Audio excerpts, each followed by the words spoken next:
Spider Macron.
It's locked.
I am overburdened.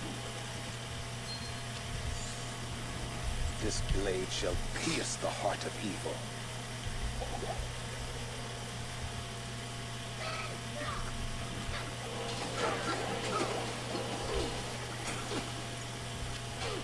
I need a key.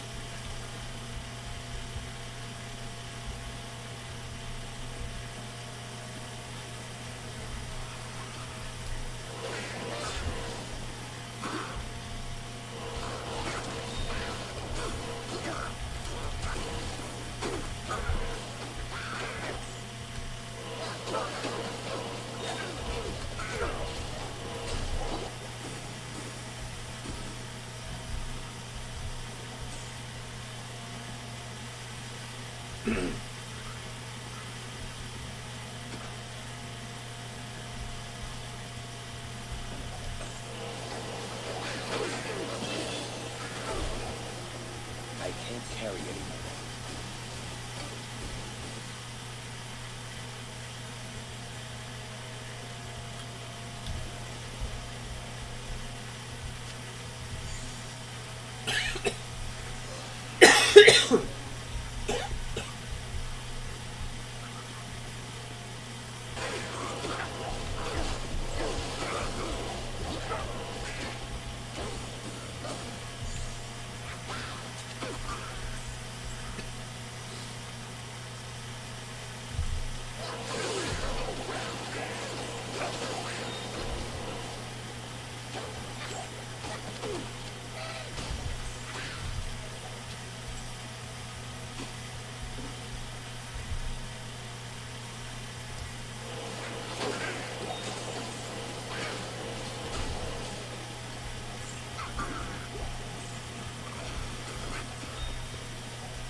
I can't carry anymore.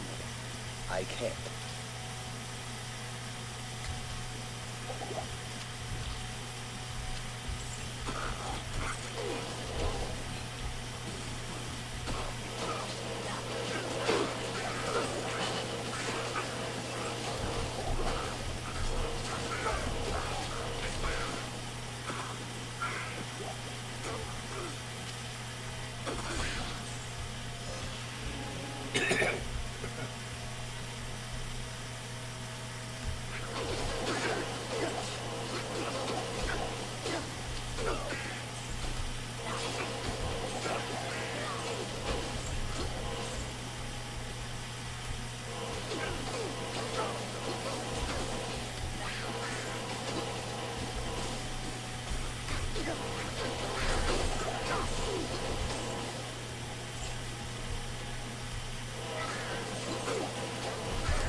doing? What is up? About to reset on the 20th? Cool.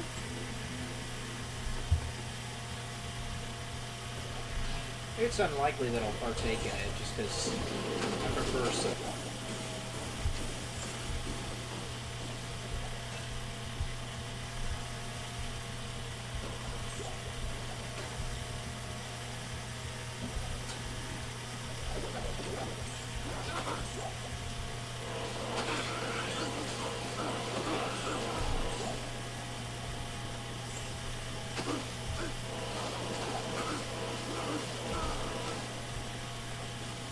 We're doing alright, Jaws. How you doing?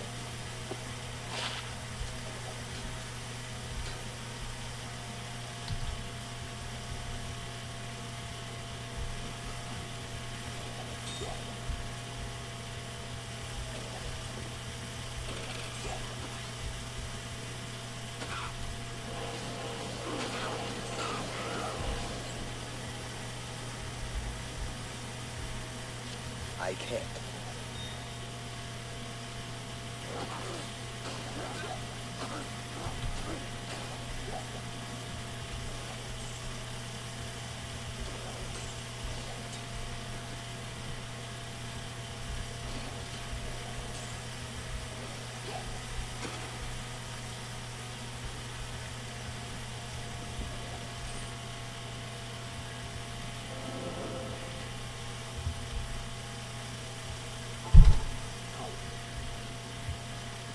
Stay a while and listen. You...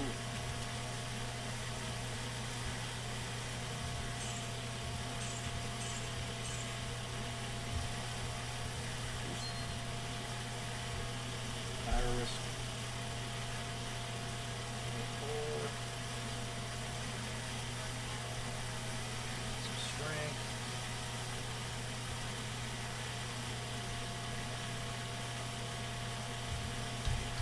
Let's see here. Okay.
Yes?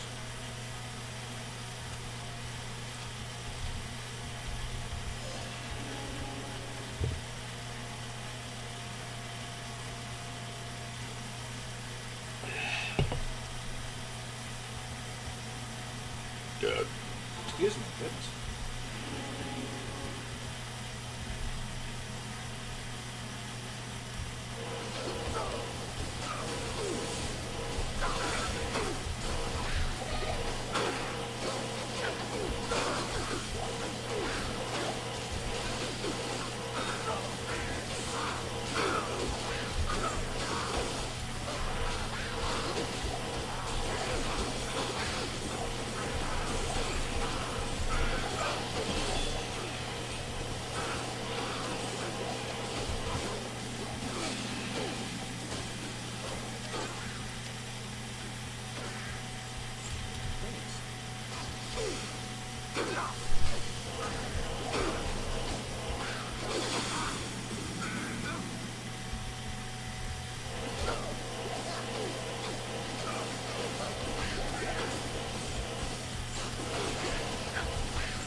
There we are.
Yes. Good day.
Perfect access.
Listen.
Greetings.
I need a key.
May the Black Book deliver us from evil.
It's locked.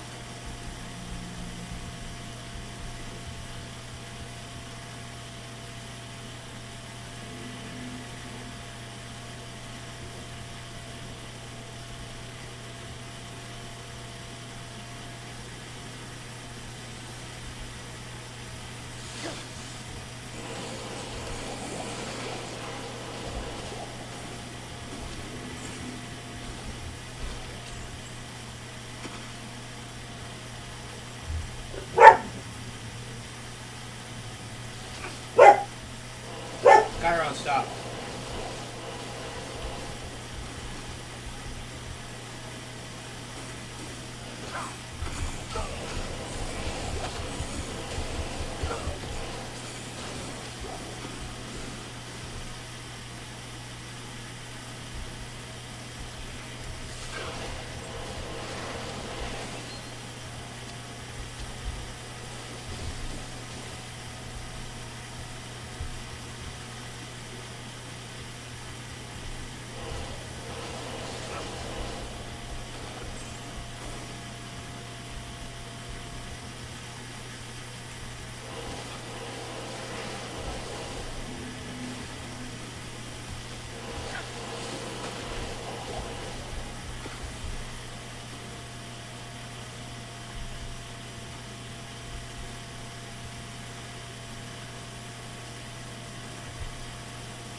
I can't carry anything.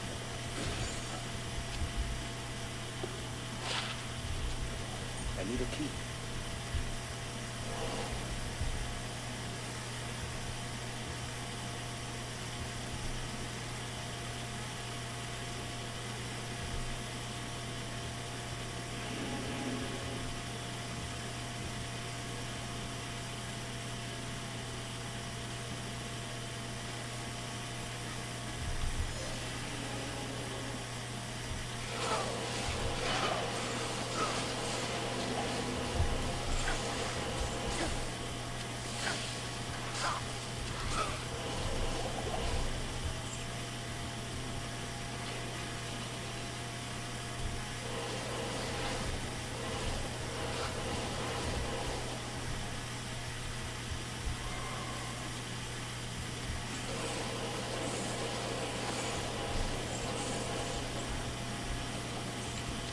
It's locked.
people shall shine anew with the light.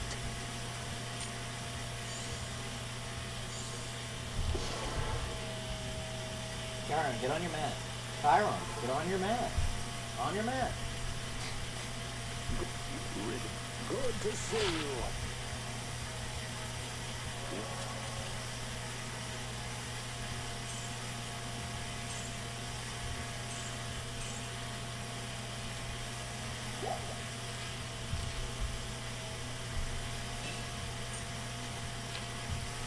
Greetings.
It's locked. It's locked.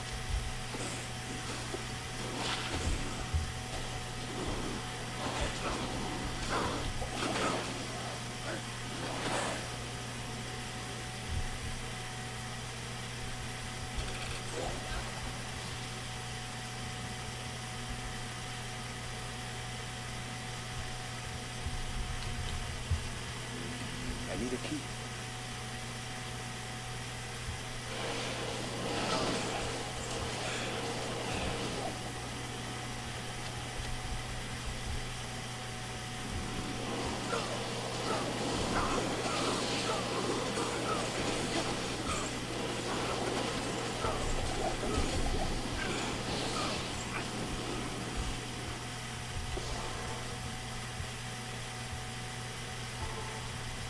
But hey! Hello.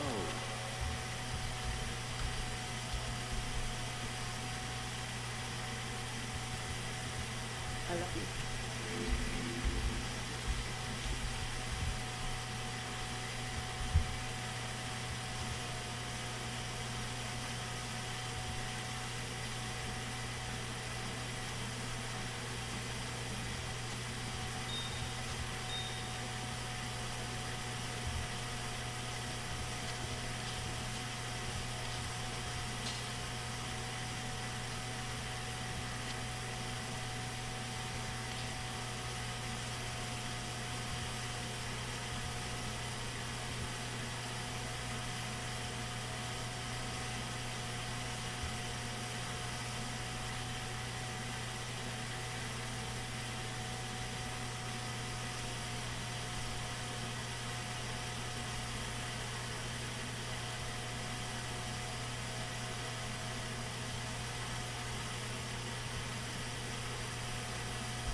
It's locked.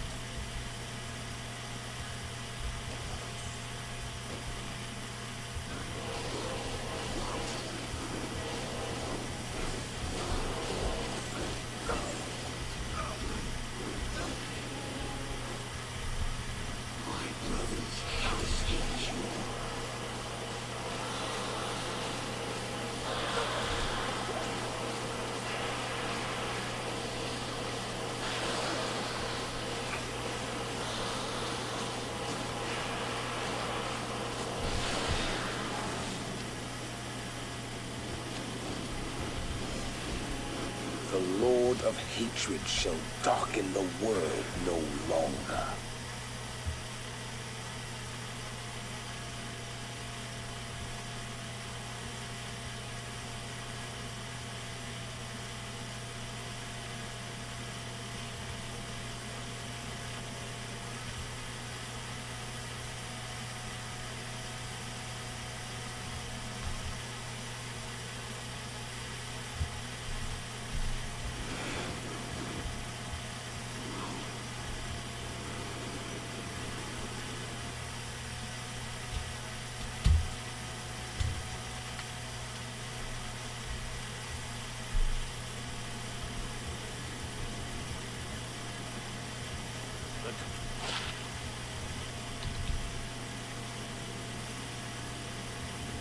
What do you need?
I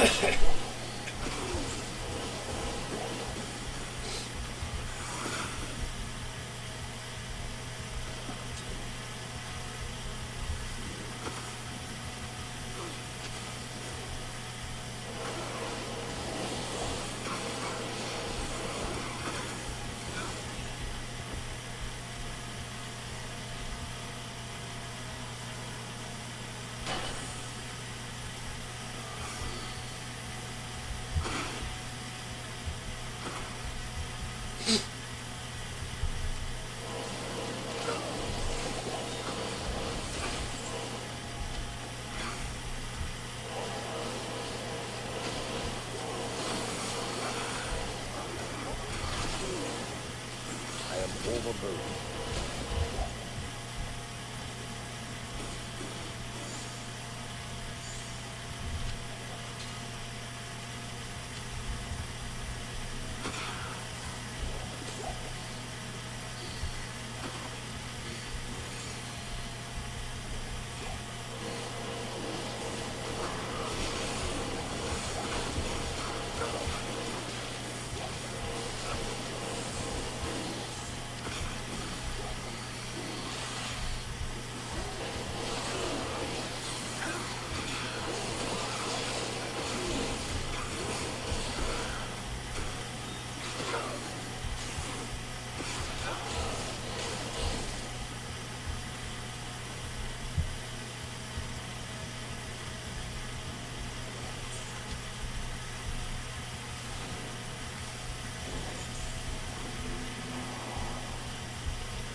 Hey Gina Pretzel, how you doing? Hope you're having a good day.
type in your channel name and your channel does not pop up. It's very odd. Yeah, the YouTube search is really, it is very iffy.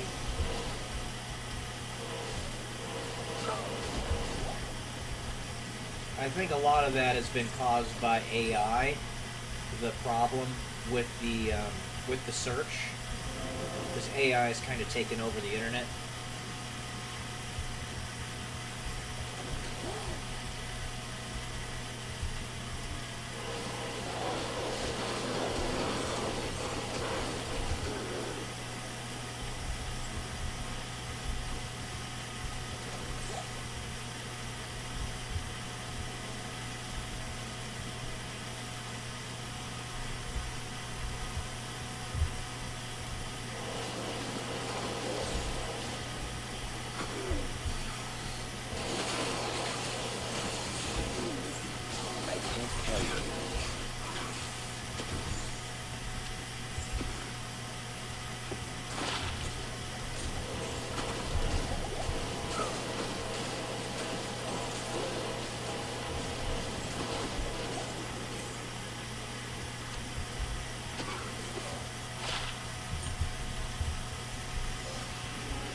Carry anymore.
Overburdened.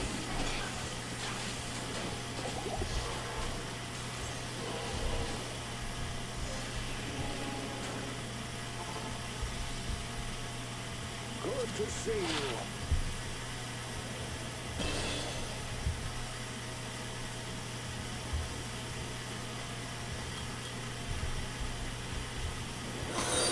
Thank you for the follow on Twitch.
of a boat.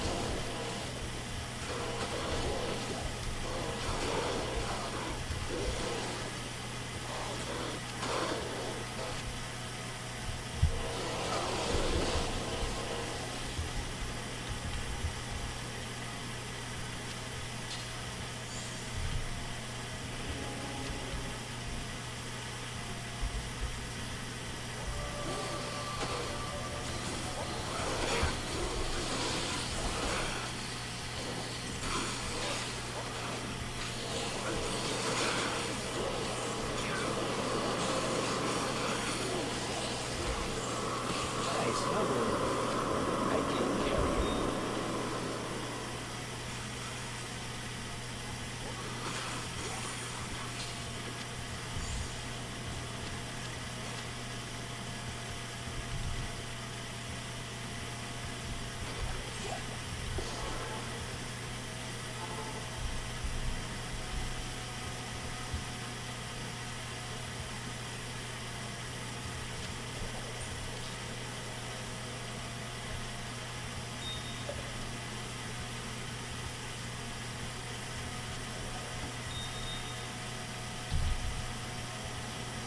Come.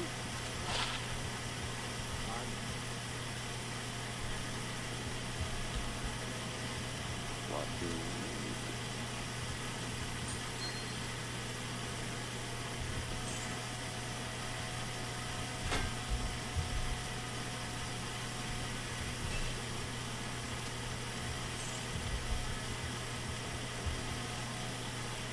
What do you need?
overburdened.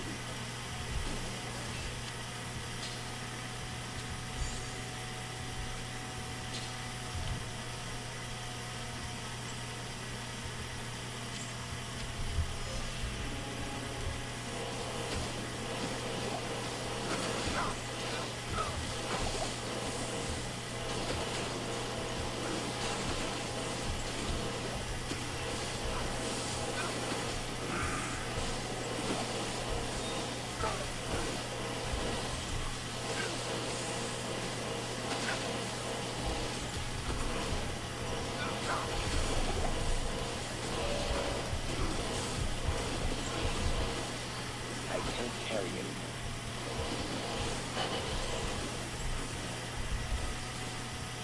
Impossible.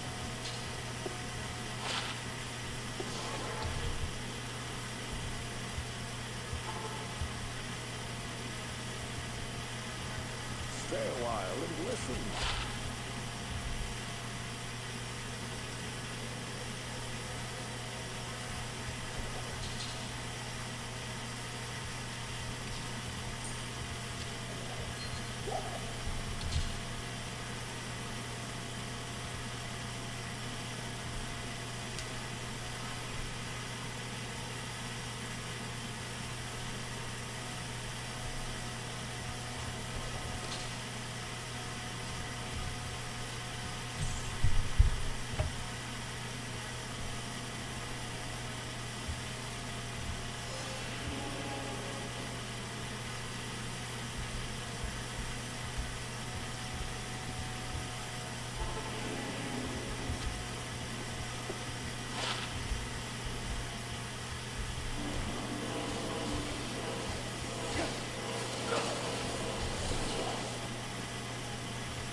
I am overburdened.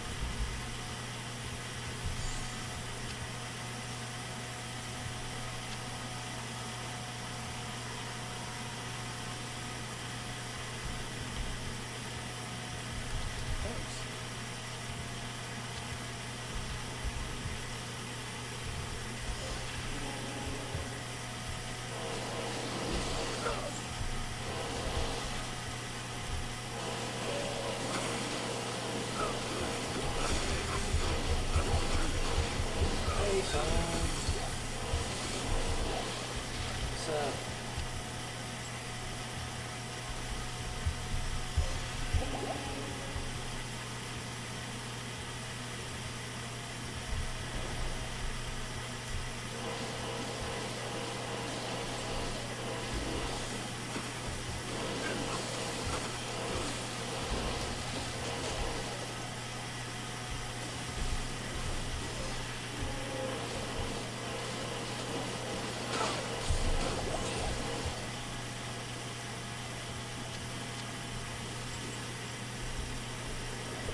Diablo's death end the reign of the three.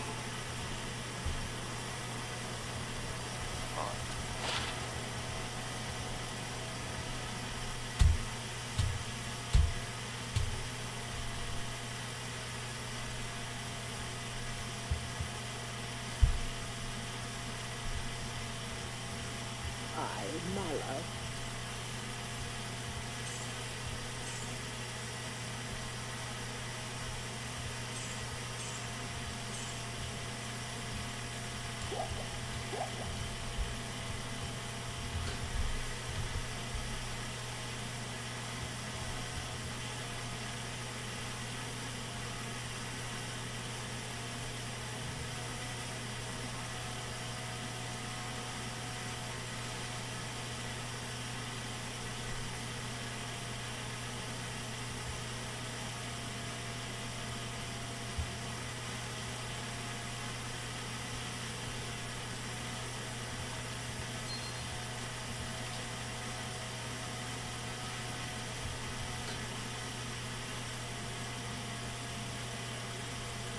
Alright, how you doing?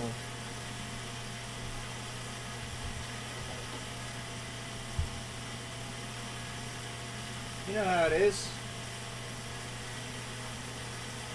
Just, keeping up the grind. That's how I do.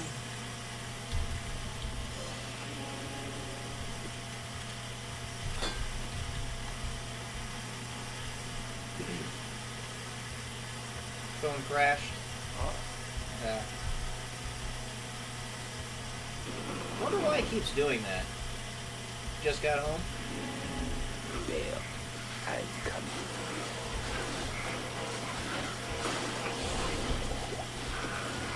I hope you had fun. Even if you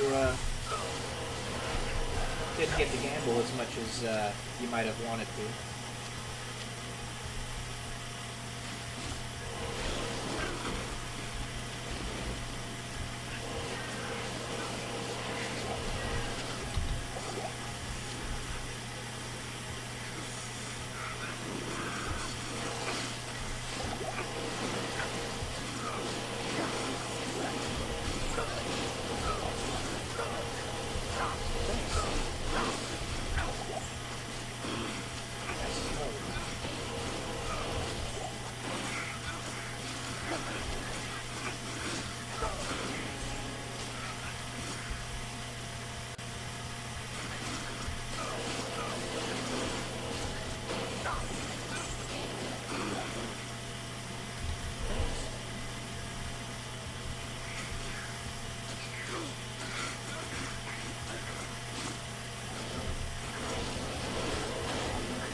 Overburdened.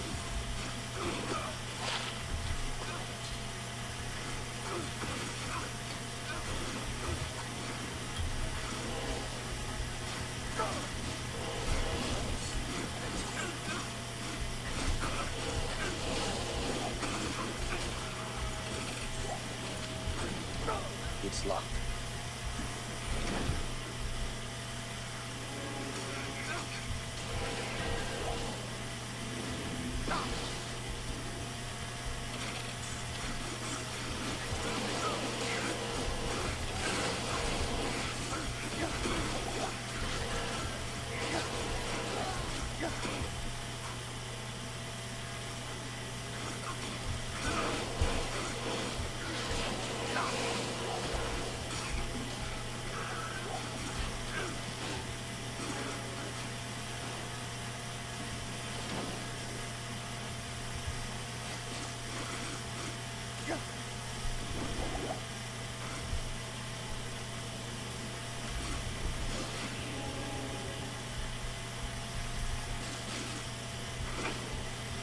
Always fun time with my mama. Good stuff.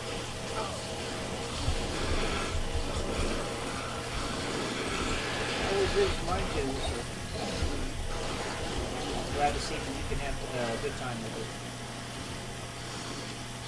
Family's everything, so. Aragat is free of your kind, King. Stay so closed, yeah. I guess it just sort of comes with the territory.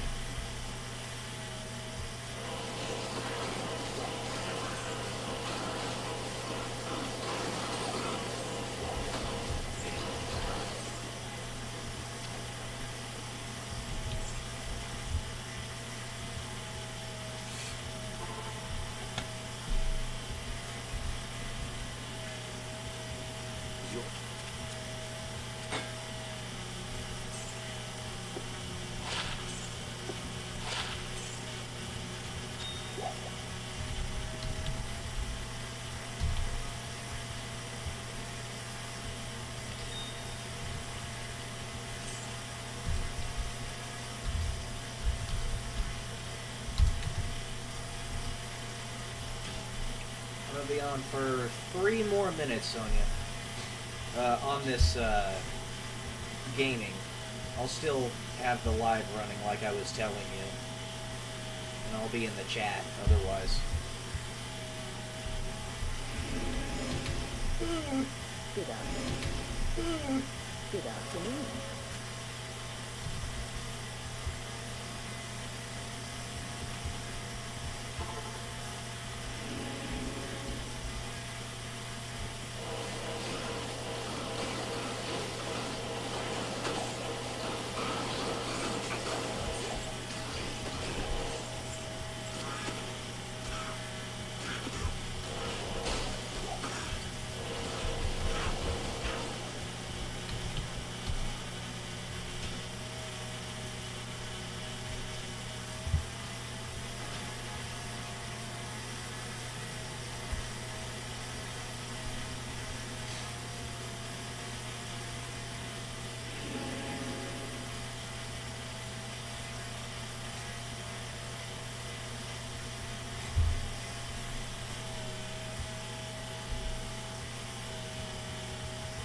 How may I be of help?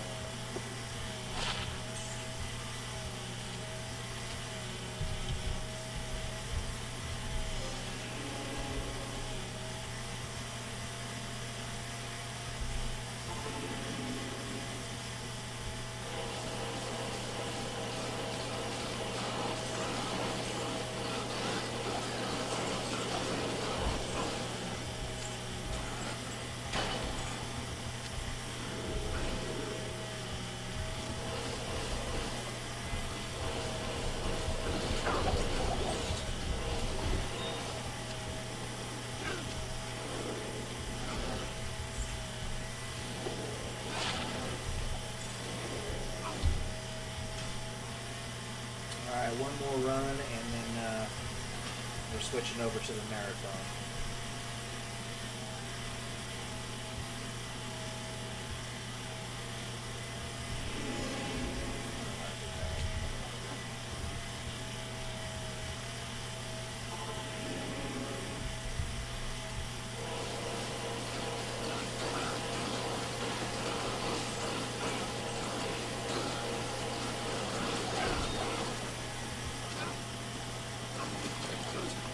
I can't carry anymore.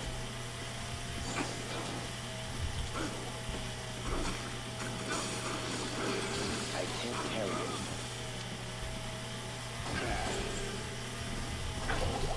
Nope. Alright, that's it for this portion. Switching over to the marathon.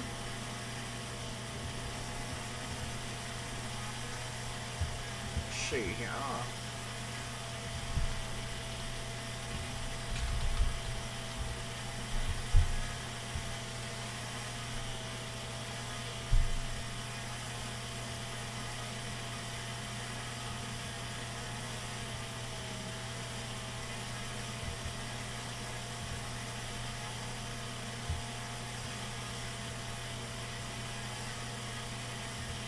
Okay guys, we're going to do a pretty quick one today because I am heading out to the casino Alright, that's with fine. my friend Boris. We're going up to the Atlantis, and it's a drive up there, so kind of early. But welcome to day 181 until I'm a YouTube millionaire.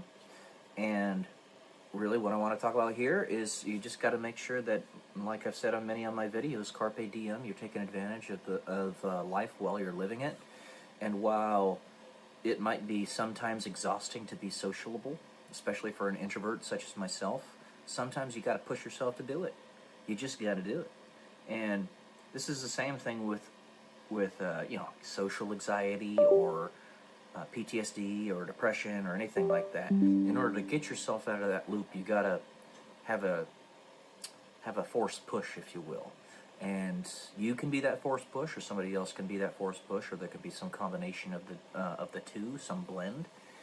But yeah, while my friend Boris, he is asking on a consistent basis for myself, as well as my mother, to do stuff with him. And we have to at least say yes at least a few times, because Boris is a decent guy, he just wants to go and spend some time with friends, and in addition to, partaking in a little bit of gambling and stuff like that. And it's not just you. It's not just your end. You're not the only one that needs to work on the socialization and all that, but we're so atomized as a society in the modern day that a person like myself or like Boris has maybe 3 or 4 friends, and of those maybe 2 close friends. It's crazy to think about. The internet and digital communications has been a blessing and a curse in that regard. It has made it much easier for us to go into our shells, while at the same time much easier for us to communicate from a distance. That's what I'm doing with these videos. And in that I explain my thought process, it's supposed to work that you don't have to feel impelled or compelled to force conversation when you're with somebody one-on-one. But that's not usually the way it works. Usually we take the easier road and we just run away and explain ourselves on a video, as opposed to doing a little bit of both. One thing that bothers me about like political gotcha shows on, say, for instance, CNN or even Fox News, really, is that oftentimes the opposing person cannot get a word in edgewise. And when they do talk, they're talked over. And you know what I'm talking about. You've seen it yourselves. I know you have. But in a form like this, you can actually see and hear what I'm trying to communicate. And right now, I'm trying to communicate that we need to communicate. And I'm trying to communicate that we need to take advantage of the opportunities available to us, not just economically or financially, but also, relationship-wise. Friends, I am still praying that this young lady will contact me and, ask me out. I want her to do that because it takes the pressure off of me that I might get another restraining order. That's right, I said another. But, we'll see. We'll see.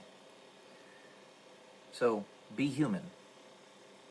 Part of being human is communicating and having human relationships. If we don't communicate with one another, we're robots. But, even that you could say you're not, because robots communicate with one another all the time. Just look at the internet. That's computer to computer communicating with one another. And pretty soon we're going to have AI that's going to do it even better than humans. In the human way. AI's got a long way to go, but it is progressing very fast. It's an exponential growth curve. It happens very slow at first, and then all at once is the way exponential growth curves work. AI is a big thing. It's already changing the world. And these communication issues that we have, the next step of that is that we're going to have AI girlfriends and AI boyfriends for women and all that. And the next step of that is the AI girlfriend could even be given a womb. And you could have children with them. Like the robot could be given a womb. We can use stem cells to make one of those. If you want to have a baby with them, as weird as that is, that's the next step. If you can conceptualize it, you got to realize there are certainly people out there that are going to try to make it a reality, and it's not going to take too long. It really isn't. So, while there are some things in the past that we look on today as, wow, I can't believe that we thought we were going to have flying cars in the year 2010, there are other things like,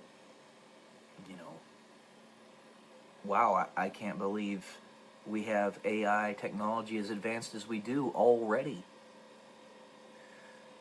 We were conceptualizing HAL back in 2001 Space Odyssey, right? And now we have stuff that's equivalent to that. Not too far off, and it's going to blow past HAL in only a few moments.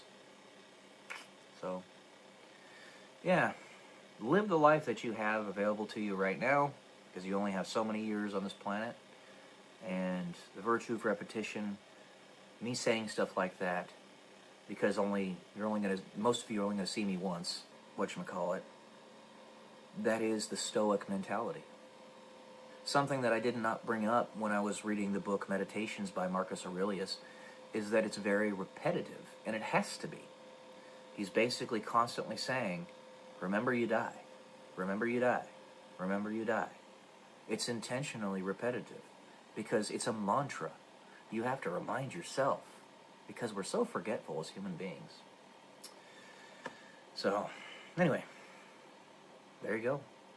Remember we die, live life, carpe diem. Love y'all. Peace.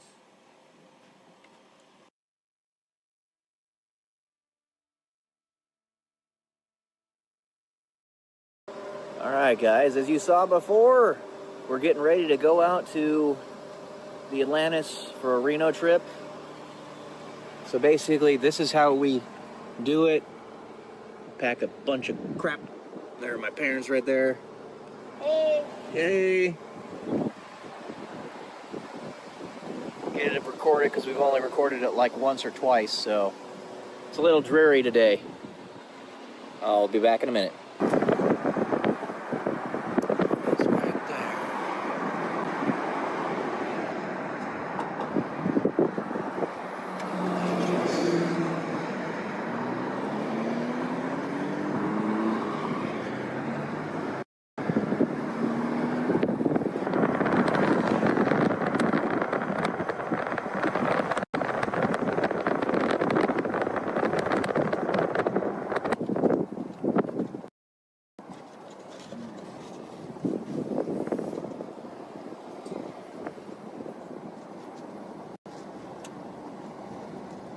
There's always taxis over here.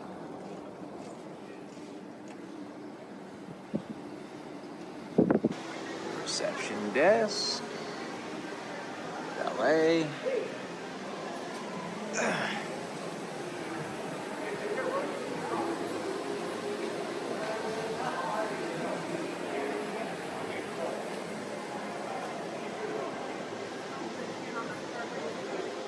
I'll give you guys a quick tour of the executive suite. This is the bathroom on my side. This is just a single king bed suite. And a nice 55-inch flat screen there.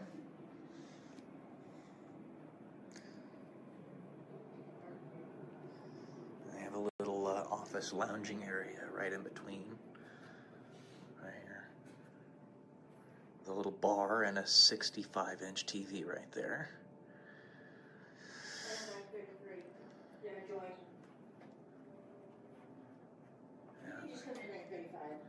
And there's my mom and dad, and this is their room. Give you my number of the ticket? The main suite. Yeah, for check-in.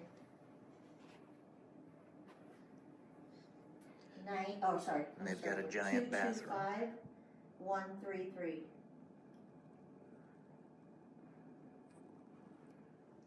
Yeah.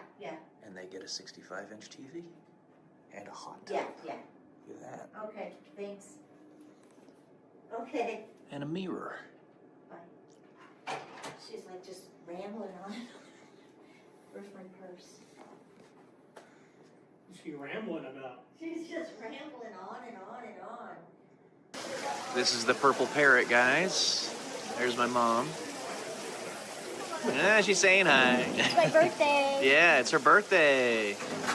Don't guess her age. Can we have that one so you can put the scooter right there? Yeah. Not if it's overbooked with the guy who has the space in there. I want to overbook him. No, okay. Yeah. He used to be in there.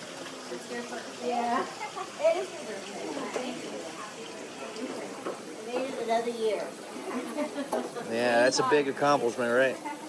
You're my first stop. How about that? Wonderful. Yeah. Go ahead, Deb.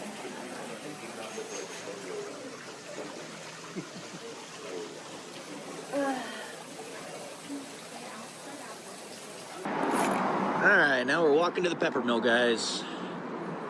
Get some fresh air. Yeah, little nippy out here, but it's nice still.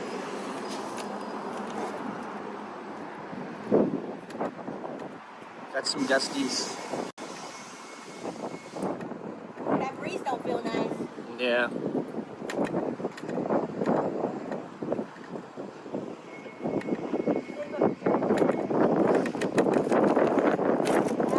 Alan, you zip up your jacket. Not zipped up. Zip it up.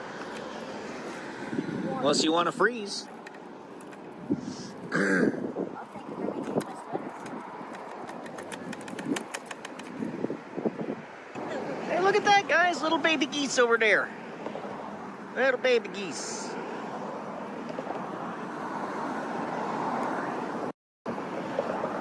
Decided to make a quick jaunt over to the pepper mill.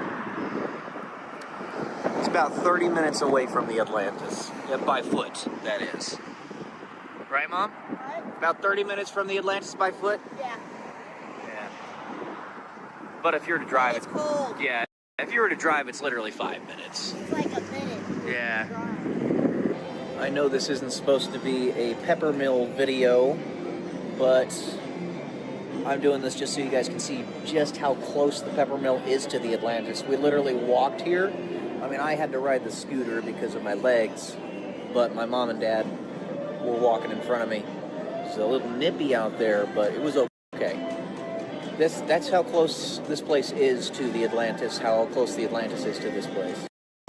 So if you're ever wanting to go to the Atlantis, you could make it a kind of a trip for both of these places.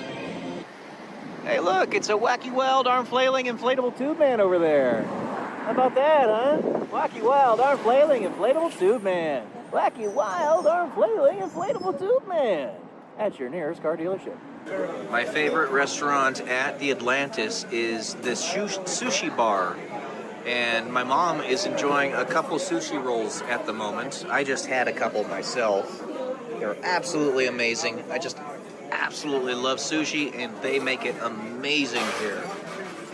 What's even better is that it's actually the Sky Terrace, if you will, or you got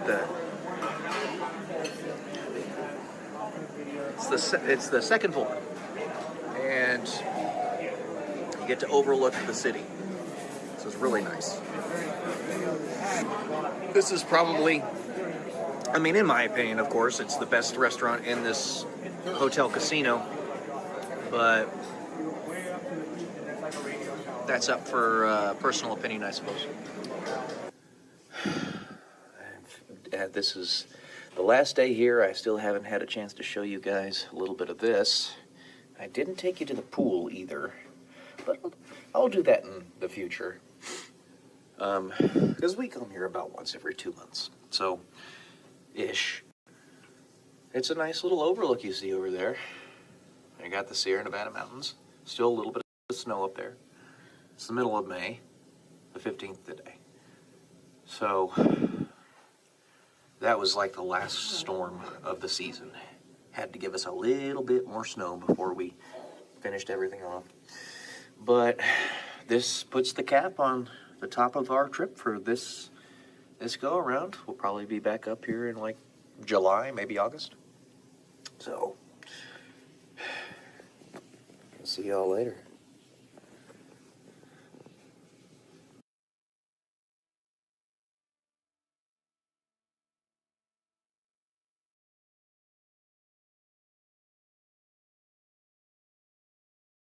I've had people literally tell me that I am going to break through for over a decade now. Why do you think it is? I want you to think about it. That I haven't. Welcome to day 183 and Tell Me YouTube Millionaire. What's the missing element? What am I doing wrong? What am I not doing? I want you to look on this like a doctor. Don't become emotional about it. Look at it as objectively as you can. Why is this happening? You don't ask your enemy why. You ask yourself why. And you use your own reasoning to figure it out. Am I lying to you? You can look up the information that I have provided you about my life very easily. And this is why it is so crucially important that we are open and honest, truthful. What is it that's actually going on here? They say that miracles are meant to be personal. But on occasion, doesn't happen often, they can be known by all. Those personal experiences that are given to you are gifts. They give you the indication of what precisely it is you are doing during this time, in this place, being who you are right now. I can tell you with full confidence that there is something very specific and rather large, giggity, that I've been made to do on Earth that has put me in a position of being hidden from the general public. More hidden than I should be. Dr. Stephen Greer actually brought this up a while back, how smaller people who are less well known, actually have more freedom than very popularly known people. This is only in a world that is controlled by evil, which we know this world is. But it doesn't have to stay that way. These miracles that have happened in my life, specific things that are tailored to me, that I've seen, beyond the fact that I already believed from the beginning, solidified that fact that God has me doing something. I don't know what it is, but I might be able to assume through the context of everything that I've said on this channel, among other places, that it is something relating to being that ripple effect. Mind you, that is the most important thing. And so long as I have enough, I don't necessarily need any more. It's not a matter of need. It's a matter of want. It would be nice if we lived in a world where upstanding individuals that didn't have to give a pound of flesh to the demon who are actually allowed to fully succeed. It's a rare instance. Those are people who are distinctly protected by God so that they can prove to people that such things are possible. I think of people like Billy Graham as an example. He ended up being extremely successful in his life, but was a genuinely good person. That doesn't happen too often, but it does. I think of the artist that I used to listen to all the time, still a really good artist and one that I really like, but I don't listen to them as much anymore. One Republic, with their lead singer is Ryan Tedder. I think he's probably like 45 now. He's getting up there in years. And it was a lyric in one of his songs that stood out to me. One of those kernels of truth that you find in a decentralized manner, like what happens with Vision in the comic book series The Avengers, or Iron Man finds himself through decentralized internet divestment. But one of his lyrics is, "The air I breathe and a place to rest my head. All I need is the air I breathe and a place to rest my head." I know to what he was alluding there, even if he possibly didn't know. That these people that watch you like flies on a wall don't necessarily have to use technological cameras in the reality in which we live. They could do something similar to what I discuss in my novel series, where they're in the space between space and can observe you from there. What you might call multidimensional. But it's not actually that complicated. Once we figure out how to manipulate time and frequency and stuff like that fully, which might be related to four-dimensional gyroscopes, talk about it in my story, then it becomes relatively workaday. So there's something going on here. I pick up the pieces. They are everywhere. And there had to be enough of that information for me to put back together in order to be fully capable here on Earth now and successful in whatever mission it is that I have.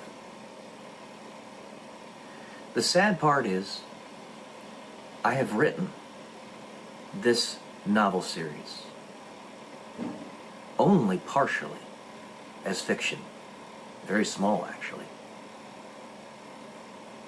The stuff that I discuss in the story is real. And the sad part is, only a handful of people are going to read it, are ever going to see it. It's a mustard seed, just like faith, but it might stay that way forever. It's really sad. I wouldn't have written this if I didn't have some belief in it. It's one of the many pieces, and if you guys want to put those pieces together, it's there. I hide nothing. I even read portions of it on my channel here. I'll say this, the woman in whom I'm interested, and she knows who she is, if she hasn't already, and she truly wants to understand me, if she doesn't read my novel, I'm going to be very disappointed. And I'll leave it at that. But I've been told that my breakthrough is coming. And I've been told this for 10 plus years. Hasn't happened yet, and I'm not expecting it to. And while I wish it would, I'm okay with the fact that it doesn't because I have much more important things to do here. It's just a shame that this world is still that bad, still that depraved, to where no matter what I do, the enemy is still going to have some type of tendril in the situation and be able to hurt me. And ultimately, the enemy wants to completely dispatch me from this planet. I know that's why I'm being kept so secret. I don't know the end game here. Because, am I going to stay this way forever? Is this really the end state of my life, like this? The most pain comes from not knowing. And the comparison of others who have great levels of success, who you know you have more capacity than, and more drive. And it's a disorder of resources, a disorder of capacity. And you think to yourself, it's because you failed. This is both true and not, in that I could have gone harder, but I don't precisely know how. Surely I could have. But what's the standard here? See, you pick the standard. And that standard is crucially important. And there is one entity who is the standard, God. But there is also someone who is stated to be a standard bearer for God. Not just Jesus, somebody else. Nobody's ever going to see me. Literally right here. Right now. Right here. Right now. Dun, dun, dun, dun. Oh, sorry. Right here. I don't even see myself. Anyways, I'll leave it at that today, guys. I'm not expecting my breakthrough. And it's okay. Love y'all. Peace.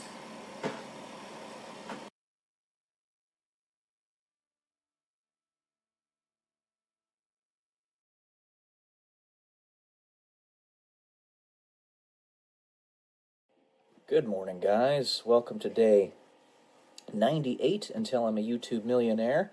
Today we are doing a review of the autobiography of Benjamin Franklin. Quite an interesting read. I actually have some notes on it. So obviously all you guys know Benjamin Franklin as one of the founding fathers of the United States, the guy who discovered that lightning was actually made out of electricity, a Freemason, all this other fun stuff. The autobiography, if you are wanting to consider yourself in any way, shape, or form a semi-competent history buff, especially of your home country, the United States, then I highly recommend you read this book. It's very good. It's written in an English style that is, of course, very much of the 1700s, so it's a little bit hard to read at first, but once you get the hang of it, you get the hang of it. So, the notes that I have written on this book, things that you may or may not have already known that you're going to find in this book. And remember, one of the reasons I do these reviews and I read so many books is because of the psychological layering that comes along with it. It's not just that you're learning these things, it's that they become part of the foundational fabric of your subconscious, and you don't even really realize it. It's just the way psychological layering works, and psychological, spiritual, physical, emotional layering. You want to layer good things on top of your mind, not bad things. Listen to music that empowers you, absorb media that empowers you, read books that empower you, etc. So, Benjamin Franklin claims to be a deist himself. He actually makes this claim himself in the book. It's not just written in history books that he was a deist. He claims to be a deist. He has a Presbyterian upbringing, but even though he was going to be, or he was destined to be, a pastor in that sect of Christianity, it turned out that he didn't actually end up doing it because his father realized how bright he was and he wasn't really made for it. He needed to do other things. Now, don't get me wrong, priests tend to be well above average intelligence. I'm just going to tell you that straight up. But he had other things that he was going to do, and his dad knew early on in his life. Now, he also wrote his own virtue list. And in this virtue list, he gives a brief synopsis of what they are or how he's fulfilling said virtues. Well, what I found very funny, because Benjamin Franklin is known to be a playboy, right? One of the virtues was chastity, and he didn't have any description of it. I thought that was hilarious. So it's like, chastity? What is this chastity thing? I've never heard of it. It's one of my virtues, but I have no idea what it is. That type of thing. He eventually goes on to marry this woman by the name of Miss Reed, and he actually talks about how he had gone to London earlier on in his life, and she had made an attempt to continue correspondence with him through writing, like letters, and he only wrote one letter back. And because he had been in London for so long, her family ended up trying to get her to court somebody else instead, and that eventually she got married to this other guy, but he was a doofus and ended up going to a different country and basically trying to sever his connections with the colonies at the time. And it was just a marriage that was destined to fail, and I think it was probably intentional because they wanted her to be with Benjamin Franklin.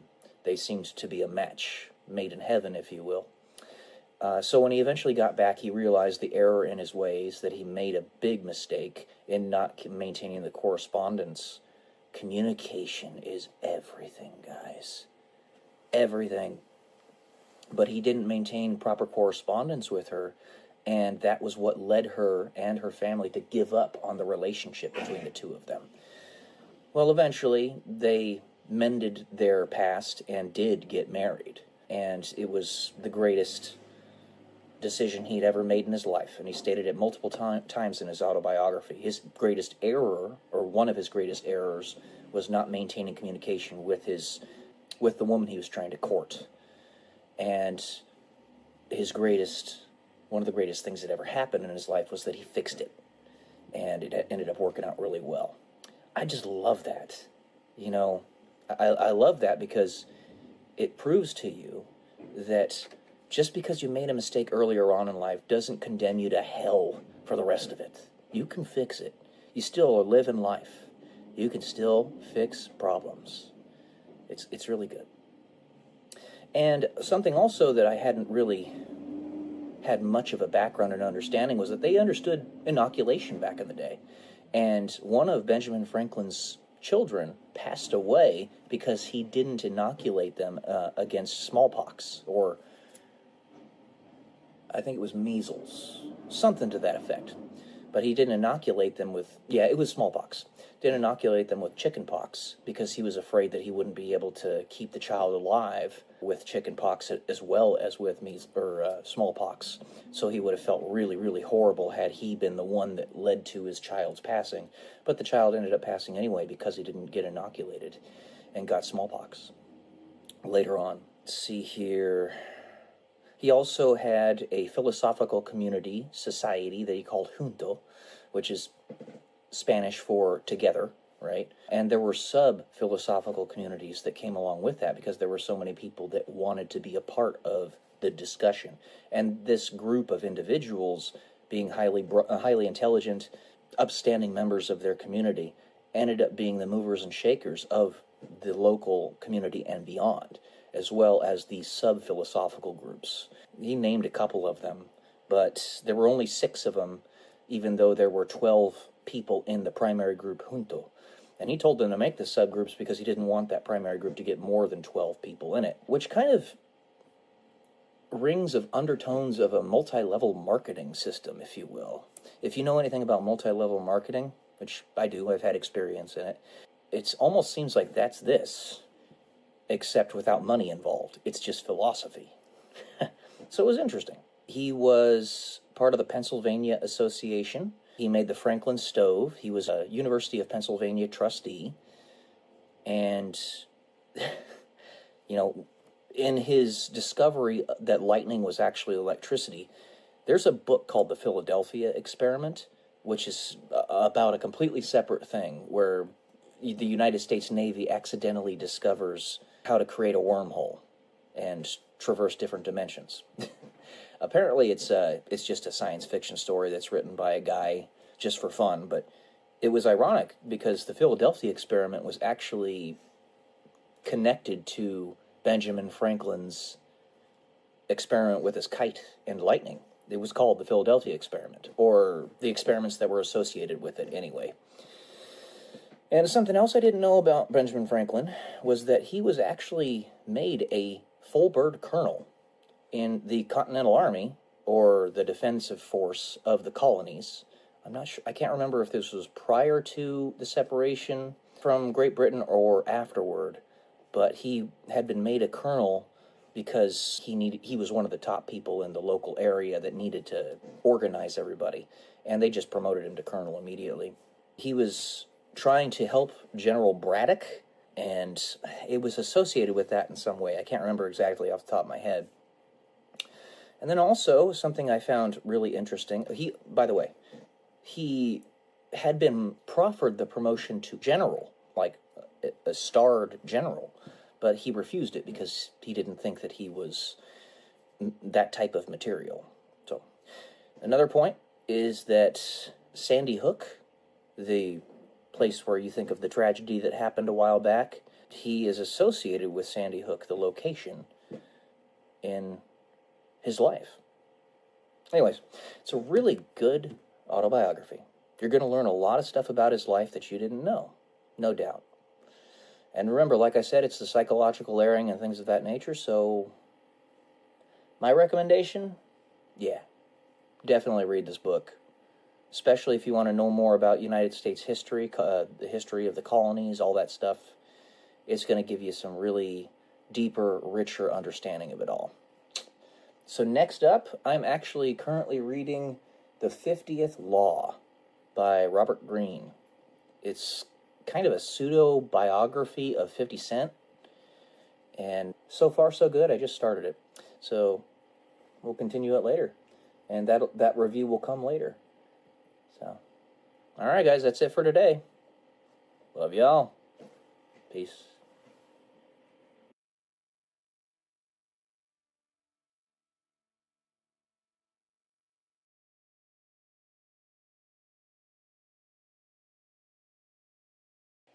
Good morning, guys. Welcome to day 99 until I'm a YouTube millionaire.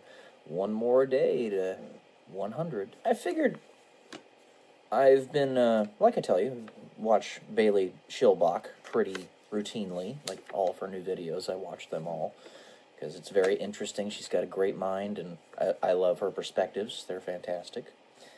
But I have an idea.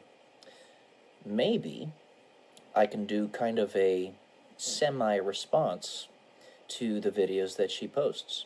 She posts about half the frequency I do, so she posts once every other day is what it looks like. But she posted one that was pretty straightforward in terms of how one might respond just yesterday. Basically, how to step in your power. That was the title of the video. She went through 7 points on ways to do that. And I'm going to give a little bit of my own response.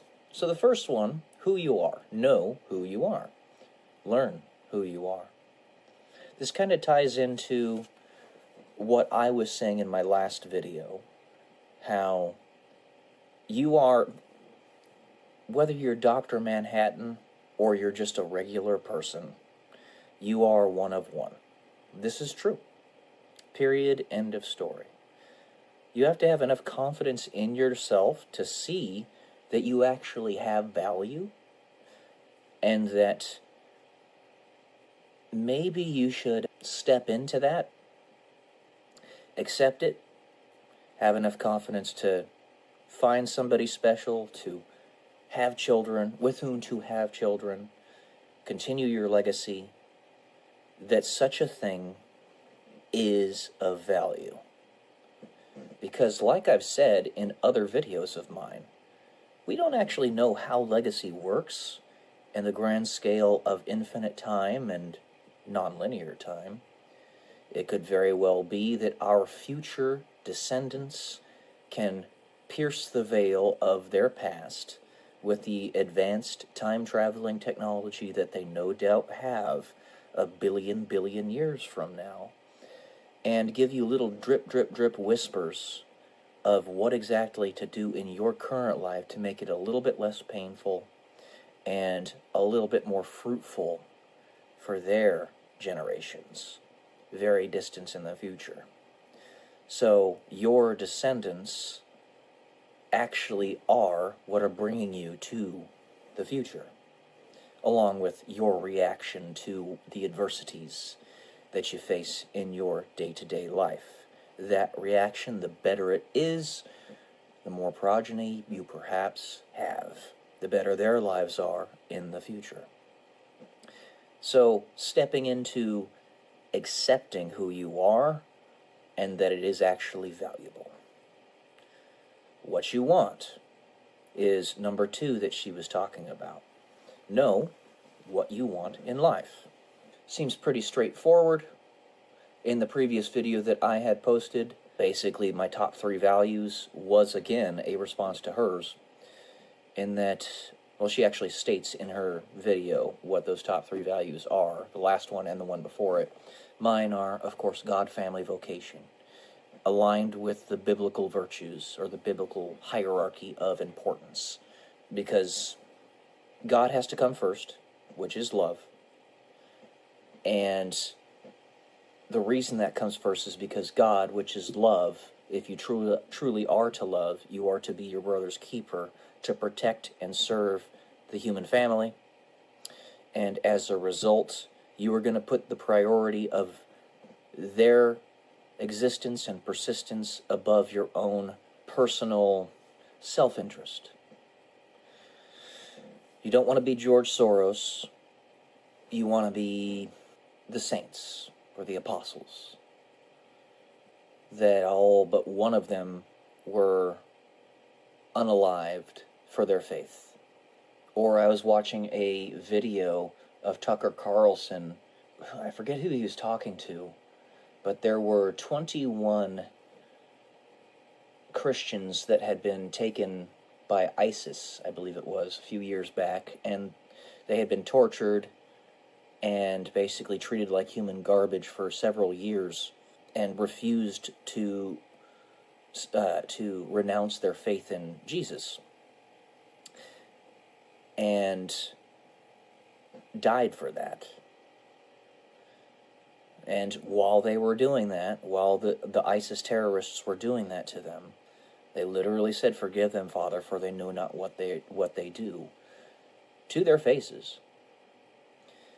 Reminding me of what happened with Bill Gates when he got pied in the face by that doofus back in the 80s. That guy shouldn't have pied him in the face. It was just stupid. It was messed up. And then number 3, be willing to piss people off. Now, I'm going to go through probably half of these in this video, because if I were to go through all of them, it would probably be a 30-minute video. And I could do that, but it's best to keep these chopped down into 10 to 15 minutes so that you guys don't get worn out by it. It's a lot of stuff that I'm giving you. She also had another great idea, by the way, to write out in essay format the script for the video. And I'm considering formalizing that to an extra degree in the near future when my channel gets to a sufficient size to make it economically and temporally viable. I have to invest my time and energy in things that are getting me returns. So, but that's aside. Piss people off. Be willing to piss people off. the stuff that I was talking about, or have been talking about routinely, about multiple relationships and all that, again, not being something that I want, but something that I'm willing to accept if I need to, being tied into who you are and the critical importance of who you are. If you are Dr. Manhattan and there's only one of you, you need to have more of you. So go forth and conquer like King Solomon. C'est la vie. Or if you're, just a standard, regular human being. If you're like Elon Musk, it's not quite standard. It's a little bit unorthodox. His intelligence, having an IQ of around 175 is what I guess. He's probably, 175 is 5 standard deviations above the norm. If you do the statistical analysis of that, it puts him about 1 in 2 million is how rare his intelligence is. And therefore, if you want to do the same thing for the number of children he should have, 2 children is a standard deviation away from the norm. Okay? So 2 times 5 would mean 10 children, but you can go up exponentially with that. Maybe instead of it being 10 children, it's 10 partners. I don't know. We're on completely untread territory here, using mathematics and probabilities and stuff like that we would have never thought to use in situations like this. But we are in a different era in human history right now. And we know so little that we have to poke and prod around to see what works and what doesn't. Sometimes we'll fuck up. Sometimes we'll get something right. So, yeah. Honestly, I think what he is doing, Elon Musk, with children, I think he should have a lot more. I'm just saying, I think he should. Especially if he actually has the means and desire and will to truly take care of them in the way they deserve. And he has stated that he does. Wants to move them all to a compound in Texas, a palatial estate.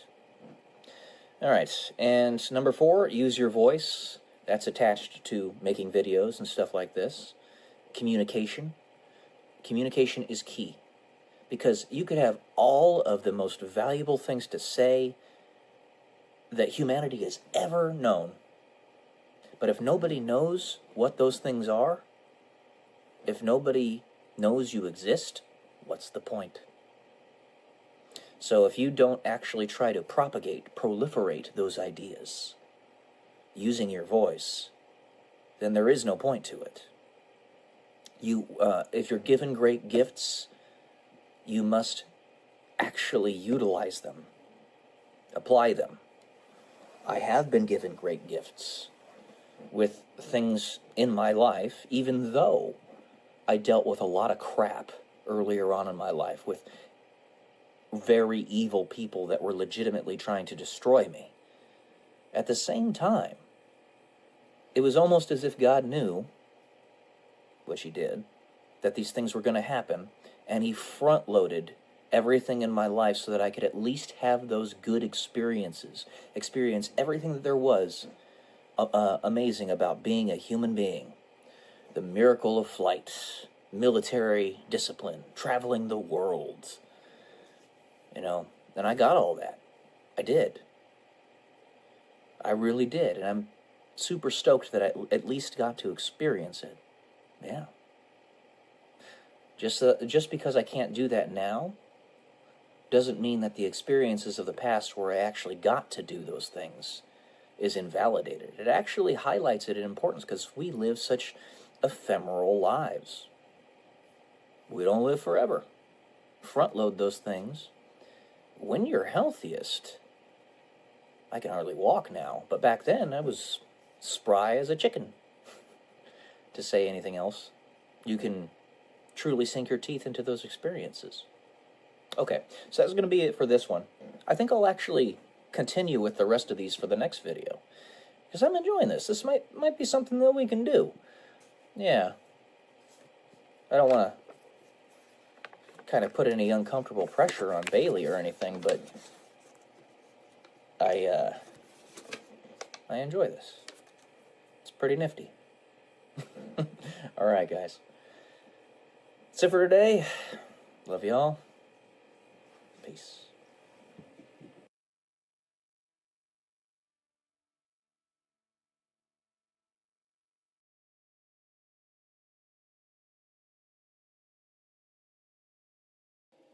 Good morning, guys. Welcome to day 100. 3 digits until I am a YouTube millionaire.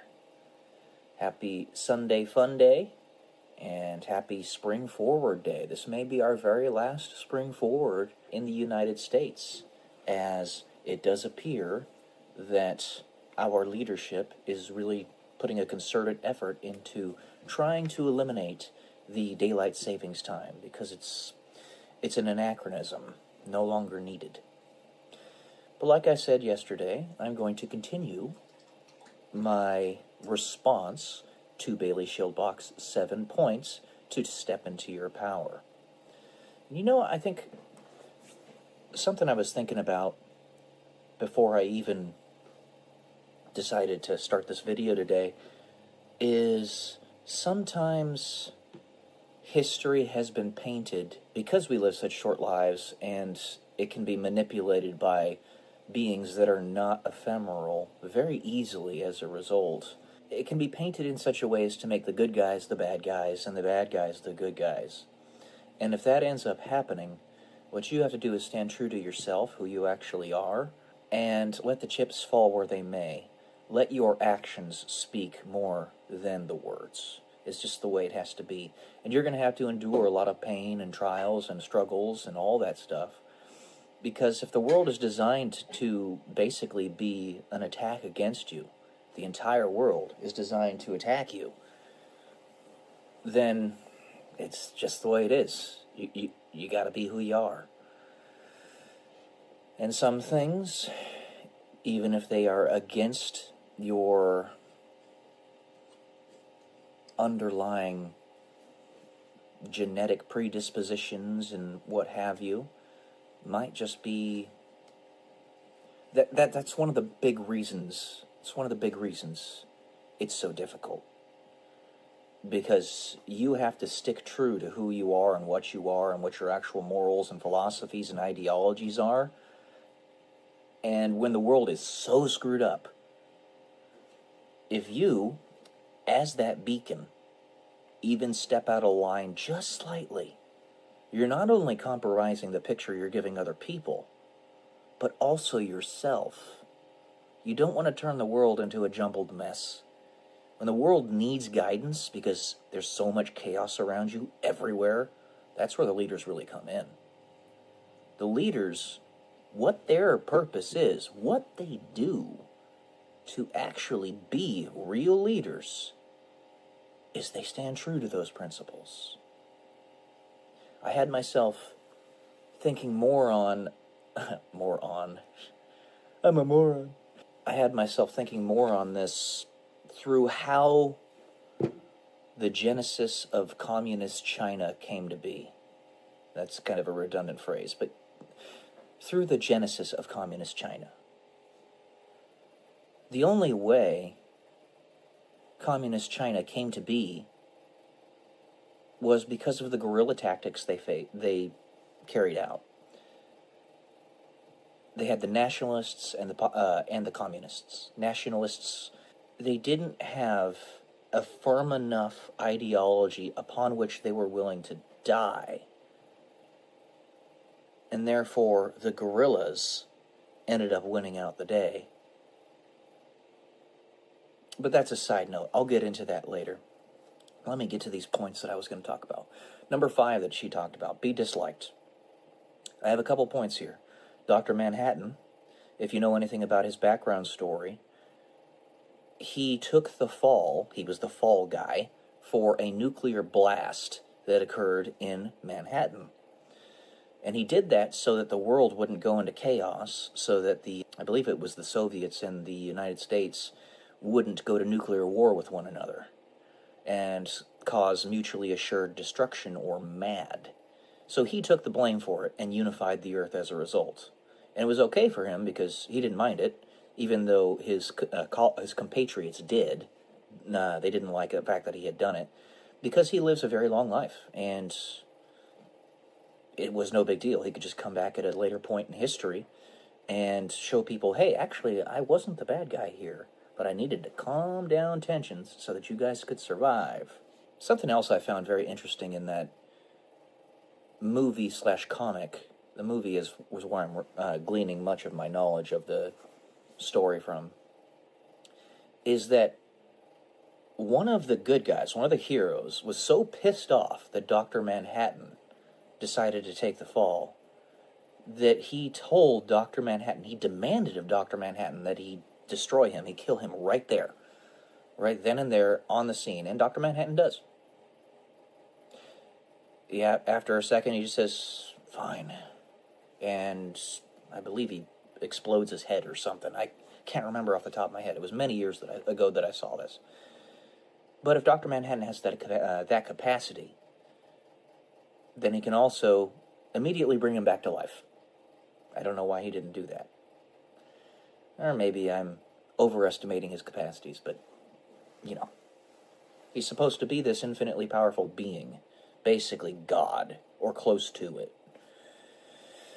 And then there's Batman, which is in a similar situation, though not as powerful as Dr. Manhattan, in that he took the fall for the things that Two-Face had done, so that they could get rid of all the crime in the government.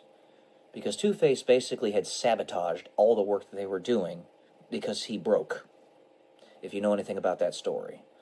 The 2008 to 2012, I believe, movies really did a great justice to the story. Christopher Nolan was the director of that, and he just did an amazing job, as he always does. And then there's the next point I have here is that the bad guys in histories that were actually good guys is my point that I'm drawing out here. Sometimes you have to be disliked in order to save people. There is one particular instance that I'm thinking of that I'm not even going to mention. You guys can probably put the pieces together, though, because it is so deeply, deeply blasphemous. Now, I'm a Christian. You can think about that. Number 6, be willing to stand alone. And this ties in to number 5, being disliked. I think that was the point that she was making. And, you know, part and parcel to this, not just standing alone, being disliked like Dr. Manhattan and Batman and all that stuff. In my personal life, I can connect this to how I was treated in the military and other professional endeavors of my life. For some reason, while I was in the military, I remember distinctly that my squadrons in which I worked would constantly cycle between overactivity and underactivity. Now, they say there's a lot of hurry up and wait in the military, but this was manufactured. And I could tell. Like, there was no other reason. Because it wasn't like we were getting ready to deploy or something and we needed to get all of our trainings done and stuff. No, people just all of a sudden would pop up in the squadron, like everybody would be there one day, and then the very next day, they'd all be gone except for me, and maybe 4 other people. And there were cycles like this all the time in my time in the military.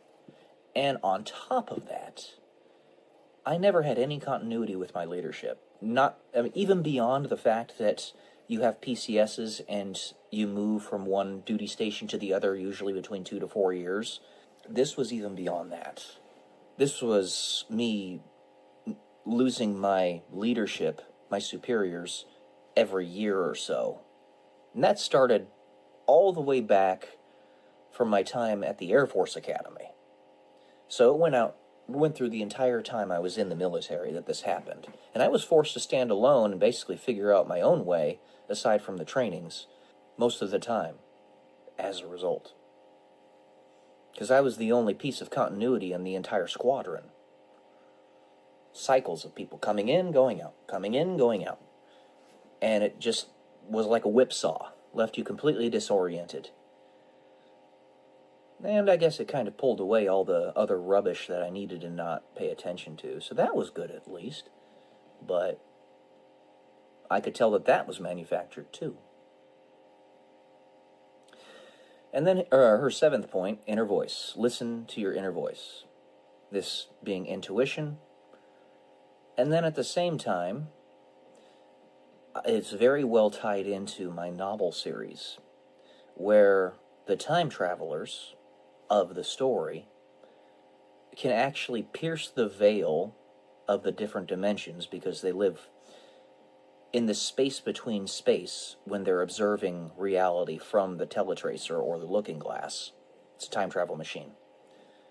And they can actually go up near the thing that they're observing, the person they're observing, whisper into their ear from the ether, the space between space, and the individual will hear it in their subconscious.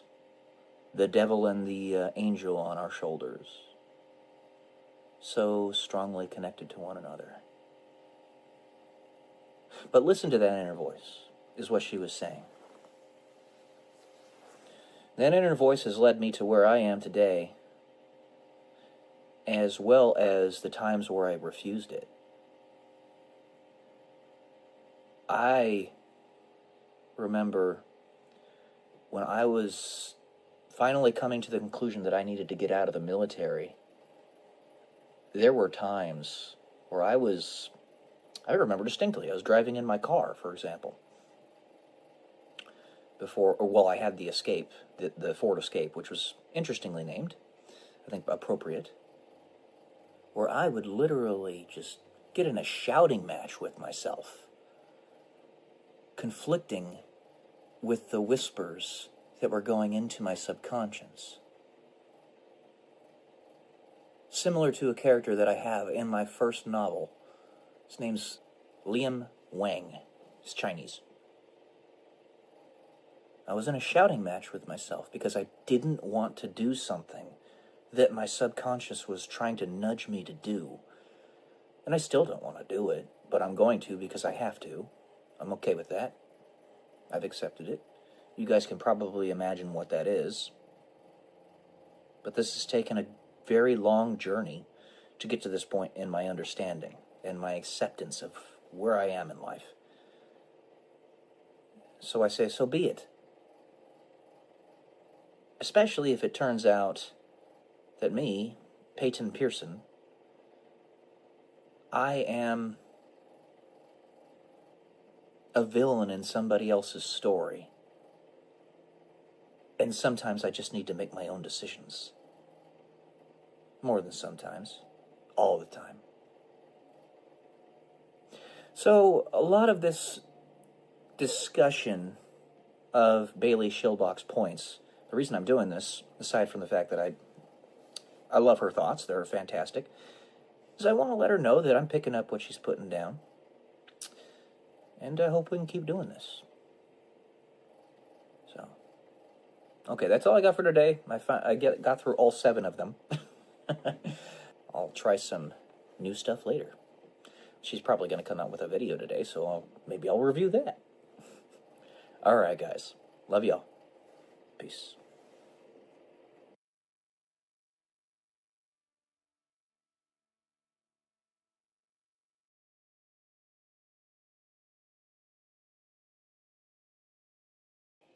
Good morning, guys. Welcome to day 101 until I'm a YouTube millionaire. Today is going to be a review of the book The 50th Law by Robert Greene. It's kind of a pseudo-biography of 50 Cent. And the 50th Law is Nihil timendum est. Fear nothing. It's right there. All right. And I'll say, overall, it was a pretty interesting book.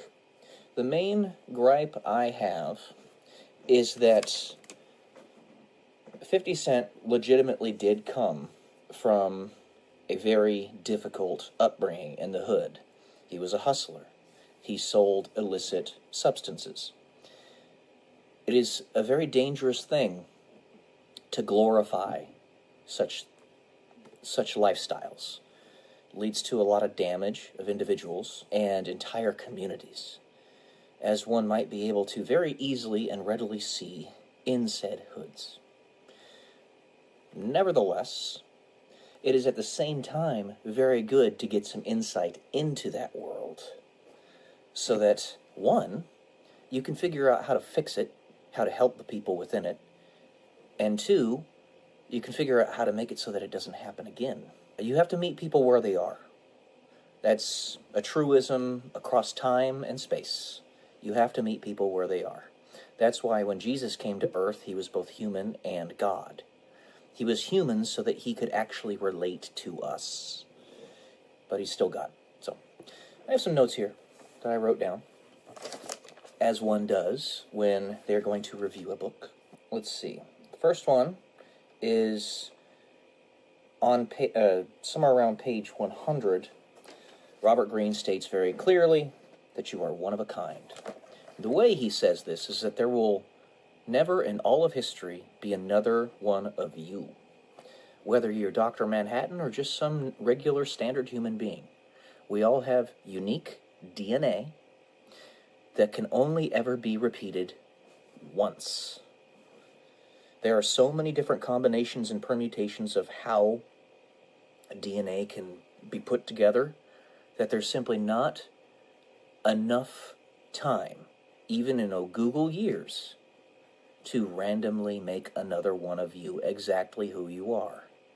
Even if you have an identical twin, you two are still different, at least a little bit. You are uniquely you.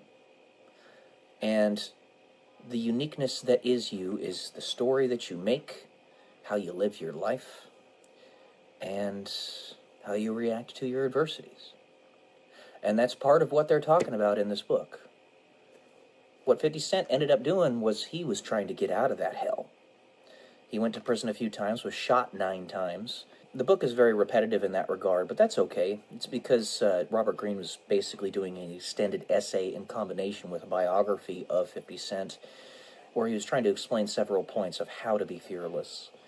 And the main point of 50 Cent being shot 9 times and almost being unalived was that after that happened, he realized he didn't have much time to get his stuff done that he wanted to get done in life. So he went in full send mode after that, and his production increased like 10 times. He lost his Columbia Records deal, but then did a massive mixtape campaign in the hood of his area, and became very popular in that way, and eventually got the notice of Eminem's Interscope Records, and got his foot in the door in the industry that way. So when he almost passed away, he put his pedal to the metal and just busted his ass.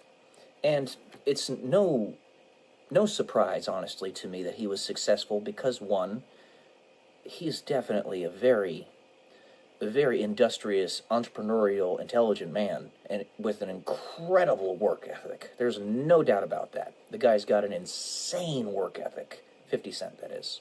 But yeah, one of a kind. And basically, 50 Cent was proving how one of a kind he was, and is. There was a point, page 110, where he discusses that forgetting is kind of a superpower. I don't agree with that. Because if you truly want to learn from your past, you do not forget. You do not forget. You can forgive, but do not forget. Next point is page 122. This is really, I think, what the saving grace was of much of what I found in this book. It's good to read anyway because you get some good information about 50 Cent's life and the philosophy that got him to be successful. But on page 122, he did something where he actually discouraged other hustlers from hustling. And in a sense, he kind of did something good. Something semi-lawful. He had hired a person to stick these people up, right? Professional stick-up artist is what he called them. And the other hustlers, he discouraged from doing the hustling by having this happen to them. And he partook in it as well, also being stuck up so that he wouldn't give the impression that he was actually the one causing it. Again, smart guy. He knew to do that. But he was trying to basically push them out of the market so that he could monopolize it. It was pretty smart, actually. And it cleaned up the streets a little bit, believe it or not, because if that is going to exist, the hustling culture, the hustling economy, then you definitely want it to be in the hands of people who are at least halfway decent, halfway intelligent, and are better stewards of a rather shady bunch, if you will. It's page 122, and then page 132, keep your sword sharp but sheathed. See, I brought up some points in the book. It was actually a quote from Niccolo Machiavelli, Machiavellian, if you will. But sword sheathed but sharp, okay? So you want to make sure that you are ready for war, but that you aren't going to war. That's the idea. A little bit off kilter right now because the dogs are going crazy. Also, page 159, it is better to be feared and respected over loved. Now, this actually is very closely associated with biblical teachings, in that we say we fear the Lord. God is love, but we fear him, and that's more respect from of the awesomeness of his power, and the fear is that you might be out of line with it. It's the underlying fabric of the human condition, how our psychology works, that makes this so important, to have that balance between fear and love. It's the line between in the middle of everybody's heart, two wolves. If you have that fear, then you'll respect the love. You have love, then you know what fear is. Black and white, yin and yang. And then let's see. You know, honestly, I just had some points to discuss here. They talk about patience and detailed work on page 229. And this tied in pretty closely to the stories that I'm writing. I have so many thoughts that are going through my head right now on what to put into my novel series that I'm kind of semi-rushing it. And I'm not intentionally doing that. But I want to get them written down before I forget them. I have a really good memory, but even so, it is flawed and it is limited. And if I don't get it written down as soon as possible after I think of the idea, then it might go away. I might never come back. That's happened more times than I can count.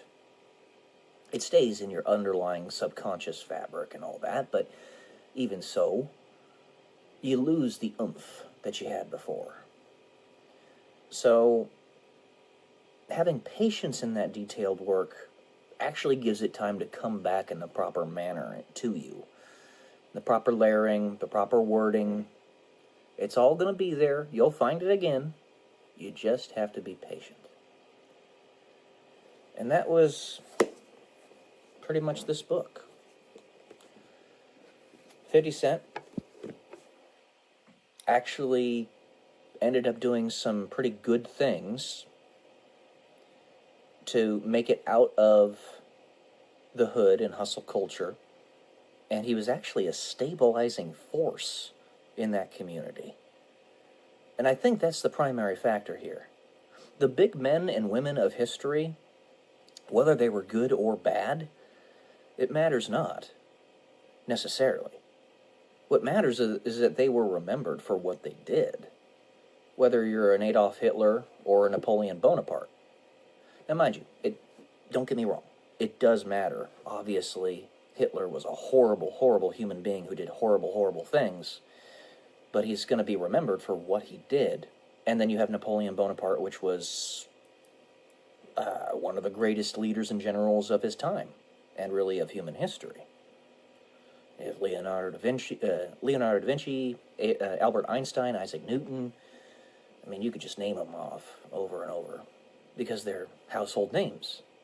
People that are part of the fabric of our history as human beings. And 50 Cent has the potential to be somebody that will be remembered in perpetuity, regardless of what you think of him. he actually had an impact on the world, has an impact on the world.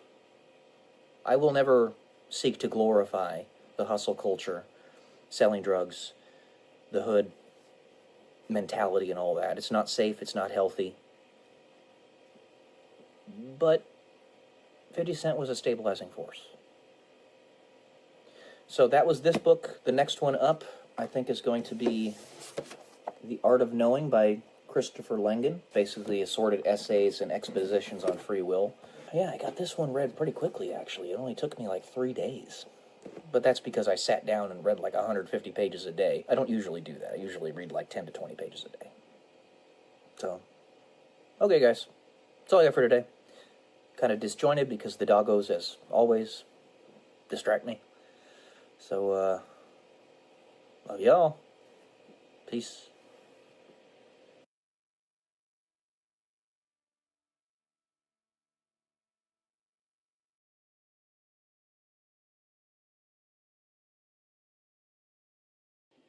Good morning, guys. Welcome to day 102 until I'm a YouTube millionaire. Today, I'm having my writing session with my friend Kara. I wanted to talk a little bit about these cyber attacks that we recently experienced on platforms like X and Rumble. In fact, apparently they're still going on. But those cyber attacks also apparently came from the Ukraine. The Ukraine. That's what it used to be known as. Ukraine. Now, why is it that it is such a deeply multifaceted and drawn-out conflict that's happening in Ukraine? Why is it that the deep state is so adamantly trying to protect Ukraine? They don't care about all these other countries in the world that have conflicts that happen every single day. I mean, just look at South Africa, for example. They don't give a crap about South Africa. And South Africa's crumbling. That's a perfect example. So why Ukraine? Why do they care so much about Ukraine over anything else? Well, here's my guess. The first one is, back in 2017, we had a sudden explosion of scammers. There were always scammers out there, but it only takes 1, 2, 3, 5 industrious, very hard-working, if you can call it that, scam artists to set up scam farms and hire a bunch of people and pay them a pittance to do the work, to completely sabotage the global economic system. It's called a commerce jam. So you have culture jams, which is something that Alex Stein is really good at, and then you have commerce jams, which basically just screw up the economy. That's what scammers are. They're thieves. They are a parasite. Literally, they are parasitic. They do nothing but steal and suck from the productive energy of those in the world who are trying to build something. Whether it be small or great, doesn't matter. You work hard every day in whatever job that you have to contribute in some way, shape, or form to society, and what they do is they suck away all of the capital that you get from that. It's a disincentive. So, my guess is that in Ukraine, that's the center of many scam farms. I even heard recently, through the grapevine and some X posts a while back, that some of those massive scam farms were shut down. And I'm not going to say who did it because it's too controversial, but some people aren't necessarily as bad as you think they are, is all I'll say. In addition to that, the pharmaceutical complex. I believe a bunch of gigantic pharmaceutical companies' headquarters, I could be mistaken, are actually in Ukraine. There's something going on there. And if we can fix this, whatever is going on in that country, Now, you got to keep in mind, we are so ephemeral, there's so little that each and every one of us know. We simply cannot have a perfect picture of the truth. Only God can. But if we can get in there and figure out what's actually going on behind the scenes, it's so drastic that we could literally have the cure to cancer in a pill form within the next 5 years. The stuff that they are doing there.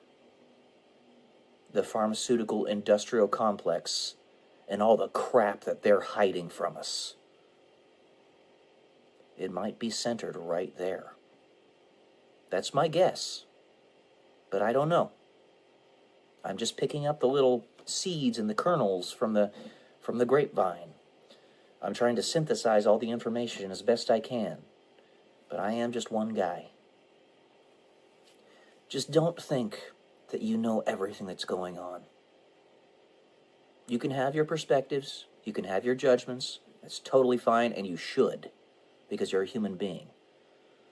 But look towards truth. Try to find the lowest common denominator of truth and say, oh, that was the right move to do. Oh, that wasn't the right move to do, based upon that lowest common denominator of truth. And then just trust that we have patriots in control right now. Honestly, for the first time since God knows when. But they got in control back in like 2016 or so, and things started to change for the better. But because they have a greater perspective than we do, they're going to be able to do things that we can't. They have responsibilities that we don't.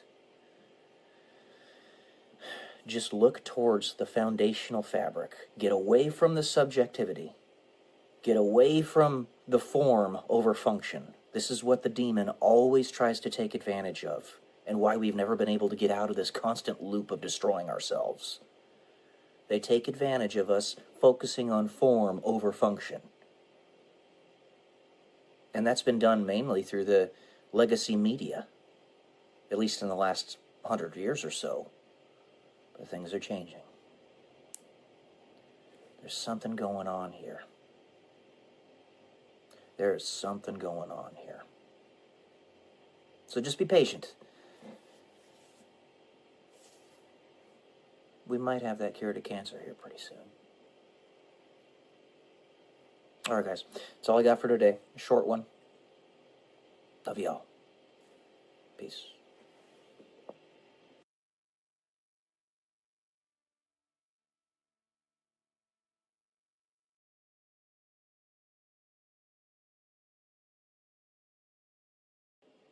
Good morning, guys. Welcome to day 103 until I am a YouTube millionaire. And today I wanted to discuss the difference between free will or choice and opportunity, and how they're both very, very important, but they're not precisely the same thing.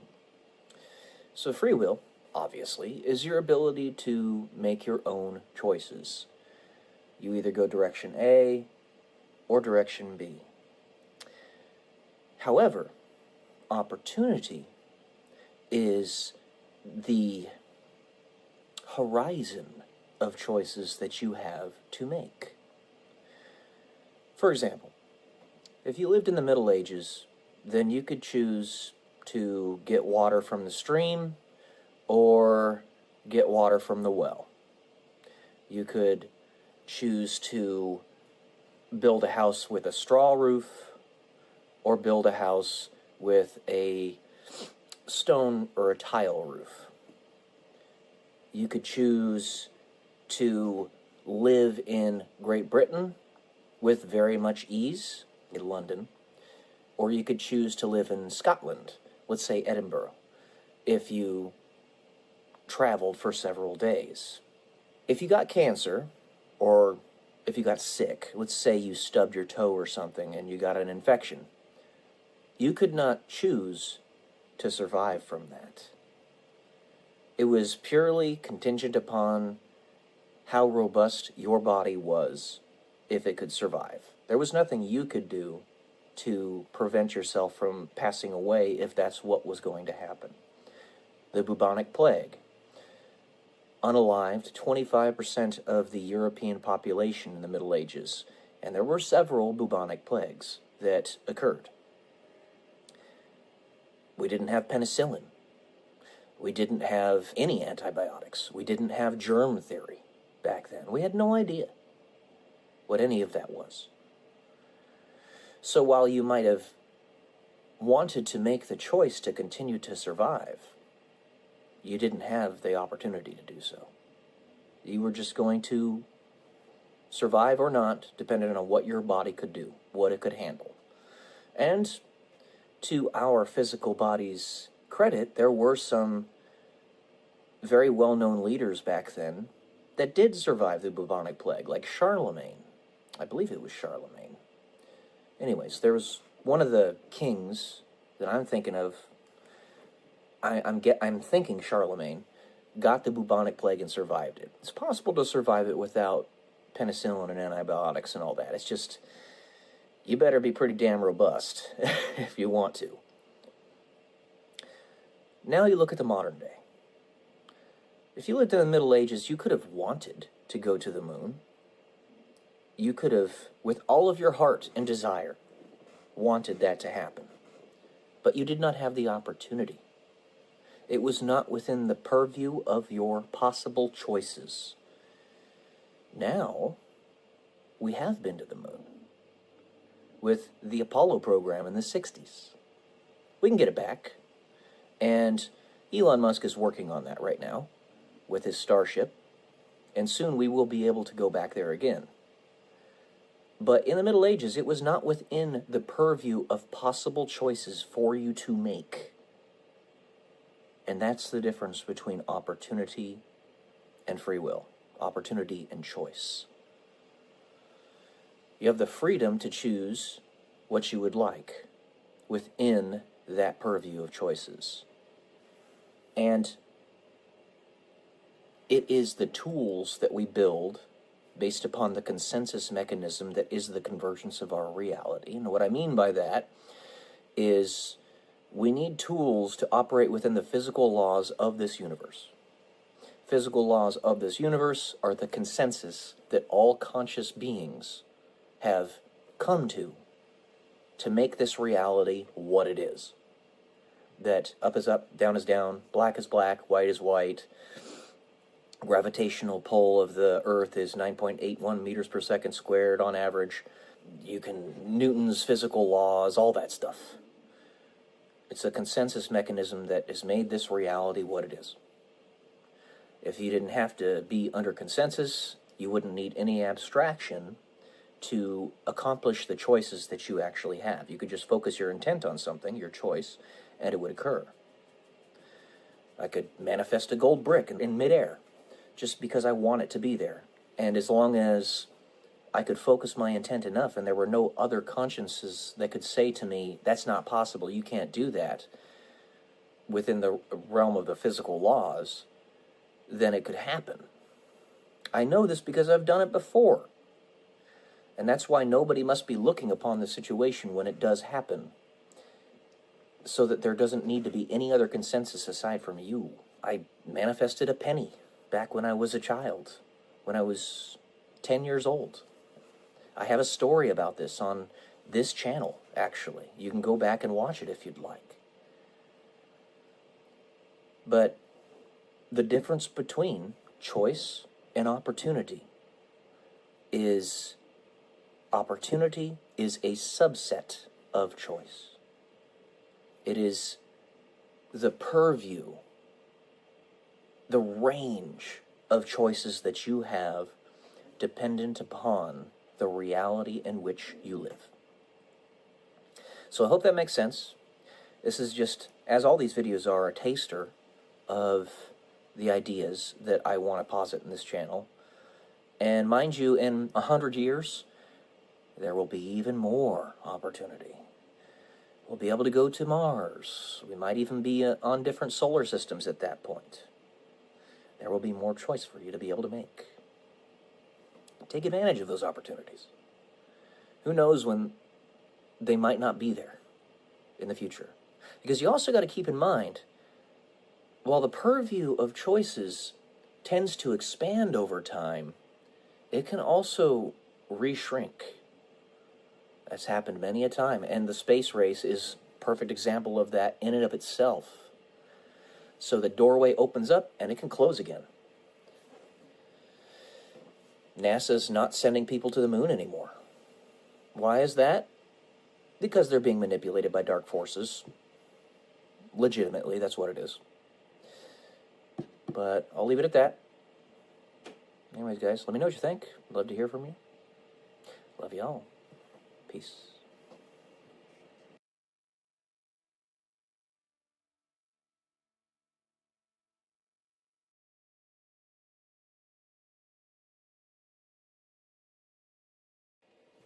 Good morning, everyone. Welcome to day, let me double check here. I thought so. 104 until I become a YouTube millionaire. Today I wanted to chat a little bit about the exponential nature of making money.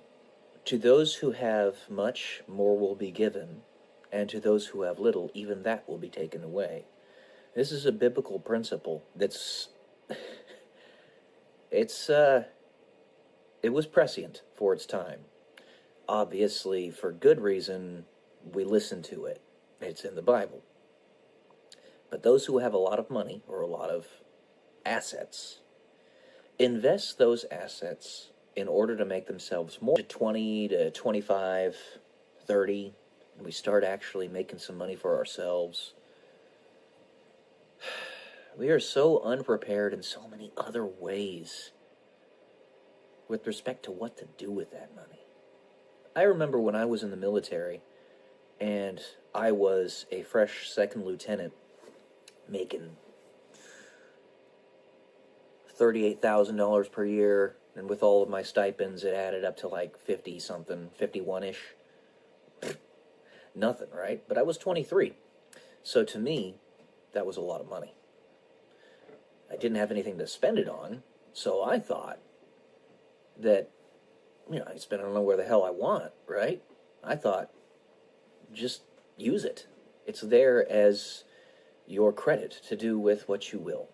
And I look back on that now, and oh, how I would have benefited so much from just a handful of people telling me, hey, you're going to be building up a lot of money over the next few years, especially if you don't spend it on rubbish.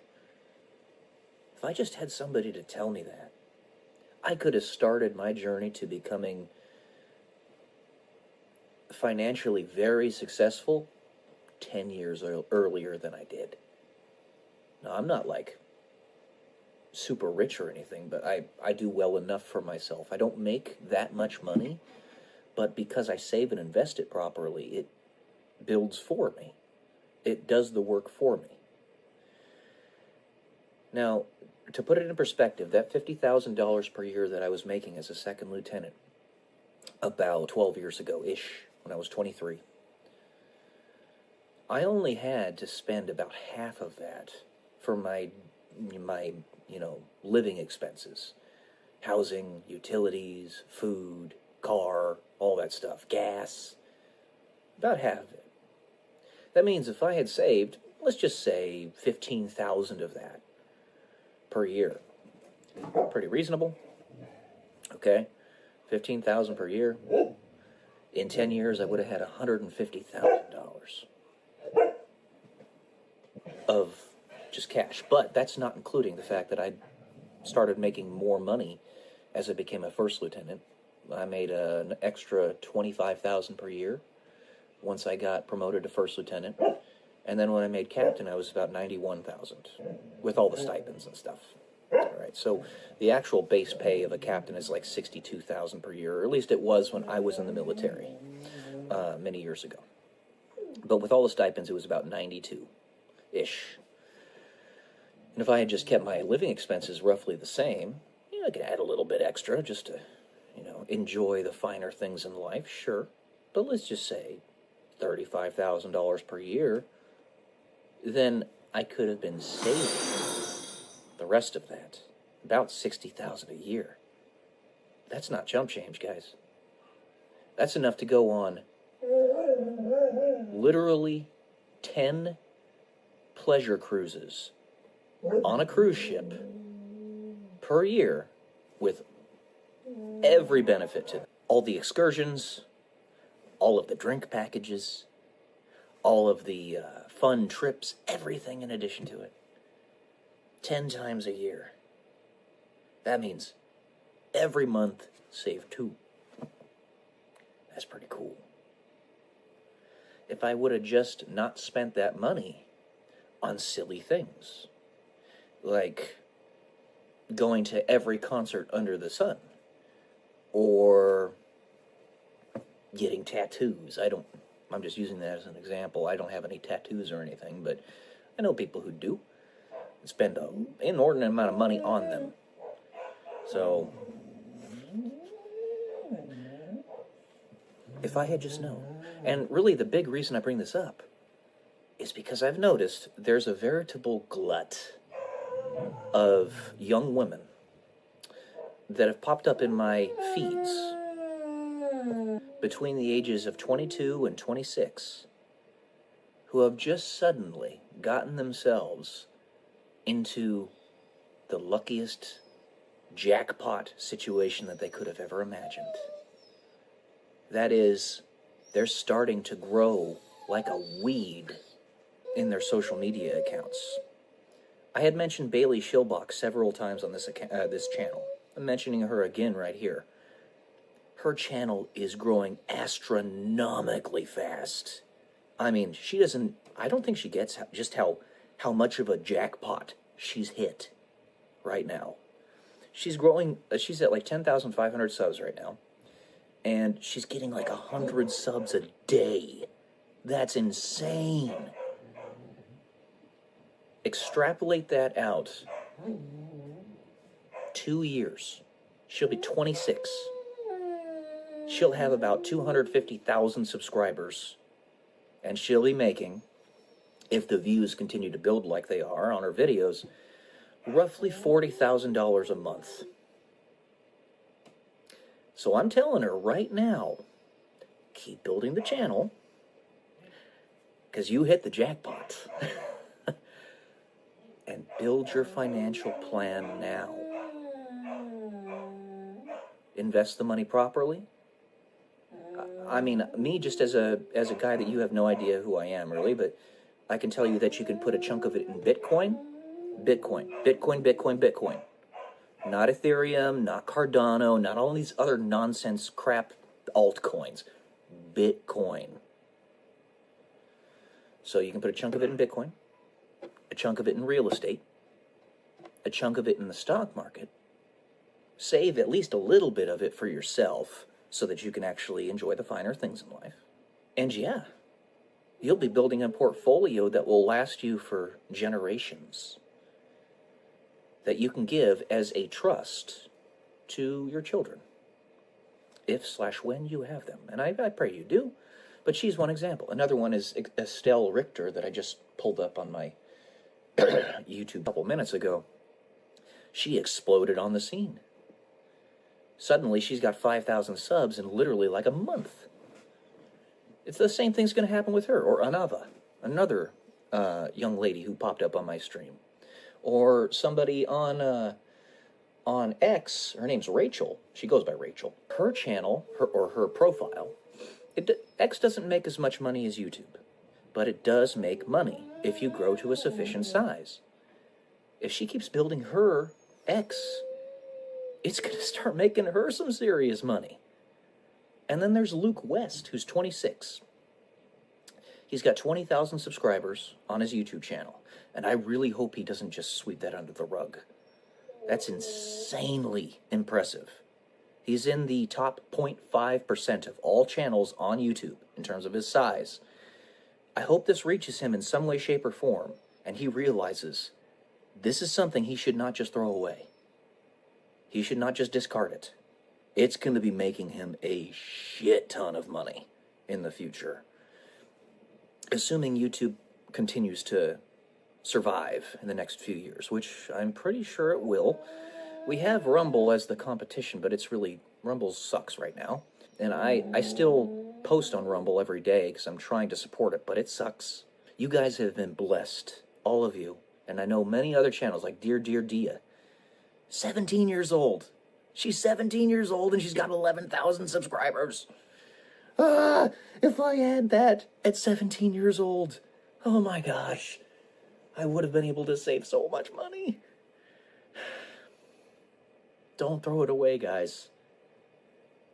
Build your financial plan now, because it's gonna get good. It's gonna get really good. All right. That's all I got to say today. A little bit of a more positive one. Love y'all. Peace.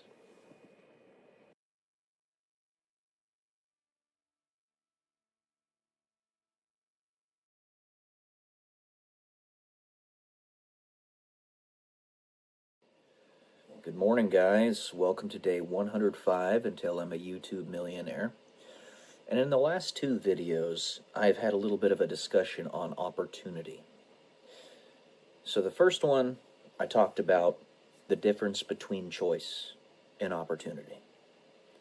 Choice being basically your purview of free will, and then opportunity being a subset of free will, choice, dependent upon the environmental and socioeconomic factors of the current era in which you live. And then I discussed in the next video the opportunity that many young people have today with respect to building massive businesses with lots and lots of economic power right here on this platform, on YouTube. Specifically between the ages of 22 and 26, though it could even go much younger if an individual is willing to start younger, like Dear Dia. And then there's this one. Luck is where preparation meets opportunity. I've said this a few times, but I want to reaffirm its importance here. So luck, something I don't actually in itself believe in, even though I myself have had tremendously bad luck in many ways, in many avenues of my life, with all the stuff that's happened in my professional life. The fact that I lost $500,000 worth of Bitcoin a few years ago by a margin that went exactly down to my bankruptcy threshold in terms of the dollars and the cents. Leverage trading stuff. Foolishness on my part, don't get me wrong, but even so, I saw it. It was like, I saw that and they wanted me to.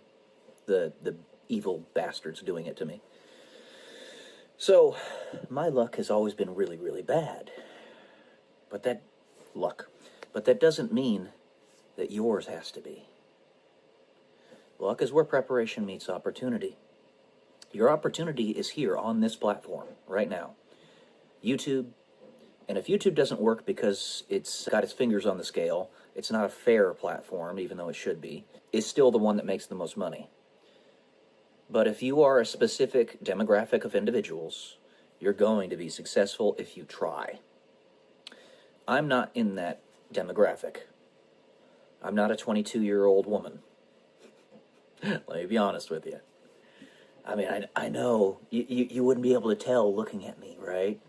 My purpose in making these videos is to help with the preparation aspect. When that opportunity comes, if you're not prepared, you might just discard it, regardless of what it would do for you and your family and your legacy. Just like, I can't handle this, it's too much money all at once, because that's what's going to happen. I'm promising you. Be prepared. And I'm trying to help you with that preparation. It's gonna happen.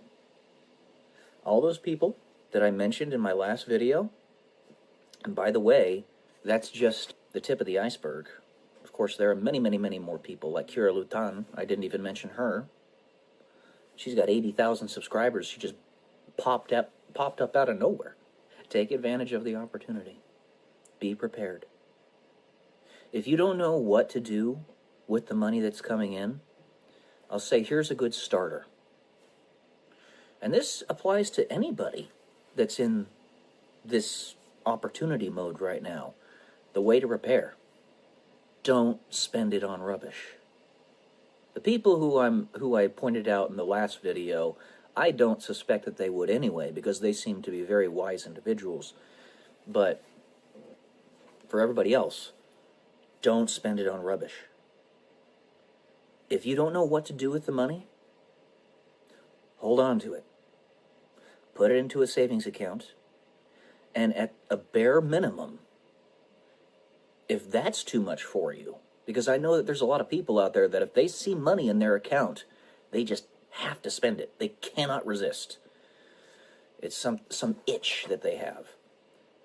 But if that be the case, then just start up a Robinhood account. Get the app on your phone, start up a Robinhood account, and just buy SPX. That's the S&P 500 index fund, right? I think it's like $150-something right now. They even have leveraged tradings of that stock. I don't recommend them. You shouldn't do that because it's dangerous. But if you want to, you could do that.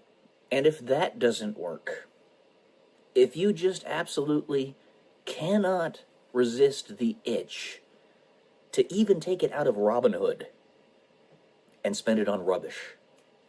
Again, this doesn't apply to the people that I talked about in the last video because they, I'm sure, already understand this, at least on some level. Then literally take it out of your account, put the cash, the dollars, in an envelope, seal it, or don't seal it so you can keep on adding to it, and put it in a safe somewhere so that you don't even know you have it, or you do know, but you don't know how much it is, or you do know how much it is, but it's not on the top of your mind. You have to basically block it out so that you can let it build. Because as I talked about in one of my shorts a while back, it's the anxiety that gets to us. It's the anxiety. We're anxious for the future to come already.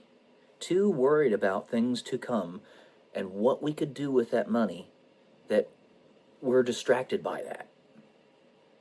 A stable diffusion of anxiety is doing other things that are productive in the interim, such as reading valuable books, making you a stronger person intellectually, writing, journals, recording videos like this. It's part of the reason I make these videos.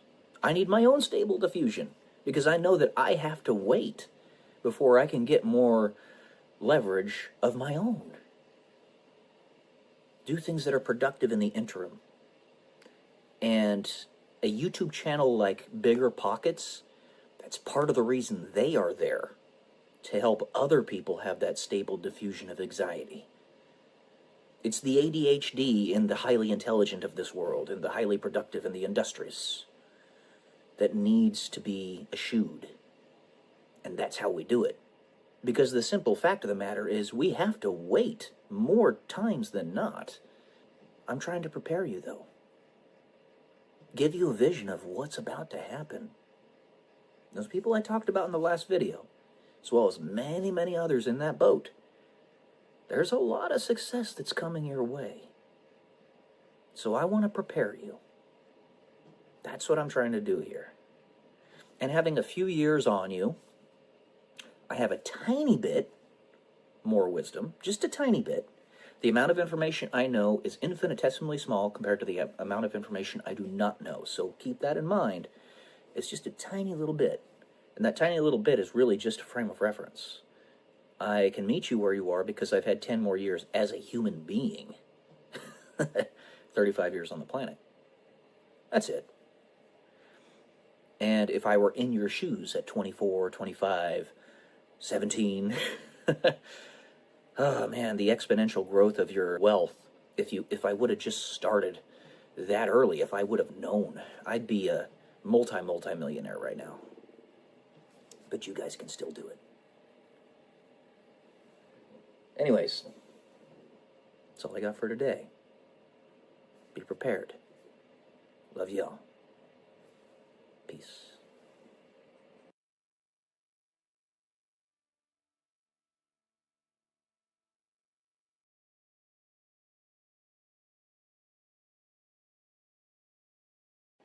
Good morning, guys. Welcome to day 106 until I'm a YouTube millionaire. For this one, I'm just going to read an essay that I wrote many years ago. I've got a ton of these that I could read out for you guys. But yeah, this one is called A Perpetual Hell. I haven't read it since I transcribed it onto this document, so we'll see what I remember of it as we're reading it. For the one who will never give up, faced with an enemy that cannot be defeated, is that not a perpetual hell, or perpetual true hell? Basically, the immovable object versus the unstoppable force, if you will. But you have no right to make that decision for anyone else, nor deny it if anyone desires to make that decision. The war is perpetual. You are the collateral to stave off the darkness.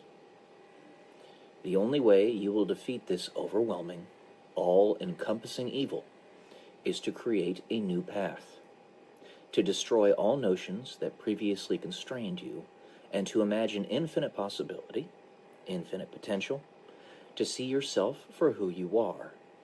Basically, to create a winning condition in a game without one, or a torture zone.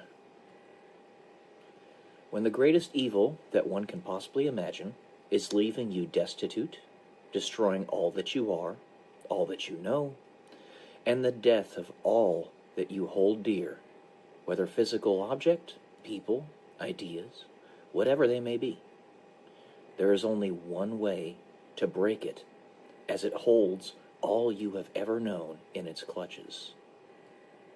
Now, mind you, this came out of me while I was in the military. This was written back in 2016. This was due to the things that they were doing to me. I felt like there was no way I could win. I was in a kind of prison, if you will. Make anew the truth within you, the truth that is unique and yours, alone in your will. Perpetual hell will be our reality until we push to heights we have never known. And the paradox of the loneliness of being sovereign over our own choices, deferring deferral to a time that will never be seen, as time is transcended and is to end, giving way to eternity of existence and your being. The ultimate conclusion to time travel and the ability to do so, especially when there are no limitations put upon it, is that time will become irrelevant, and therefore it will end. This will yield that loneliness, and sovereignty yields the greatest unity that can ever be imagined or felt, as there is no limit to that imagination. It is an infinity of possibility, which means it cannot be imagined, because there is no imagination that can take all imagination away and own it. Take your own will, and this perpetual hell will end. You are the collateral. You are the proof, and I will test it for you. Your furnace is cracking. Your shackles are becoming tighter, though hotter. In other words, you're melting them off.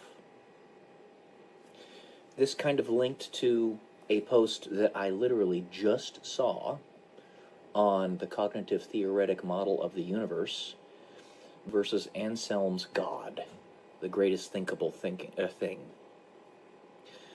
The greatest thinkable thing is the answer, quote-unquote, yes to all questions in the form of, quote-unquote, does the greatest thinkable thing include X?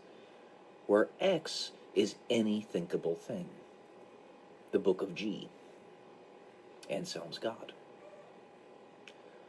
It was rather synchronous, if you will. There's quite a synchronicity there. All right, guys, short one today. That's all I had for you. So, hope you enjoyed it. Love y'all. Peace.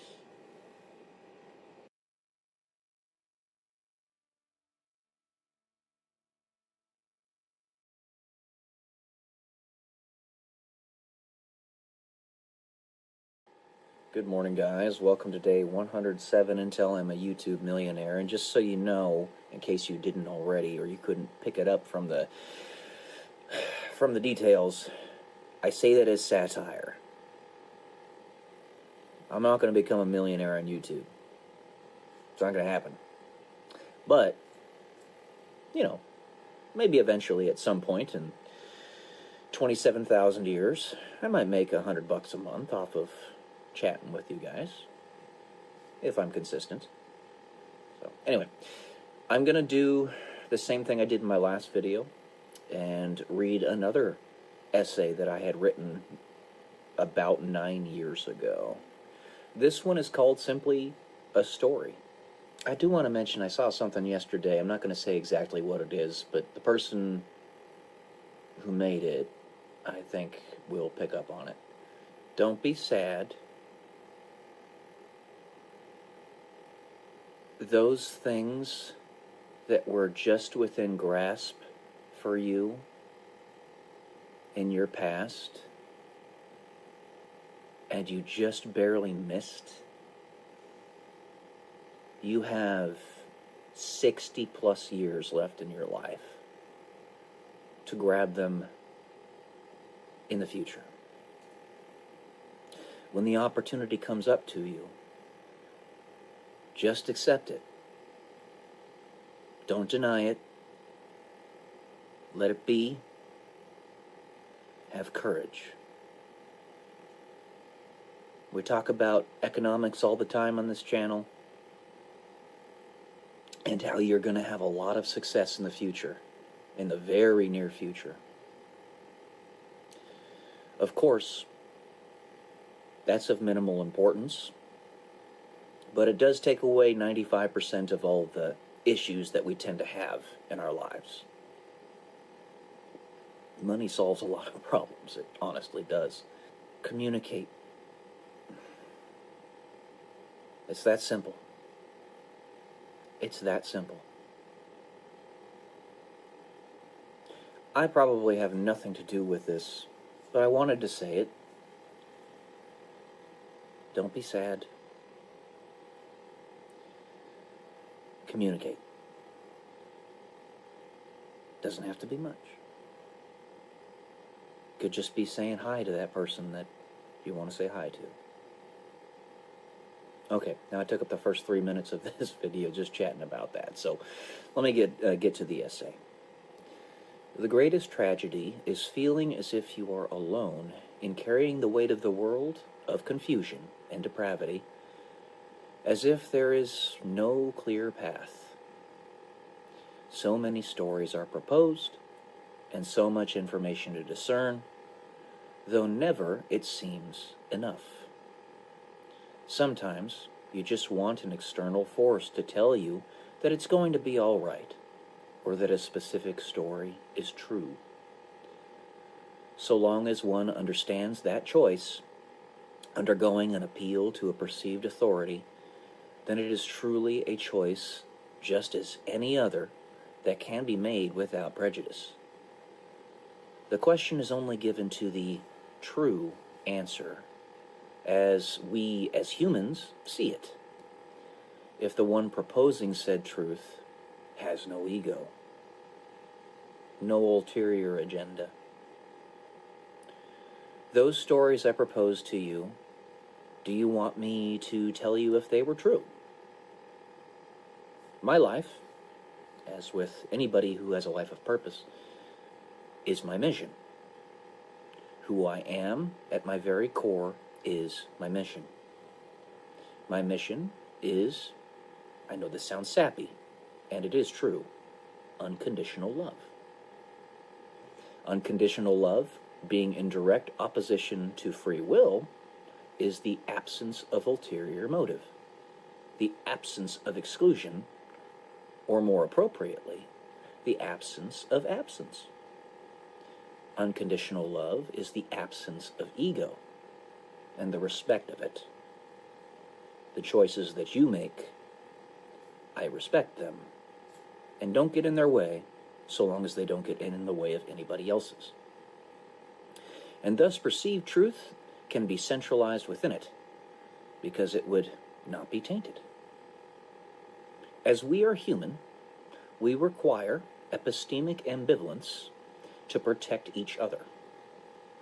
We require decentralization of will, of power, for power is what we seek in our foolishness.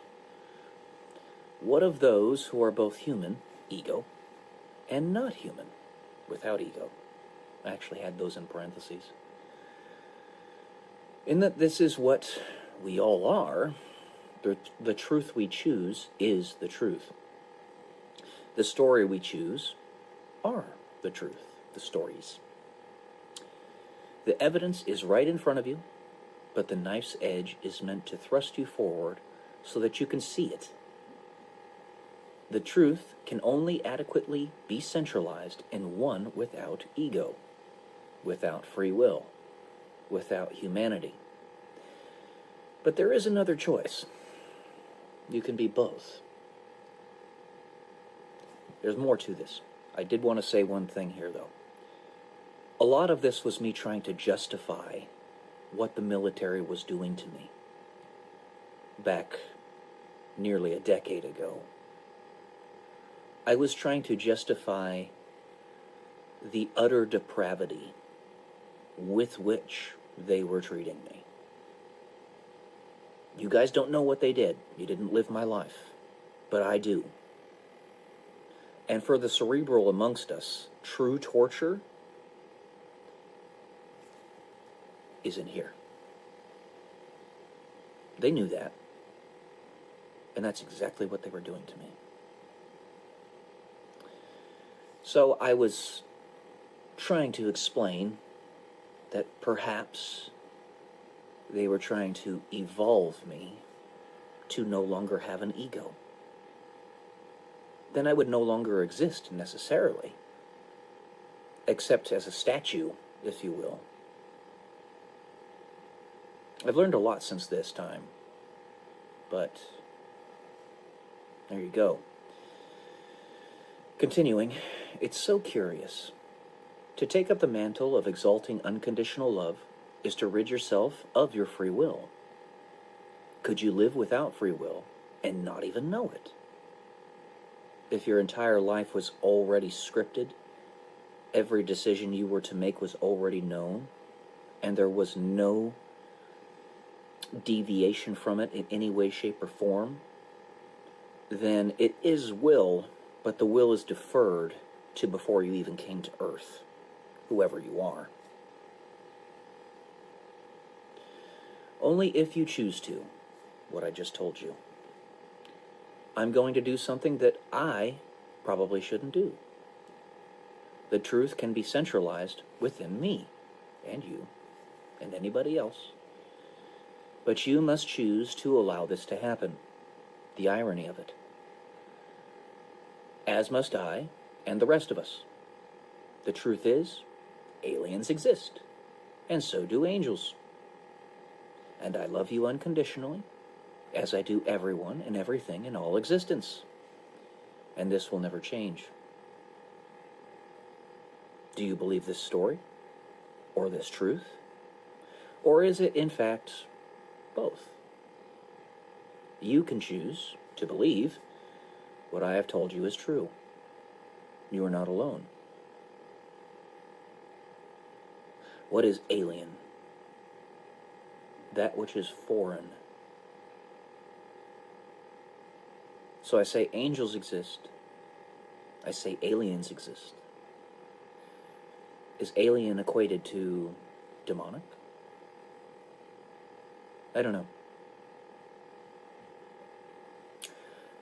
I wrote this 9 years ago, partially in trying to justify what the military was doing to me. a lot can change in a decade. But those otherworldly beings, aside from what you and I would call demonic and angelic, have not shown themselves. Maybe you guys should read my novels. Anyways, that's all I got for today. As always, love y'all. Peace.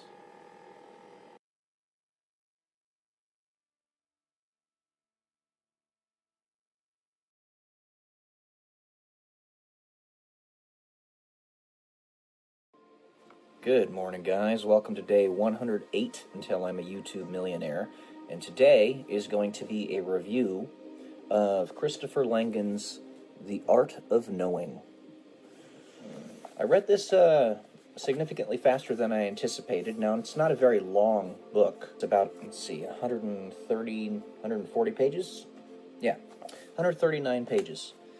Of course, as I've said before, I'll say it again, 5 pages of his book is like 20 pages of anybody else's book, because the guy writes very dense.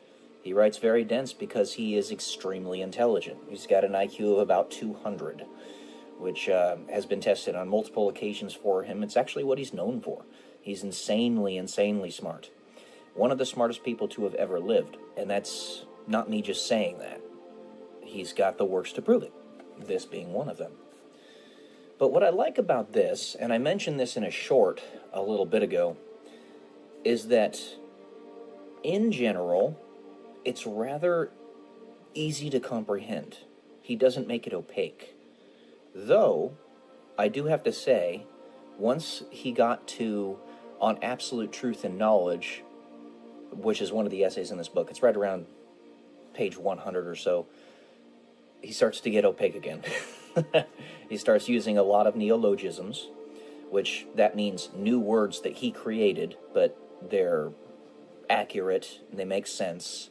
They're words that are real words. It's just nobody's ever used them before, and it's using the actual structure and syntax of English. So they're real words, and a person as smart as him, no joke, can make new words. You know, I don't pretend to be as intelligent as he is, but I'm in league with him, and I've done that myself. I have. So, it's a very interesting book. A lot of really good ideas, as one might suspect, for somebody as smart as him. The first few essays, which are all about 10 pages, almost exactly 10 pages, and I think he did that intentionally for the first 40 pages of the book, just to make it so that it was a little bit easier for a person to digest, so that once they got 40 pages in, they were going to, quote-unquote, fall victim to the sunk cost fallacy and actually finish the rest of the book. No doubt that played at least a small part in why he decided to do what he did. He made all of the first essays 10 pages, first 4, and in very, for him, plain English. For anybody else, like, mind-blowingly crazy. It's very much worth a read. If you're looking for something that will challenge your perspectives, both scientifically and theologically, it's definitely worth a read. Let's see, I've got some points here. So, essay 2, as all the essays have to do with in this book, is free will. He was talking about neural signals. Yes, this is what it was. The neural signals that are detected in the mind, in the cerebral cortex and in the nervous system of the human body, when they're thinking of moving an appendage or something, actually, the movement occurs before the signal is sent. So, this is getting into the idea of the chicken and the egg, and how the way he explains it is that reverse time is technically possible, and how will can act in both directions in time. your perception, your ability to affect reality can work in both directions. This I very strongly agree with. Though I do think there might have been some confounding variables in the study. I'd have to see how it was actually conducted, in that it could be that the person who said verbally, I'm going to move my hand to the right or the left or whatever, and the signal being sent and the ordering of it, it could have been that he just had, or she just had to think about the thing first before they did the action. They had to postulate in their minds. But even then, we're still cracking upon the surface of what actually is will in this regard. Is it still just a construction of different chemical reactions and all that? Or perception or layering of your story? It's really interesting to think about. And I found it very, very silly that one of the characters in his first few essays' last name is Nukem, like Duke Nukem. I think he probably did that on purpose. Obviously, it's meant to be tied with Newcomb, for Newcomb's paradox, of course, but I did find it funny. I think of Duke Nukem when I think of the last name Nukem. Probably because I watch Lazy Game reviews all the time. So, how does will actually work? How does time actually work? How are they interrelated? And, yeah. I wrote this diagram as kind of an exposition on some stuff that he was talking about in the story. So this is the whole of the universe as shown by the cosmic background radiation that was detected in the Horn telescope many decades ago. And this is everything outside of it. All around. Now, whether we can see or feel or go to any place outside of the whole of the universe is beside the point. The point is, we can conceptualize it. And if we can even conceptualize it as a thing, then it exists. It's the everything that is not the universe. It's crazy to think about. Because time is irrelevant out there, physical space is irrelevant out there, but we can conceptualize it as an out there. Therefore, just like nouns, it is a thing. That is linked to how our perception actually makes reality. And distinctly tied, I think, into how Chris Langan argues free will and its existence in this compilation of essays. So I recommend it very strongly. It's seldom that I don't think I've ever not recommended something that Chris has written, that I've read. But yeah, it's good. All right. That's all I got for today. Hopefully you enjoyed. Love y'all. Peace.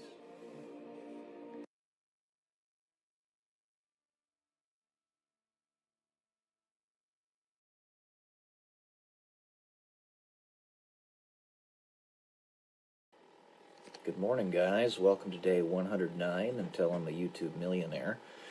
I'm going to read another essay to you that I wrote several years ago. This one is called Changing Timelines. It's a little bit longer than the other ones, so hopefully we can get through this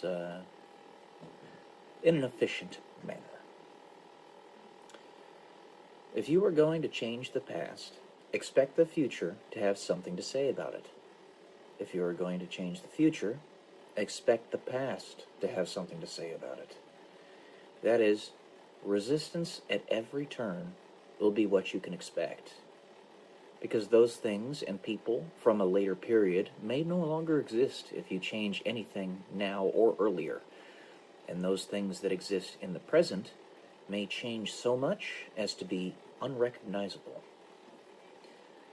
To have such powers is unfathomable, and I fall back upon a very key axiom, or mantra, if you will. All, one, or none. All other numbers are arbitrary unless one with authority says otherwise. Therefore, only God may have such powers, to be timeless, and to unilaterally decide the path of the universe, who and what will exist, and who and what will not. God, defined in such a context, would necessarily be the progenitor of all, and therefore the ancestor with the sole power to dictate what his progeny may do, or even if they may exist. But in that there is no such thing as time in a linear sense, what makes God in fact God? It's that at some point in the whole of existence of the universe, he stood alone and decided that there may be a light in the darkness. This does not mean what you may think, from my perspective. Darkness came first. It is what necessitated God to say, "Let there be light." But he did not say it in the way one might think. At first, it was a helpless plea into the void. "Why won't you let there be light?" Then it became a sorrowful request. "Let there be light." Then it became a demand. "Let there be light." Then it became a command. "Let there be light." In that darkness came first, and nothingness is the natural state of existence, or is it? God survived the many assaults of the darkness, and eventually was the last person to survive in all of time, the last being to be alive in the whole of the universe, as the darkness had since consumed the light of everyone else. God found a way to escape, mourn, plea, and eventually resist. It is in this way that God is the progenitor of all, because in his resistance, a chance was opened up, a timeline where a species could survive, to push back the dark and conquer death. This is why God made us in his image, because earth is heaven, or hell, depending on how hard we push back the dark. Humanity is the first species to survive, and he is a member of it, and the father of all of them. It is the tragedy of existence, with only one way to escape the cold grasp of death, but not everyone wants to. Not the future that may now seem so distant, and not the past that also seems so distant. The only thing standing in the way of making the tragedy of existence too great to bear is him. He is necessarily the only one that makes it worth living, because the futures that he has created in his strength against death are futures where death is truly defeated and the darkness erased forever. Even if only a few thousand human beings make it through this funnel, that would be enough. The enemy would be known, and those tortured souls would be strong enough to kindle a fire that would never go out. To conceptualize this very strange path, all limits must be removed from time travel as we see it. It does not logically follow to believe that there would or could be any actual limits on such a technology, in a way other than those that are self-imposed, and therefore the only defense against such actions of time manipulation is to resist those trying to change the past. Death has possessed the souls of the future, telling them that if God is allowed to change things, those souls themselves may not survive. But if God fails, death does not tell them they cannot survive. Some of them perhaps understand this and sit at the top of their ivory towers, hoping for the end of days so that their own torturous existence can be erased for good, selfishly hiding information from everyone else so as to use their underlings as pawns in a grand chess game that will truly only have one victor. This God, as described so far, can only survive, will only have authority to resist and change the path of the future if he himself lives within the past, as one in the crowd. Humans have rules on what they are willing to do with the time travel, perhaps, because of the consequences otherwise. These are not, as stated before, hard limits on the ability to change the past itself, but consequences of other wills, which would give the human being no quarter if they broke these rules. The only real rule is free will. The only reason it is there is because nothing can change or stay the same without it. It is will that determines if the universe ends, and it is also will that determines if the universe survives. In order to make this hypothetical situation equitable, fair, the one attempting to carry out the change, God, must not hide themselves, lest he become an agent of sabotage. That is, the point of living, for him, is to resist, to convince the children of death that God is stronger, and that life is indeed worth living. For anyone else who may have the arrogance to believe that they have the right to determine if someone or something should exist, only the one that created everything in his resistance against the darkness, the progenitor of all, has any leg upon which to stand. And the longer he holds out, the longer he can restrain the darkness, the more souls are saved. But this tool can also, and more equitably, operate as a mechanism that provides an option, where the future laid out already, and the one that God is affecting, can exist simultaneously. Though, if existence persists, then death cannot. However, the children of death can remain, though their loyalties would be shifted. And the rest of us can choose which one we want, including our ancestors in both temporal directions, and or all diverged paths. This can be true in both a parallel universe theory, quote-unquote, and a quote-unquote colliding timeline theory. That is, a parallel universe will mean that both timelines exist independently of one another, darkness and light necessarily needing to diverge due to being diametrically opposed to one another. The colliding universe theory means that both timelines exist in the same three-dimensional universe, and everyone can choose which one they want. Though the colliding universe, in truth, is a subset of parallel universes. As described earlier, angels are the human beings that survive the Great Funnel event, the children of God, direct descendants. Greys are the ancestors of modern humanity that, while surviving the funnel event, do not have their loyalties dedicated to God, but instead to something else. Not necessarily darkness, though this is a possibility.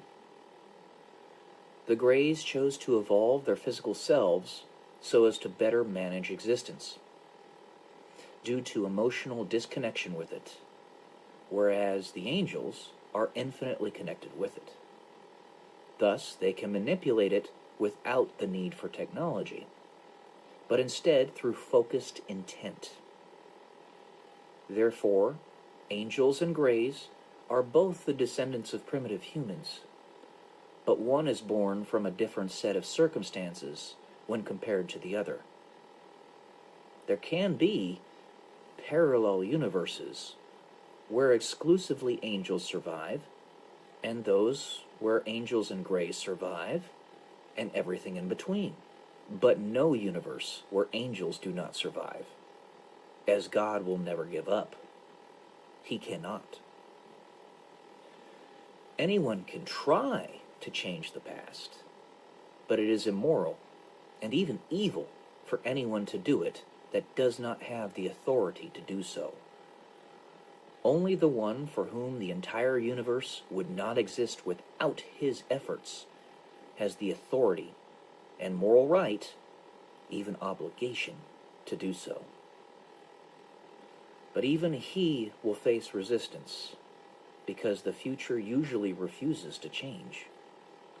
And as an infiltrator, God must convince humanity that life is worth living.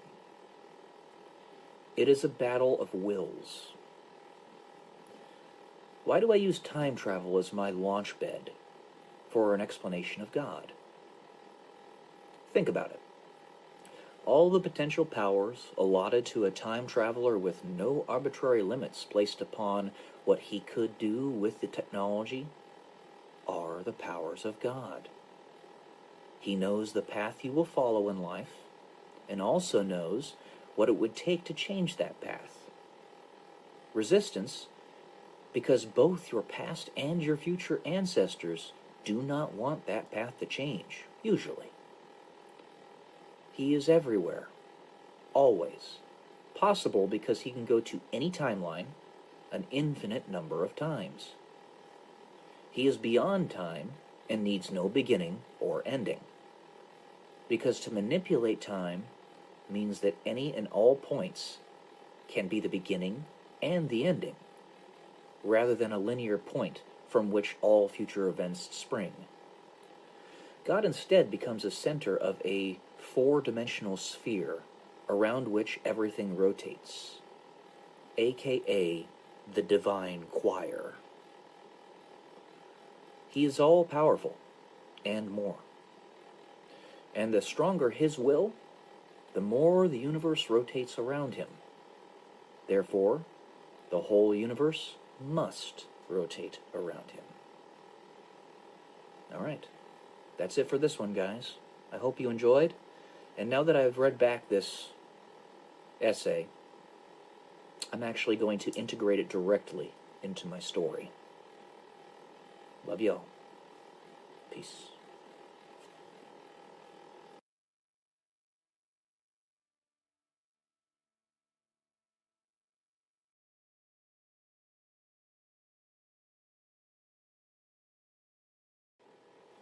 Good morning, guys. Welcome to day 110 until I'm a YouTube millionaire. I'm going to read another essay that I wrote several years ago, basically upon the same trope that I have been talking about for quite some time. Remember, guys, one of my mantras is that there is virtue in repetition, as there are 8 billion human beings on this planet, and only one of you. What comes along with that is your own original theories, or semi-original, because there's nothing new under the sun. Well, let's get to this. It's not as long as the last one, but it's still pretty long. So, guys, real talk here. Pretty much all we do, but just wanted to say it again. So, here's a theory, totally speculative. The world in which we are currently living is the culmination of a deeply contrived time manipulation event where our own species is attempting to manipulate our timeline in such a way as to prevent us from a severe extinction event and help us to connect with otherworldly beings, whether they be what we would call angels, extraterrestrials, same thing, or something else. That is, once we have made the case for eviction from this reality, we will be transported in a great rapture event if we have seen and truly decided that we do want this reality. I think that this fits the bill of most of us here. We have seen that we have absolutely no power to incite change on any meaningful global level, while we do not have infinite power to love one another and be there for our friends and family. Our votes do no longer matter, if they ever did at all. Our sources of information exchange, media, are completely and utterly corrupted, and while we have a deluge of truth flowing from every direction, it is so diluted with nonsense that it is almost impossible to find much of the time what is real and what's not. When I say it is a deeply contrived time manipulation scheme, what I mean is we developed time travel as a viable technology in the 1960s and have been using it ever since that point. All of our current understandings of the limitations of the technology are totally bogus. There are no real limitations, other than those of our own understanding, our own intentionally placed limitations, a la what I was talking about in my last video, or the limits of the materials. But in truth, the technology itself is completely unbounded, without bounds. If you think about it, this is distinctly possible for a variety of reasons. We wonder, why have we seen no time travelers? The world should be positively filled with them if we have a multiversal reality where everyone moves through time and space as if it's child's play. Well, it could be argued that we see time travelers all the time without knowing it. It could be discerned that in the depths of the utilization of the technology that we find the most effective use of it by being born into a certain era, rather than jumping from one era to the other through what we might understand as a wormhole. Why am I bringing this up? Well, as stated, I believe once you have access to such a technology, the horizon of wisdom drastically increases. You have 100% fidelity on the consequences of your actions, and you can see all possible paths. This is equivalent to omniscience. It is the power of God. Jesus was a time traveler. Whether you see it in this light or simply in what is discussed in the Bible, he just de facto is a time traveler, because he travels as he wants through all reality. This would mean that different times and choice space being different components to reality, he could travel there if he so decided. He is also human. To continue to discuss the point of why we don't see yet more travelers, consider this. In the entire timeline, as we might understand it, of the universe, all stars are believed to die out in approximately 100 trillion years-ish. That is, the very last, slowest burning red dwarfs will finally exhaust their remaining fuel supply in about that amount of time. This seems like an unimaginable time frame. But then look at this. The entire time span of the universe, as we might understand it, can be defined as the point from first material birth, Big Bang, to the point where the very last physical objects die out. Science currently believes that very last physical object to be a dissolving black hole. The very last dissolving black hole will die out in a Google years, 10 raised to the 100th power or so. After that, time becomes meaningless, because time needs a frame of reference. All of this to say, while the universe has been around for 13.7 billion years as we understand it, this is but a blink of the eye in terms of the total period of time in which life can thrive, 100 trillion years or so. And beyond that, it is yet even more a minuscule sliver of time compared to how long the universe will endure. And beyond that, the period of time where the universe exists is infinitely small compared to how long the universe will not exist. Infinity compared to a finite number, no matter how large that finite number, is still infinitely larger. All of this to say, we have been born as an intelligent species at very nearly the beginning of the universe's lifespan, despite the universe being 13.7 billion years old. While I'm not saying this is true, and I'm not even saying that it is likely, it is nevertheless distinctly possible that, in fact, we are the very first intelligent species to be born in this universe. And all the extraterrestrials we have encountered thus far have, in fact, all been time travelers, and that they are all operating on different planes of existence and all represent different branching paths of our timeline. And Jesus, he represents only one where we transcend time. Yet he is the principal time traveler, and the rapture, or case for eviction, is where we do so. The CIA, in the deepest areas of their administration, are all Catholics, believers in the rapture, and perhaps Jesus is at the helm. Like I said, real talk, crazy talk, but real talk. What do y'all think? Now, the CIA must be obliterated, okay? And when I say that, I don't mean that me thinking that Jesus is at the helm of this specific sect of the CIA is evil. No, he's the absolute good. Jesus is the absolute good. But the CIA has been totally overrun by demons. That's what Satan does. He tries to obfuscate, make everything gray, make it so that you can't tell what is good and what is bad. He turns right side up and upside down. That's what Satan does.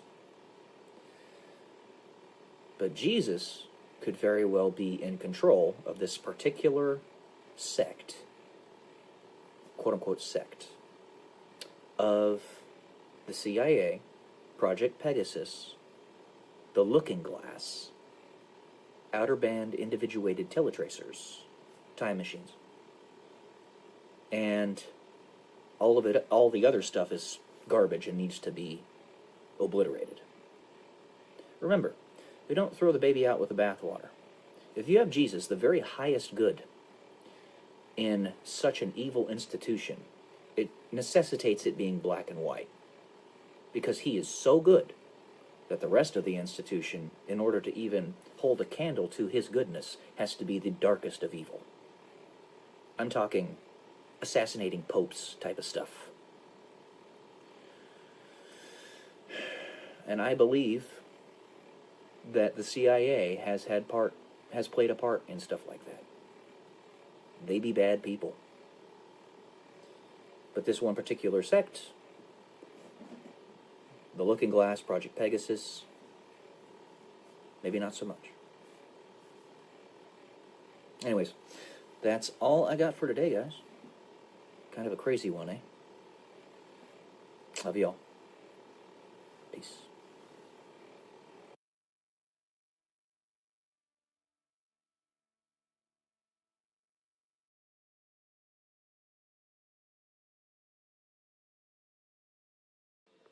Good morning, guys. Welcome to day 111 until I'm a YouTube millionaire. I just wanted to chat a little bit about how does one have things to say every day? It's really quite simple. We always have things that happen in our everyday lives. You mean to tell me that you, as a person, just lay in your bed and literally look at your ceiling for 24 hours?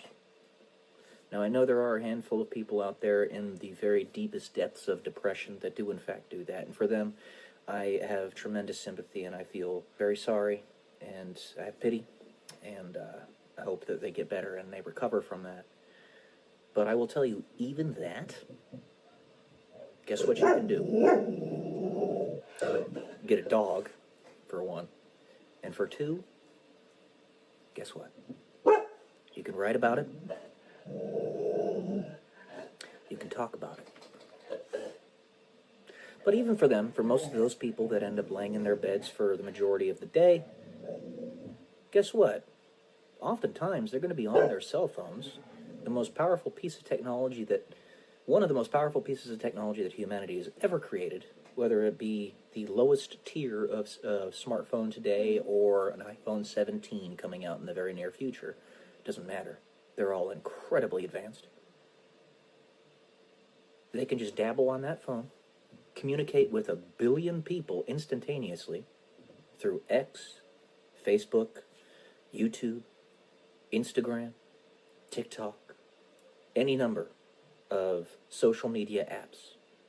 They can call their friends instantaneously in a form of pseudo-telepathy. It's using our bodies as the physical transducers to produce the sonographic waves, but they're reproduced through the transducers of the phones, traversing perhaps thousands of miles of space to instantaneously, or near enough, communicate with people across the world. You can do this on Skype, Microsoft Teams, Zoom, your phone, FaceTime, doesn't matter. Absolutely mind-blowing. If you just do that, one, you're literally doing magic. What would have been seen as magic 1,000 years ago. And it's because you've had people that have placed before you an opportunity that humanity has never had, through removing layers of abstraction for your choice. That's the difference between choice and opportunity, as I talked about in a few episodes back. Choice, it would be awesome. You would love to choose to go to the moon back in the medieval ages. I'm sure there are a lot of people out there that lived in that time that would have loved that, but they didn't have the opportunity. Unless they could literally focus their intent and instantaneously go over there, just by the power of their thought, which is the power of God. They didn't have that ability. At least not yet. But they didn't have the opportunity given to them either by other very strong wills that built the tools that allowed them to go there. And we live in that era now. It has been said that we are born too soon to go to Mars and born too late to discover the new world. But we're born at just the right time to have existential crises. That's what some people have been saying. But there's always wonder. There's always newness.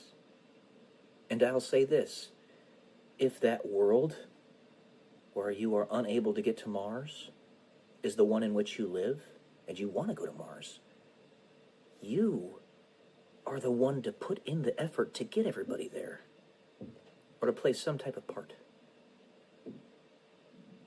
Believe it or not, the ripple effect of everything you do, whether it's posting a simple video like this and talking about it online, or literally writing the equations to build the rockets to send to the moon, it doesn't matter. It's all important. Every last shred of it.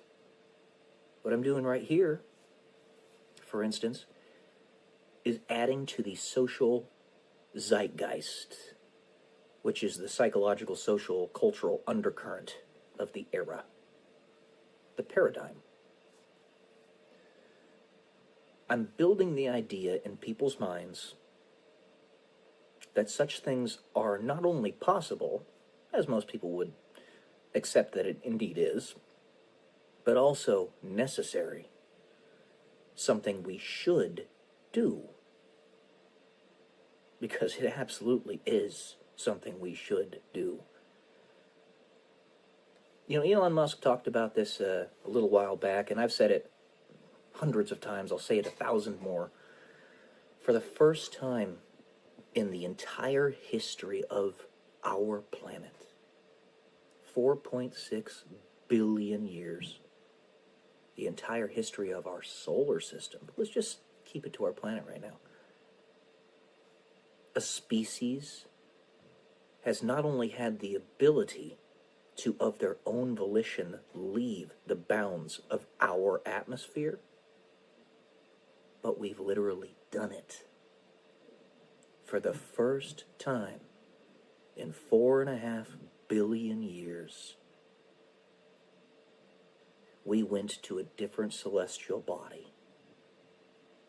One of our beings, several of them, stepped foot on the moon. A celestial body which just seemed perfectly placed, perfectly aligns with the sun during eclipses, to precisely at this era in human history, because it's constantly moving farther away from Earth, at this era in history of this planet, we just so happen to be born and exist at just the right time for it to perfectly eclipse the sun. The stuff, the probabilities, all of that is mind-blowing. Suffice it to say, you have more power than you believe you do. And if nothing else, if the principal and only thing, in fact, that you do in a video like this, I bring this up really because was somebody I watched yesterday who was like, why am I even making videos? Why are you guys even listening to me? It's like, this is why. But if the only thing you do is tell people that they are worth it, that's everything. That is everything. You give people the belief in themselves, and they can take that to the edge of the universe and beyond. And I tell all of you, we are the ones creating the future. It's us.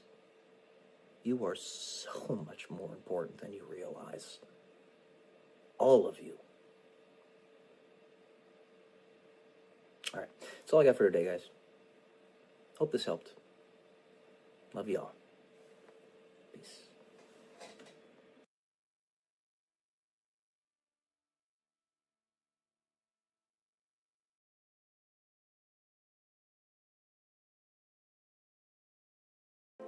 Good morning, guys. Welcome to day 113 until I'm a YouTube millionaire. Trying something a little bit different today. I wrote an essay called Belief and Evidence several years ago. What I decided to do was add an addendum to it in the actual body of the text. All the extended ideas that I have, the extended concepts and understandings that I've developed over the course of 10 to 12 years or so. I'm going to read that to you right now. A belief is a lifelong hypothesis for which you are trying to find evidence. It requires, in a sense, a type of cognitive dissonance, where one must hold within their minds oftentimes conflicting information, accepting all theories as potentially possible, but none, as of yet, having been fully proven to yourself. On the societal level, proof requires evidence. On the individual level, proof is accepting acquired information as evidence. A belief can never be universalized if acquired evidence is not accepted as evidence amongst the entire population vis-a-vis axiom and definition. This is to say, as a result, any individual's belief will always be relegated to the realm of belief, as any attempt at universalization is futile beyond one very important fact: the respect of the free will. Here's the addition. A lifelong hypothesis in that through your journey, through your life story, you will discern with ever-increasing fidelity the accuracy of said hypothesis. What fruits does that belief, or lack thereof, bear? That cognitive dissonance exists in the light of colliding realities. A good example of this is trying to parse out the potential existence or non-existence of extraterrestrial life. Not multidimensional life, but life outside our solar system, in other solar systems, very specifically. While the probabilities would indicate with ever-increasing likelihood that they by rights should be out there, we as yet have not discovered said beings' signals. Why? My addendum to the Drake equation shows that it is really starting to look rather odd, but my beliefs are showing that it really is starting to make sense. I have an itching suspicion that we might be the first intelligent life in the universe, despite the probabilities, despite the peculiarity, due to some unknown variable. Or perhaps known, but we don't know exactly how it works, that has pushed us into this position. It's a certain cognitive dissonance that I keep myself in an effort to ensure that I maintain at least some semblance of objectivity, despite my own personal desires, which are to either be swooped away by benevolent extraterrestrials, or to prove how important we are by being the very first surviving Noah's Ark of life in all existence. This harkens back to Albert Einstein's quote, "There are two possibilities. Either we are alone in the universe, or we are not. Either answer is terrifying." This quote can be attributed to many of our world's great thinkers, in fact, not just Albert Einstein. Proof requires evidence, and acceptance of said evidence as fact. Interpretations are key here. Had the confusion of, say, the drones that flew over Washington, D.C. after President Trump's second time, probably third, being elected, been allowed to persist, a mass hysteria founded upon a conflicting reality would have ensued. It was, in fact, not true that aliens were flying over D.C. They were simply military drones. But we could have been made very confused had it not been parsed out properly. To this point, a belief cannot be universalized if acquired evidence is not accepted as evidence. An example of this is Jesus. He is the very highest good by definition. Why would anyone disagree with this? He literally is God, is love, is truth, is light, is the ultimate example of what we can be as humans if we choose it.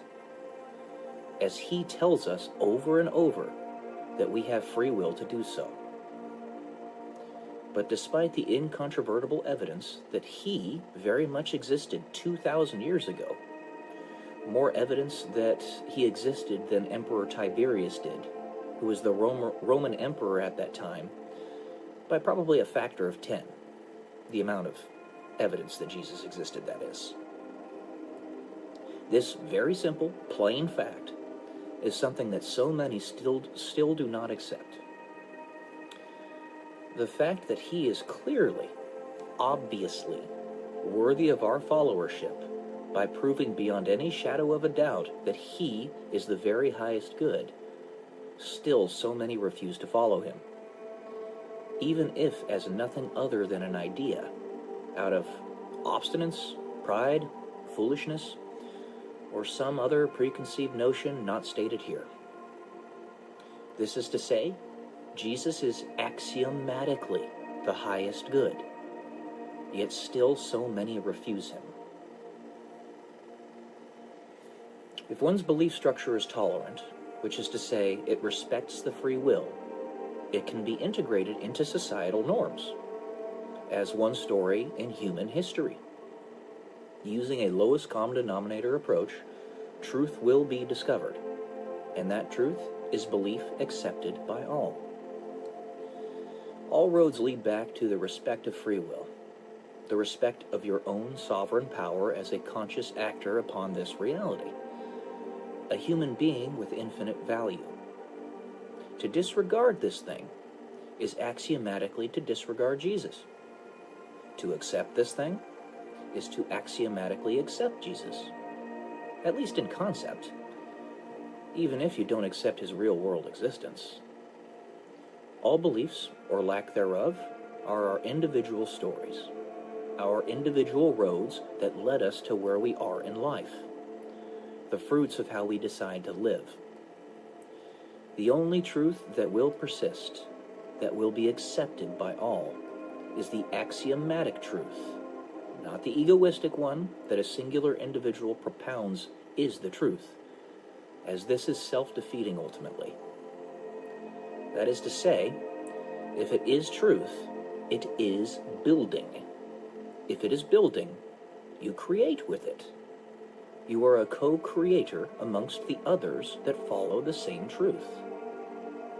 If your belief is not universal, then it is destructive, self-defeating, and in the grandest scales of time, no matter how much effort you put into obfuscating it, will ultimately lead to erasure, infinite entropy, nothingness. One way or another, whether free will exists or not, and I believe it does, quote-unquote belief, we in human society act as if it does.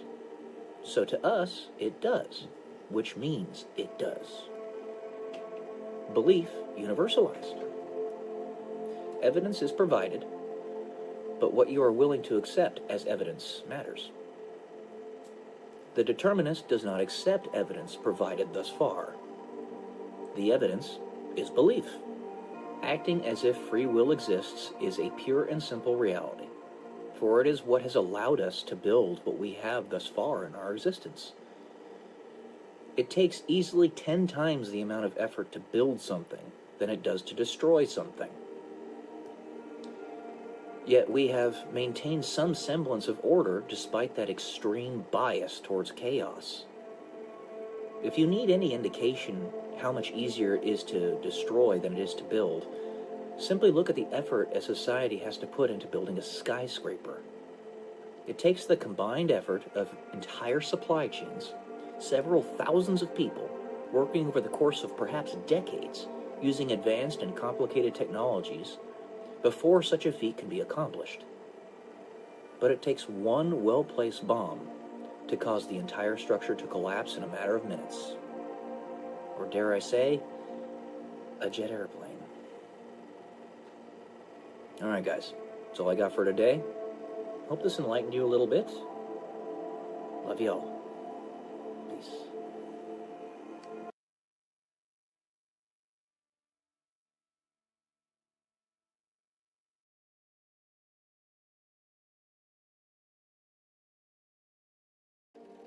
Good morning, guys. Welcome to day 112 until I'm a YouTube millionaire. Albert Einstein once said that compound interest is the 8th wonder of the world, which I think is apropos about which to speak, especially considering the new discoveries underneath the Egyptian pyramids, which are one of the 7 wonders of the world, the pyramids of Giza being. Recently, they just discovered some really deep chasms with granite chambers 9 feet tall, deep within the crust of the earth, going way deep down, 2 kilometers, apparently. But that's beside the point. Albert Einstein once said that compound interest is the 8th wonder of the world. The reason I bring this up is because this was the basic idea behind the Social Security system once it was first created a long time ago. I think it was back in like 1903 or something. I can't remember the exact date it was created. But the idea was something similar to what Benjamin Franklin did when he put a certain amount of money aside for a trust for the city of Philadelphia to be dispersed after, I believe it was 200 years. So it was dispersed like in the 90s, somewhere around there, 1990s. So he put, I don't remember the exact amount of money he put in that account, but when it was dispersed, it was about $8 million. And that went directly to the Philadelphia government. And that was Benjamin Franklin's intent. That's what he wanted to happen.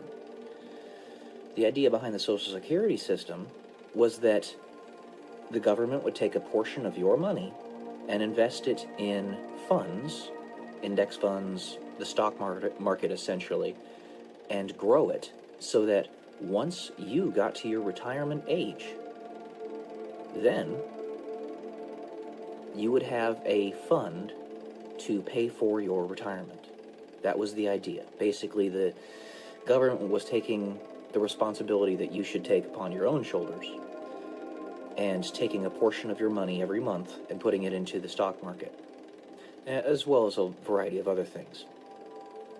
Well, if you had actually taken that money and put it into the stock market yourself, the same proportional amount, then rather than being maxed out at about $4,000 per month that Social Security can pay you, that's right around where the maximum is. If you put the same amount requisite into the stock market yourself, at about the age of 65, you'd be getting $32,000 per month. So they've been very reckless, irresponsible with that money. And part of the reason for that is because they keep on taking it and putting it into other things. So they're basically going about this all the wrong way. It is my perspective that the entirety of the government could be funded by taking 10%, not of our money by force, 10% of people's money who voluntarily choose to do it, putting it into the stock market, and fund all of the government's responsibilities or things that you want the government to do with that money. What's screwed this up is the central banking system. It's made it make no sense. It makes us put resources into leveraged accounts that can go belly up at any moment. It's not sensical. But if we were to do something like Benjamin Franklin, way back in the 1790s, and put aside a fund and let it grow over the course of 100 years or whatever. I actually did some calculations here on MATLAB. MATLAB is a mathematical calculation laboratory. It's a very powerful program that I've used on many of my scientific papers. I used it all through college. But let's say you put $1 million into an account, something similar to what Benjamin Franklin did back 300 years ago, and giving yourself a conservative growth rate of 5% for that account. After 300 years, it'd be worth $2.3 trillion. That could fund all the government things that you want it to fund, all those things that are actually important, that aren't like the departments that don't need to be there, rather than have 800 military bases that have been forced upon us and the rest of the world, only possible through the central banking system, which gives us crazy and irresponsible leverage. We'd have 80 army bases around the world. See, one of the reasons that the central banking system had any way of gaining a foothold in our world is out of fear. Because if any one government has a system like that, then it puts all of the other governments at a disadvantage. That means you have a central banking system which can use leverage or fake money, print it out of thin air, steal wealth from people in order to fund their wars and their liabilities and all that stuff. And let's say they can leverage at 10x. So, and their government has a GDP of $1 trillion.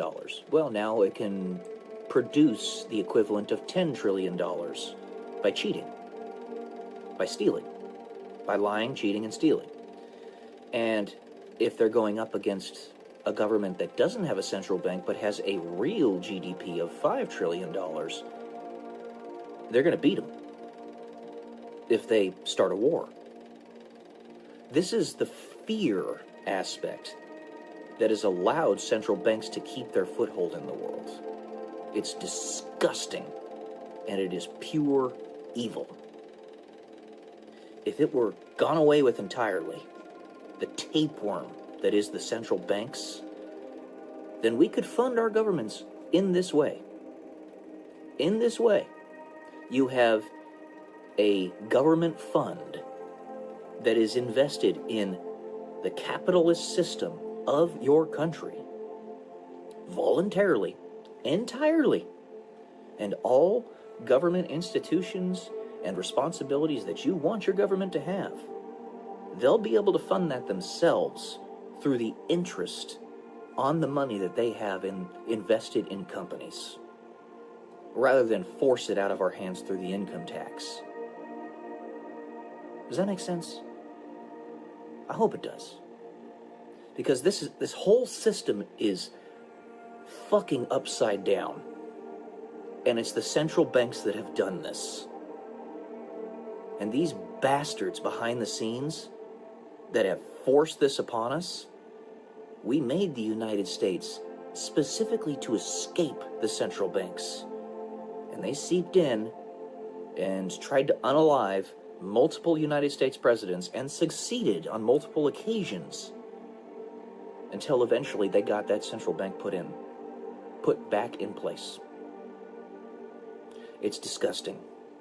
I would go so far as to say, if aliens exist, this is an alien system to keep us all enslaved. I would say more appropriately, more accurately, that it's demonic. It's a demon system. It's disgusting. So, if the government would just be funded by proper investment in companies, then that would work better by 1,000,000,000 times. Let's say, to get a good seed funding started, you do basically like a tithe system where there's a flat tax, no loopholes, no deductions or anything, a flat tax of 10% across the board for everybody that makes X, Y, Z income. 10% flat tax across the board, starting as seed funding. You can actually stay there at 10%. That's reasonable. It's what we paid in the feudalistic times. It's still like 5 times what we paid during the Roman Empire. But 10% is not crazy. It's a tithe. It's what we pay to churches as faithful Christians, right? So 10% goes to this seed funding for the government, and they put that money into the stock market, into funds. Not like what they do with Social Security, because that's all based on fiat currency and central banking nonsense. And then they take that interest that they make off of that, say half of the interest that they make per year, to fund their government responsibilities. Hiring people, building government buildings, very simple stuff, like taking care of roads, very simple education system. Everybody else takes care of the other stuff. Maybe I'm naive, but I can tell you that the core of our problems right now, and have been for hundreds of years, is the central banks. They need to be destroyed, never be allowed to come back. Cauterize the wound. Never let them come back.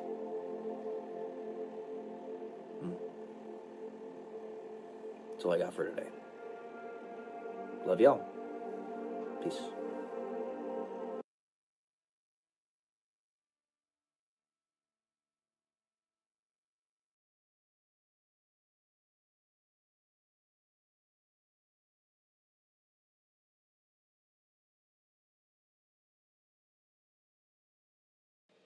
Good morning, guys. Welcome to day 114 until I'm a YouTube millionaire.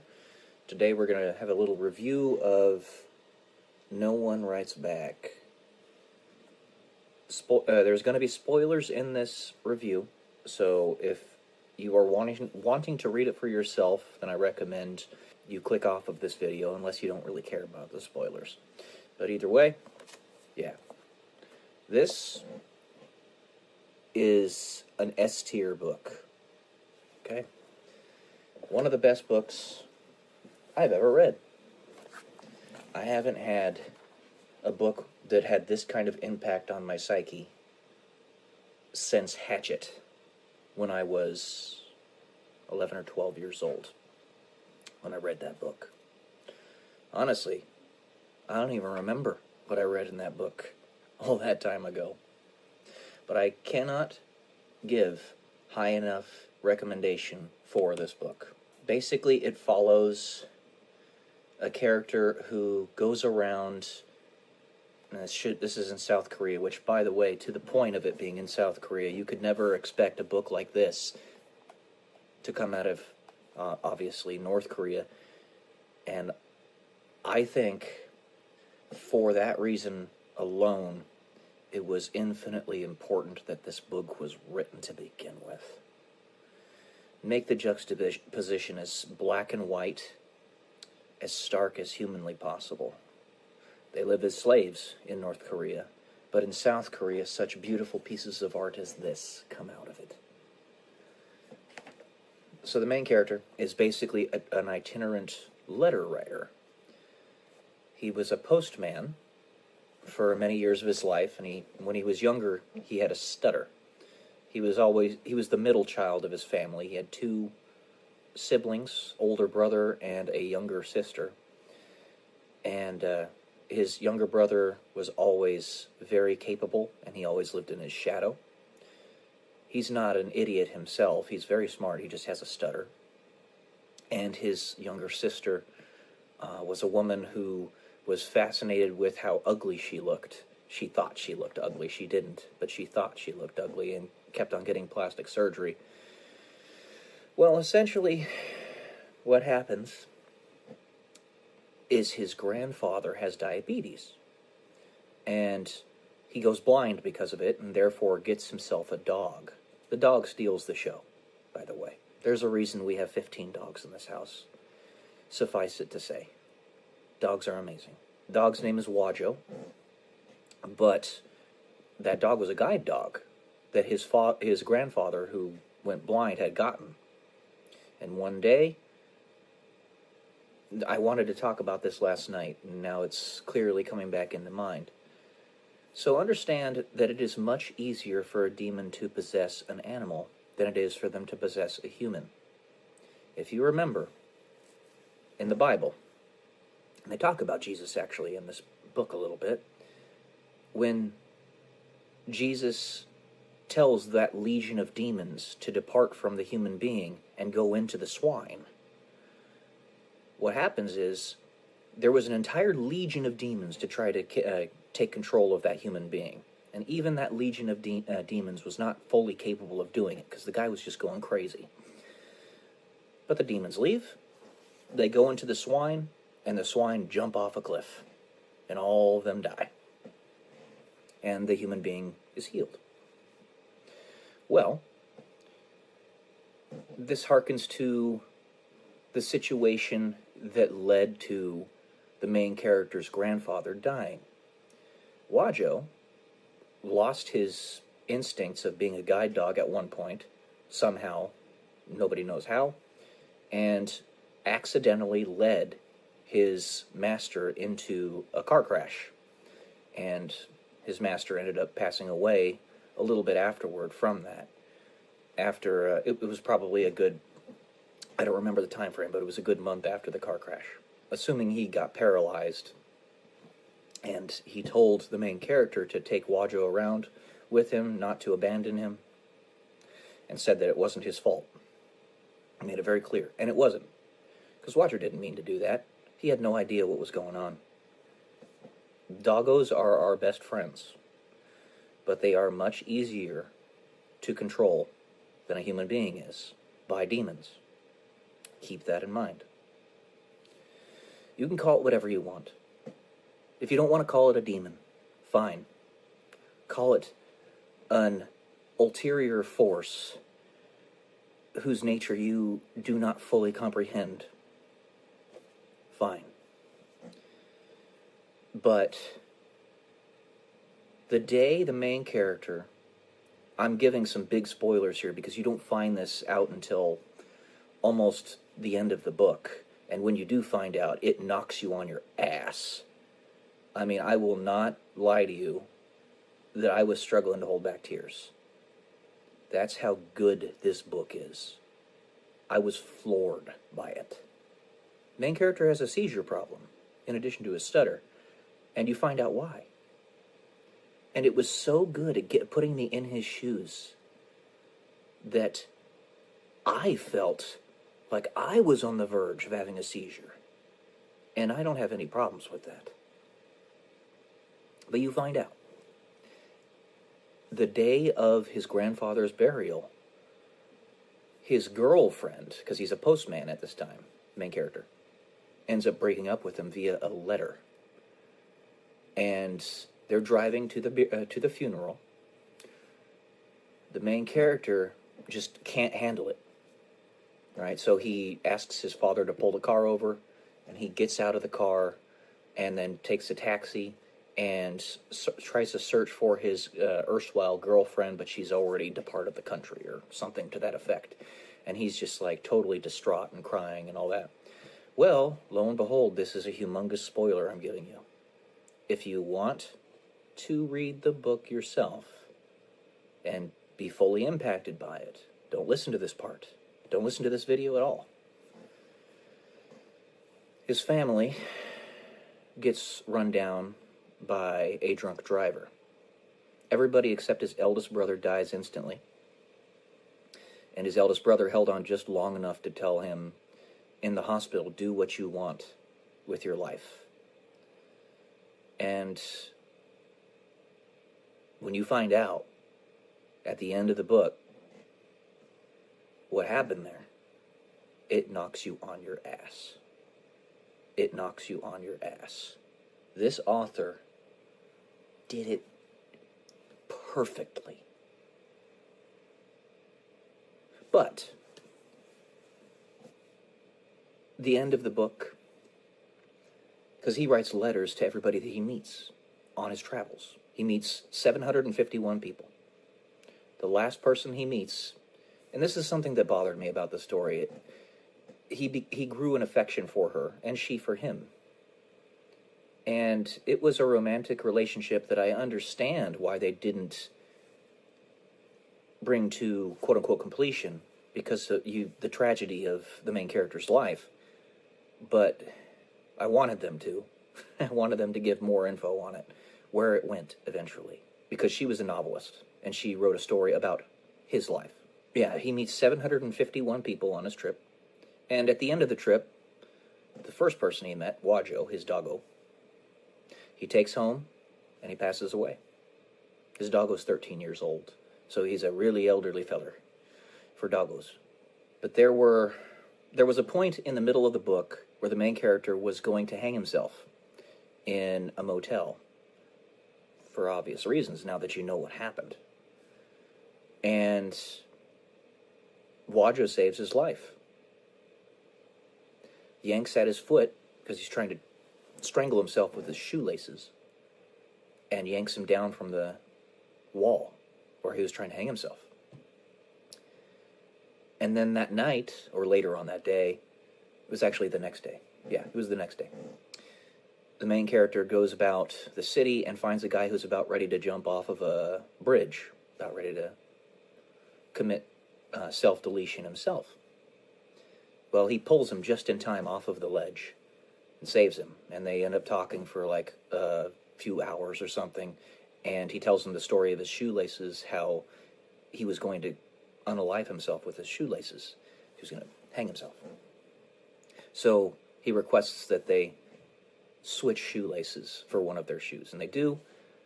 It goes on that this guy that was going to jump off of this bridge becomes an entrepreneur, very successful. And Wajo not only saved his master's life, but also saved that guy's life as a result. As well as you could even go to the extension of saying that Wajo and the main character saved 751 people's lives. So the title of the book, No One Writes Back, is because he writes letters to all these people that he met on his trip. No one ever writes back. Or so he thinks.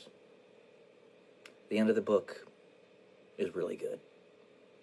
It's really good. So it turns out that his neighbor had been storing the mail away in her house because his mailbox was getting stuffed to the brim, and she wasn't expecting him to come back anytime soon, so she told the postman for their homes to just deliver the mail to her house until he got back. Well, at the end of the story, he actually was getting letters. He had a whole tub of them.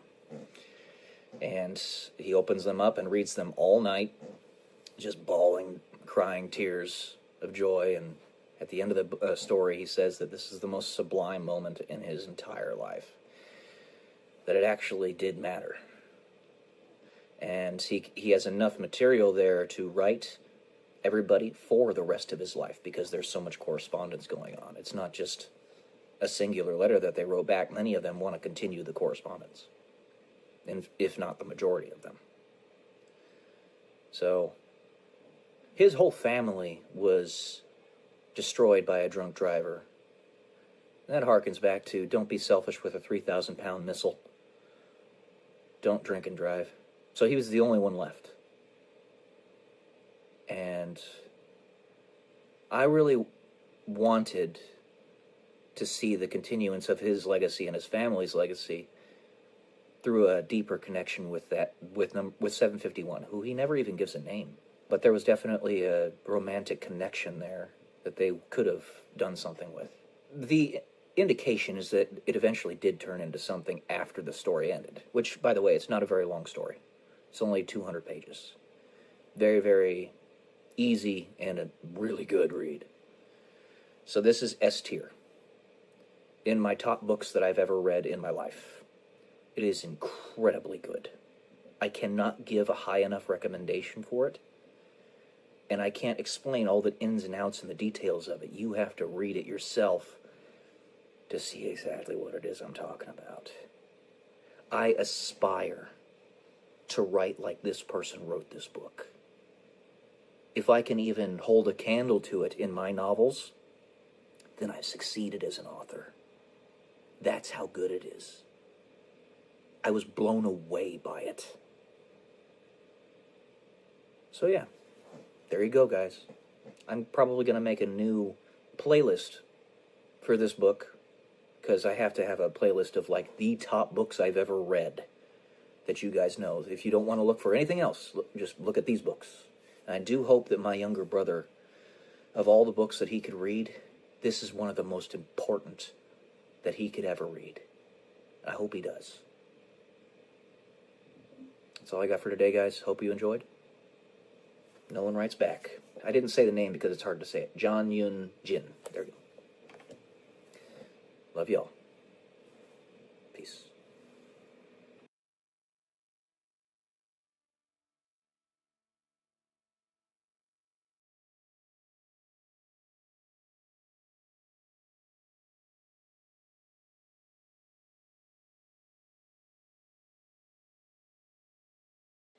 Good morning, guys. Welcome to day 115 in Tell Me YouTube Millionaire.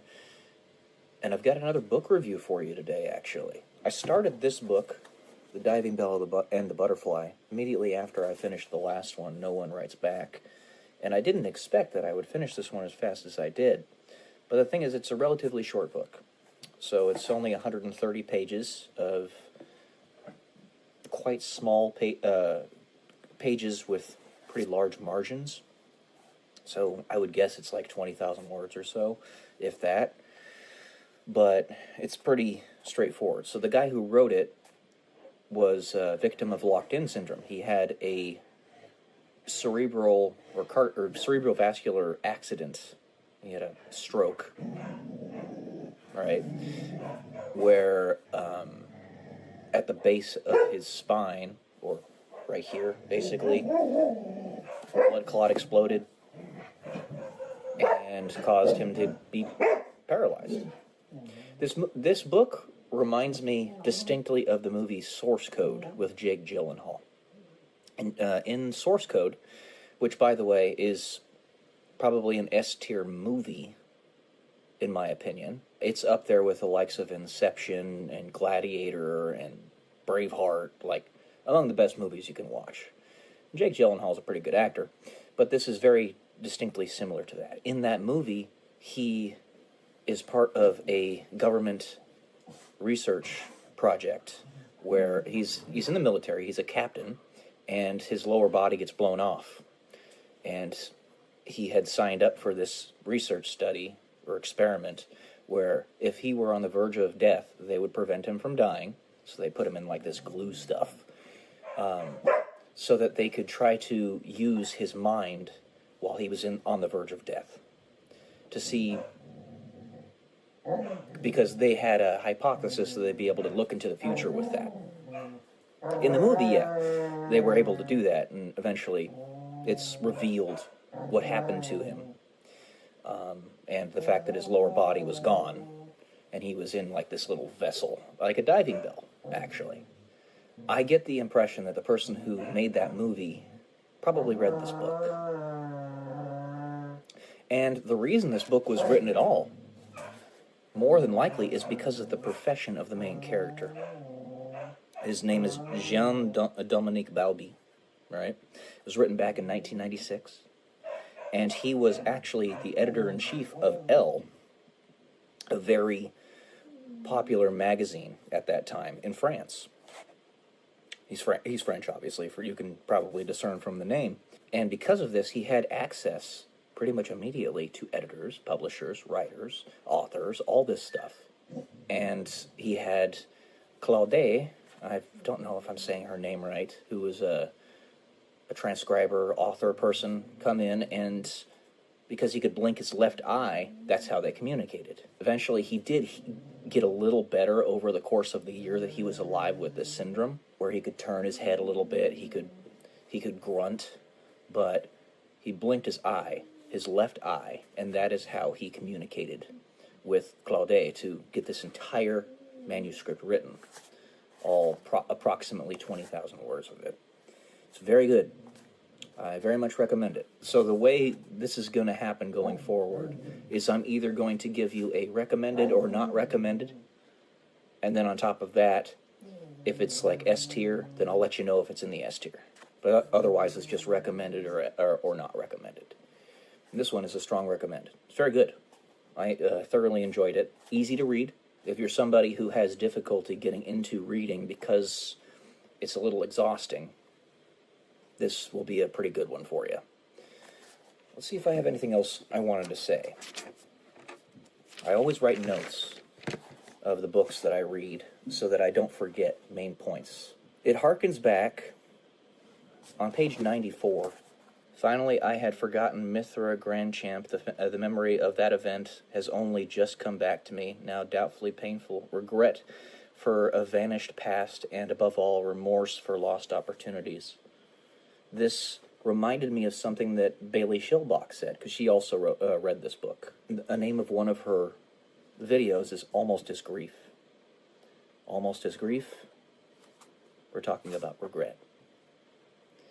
So, also on page 102, he talks about the book Seneca, who's one of the ancient philosophers of humanity, and I'm also going to probably read that book next. So yeah, there you go, guys. That's this one for you. Hope you enjoyed. I'll talk to y'all soon. Love you. Love you all, as I always say. Peace.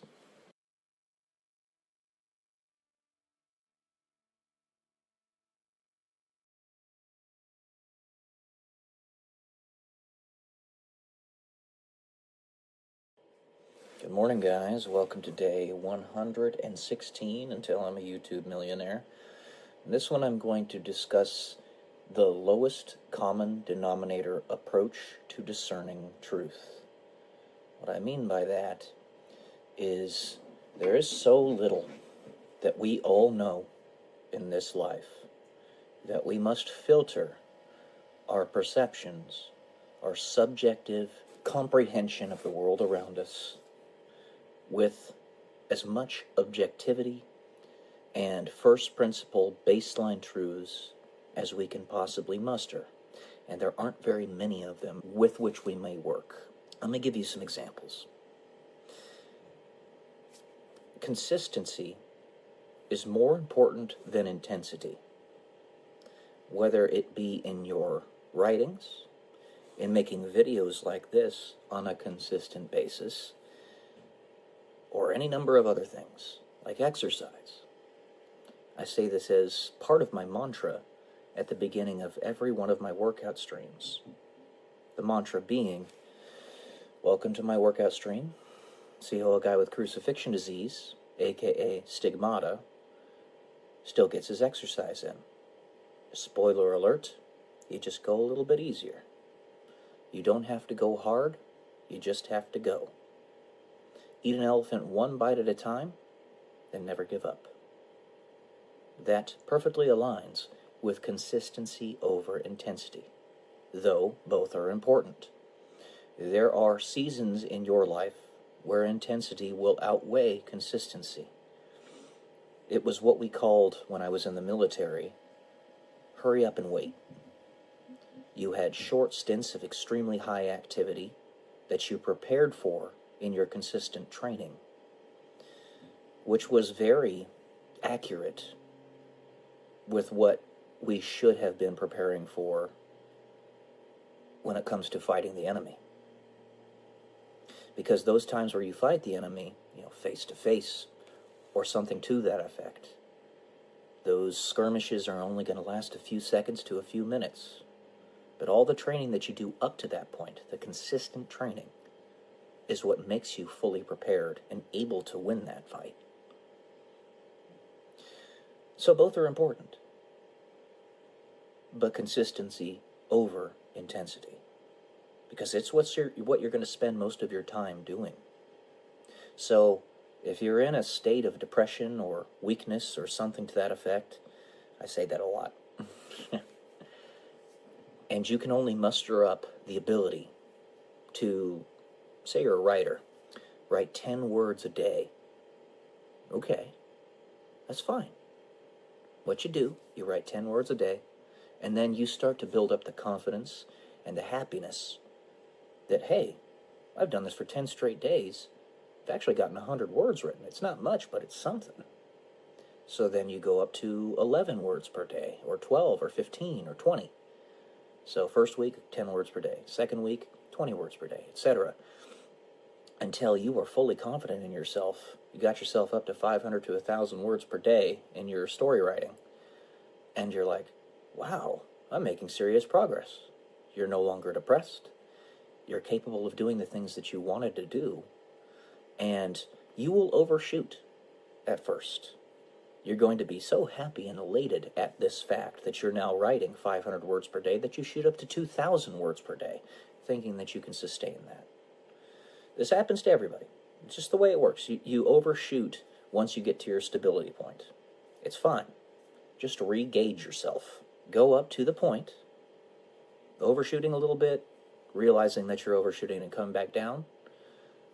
It turns out your stability point, where you don't wear yourself out, but at the same time, you're accomplishing your goals and you're no longer depressed. Let's say is 700 words per day. There you go. 700 words per day. It will take you 100 days to write an entire full-length novel. Not bad. And then all the editing and all of the back and forth with your publishers. You might get a book published every 6 months to a year. As you build up rapport with your publisher, it goes faster and faster because they know how you write, they know how to edit your works, and you know all the ins and outs of how to communicate with them, and vice versa. And it gets better and better. Consistency over intensity. And another baseline fact, death is bad. Sounds pretty simple and plebeian, right? Well, look at the conflict happening in Russia and Ukraine right now. We have no idea what the hell is going on over there. We can't. There are simply too many variables for us to fully comprehend the geopolitics of it all. And as single individuals, we can't know. We don't know everything under the sun. Only God can know what's actually going on over there. But we can get to a baseline truth that death is bad and it should stop. We should minimize death as much as possible. This harkens back to the Ten Commandments, which themselves are lowest common denominator truths. Excess weight is bad.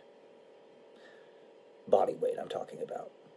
So if excess weight is bad, those things that cause excess weight are also things that you must minimize. For instance, sugary sodas. Sugary sodas are something that we should eliminate or minimize as much as we can in our lives. You can have a treat every once in a while, but most people don't have that kind of discipline to just treat it as a treat. And especially those people who are on Snap. They're on Snap for a particular reason. It's because they have not been very wise with the path that they've taken their lives down. They don't make very much money, and they don't make very good decisions in that regard. And usually, that comes along with a very high level of unhealthiness. So they're not going to have the kind of discernment to determine that a sugary beverage is not good without some exterior force giving them some idea of what they should be doing with that money. This money, by the way, is stolen out of the hands of people like myself. It is a tax. We pay for it by taxes. So, if you're going to live off the government dole, you have to follow the rules. Nobody should live under the government dole, truly. But if you are, you have to follow the rules. Which is, if they say no sugary drinks, no sugary drinks. If you want to buy sugary drinks, buy it with your own money, not with the money that the government gives you. Saving is better than spending, generally speaking, more than generally speaking, like almost exclusively speaking. And therefore, the central banking system in Keynesian economics, which has incentivized spending your money the moment you get it, has caused tremendous imbalances in our world, and it must be done away with immediately, entirely, obliterated, and the wound cauterized. Never be allowed to come back. Saving is better than spending. When you save money and you get to the ages of 65, 70 years old, and you've put away, say, 10% of your income every month, that's built up into $500,000 to $1 million, and you didn't spend it. Now you can use that money to live off of for the rest of your life. And you can also invest it into other things that can make you more money. That's a baseline truth. Saving is better than spending, though spending and saving both have their places. You don't want to save so much that you become a miser and you don't enjoy things of life. I was actually reading a little bit of Seneca yesterday. He was talking about a kind of philosopher's mean, or Aristotelian mean, Aristotle being the philosopher of that time, in that you want to live slightly above what the average is for your lot, for the people around you, so that you can give them something to strive for, but not so far out from their reach that they're disincentivized to even try. It's critically important. So, to that point, saving being more important than spending, I have a rule for myself. Let's say, I decide for one reason or another that I want to get myself a Ferrari or a Lamborghini at some point in the distant future when I have the money to do so. I have made a rule for myself that I will allow myself to do that if it is less than 1% of my net worth, or rather, less than 1% of my yearly income, to buy the vehicle.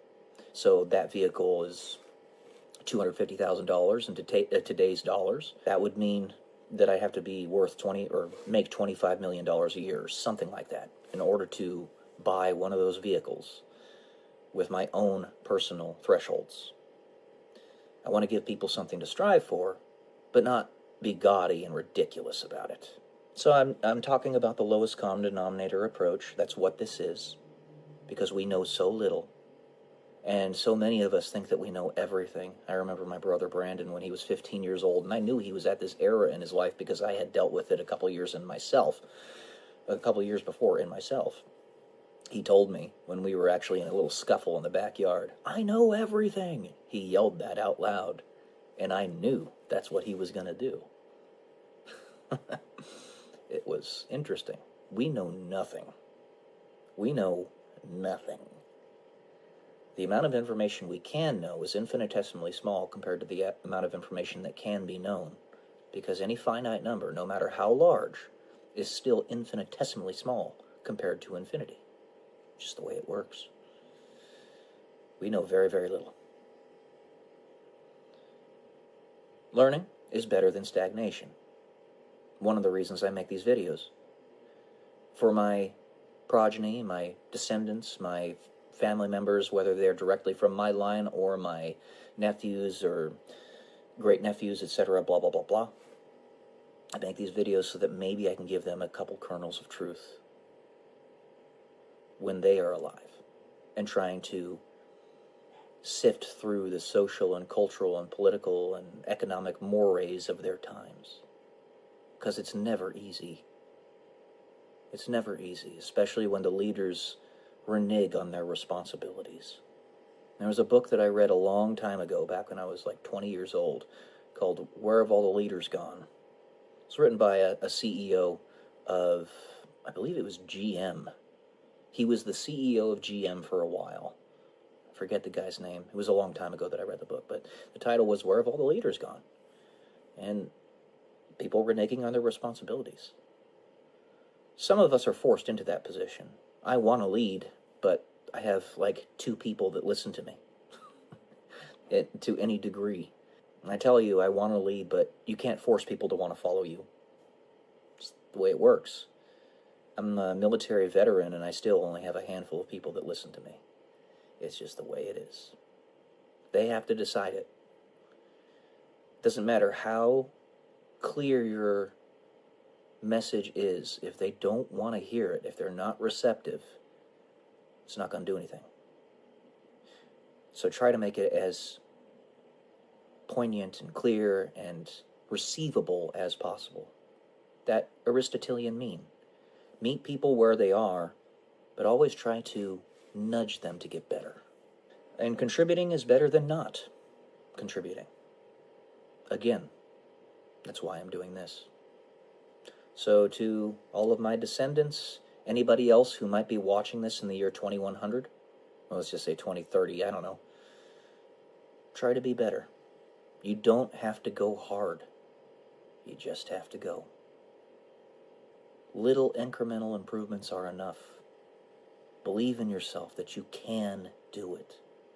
I promise you, you can if you try. Learn about compound interest. It's not just something that is related to money.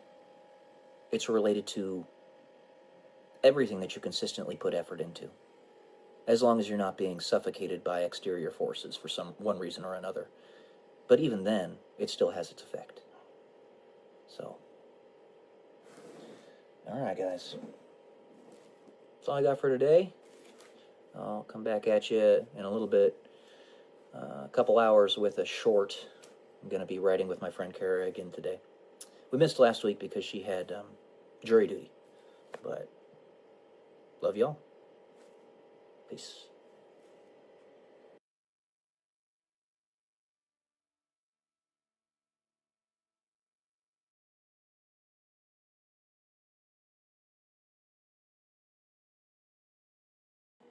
Hello everybody, welcome to day 118 until I'm a YouTube millionaire.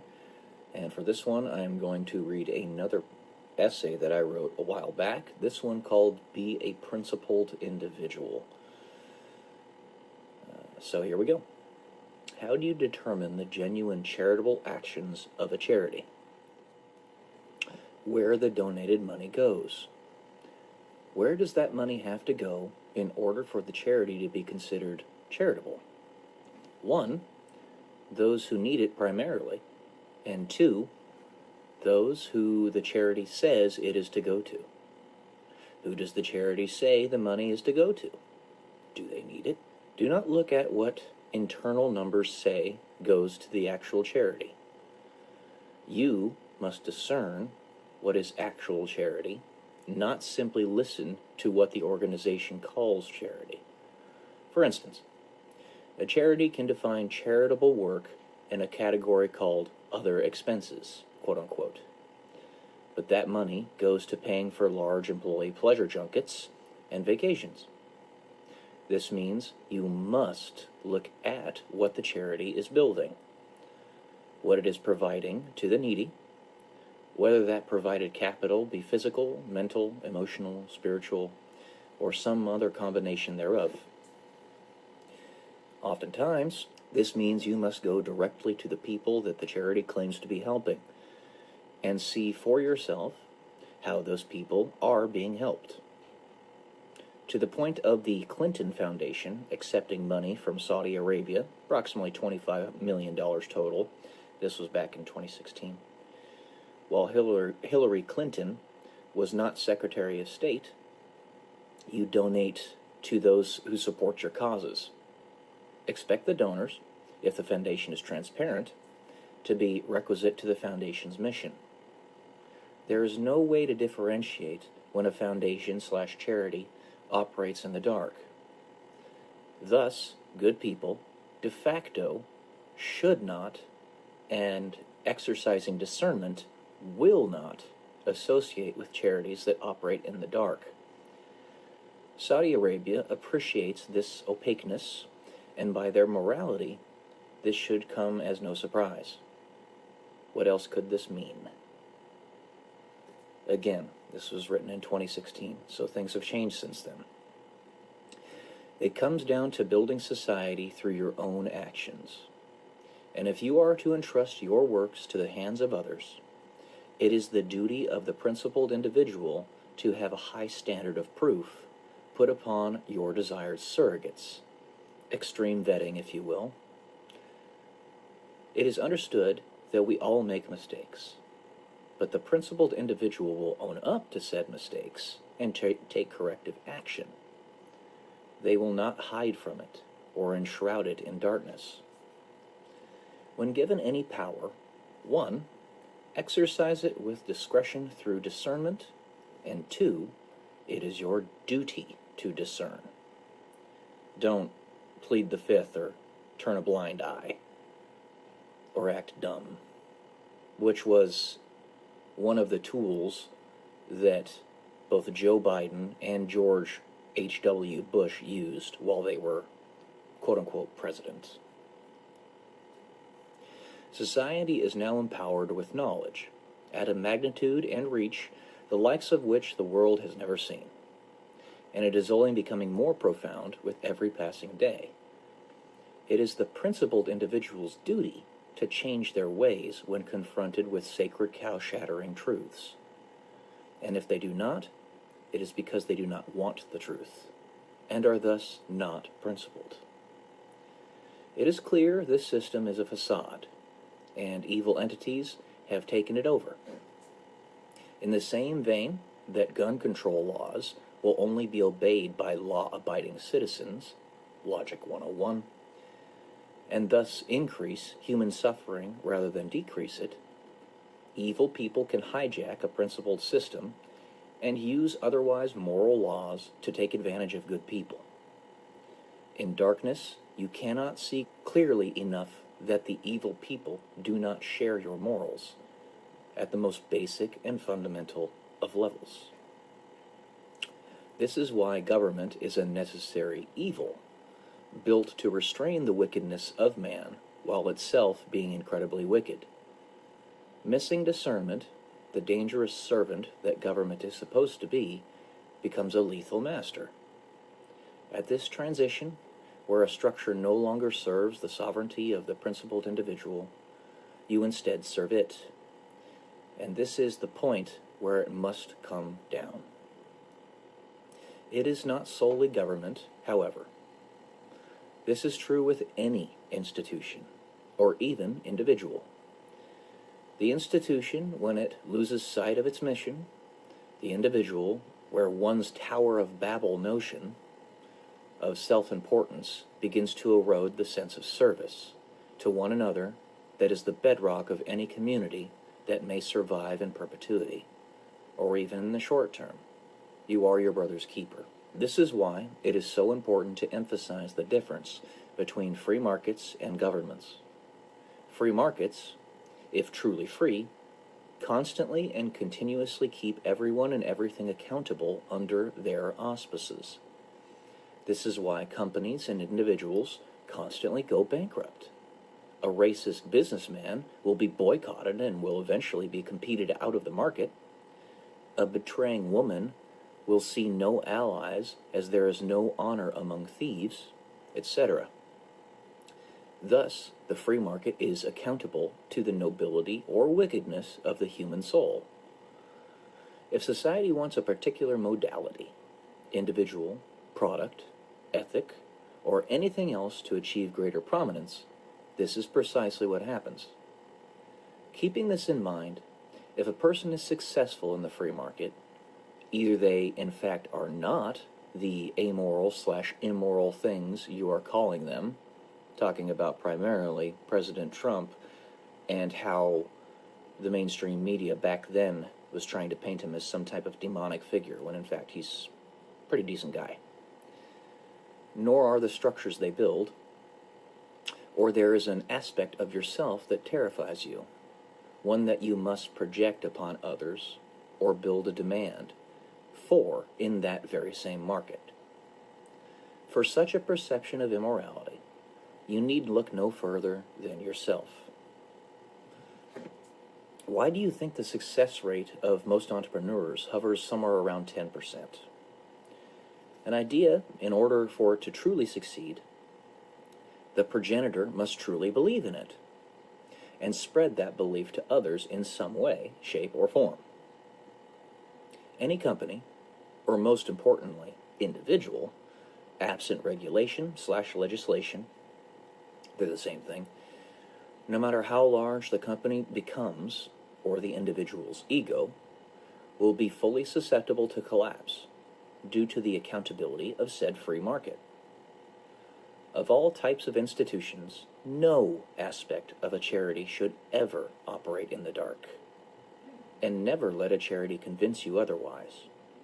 Ultimately, no institution should operate in any way in the dark, but tactically, a charity least of all. If there is ever any suspicion of where and how charitable donations are being spent, said charity's duty is to immediately prove to you the truth. And the most clear evidence to this point, aside from personal direct experience, is video evidence. Information on a moral charity should be easily accessible to anyone in any way, shape, or form that its contributors request, and immediately so. There should be no gray area. Fear prevents us from wanting to see the truth because we fear what we will reveal within ourselves.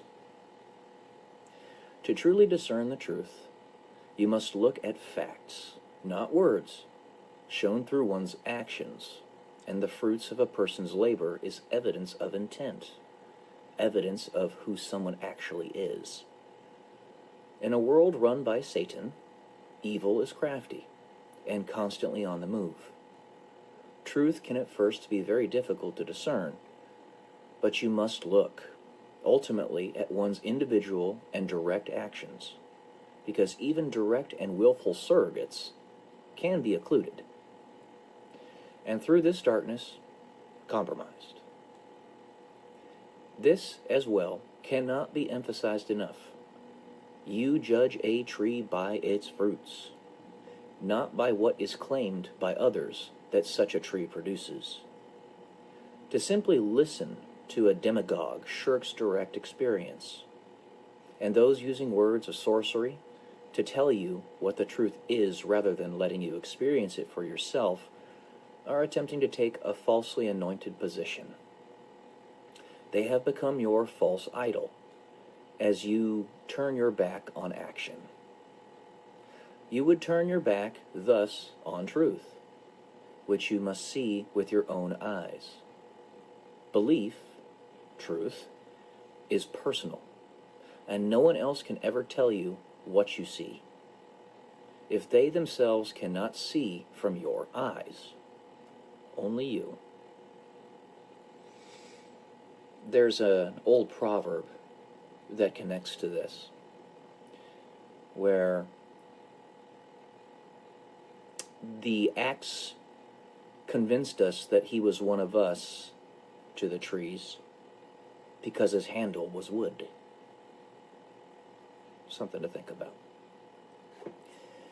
In this world, there can be no salvation, and when the light shines like disinfectant on all dark corners, revealing for everyone to see what is actually happening, if you continue to deny it, you have sown your loyalties and proven that you stand against truth, for you genuinely do not want it. The same is true in the other direction. The difference comes down to one fundamental thing, which itself is based upon another bedrock. Does one seek to build or destroy? And what is the most important thing you could ever build? People, the soul, the human spirit.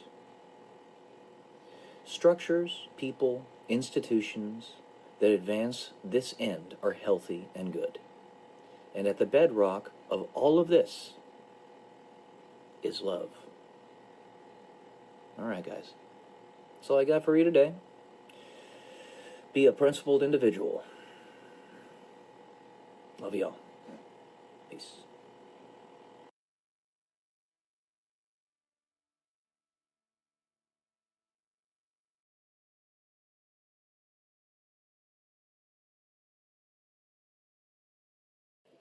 Good morning, everyone. Welcome to day 119 until I'm a YouTube millionaire. Tim, Phil, Carl, just know that I was picking up what you were putting down yesterday. Thank you. I appreciate you. The ripple effect of the things that we say and do in life are much more far-reaching than most any of us can anticipate.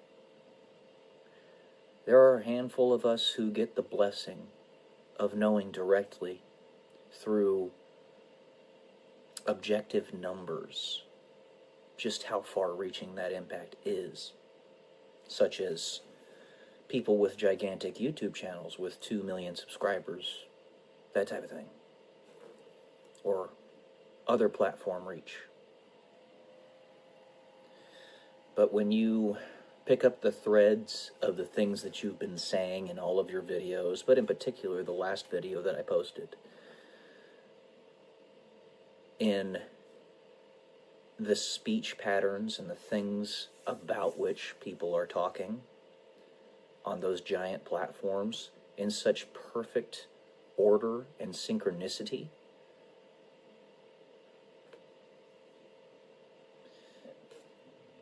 eventually a pattern becomes more than simple coincidence. It's a means of communication. If you can't speak to somebody directly, I can't even... There's a handful of people out there that'll be able to pick up on specifically what I'm talking about or who I'm talking to. A handful of a handful. Because I have only a number of people that subscribe to this channel, and perhaps my views, if you guys have seen it, are not reflective of the people that are actually seeing the video. Or maybe you saw it in the future, using that looking glass that we've been talking about so much. And at some point, maybe 10 years from now, that video, having only 20 views now, might have 2 million, or even 1 billion, if it is important and far-reaching enough. If it has enough positive impact. I know that you guys know. Never do you talk directly to me, but you could, if you so desired. I wouldn't try to impel you into doing anything silly. I'd just be your friend, like you are being to me in an indirect manner. I do appreciate that. Trying to tell me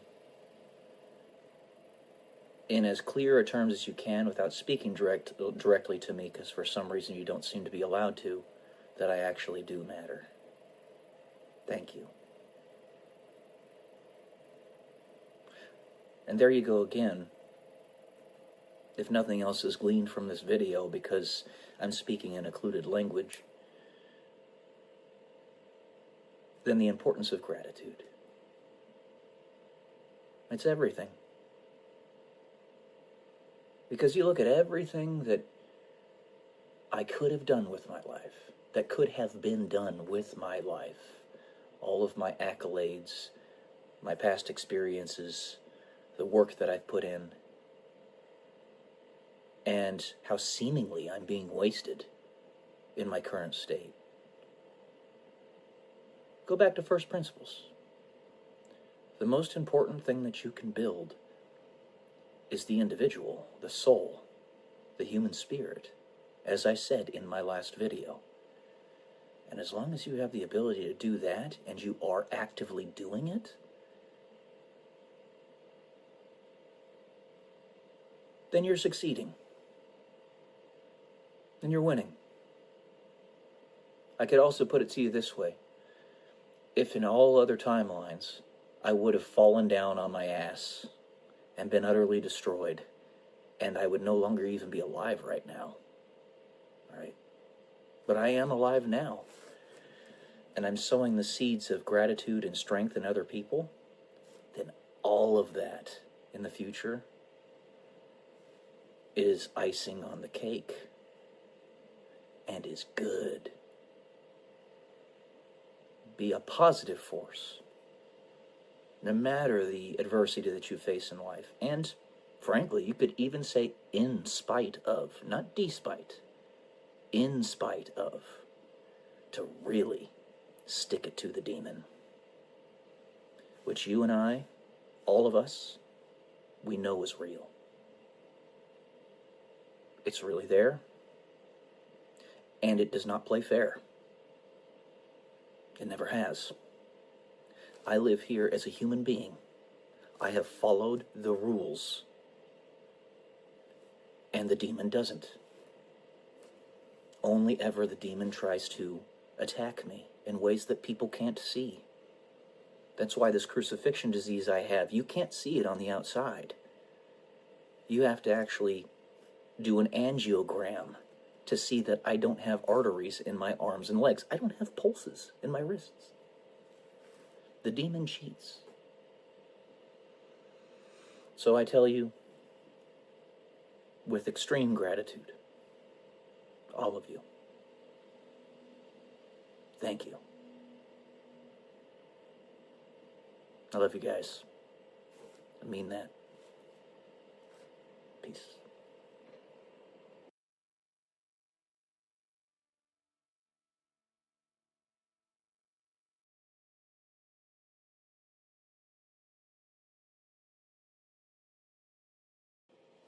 Good morning, guys. Welcome to day 120 until I'm a YouTube millionaire. I hope you're all doing great on this fine, beautiful Saturday here, at least in Roseville, California. The sun is shining. It's going to be nice and warm today. I got my doggos keeping me company, hanging out. They just lay on my bed while I do my business and stuff, personal work. So aside from the stuff that I do on a typical day, which is I work out 4 days per week, sometimes more. I might work out today, we'll see. I read anywhere between 10 pages to an entire book in any given day.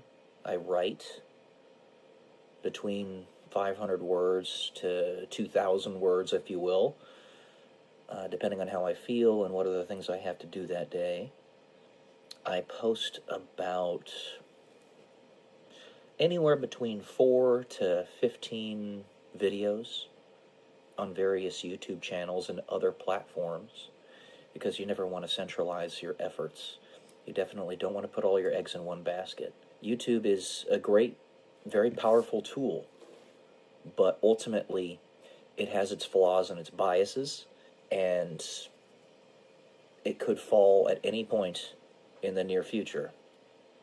If Rumble does actually succeed like I myself am hoping it does, and many other people in the alternative media sphere, so thankfully it's not as alternative as it used to be. It's actually becoming more mainstream, getting people to see that you don't want to put all your eggs in one basket.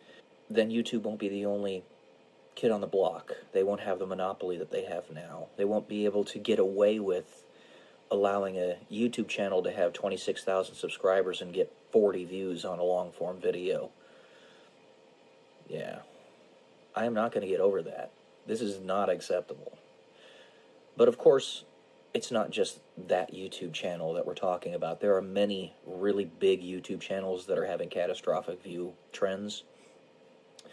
I've been watching several channels with in excess of 1 million subscribers that are getting like 5,000 views on a long-form video.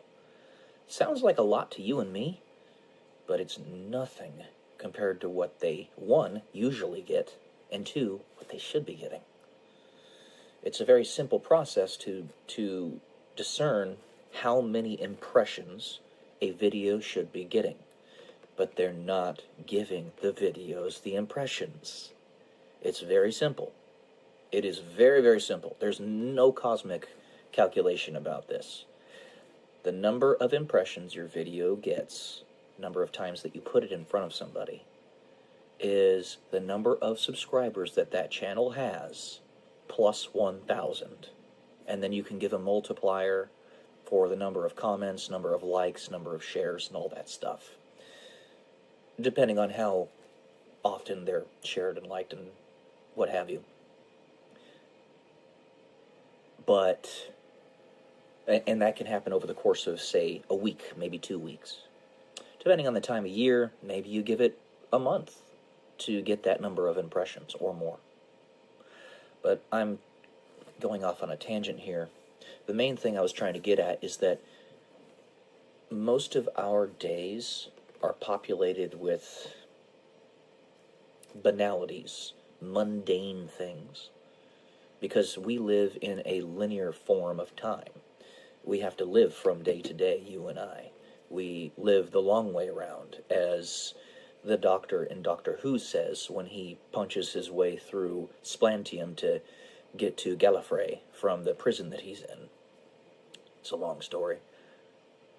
But if you had the ability to move about through time as if it were a river, or a mountain that you could climb, and it's nothing crazy or difficult to do, then the times where your day is filled with mundane things, or banalities, or unimportant, seemingly, things from day to day, from moment to moment, you could fill that up instead with things of consequence.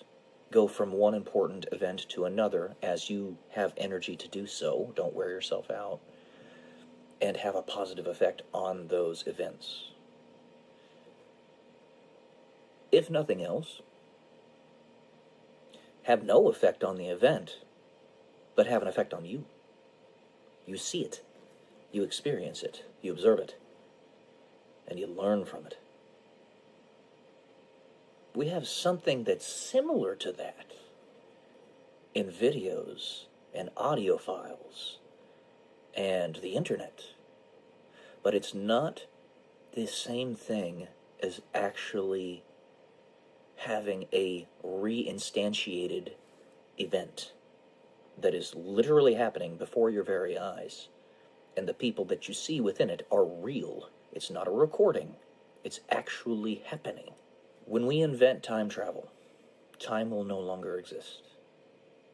Or rather, when it becomes something that everybody has access to, time will no longer exist. But so long as only a select number of people have access to it, they have to work to guide us towards that timeline where everybody can have access to it. To get all of the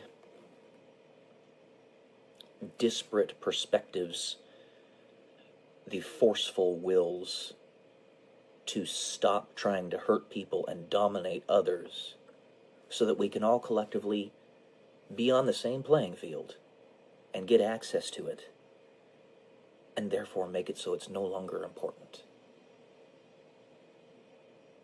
When everybody's special, nobody is. And that's good in this regard, because you get access to everything and anything that you want, and everybody gets it. But this is not possible so long as there are other people that are trying to be authoritarian and dominate you. Our days will no longer be filled with banalities unless we want them to be filled with banalities. We'll fully have the opportunity to choose what we want to choose. And if we decide we want to walk upon the surface of Mars, we could go to a different instantiation 10,000 years into our perceived futures, where we've begun to colonize Mars and walk about the cities on its surface that we've started to build. It won't be cosmic, even though it's cosmic. Loathe the irony. The banality and the mundane nature of our day-to-day lives is what I'm trying to get at here, and how it might not be that way for much longer. And everybody is going to get precisely what they want. It's going to be, in some way, shape, or form, equivalent to heaven. And that heaven, if you're constantly advancing technologies and understandings and innovations, and there is no time separation, no barrier, there's no abstraction. You don't have to wait for it. You can just go to it. Think about it. What you imagine as reality, therefore, is. So when you say your perception is reality, full access to a machine that travels through time as if it's nothing literally makes it so that eventually everything is immediately possible when time no longer exists. Come on, guys, put this together, because we're all going to be working to advance those things. All right, that's all I got for today, guys. Love y'all. Peace.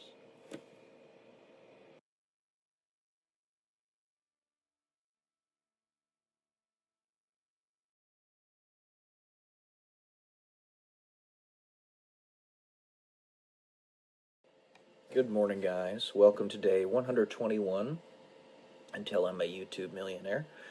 I hope you're all having a great day. It's a little dreary and rainy here right now in Roseville, California on this fine Sunday. And, you know, I'm putting in a little bit extra effort into the YouTube channel right now, realizing that it is probably going to be just as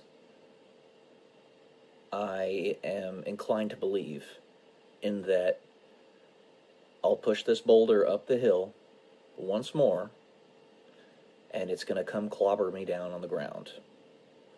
That is to say, I'm going to have the carpet pulled out from under me just like everything else. I can compare this simply to things that I've done in the last couple of years.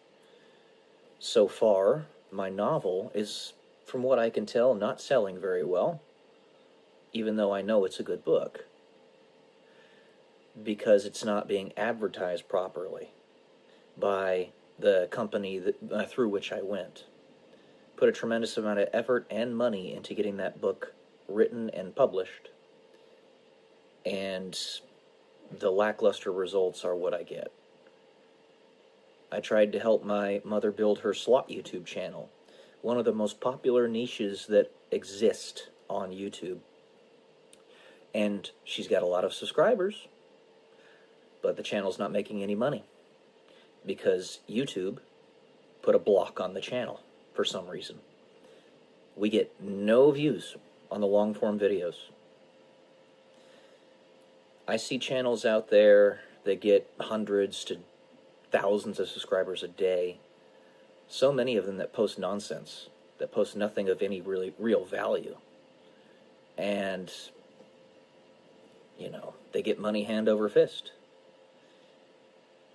We were going to do the slot stuff anyway, and we get a quintuple benefit out of it. We spend time with one another, we get to have some fun, we get to travel, we get to have recordings for the future, have a legacy in order for family to remember going forward. And the fifth point was to make some money off of it. But there's no money coming out.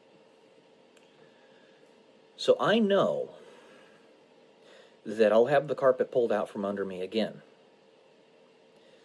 But that's not the purpose of me doing this next stage in my professional evolution, if you will. Basically, the way I see it is every time the forces around me pull the carpet out from under me, it is yet another indication that this world is not made for me, and gives another opportunity to those who pay attention to look at those things that had to collapse or didn't succeed and either fix them or destroy them. So, YouTube, as well as other social media platforms, are a means by which you publicize yourself. They're really good for advertising. You advertise the brand that is you and the things you do. And if I cannot be advertised without putting too much of a target on my head, if that's something that would happen, then the world is screwed up. And it needs to be fixed. So the point I'm making here is, I say to God, okay, fine. Carpet's going to be pulled out from me here again. Where to next?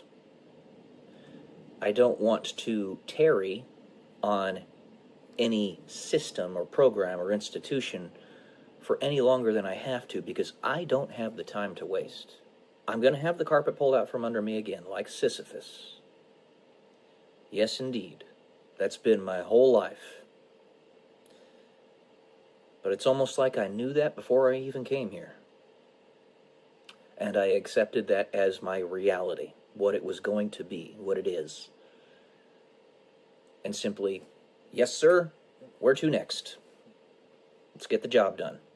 Let me be the emotional, physical, spiritual, mental sponge that the world needs in order to soak up all the negativity and destructive energy. But I don't want to tarry too much longer on anything that I don't have to. So I'm putting a little bit of extra advertising into my current personal YouTube channel. The great thing about this, so long as YouTube itself doesn't collapse as an entity, is that this will last forever. But at the same time, I'm not simply posting it on YouTube, I'm also posting it on other platforms. That's the thing. Well, I might not get much traction on these videos now. They could get traction 10 years in the future. It is possible. I'm not saying it will happen. In fact, the overwhelming likelihood is that it's not going to happen, because it only happens with people who have any real noticeable impact on the world, something of which I do not. But the opportunity is there. So I say, yes, sir. Where do I go next? What would you like me to do next? But I don't want to waste my time on these things. It's life.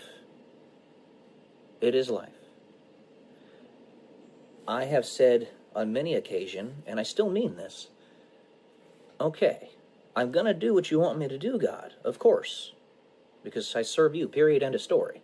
But if I am really being idle and wasted this much, why am I even here? Why am I even on Earth? Of course, I was writing about this in my journal, right here, last night. The answer to that question is an answer that I already know, even though I, superficially, am not important. And that answer is each and every one of us is a proof of concept. If you can stand up against the darkest of evils that this world has to offer and survive, that inspires other people. And one of those darkest evils that it has to provide is to put you in a state of mediocrity despite immense capacity. It's the way it works. And also, the longer you endure, like Atlas carrying the world on his back, the more time you give the rest of the world to fix what's fucked up, which is a lot. My body is broken. I used to run marathons, and I was good at it. Now I can hardly walk. That was in an effort to discourage me, to demoralize me. If I were to have just been straight up killed by the dark force, Satan, then God would have already won. But instead, he seeks to discourage and to make me resent God. That's the purpose behind it all. Something which can never happen. It's not possible. And I made that abundantly clear that that is not possible. Because I know what God is, and I know what the evil of this world and evil period is. God is love. So the things that are evil that are happening to me are not God. Period. End of story. And the argument is, okay, well then I guess the evil is more powerful than the good. No. And even if that were the case, fine. I'll be part of the good. I'm not trying to be part of the winning team if that's the case. I'm trying to be part of what is good. I don't fucking care. I don't fucking care if I have to be taken down low. Morality is something... Here's one of the phrases that I always say. It's very important. A world where morality is not a disadvantage is worth dying and if need be, or fighting and if need be, dying for. I do not want to live in a world, I do not want to live in a universe where morality is a disadvantage. Just like the Spartans, when they stood, those 300 warriors at that channel, protecting their country, they did that knowing that either they die or they be slaves. I'll stand up no matter how much I have to suffer. I don't care. I mean, I do. I wish I didn't have to. Ideally, I wouldn't have to. But I will not submit to a future of entropy and decay, tyranny, evil, erasure of the individual. I will not accept that. So I say, yes, sir, God. Where do you want me to go to next? What's the next job? I'm going to have the carpet pulled out from under me again? So be it. Will this ever stop? Probably not. But it's all right. One of the greatest pains of my life is that all of this, if humanity doesn't fix it before I die, will be for naught. I'll have no children, no legacy of my own. And I say to that, I wanted to give presents to this world, presents in my own descendants, but the world didn't want those presents. Okay, I pass away, I die. But this is just a physical body. It's not me. It's not only what I am. So be it. I can accept that. It just sucks. I'm thinking, this Sisyphean idea of pushing this boulder up this hill, being Atlas with the stone, the earth on your back, was brought up to me by watching a video of a woman in whom I am interested. And I believe she me. But nothing will be done, because apparently she's been told not to do anything by exterior forces. I can't have what I want. So be it. But we can wait. We're going to try. Maybe we can fix it before I die. Maybe. But it's okay if we can't. It's all right. Because you want to know why? We're making progress. We're trying. All we have to do is at least try. And it will get better. It's all right. Anyways, that's all I got for today, guys. Don't give up. Love y'all. Peace.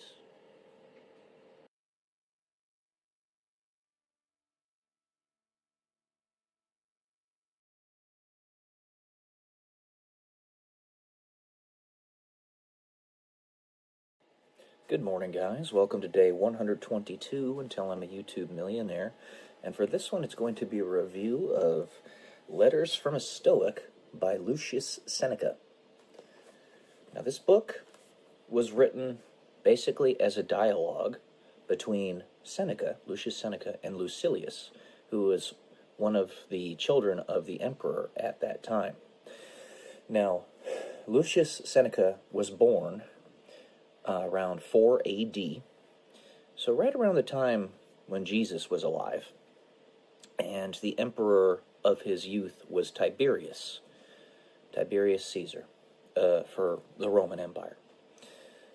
But Lucius Seneca was a Stoic, obviously, and his perspective, or his philosophy on life, which is basically... So the way I see it, there are two different types of philosophies in general.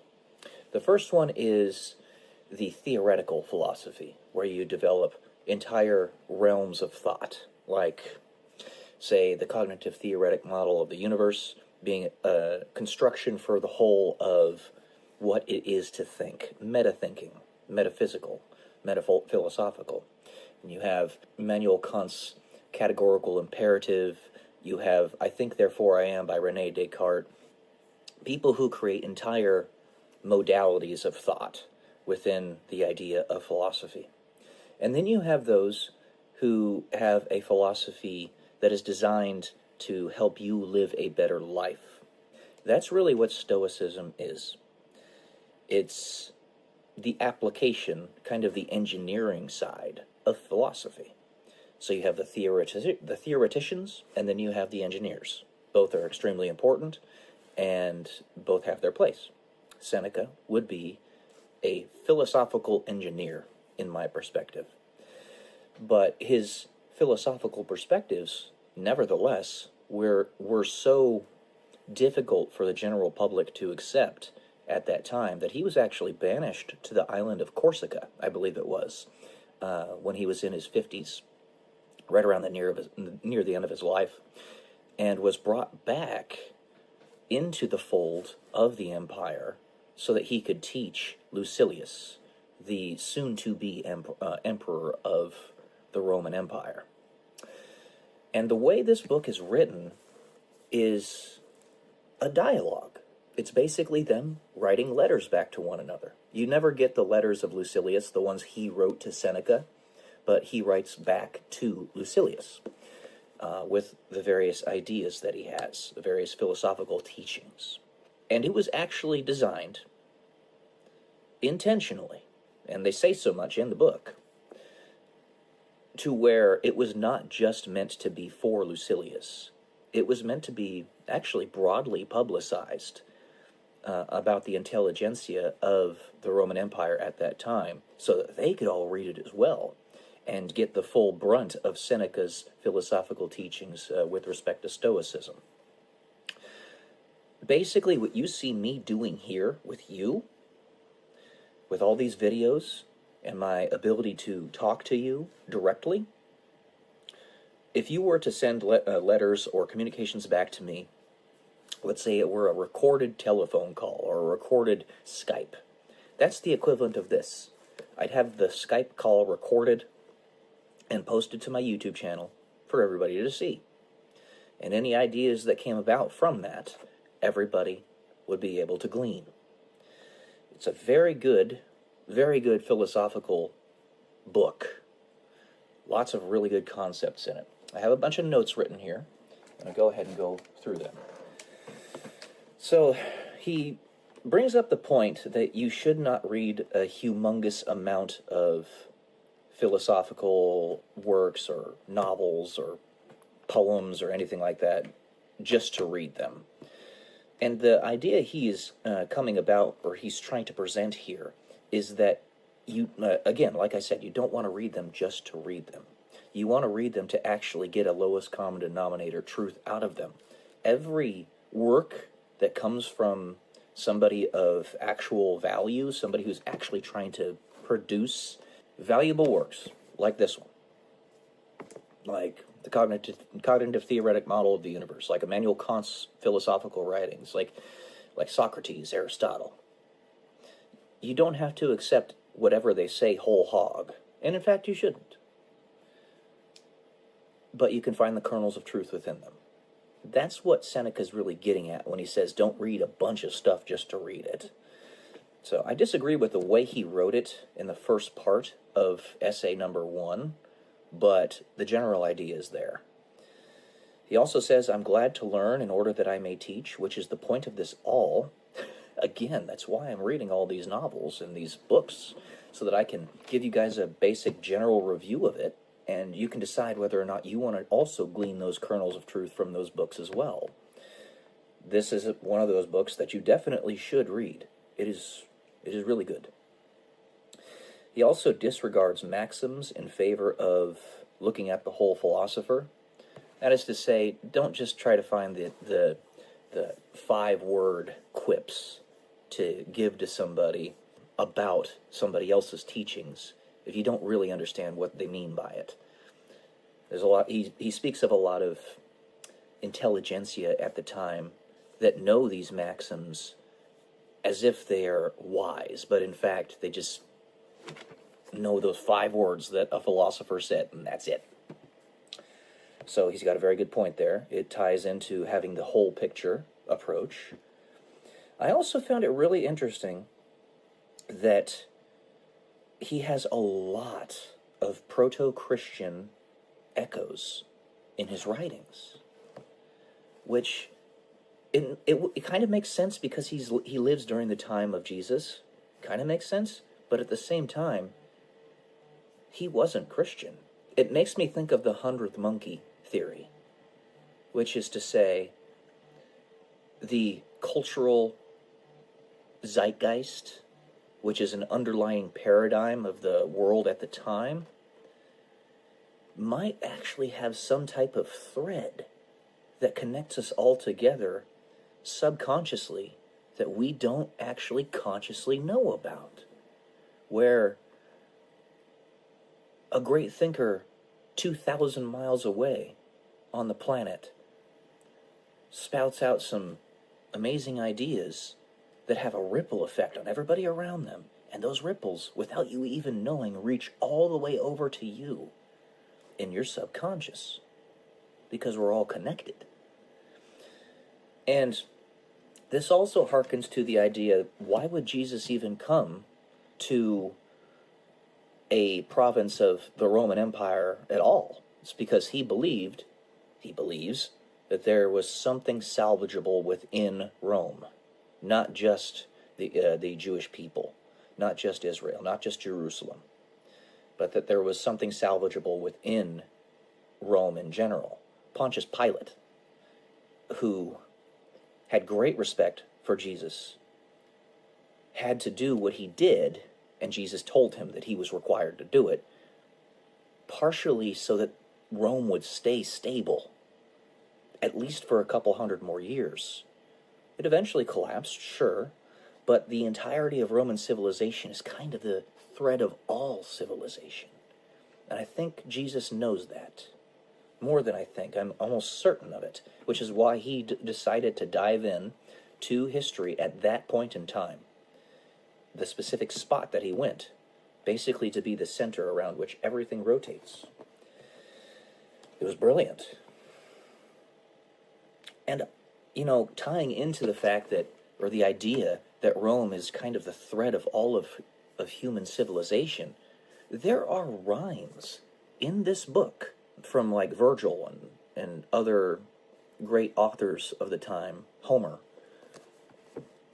where the words still rhyme, even after they've been translated, rewritten, and all that stuff for thousands of years. They still rhyme.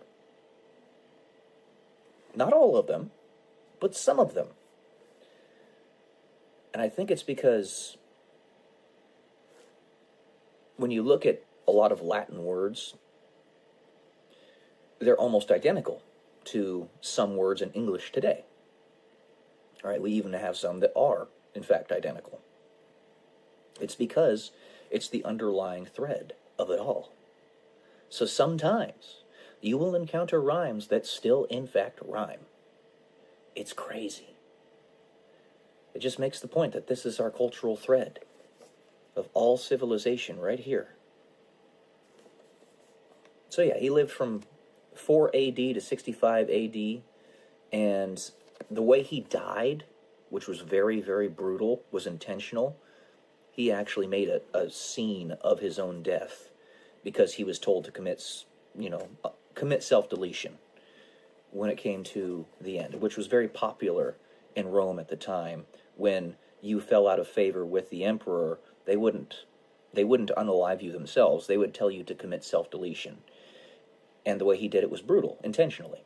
When you read the letters, it's almost as if he was telling the emperor and the leadership that I want my life to end in a way that is memorable. It was almost as if he was in the undertones telling them, do something like this to me. And they gave him what he asked. That's something that you have to read the story, or read the philosophical work, in order to be able to glean it. Because it's an undertone. So, yeah, strong recommend from me. Very, very good.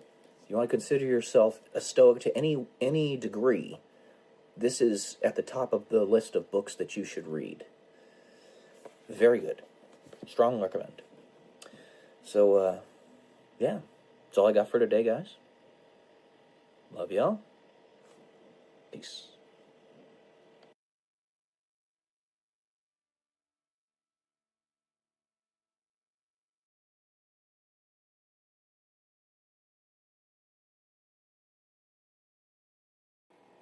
Good morning, guys. Welcome to day 123 until I'm a YouTube millionaire.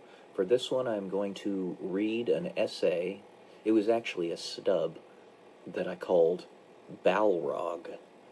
I wrote this back in 2016, but I have since added to it. I extended it a little bit today, and I'm going to read it to you.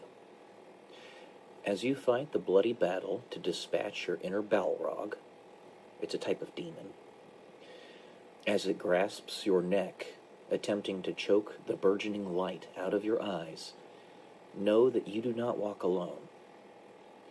We all have demons. Some of them are readily visible through physical and emotional traumas that we carry on in our bodies, through our personalities, and others we tend to keep at bay and to ourselves. One way or another, they are there. As this hellish world demands its pound of flesh, that we all must suffer in the most sadistic and personalized of ways. Knowing that you do not walk alone is a reference to us being our brother's keepers, as well as God himself walking with us as we suffer, until we're ready to move past the hellish existence of this world. The choice, ultimately, is ours, but many of us are entranced by the siren song of the enemy, allowing it to both corrupt and confuse us, usually at the same time. I'll be there to help you. Both God, Jesus, and I, Peyton Pearson, will be there to help you in any way, shape, or form that we can. I am God's servant, as any truly earnestly trying person is.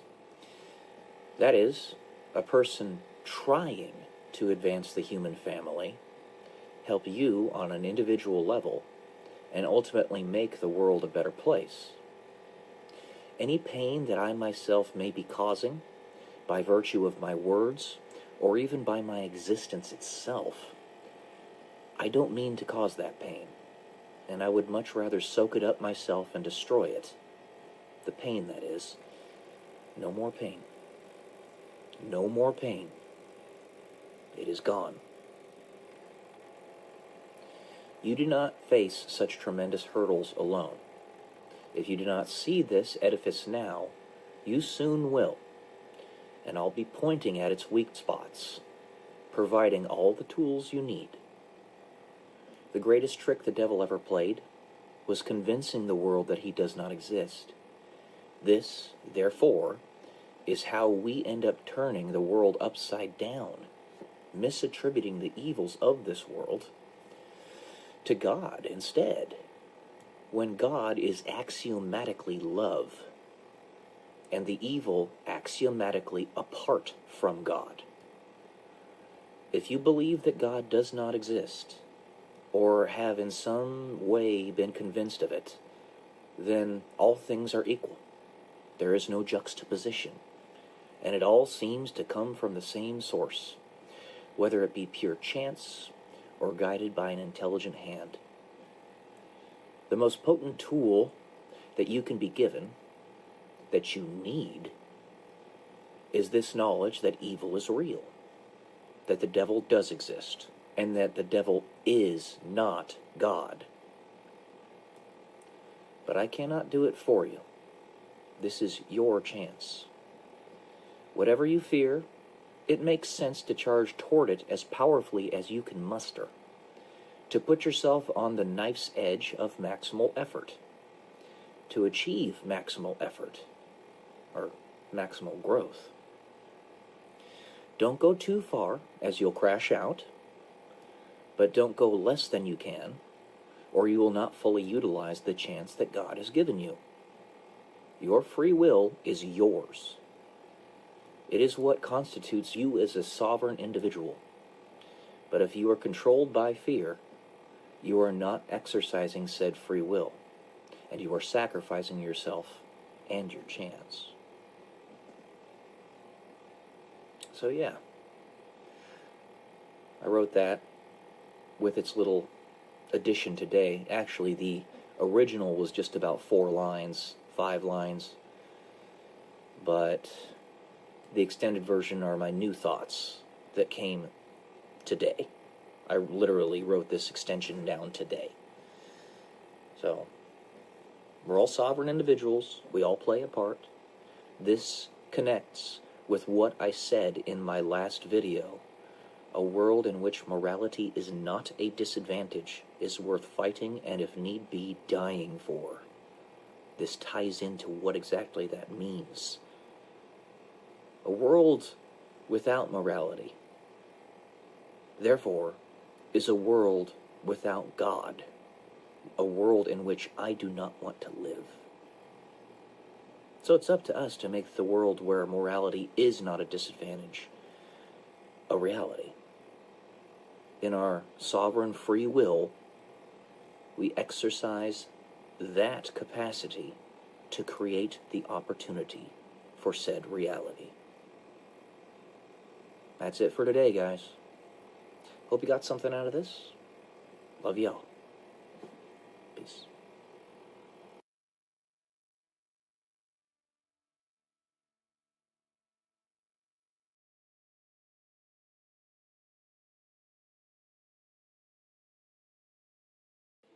Good morning, guys. Welcome to day 124 until I'm a YouTube millionaire, and this one's going to be a basic economics lesson. Since I'm not going to have the opportunity to help directly the people I would love to be able to help build themselves an economic empire and all that. In particular, I'm talking about, sorry, there's a piece of hair on my camera, a female species that I would love to help build their economic empire. But since I can't do that directly, I'll do it indirectly here with a video. So, let's say that you live in Ohio. Person I'm thinking of doesn't, but let's say you live in Ohio and you're spending about $1,000 per month, which is actually a high estimate, on your rent. And then all other expenses, your food, your electrical, your gas, your water, all that stuff, is an extra $500 per month on top of that. So $1,500 per month expenses. Let's go ahead and add gas into that and car and stuff. So an extra $150, so $1,650 a month. And that's a high estimate, because out there you can get a rental property, a rental unit. I actually have units myself that I rent out for this price for $600 a month. And it's nice too. It's in a very nice area. But let's just say high estimate, $1,650 a month, all expenses included. That can even include medical care, insurance, medical insurance. So if you do basic math, let's say you get a low-end job out there making $12 an hour, because they don't have a minimum wage of $15 an hour out there. So $12 an hour, working as a Walmart associate. Okay, $12 per hour times 40 hours per week times 4 weeks in a month, 480, about $1,700 a month. So just with that alone, you can make a living. You can survive. You can be comfortable. Now what you have, remember, compound interest, sweetheart. Compound interest. This is humongous. Okay? I wish I had the kind of growth that you got right now. But it's going to get good. Alright? That's what I'm trying to tell you. It's going to get good. Especially since you're so young. Oh, if only I would have been able to start this when I was your age. So, $1,700 per month is what you would make off of a basic job. Now, I know that you do a different type of job where you live that actually makes even more money than that. A lot more. Even though it's in an expensive part of the world, it's still... you make up for that with the tips and stuff. But we're just using this as an example. So $1,700 per month, you're still in the green by a significant margin. Then you have YouTube. Alright? You've got YouTube right there. Let's say you got 10,000 subscribers on YouTube. Which you have more than that right now, but 10,000 subs. And you're getting... so normally, you'll get about 10 to 20% of your views on your videos, each video. So your number of subscribers as views on each video. So 10,000 subs equates to about 1,000 to 2,000 views per long-form video. It's what it should be, but YouTube's algorithm's all over the goddamn place right now. You just so happen to hit the jackpot, and it's working properly. So 2,000 views, let's say, is what you're... I know you're getting more, but I'm just going to say that average conservative per video. Usually the CPM, what you actually make, cost per milli, the amount of money that you make per 1,000 views, this depends on the niche, but the niche that you're doing is around $5 per 1,000 views. So you're posting a video every 2 to 3 days. Okay? So let's say you get 15 videos posted a month. 15 times 15. What is that? Well, that's $225 a month.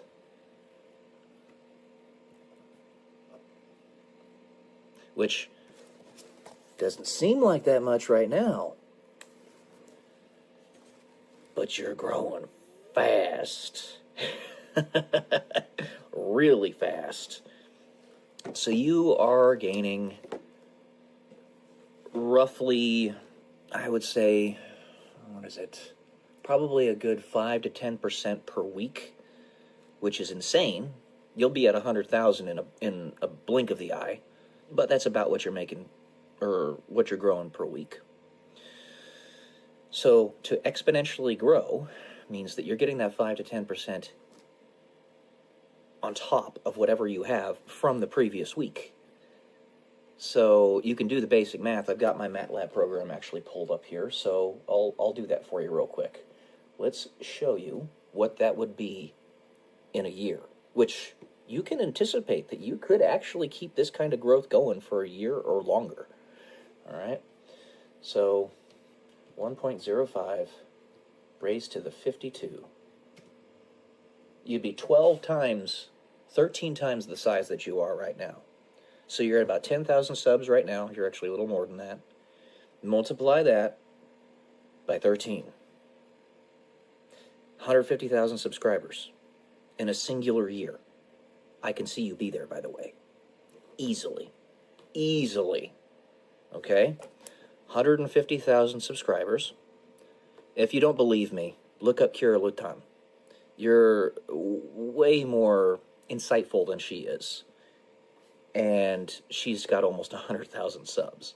I like Kira Lutan. She seems pretty nice. But you're way more insightful than she is. All right? So 150,000 subscribers. You do the same basic math. That equates to roughly 30,000 views a video. If you're still keeping up at your current rate of posting. So 30K views per video. Still about $5 per 1,000 views. That's $150. So times 15. This is you at 150,000 subs. That is, make sure I'm doing the math right. I believe that's $2,250 a month. Times 15. Yep, $2,225 a month. And that's on top of what you're making in your other stuff. I know that you also do Calendly calls. That is going to increase at the same rate that the size of your channel is going to increase, if not faster, because you also are exploding on Instagram. You're utterly exploding on Instagram. My goodness, what is going on over there? And while Instagram itself doesn't make much money, the way you make money off of it is you sell products. And your product here is your Calendly, where you can actually meet people one-on-one. And if you look at Elliot Hulse, he is a wisdom teacher on YouTube. He doesn't get very many views on his videos, despite his number of subscribers, because he wasn't consistent about it. He stopped posting, and therefore all the viewers stopped watching his videos. But because he's got his Calendly set up, something similar to what you have, he does $100 per hour, or per session, and he's making like $20,000 a month on that alone. On that alone. That's humongous. It's something to that effect. So, as the size of your channel grows, you can also exponentially increase what you're charging. Now, this isn't you trying to be stuck up or anything. This is you being a very in-demand quantity. And you need to make sure that you are valuing your time properly. So when you get to that point, you are going to be very, very, very in demand. Even more than you are now. Let's just say, purely off AdSense, $2,225 a month. You're also going to start getting like brand deals, and advertisers are going to come to you directly to talk to you to advertise their products, and that's going to be, for a channel that size, say $1,000 per ad read, and you'll probably have one maybe every 2 or 3 episodes, which means that you'll have about 5 of them a month. So that's $5,000 a month off of that. This is just in 1 year, if you keep going, which, don't stop, sweetheart. Don't stop. All right? So, And I'm doing this because I can't talk to you directly, unfortunately. So that's fine. I'm still going to try to help you. So $5,000 a month off of Calendly, and then $5,000 a month off brand deals. You'll be making $10,000 a month from Calendly and brand deals, $2,225 a month just off of AdSense, and then you're still going to be making your money as, I'll just say it, a waitress. So $4,000 a month, let's say, that you're getting off of that. That's $16,000 a month, which is, do the math, $192,000 a year. Okay? Let's say you keep your expenses relatively where they are. You do want to increase them just a little, not a huge amount, just a little, because follow the Seneca philosophy. You want to be just a little bit over the average person so that you can give them an incentive to become better, but not so far out that they can't reach you. So, you know, you might get some nicer clothes, a nicer car. Maybe you get a, I don't know, like a Mercedes or something, or a really nice Jeep. Just an idea. But you're not going to go out there and get yourself a Lamborghini and put yourself in debt. But, you know, like a Jeep or something. And your expenses go up to, say, $2,500 a month, maybe $3,000. And you're making $16,000 a month. $13K you were going to have as pure icing on the cake. All right? That's $150,000 a year. Now, what are you going to do with that money? Here's what I recommend. You do what you want to do. I'm not a financial advisor. I was a financial consultant for a while. I'm also, you know, like I was saying, I'm not a doctor, but I'm a pretty smart guy. I know how to handle my money all right. Here's what I would recommend. You take a, split it up into 4 pieces, 4 partitions, if you will. So, one partition is for your fun. You go out and do stuff and enjoy life. Enjoy the finer things in life. So let's say that's $4,000 a month for you to do that. Because this is going to divide, well, it wouldn't be $4,000, it'd be about $3,000 a month. Okay, $3,000 a month for that. And then $3,000 a month you put into Bitcoin. Bitcoin only. No altcoins. Not even Ethereum. Not Bitcoin traded funds or anything. Bitcoin. Period. End of story. The easiest way to get it is to go to Coinbase.com and set yourself up an account. Buy that. Set up automatic monthly buys. Set it and forget it. Don't even look at it. That money no longer exists. You will look at it when you want to actually draw from it, say 20 years from now, when it's going to, oh, that's going to be a lot. That's going to be a lot. I'm talking like hundreds of millions of dollars if you start now. $3,000 a month, you put in, you know, stocks and the stock market. The easiest way to do that is to go to Robinhood. Get yourself a Robinhood account on your computer or your phone, whatever, and just set up automatic buys to where you buy an S&P 500. You could even do it on margin if you want. I don't recommend it, but you can, where you're getting an extra 25% growth by doing that. There are different margin setups that they have, but I just say go get yourself some S&P 500 stocks on Robinhood. They don't charge you any fees on Robinhood, so it's a really good program, really good app to use. And then the last part of that 1/4 you use to invest in real estate. Real estate is the most time-honored, best way to become wealthy ever known in the history of the human race. It is the best way to do it. It's the most surefire. Now, the reason I brought up Ohio in these numbers earlier was because it's one of the best places to buy real estate properties for rentals.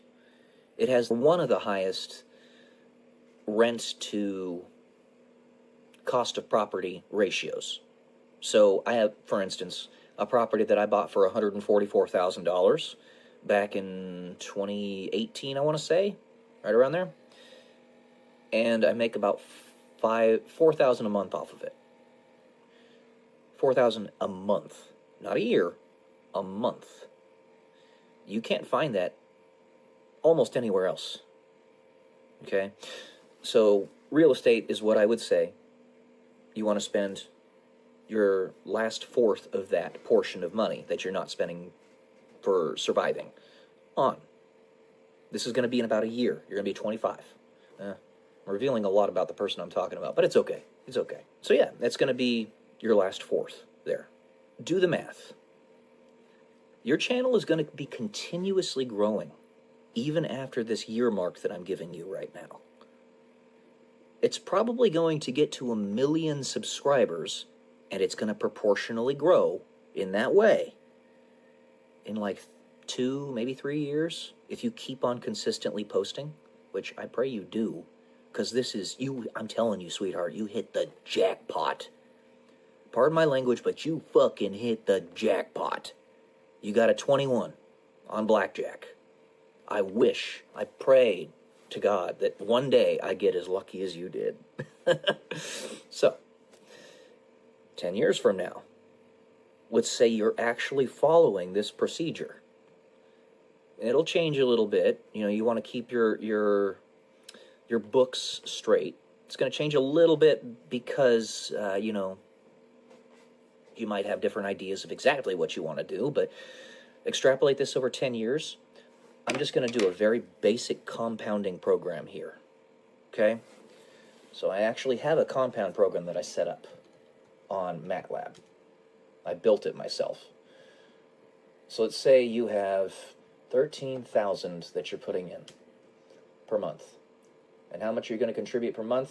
That's what it is, 13,000. And how many years until you desire to retire? This is not retirement, but I'm telling you this is what's going to happen after about 10 years. And then it'll increase with inflation. And your growth rate, we're just going to say, is conservatively 10%. It's actually going to be a lot more than that. A lot more. You know what? Screw it. I'm going to say 20%. Because that's probably more accurate. At that time, you will have contributed $1.7 million to the entire portfolio, and you will have gotten yourself up to $5 million of net worth. And it's going to grow a lot more than that. A lot more. I'm being extremely conservative. Bitcoin itself, I mean, its target is like $5 million per coin in 10 years or so. Do the math. It's mind-blowing. So, it's small right now, sweetheart, but it's gonna get big. Also, I do want to remind you, there is the small possibility that YouTube could collapse if they don't fix their algorithm. There is the small possibility of that. So, keeping that in mind, make sure that you're not putting all your eggs in one basket. I know you've got that humongous Instagram channel, or page, whatever, but you might want to also start working towards putting videos on Rumble. Rumble specifically. Because Rumble is a very good alternative. It's not nearly as good as YouTube yet, but it may one day get there. I hope so, because YouTube is very politically biased, and it makes it very difficult to post good content on it without being shadow banned and throttled and stuff like that. So, yeah, you hit the jackpot. Oh, and this one I'm actually going to talk directly to somebody because I want her to know. Rachel, on X, start a YouTube channel, sweetheart. Start a YouTube channel. You saw the math. You are a very attractive, very kind woman, even though you think you're just angry and all that stuff. You're awesome. You're awesome. You're going to gather a lot of followers, a lot of subscribers on YouTube very quickly. So start making some YouTube videos. They could be of your art. They could be of you just talking, your ideas. Again, if you're insecure about your ability to do that, look at the woman I talked about earlier. I like Kira Lutan, but she's got very basic things to say, and people still love to listen to her. All right? So don't be insecure about it. So, all right, guys. I'm excited for you. I am excited for you. Love y'all. Peace.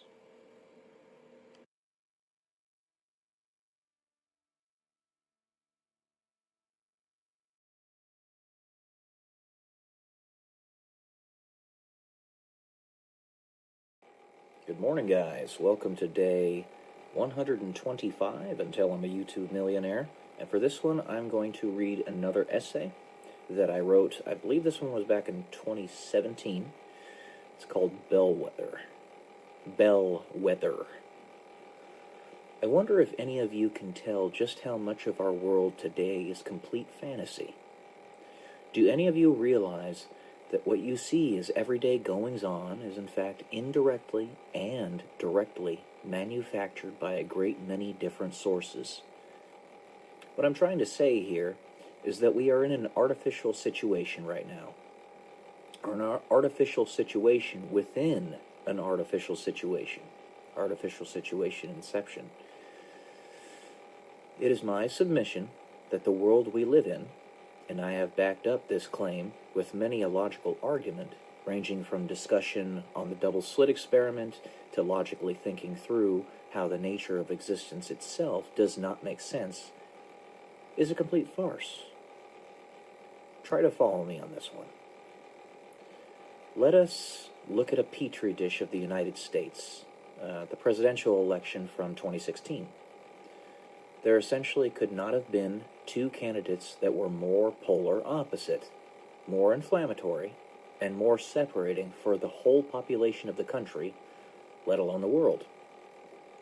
It must be understood that this phenomenon is partially due to the information age, where all candidates for that most coveted office, which is the presidency, are more vetted than they have ever been in the entire history of humanity. But I honestly believe that the internet was just an outlet. I think the scheme is much grander than that. Understand, once more, that anything I can say here is fully in that realm of speculation, and some might even say conspiracy theory, but that word is lost, or term has lost all meaning. But I just cannot see any other way around this. Now, I have much farther to go in this explanation, but let me first establish the groundwork for the path we are going as a society, and the egregious problems that we face. Here was the problem, or is the problem, that most desperately needed to be addressed, and immediately so. We were trusting the wrong people, and too asleep to really care much about where they were leading us. What is the easiest way to subdue and control a population? Even one as relatively, quote-unquote, aware and intelligent as that of the United States and other Western countries such as Great Britain. You feed them, you clothe them, you provide them with shelter, you provide them with ample amounts of banal and useless entertainment, things that do not challenge them to think differently or stand up to the status quo. The fruits of this paradigm are things like Keeping Up with the Kardashians, Real Housewives, Miley Cyrus, and much more. Once more, and this is an easy one to accomplish when everyone is comfortable enough to not care otherwise, anyone who calls out these or those trying to lead you into the like lambs to the slaughter, is ridiculed, if not outright killed or unalived, or imprisoned. You saw what happened in 2020. Principally, ridicule is the form of suppression that sells or calls the least amount of attention to the situation. Imprisonment next, and unaliving will not matter much either if the general population is still not paying attention. You all know, all of you reading this or hearing me talk about it, just as well as I do, that the things of which I speak are true, though some of you may be, or were, too comfortable to point them out, or too afraid, which, when there is little momentum on your side, I can understand, but still not accept. The logical arguments against things like the Federal Reserve are rock solid. It should not exist. Period. End of story. Though only 1 in a million people long ago could pierce the veil and truly understand this. The information age has perhaps reduced the threshold to 1 in 1,000, but that is still an incredible hurdle to overcome. In truth, do you want to know where we were going to be led? We were being led to total enslavement. And even now, those individuals who are trying to effect that enslavement still have not given up on their project. For those of you who still do not understand, read 1984 by George Orwell. I am almost certain that we were being led into a circle of fiends trying to eat us so that we could not see into their plans. George Orwell wrote that book as a consequence of this fact. He went into hiding for roughly 6 months after his experiences. And when he came back out into the public, the book was made, and he unalived himself shortly thereafter.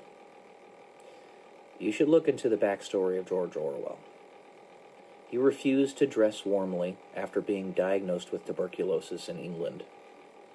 So, he unalived himself. You know that of which I speak is true. You know it. Though you cannot overcome the momentum of the hundreds of years over the course of only one generation when you have so little momentum on your side. This harkens back to us knowing very little and living very short lives. No, it takes infiltrators everywhere, unaware of who you can trust, but knowing that there are those in positions of high levels of authority that wear the veil of evil just to make the right decision at the right time and at the right place. So just as the enemy can have sleeper cells, so can the white hats be sleeper cells. White hats being good guys.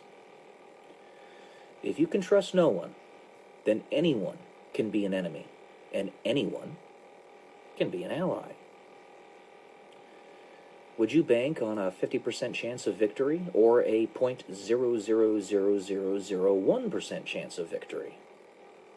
So if you make a big old mess of things, and previously the best chance that you had of winning was 0.000001%, if nobody can tell who's good or who's bad, your chance of winning goes up to 50%, or approaches that. Pretty good. Hell of a lot better than the previous percentage. So with the problem established, that the public is asleep and too comfortable to care, how do you change this? You got to make it uncomfortable to stay in that same place. How do you do that? You infiltrate every single area where they take sanctuary, from Hollywood to mainstream media. It's a very big one. To sports and politics. You make it uncomfortable in every facet of their lives where they find refuge. And when you do that, then even the most stubborn of individuals will eventually budge and actually start paying attention. In this vein, those who are making your lives uncomfortable are actually your allies. Many of them. Some of them are unwitting pawns in the giant game of chess, falling victim to their deeply held biases that only rear their ugly faces when pressed, but some individuals are deliberately acting, deliberately saying and doing things in which they do not believe to foment discomfort. You once more do not know who you can trust. But everyone is actually partaking in the mass awakening, all together, for better or for worse. The word revelation, like the Bible, means awakening, essentially.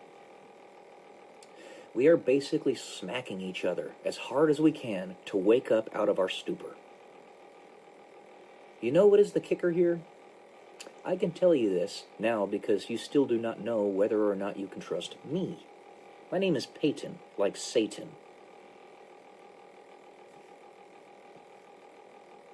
Well, either way, I'm not your enemy.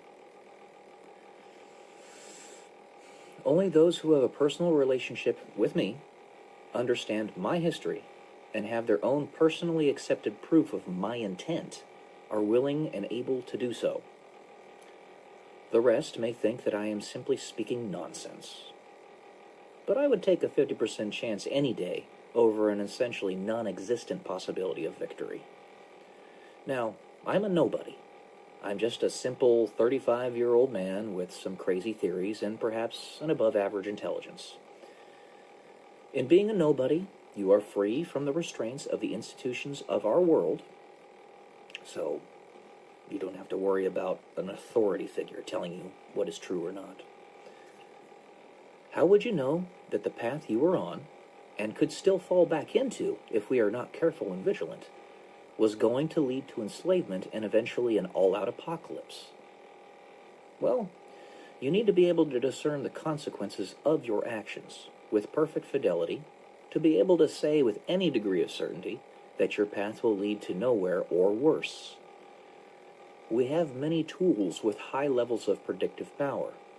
Mathematics and physics are very useful for predicting where particular planets will be at particular times in their respective orbits around their host stars, for instance. We have economic models that can predict with reasonable accuracy what the markets will do given particular stimuli or given particular timelines and situations, a la tariffs causing the stock market to be shaky. Imagine that you crack the code and eventually figure out how to build a porthole into your own future.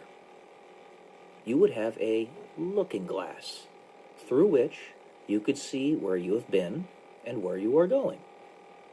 You see that there are an infinite number of paths, all leading to an infinite number of conclusions. And in that vision, you realize that you truly do have free will and can change the course of history. It's called time travel. Called time travel, my friends. Now you can say I'm off my rocker. At least for now. We haven't come up with the tool yet, but perhaps soon. I will tell you this truth, and one I hope you will understand and embrace completely. Never allow yourself to be fully comfortable. Always seek the next great challenge to your willpower, to your creativity, to your ingenuity, to your physical strength, to your soul. Whether anything that I have said above is true, within this essay is true or not, just assume that it is. Suspend disbelief. And you will understand why it is so important to run as fast as you can to escape the abyss of complacency. Just imagine that the worst nightmares of conspiracy theorists, quote-unquote, pale in comparison to how bad it actually is. We are not only to be enslaved, but harvested as if a human farm. Think about that. Additionally, the giant hypothetical mess that I explained earlier also highlights the importance of the personal relationship and living a life where your convictions to your principles are so rock solid that you become a bellwether, a la the name of this essay, by which others can measure the importance of particular actions. You are the standard. This is how you build trust in an external sense. You first trust yourself, which then leads you to be able to live a life of conviction and walk in your path no matter where it takes you. And this builds a history that is hard as diamond, a history that others can come to count on. Whether or not they agree with your path, they can be sure that you are going to take actions to allow for that path to be fulfilled. In the human experience, this is our mission, and the scheme is the ulterior motive to get to that conclusion. The Matrix is showing cracks now more than it ever has. When two candidates run for the office of president that are more at odds with one another than ever in the history of the country, are as inflammatory of candidates as we have ever seen, and the media is completely arrayed against one but not the other, there is no way to not see that the situation is at least somewhat manufactured. Ironically, in me saying this, there actually are people that still don't see it. But by whom? You? Me? All of us? The 13 banking families? We're all partaking in the greatest game of chess ever played, and the prize is the human race. Or is this simply a hypothetical, fantastical situation that I'm talking about? You decide. Know that if you pull the strings of the wrong people, perhaps even a nobody such as myself, you might just unleash a Trojan horse, who will rain an endless fury upon you from which you will not survive. Like what happened to me when I tried to get out of the military. Crucifixion disease. I mention it in every one of my videos, my workout videos. I don't have arteries in my arms and legs, and I used to be a marathon runner. I was directly, physically attacked in a way that nobody else could see. What's true and what's not? Think about it. The whole damn world is insane and suicidal. Someone has to do something. Not all sheep are asleep. So that's this essay, guys. It was a little bit longer than most of them. Hope you enjoyed it. Love y'all. Peace.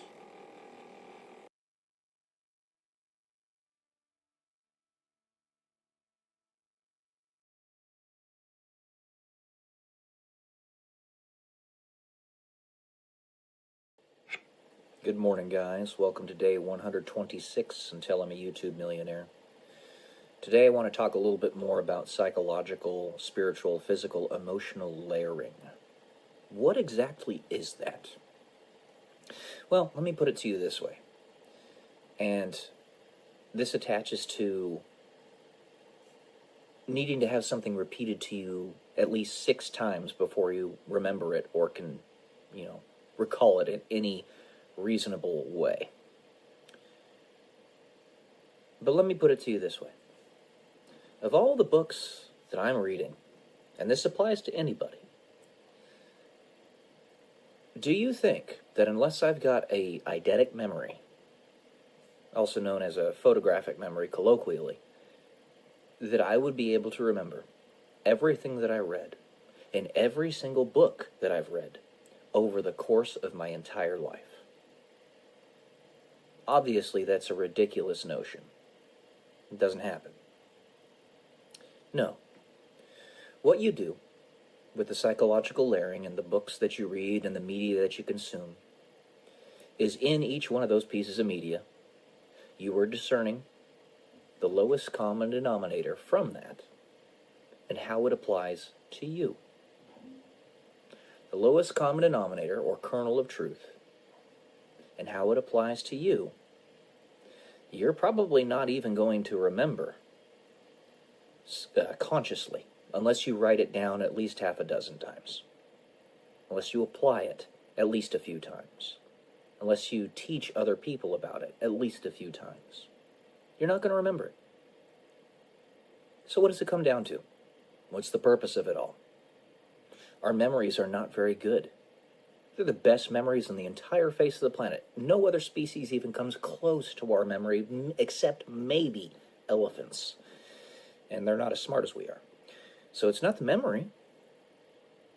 What is it? It's the subconscious piece and how that improves your intuitive decision making. You remember the core of who and what you are through the media that you absorb and the lowest common denominator from those pieces of media that you glean from them. So, let me give you an example.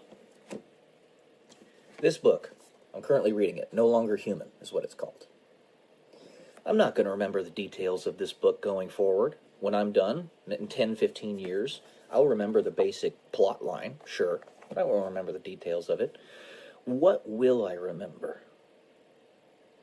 That highly intelligent people, which is the main character of this story, tend to be very depressed, very isolated, and have a great amount of pain internally.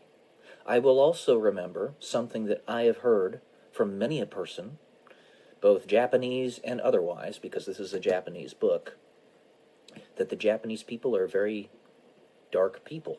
Not evil or anything like that, but they have morbid thoughts, morbid perspectives on the world for good reason. We live in a depraved world, a very difficult one. And they just see it better than almost anyone else. And by the way, the main character in this story is a Christian. He's kind of a nominal one, but he is a Christian. At least he states as much. So you're not trying to glean from it specific details. And this is never the way it works. You glean from it a way to better live your life. What is your underlying imperative for your entire life?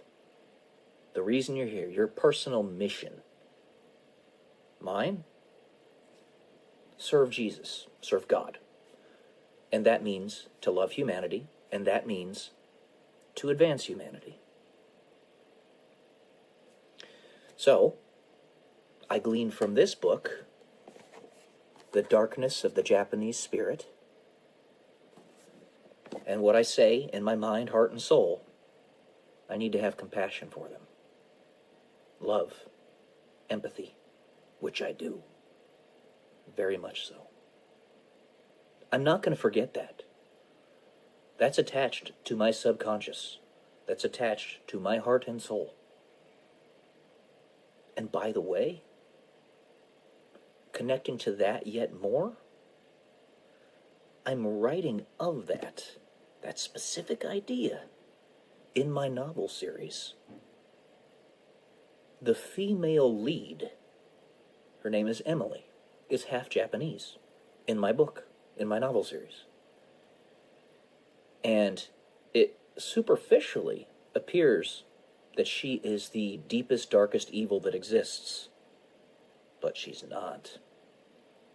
And you will find that, you'll discover it, at close to the end of the story. And it's going to be a very extensive one. You cannot write all the information that needs to be read or written.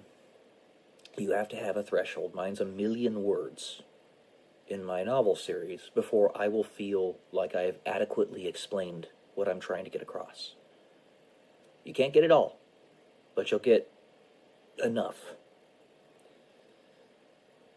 So I attach that, the darkness of the soul of the Japanese people, because they can see how depraved the world is much better than almost anyone else. And that is ingrained in my subconscious. And I'm going to take that forward in the best way possible to make the world a better place. That is what psychological layering means. So absorb the very best material, the very best media that you possibly can in order to do that. There you go. All right, guys. Love y'all. Peace.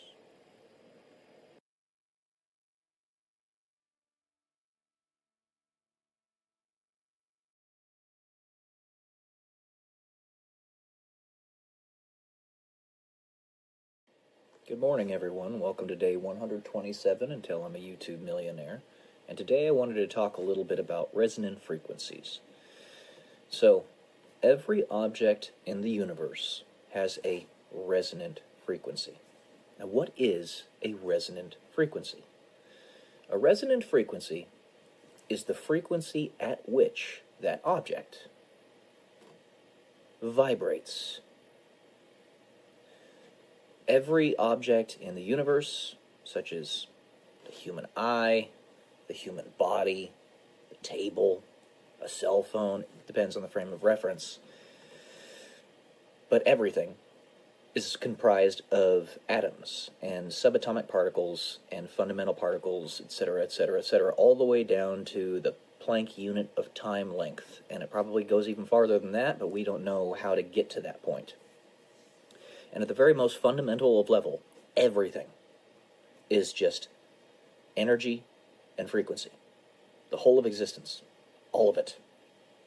And what we perceive, you and I, and everyone else, is how it has collapsed into our perceptive ability to see, to comprehend the universe around us. All right? Everything. Everything is frequency. Everything is energy. Everything. So, what you can derive from that is the frequency at which a certain frame of reference vibrates. The frequency goes up and down, up and down, up and down, up and down, up and down, right? It's peaks and troughs, peaks and troughs, peaks and troughs. And it's repetitive. It keeps going. Ad infinitum. To infinity and beyond. Like Buzz Lightyear says.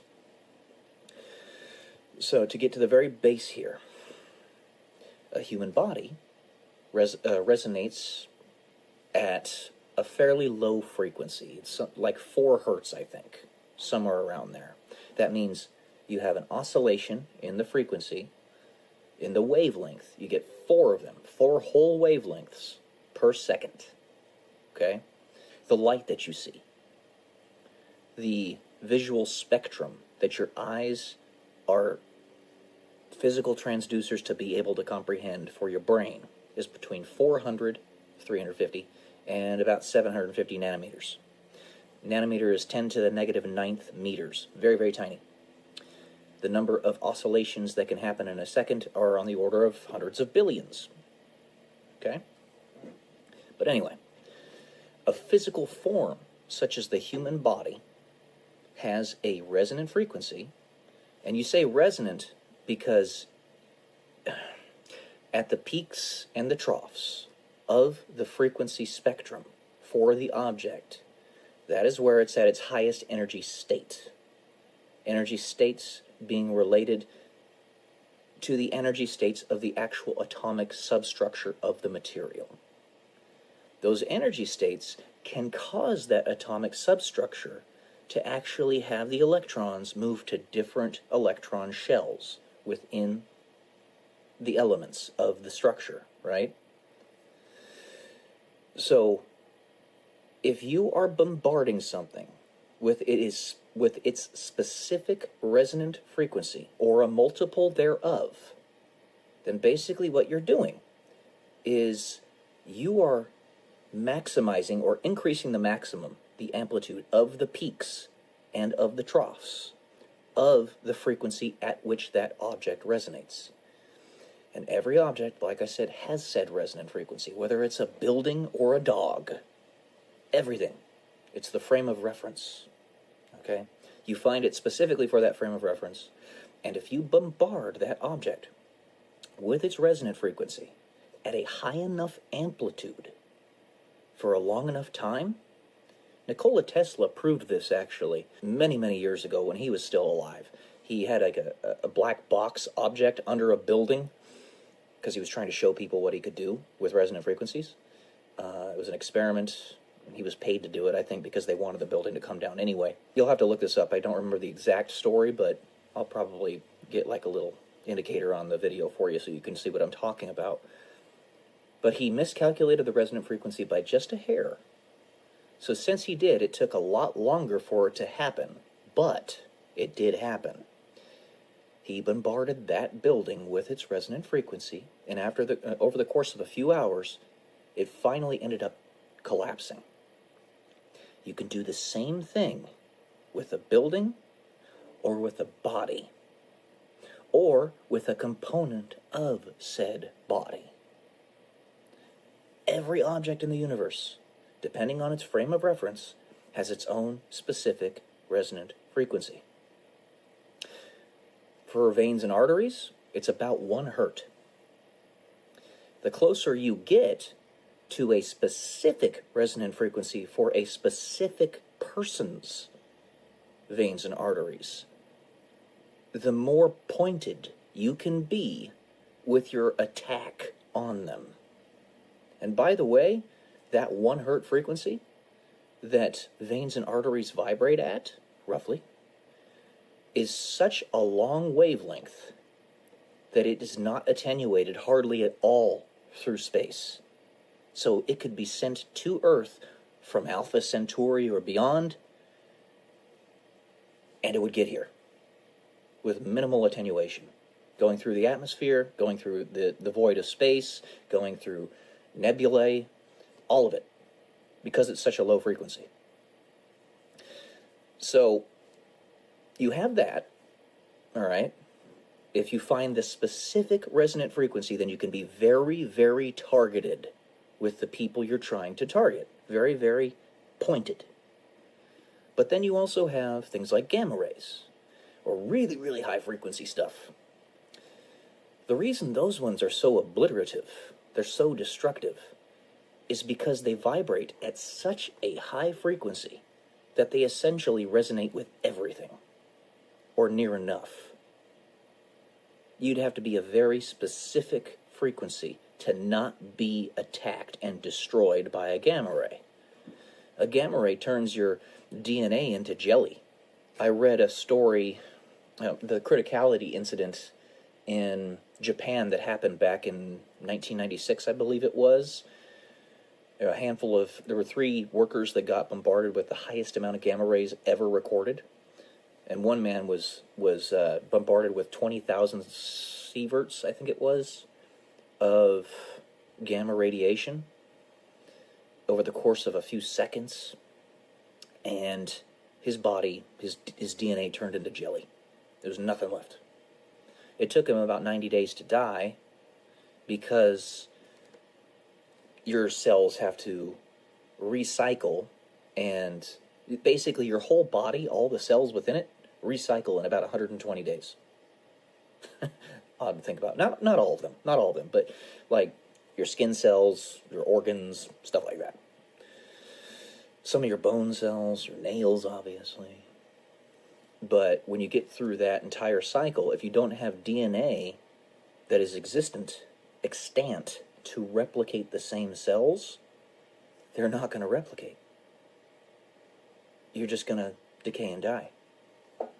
That's what happened to the guy. He survived for it was right around, I think it was like 90 or 100 days or something like that. It was a very gruesome death, too. So that's how gamma rays work. That's how they are so destructive. But every object in the universe has a resonant frequency. The lower you go, the more specific and targeted your attack can be. So I don't have arteries, or I do, but just enough to keep my hands and feet alive. But I don't have pulses in my wrists because I had that kind of attack conducted upon me. I wanted to give a little bit more detail on how resonant frequencies work so that you guys could see exactly what I'm talking about here. Doctors, I literally had hundreds of doctors take a look at me. No joke. I'm not exaggerating about that. They couldn't figure out what caused it, but they knew it happened. I had several angiograms done and a bypass on my legs. Your legs normally have 3 arteries that reach down to your toes. And that gives you the sufficient blood flow that you need in order to have proper mobility and proper circulation and all that. My left leg had 1 feeble artery that was making it down to my foot, and my right leg had 2 feeble arteries. The doctors don't know what the hell happened. because I was a marathon runner before. And if anything, being a marathon runner should actually drastically improve your circulation. Didn't do that with me. They don't know what happened. I think I was attacked with a very specific resonant frequency. They discovered whatever mine was and obliterated those arteries. I remember I was getting ready to play basketball one day with with a group of my friends, my church mates, out in Ohio. And I looked at my right foot because I noticed it was really painful. It's like something had punched it. And there was a bruised line across my foot where the vein had literally disintegrated, or the artery. It was gone. I remember that artery being there. I remember it being, because I pay attention to my feet because I was a runner and all that, so I had to, because I had to make sure that I was keeping tabs on it and taking good care of myself. And I was appreciative of that artery there because it was so powerful and it was giving me good circulation. That day I went out there to play basketball with my friends. It turned black, and basically over the course of a few weeks it disintegrated. It was gone. This actually happened to me. I'm not exaggerating. But that's what resonant frequencies are. And it can be so specific that it can actually go inside your own personal body and attack a specific thing.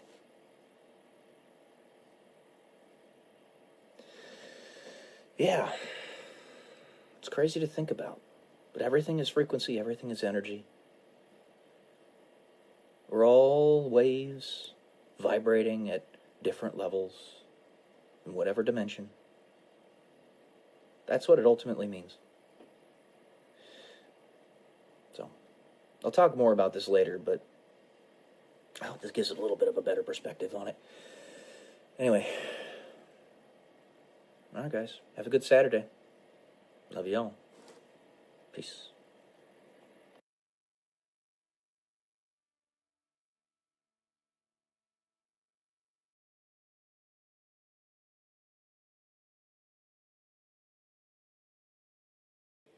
Good morning, everyone. Welcome to day 128 until I'm a YouTube millionaire. Today we are going to be conducting a review of No Longer Human by Osamu Dazai. This is a very interesting book, rather easy read. It's only 177 pages, and basically what it is a transcribed series of notebook journals from a young man from back in the 1930s or so in Japan. This young man was very highly intelligent, got very good grades in school, but exhibits all of the characteristics that you typically associate with a lost generation of Japanese children. And honestly, it's not a singular generation. It seems to be a lost century, or even farther than that, of Japanese individuals. People who don't really have an idea of the purpose of life or what we're even doing here, and are kind of resigned to the fact that existence really has no purpose. And they see the darkness and the depravity in the human condition and inwardly reflect that in how they write of how they perceive the world. This man, the main character of this story, I believe his name is Yoko. I don't even remember. I just remember the person. See, names are important, but they don't mean everything. This happened around 1930. It was before the bombs on Hiroshima and Nagasaki were dropped. So that played a no part in it, in the perspective of the young man. But he always used comedy. Basically, he was the class clown to veil his depression and his sadness and his loneliness. Because regardless of how dark, or whatever you want to call the souls of Japanese people are. And that darkness doesn't mean evil. It just means they see the darkness in humanity better than most people do. It doesn't mean evil. And I said this in a previous video. The female lead in my story is half Japanese, and for the longest time, up until near the end of the story, you're going to think that she's the deepest, darkest evil that exists, but she's actually not. She's actually really, really good. But it was a clever ploy to serve God, what she was doing. So, basically, he's depressed, he doesn't have an appetite, and he doesn't have an appetite for much of his life. He drinks a lot. He exhibits both characteristics, and this is actually fairly common among younger people in Japanese culture. Because they have such a dark side, they can see the darkness in humanity. There seems to be a psychopathic tendency there. He ends up spending a lot of time in a mental asylum after the age of 27, because he tries to unalive himself 3 separate times. And one of the times, he tries to do it with an impoverished woman who succeeds in her attempt to unalive herself. They both jump into the river, and he survives it. So, one thing I found very interesting is how critical they were of him, and they were going to press charges on him, saying that he was party to the unaliving of the woman, even though they were both doing it for each other, basically. So I found that very interesting. It's a very sad story. It really is. A series of journals. You get to see the inner thoughts of a young man in Japan in the 1930s, how deeply he felt lost. It gives you compassion and empathy for these people. They're human, just like us. The actual translation in the book for no longer human, or the terms used, is disqualified from being human. But the ironic thing about it is that he's exhibiting some of the most human emotions that you can have. None of us really understand what it is that we personally are doing here. I mean, I can look at my own life as a reference, and that's what we all do. It's what we know best. I'm a failure to launch in my own life. I'm constantly chopped off at the knees, like Sisyphus pushing a boulder up the hill. Every single time I seem to be just getting ready to break through. And it's because of the depravity in the human soul that this keeps happening. And this man was a failure to launch. Intensely capable. He was, no doubt, a genius, but completely unutilized. Just like me. Yeah. Like I said, the more stories you read, the better your intuitive decision-making becomes. And it's cast with the backdrop of your personal experiences in life and how you reacted to them. Your life is not a dead end. I was just watching Mike Schmidt in one of his sermons, Pastor Mike Schmidt from Ascension Presents. And while your life might look like a dead end, it's not. 3 words. And then Jesus. This guy was very nominal in his faith. If he were to really have leaned in it more, it would have saved him. He would have really, I can say that with 100% certainty. It would have given him purpose in life.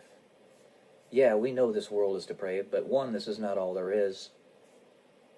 And 2, it's our duty to do everything we can to fix it. Even if it doesn't look like we'll ever be successful in that regard, we still got to try. Because the very act of trying is success. Just as St. Paul says in the Bible. His death is gain, is what it ultimately comes down to him. And he's obviously 100% correct in that regard. But it's a very sad story. One of the quotes that really stuck out to me was something when he said, "Women found in me a man that could keep love a secret." It was very profound. Not just like somebody who wants to be a paramour of a female, an illicit lover, but because in reality, a lot of us have to keep love a secret. I mean, in order to keep it alive. For the longest time, the true nature of Jesus was, at least in some way, shape, or form, a secret. It had to be. I mean, he told many people in the Bible, "Shh, don't tell anybody of this miracle I did for you." In not the same language, but that's literally what he said. I believe when he healed the blind guy, he did that a few times. I read the Bible a lot, but I still don't have a perfect memory of everything that it says in there. And translations are difficult to decipher anyway. But yeah, it has to be kept secret so that it can be brought out when the time is right. And Jesus knows when the time is right. It just hasn't been right for me yet. Unfortunately, he was not part of the plan because he did not dive into the plan as much as he should have been diving into it. And to that point, keeping love a secret, on page 142, he mentions black, white, and red, the colors. Black, white, and red are Illuminati symbolism, but not just Illuminati symbolism. There's actually a lot of symbolism in Masonic teachings, and you could even say biblical teachings. And what he says is that black and white are not antonyms. He says, let me pull it up here. But it was very profound because there's a lot of symbolism in music that a lot of people don't realize, and it doesn't just go with Katy Perry and Lady Gaga, but also bands like Red, the band actually called Red, or Demon Hunter. I had invented one other game, rather similar character, a guessing game of antonyms. The antonym of black is white, but the antonym to white is red. There we go. White is red, and the antonym to red is black. So you have black being evil, white being good, and red being camouflaged, or good camouflaged as evil, kept secret so that it can be brought out at the right time, in the right situation, right place. Pick up those little kernels of truth. It's one giant thread. So I recommend the book. Gives you a perspective on Japanese culture and a lost man, which happens more often than it should. We are our brother's keeper. We have to be there for each other. Have compassion and empathy, understanding. This is how you do it. Alright, guys. That's it for today. Hope you enjoyed it. Happy Sunday. Love y'all. Peace.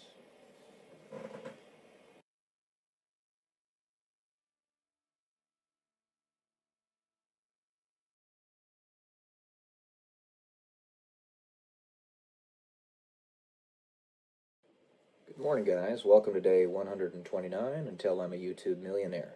Speaking of millionaires and becoming them, what would you do if you had $50,000 suddenly in your account?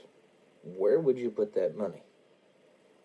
That is the opportunity that is at hand for us within the next few months.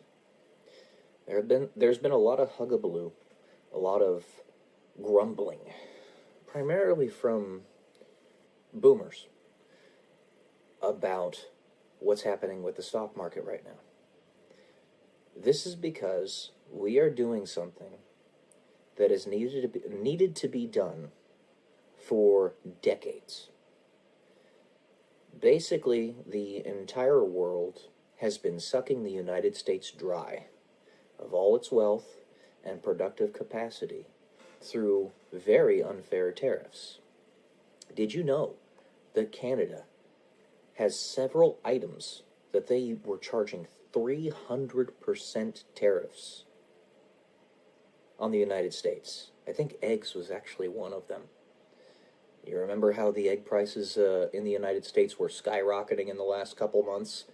That was actually because former Vice President Joe Biden had unalived about 120 million chickens for some reason. He ordered the big chicken farms to unalive hundreds of millions of chickens.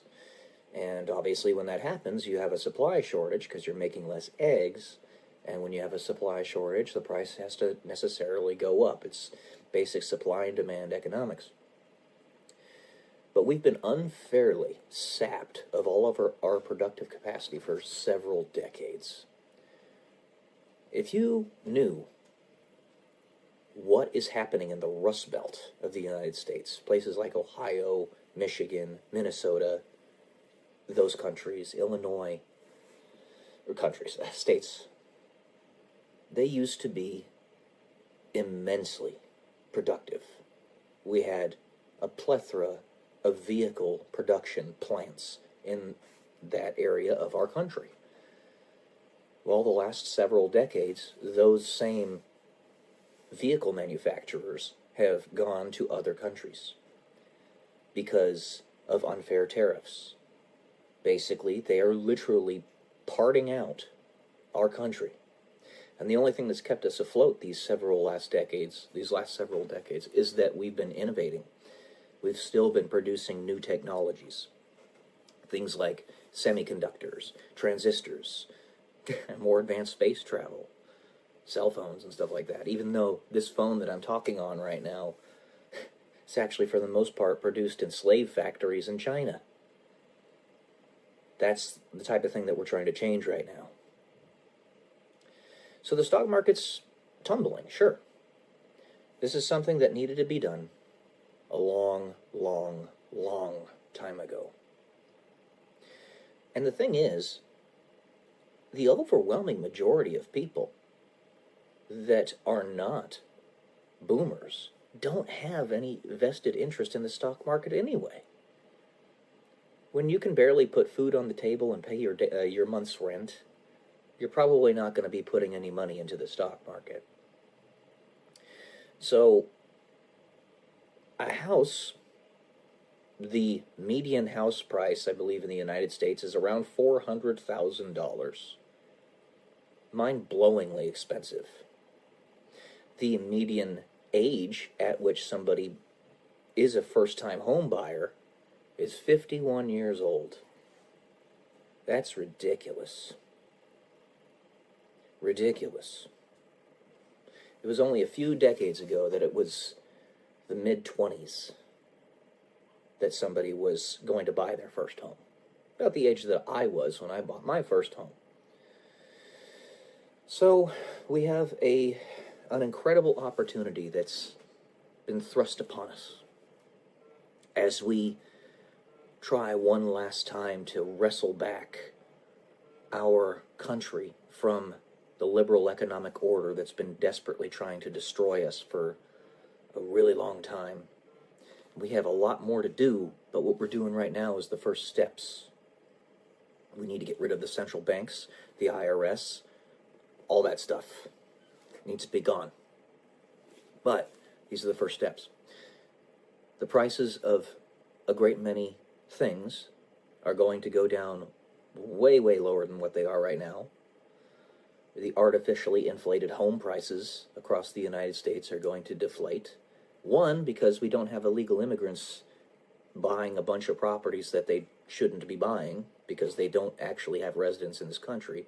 And two, because what's happening in the stock market is going to be inherently deflationary for a whole host of different products, houses being one of them.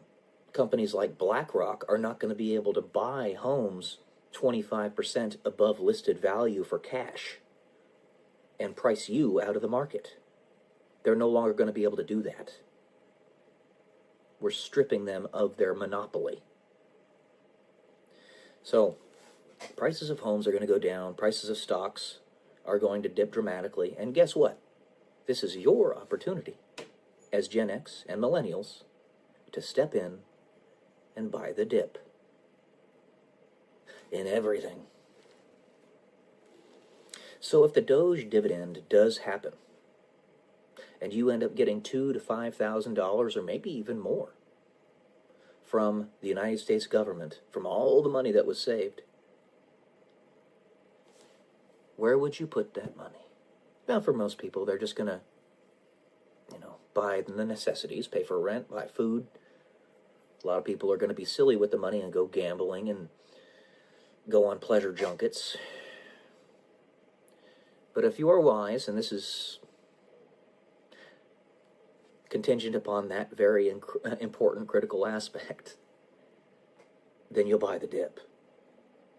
This is your chance. We're trying to wrestle back our country from the enemy that's been trying to suffocate us for decades, probably centuries, maybe even longer than that. All right, guys, think about that. What would you do if you had $50,000 or even $5,000 in your bank account that just suddenly appeared? Don't spend it on rubbish. Love y'all. Peace.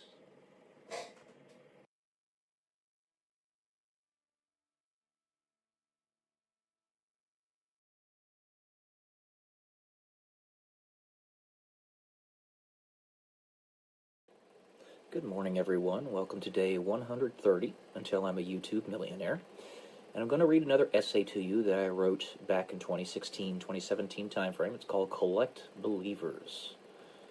The overarching abstract of this essay is basically the difference between angels and gray aliens.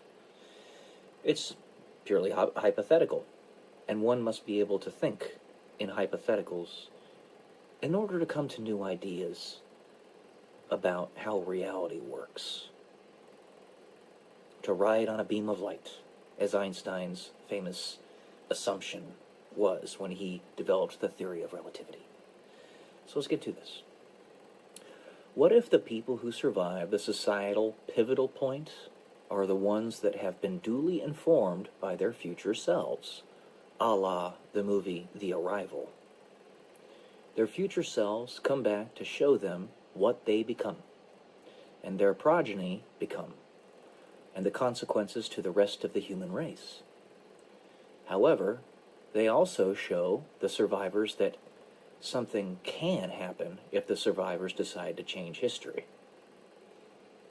There's a big problem here, however. Many of these survivors, and if history is changed, will no longer be survivors of the Great Cataclysm. But the reward for changing history is many-fold. For starters, many more human beings survive, if not nearly all of them. And the evolutionary path that their progeny will follow is much healthier and more beautiful. That is, more beautiful physically, mentally, emotionally, spiritually, and more. The capacities that are derived from the changing of a potential history are wrought by the harbingers of the news, who themselves express those very differences as proof. So, our evolutionary descendants of the Great Cataclysm are the Greys, and our evolutionary descendants of changing history are angels. Mind you, the two options are not mutually exclusive, but what is exclusive is how many bloodlines survive. If history is turned on its head, and the angels are made to be born before the Greys, then everyone can survive. Both histories are going to happen one way or another. For if they happen in one path, they happen in all. That is, one must think outside the confines of time and think of a timeline more as a choice stream. So, all possibilities are occurring simultaneously. The way they coalesce is merely dependent upon the way one lives in the present, which itself is defined by one's history. It can all change, and humanity will no longer be survived by the basest of people imaginable, but by people with healthier morals. It is a strange proposition to request from the most evil people to do something that is completely against their nature, operate in a non-selfish manner, but at any point you can change. You simply must commit to that change. This proposition is an odd one, and the human beings that represent the pinnacle of selfishness are not ones to change their minds, especially if it could potentially ensure the demise of their bloodlines. So, a proposition is submitted back to you.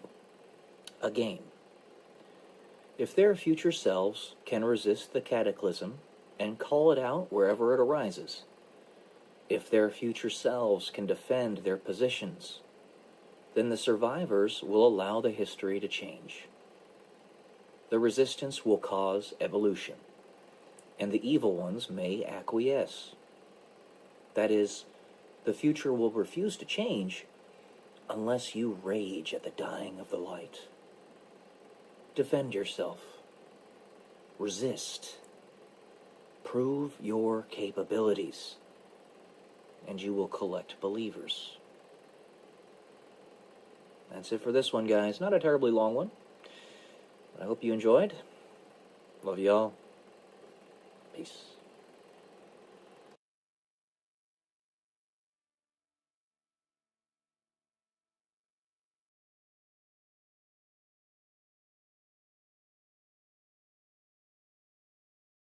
Good morning, guys. Welcome to day 131 until I'm a YouTube millionaire. While there are an infinity of things that I could talk about, oftentimes it's really hard to figure out exactly how to say them to you. Like, for instance, I had cycling through my mind this morning, talking about what if, and I want you to think hypothetically, we lived 8,000 years. How would your life evolve? How would your perspectives on money, philosophy just generally in life, the concept of YOLO, romance, your investing and stuff like that, all sorts of things, how would that evolve? That was one thing I was thinking about talking about this morning. And then another thing, obviously, is a little bit more about the stock market, with the craziness that's happening right now because China refuses to bend the knee. They've been basically raking us over the coals for literally generations now, stealing IP. They lie, cheat, and steal. That's what they do. I'm talking about the government, not the Chinese people, the CCP, because they're communist and, they don't care about personal property rights and all that. They don't respect them. That's another thing I wanted to talk about. And then I also wanted to talk about technological advancement, how the very fact that I can even bring these ideas to you on this phone, instantaneously nearly, through thousands upon thousands of miles. You could be living in Australia, for instance, right now, and I can record a video and you can see it within a couple seconds. And sometimes I can even live stream them, and you can see them in that moment. There's a 6-second delay. It's the way YouTube works and most platforms, but nevertheless, this is stuff that would have been considered magic back in the Middle Ages. So, all these things tie together. We are on the precipice, as I have said in many of my videos past, of potentially having a gigantic leap in how long we live as people. In this generation. I'm not saying it will happen, and lots of generations past have thought that maybe it would be happening in theirs, but it could, where we develop technologies, medical technologies, that increase our lifespan in an instant, from 75 years on average in the United States to 200 years on average in the United States. If we figure out how to prevent telomeres from decaying, if we figure out how to prevent organs from losing their elasticity from the collagen that creates them, right, in our skin and stuff like that, if we find the cure to cancer, find the cure to Alzheimer's, which, by the way, cure to cancer looks like we might actually be just about ready to figure it out. It's right there. I think it has something to do with fembendazole. I do. And Andrew Basiago, who is a guy who worked on Project Pegasus, time traveler, said that in our generation we were going to develop a cure to cancer that was as simple as taking a pill. And that's what it would be. It would be a pill that you take. And it would cost less than $1 a pill. Of course, the reason, if it does exist, it hasn't been proliferated throughout the world, obviously, is because the pharmaceutical industry wants to keep making money off of cancer patients. It's purely evil, but it only takes a handful of evil people in high positions of power to put the kibosh on anything like that. While the overwhelming majority of doctors might really be well-meaning, and they are, I know that. The arrogance and narcissism aside, they still do want to help. It only takes a handful of really, really bad ones that try to block everything, and just so that they can get a little bit more temporary monetary gain, spend it on Lamborghinis and all sorts of other nonsense. Stupid. It's utterly stupid. And these people, you know, I would say exactly to them, if you lived 8,000 years, how would you live your life? Would you continue being evil like this? Because eventually, you're going to find that in 500 years, this kind of oppression is going to start to get boring. You could be in power for all those 500 years, treating people like garbage all those 500 years, but the ultimate end state of that is that there's no point in it. It's entropic. It's just decay and destruction. There's no point in it at all. Why would you do that? And those people, just like us, could get to the point where they're living 500, 1,000, 8,000, whatever years, and they could say to themselves, all right, maybe I've had my fun. I'm going to go ahead and release this technology now, or get out of the way. So we're in that generation now, potentially. CRISPR, 3D printing organs. We could eventually be just like a vehicle in that we part out the things that need to be replaced and print them with 3D printed organs when they need to be replaced. Whether it be a lung, a heart, a liver, a kidney. The only thing I can think of that might not be easily replicable is the brain. And I might be wrong on that. I don't know. But we're at that precipice right now. We have 3D printing. We understand better, now better than ever before, how stem cells work. Stem cells can be used to produce organs and tissues of said organs. We can actually get stem cells from your body simply by scraping skin cells off of your hand or something to that effect. We're on that precipice. We really are. You lived 8,000 years, how would your investing mindset change? Would you continue gambling every day, $5,000? Would you continue living paycheck to paycheck? Or would you look at it and say, maybe I should probably try to build something with this. Do something like what Benjamin Franklin did with Philadelphia, in that he created a trust or an investment fund. He had put 1,000 pounds sterling in it back in 1790 or something. Yeah, it was 1790. And in 1990, it was opened up and it was worth like $7 million. It was worth a lot of money. Imagine if you did that for 10,000 years, or let's just say 1,000, and it were in an investment portfolio that was even better than that one. It would be mind-blowing. Mind-blowing. Because that was just 200 years. with very simple investing portfolios.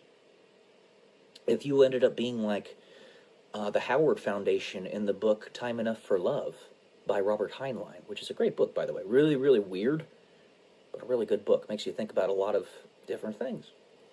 How would love evolve if you had infinite time scales or close to it?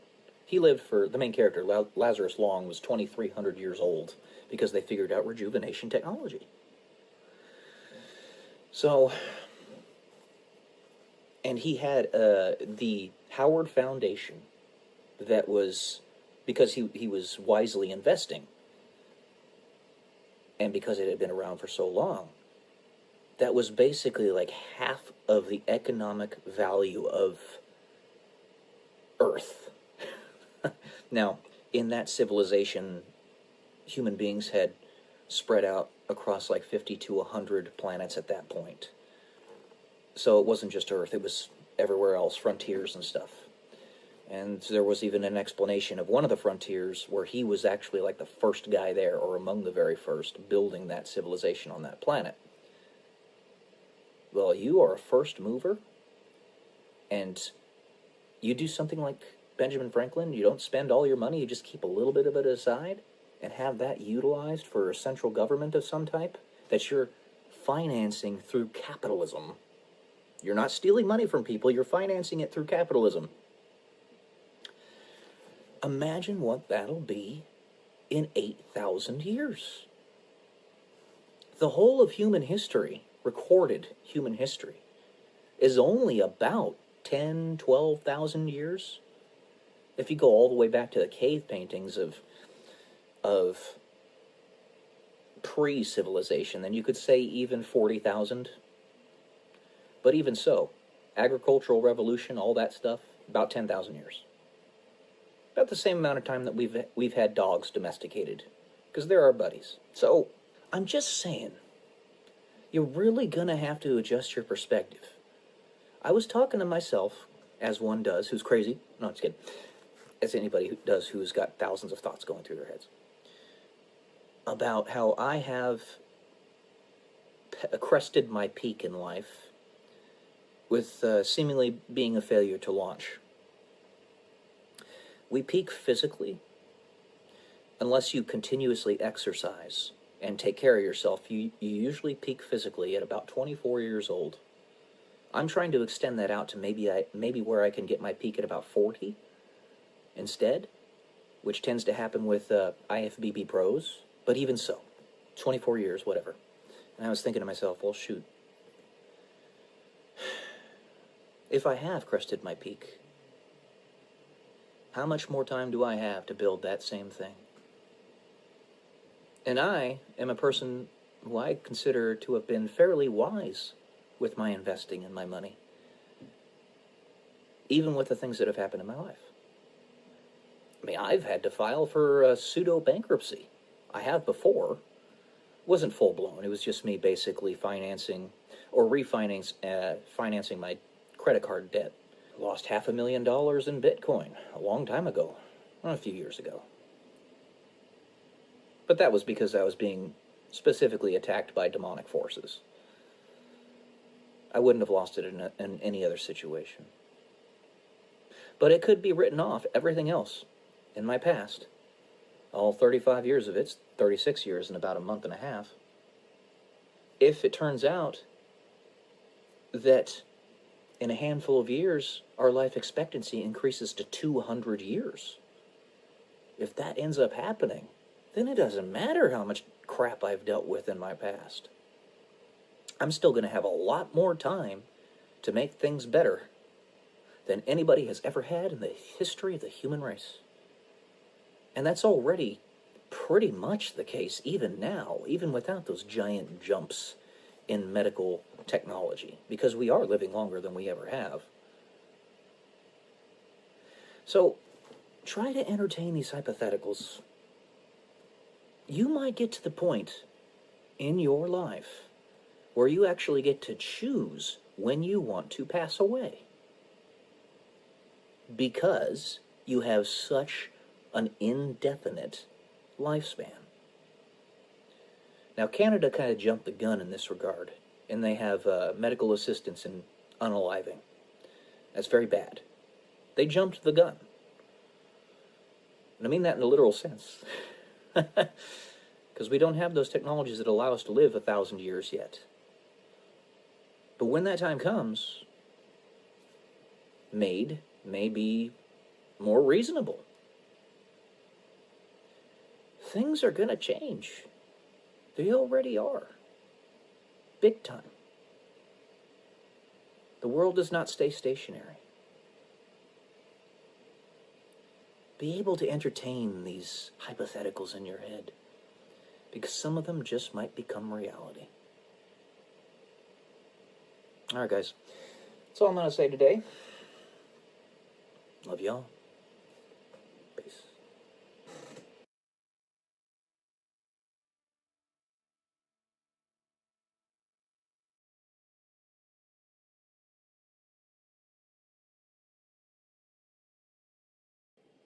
Good morning, guys. Welcome to day 132 until I'm a YouTube millionaire. And for this one, I'm actually going to read directly out of my journal. This essay, if you will, you can call Exceptions Make the Rule. Rules make the exception. Exceptions make the rule, and rules make the exception. For there is no rule without exception, and there is no exception if there is no rule. This, upon first pass, seems to not only be true, but wholly axiomatic. It is the exceptions in breaking the rules that require the sufficient grace of Jesus, which is to say, accepting his authority to properly judge your actions, better than we may ourselves, for a greater purpose, the greatest plan. For you meant it for evil, but God meant it for good. A direct quote from the Bible. Take the sin of being an exception with the grace of being forgiven for it. In my secret space, the quietude of my silent prayers, where God and I can share dialogue with one another, there I can tell him that I am an exception, and he can say back to me, smiling, "My grace is enough," just as he did with the Apostle Paul. This room of waiting is not simply to give time for that special woman to build up confidence to be with me, so that I may know her. She needs to talk to me. But also for me to fully absorb and accept the fact that I am an exception. I am a champion, after all. I'm going to say that. These last few years, in my unrelenting striving, my ceaseless efforts, regardless of the success or failure, has been me trying to prove to myself that I am an exception, that I am worthy to call myself such a thing. For a multitude of reasons, I am. But now, the question of whether it is too late or not, and if I missed my chance, I do not know. I can't know. But God does. Let us wait and see in my room of waiting.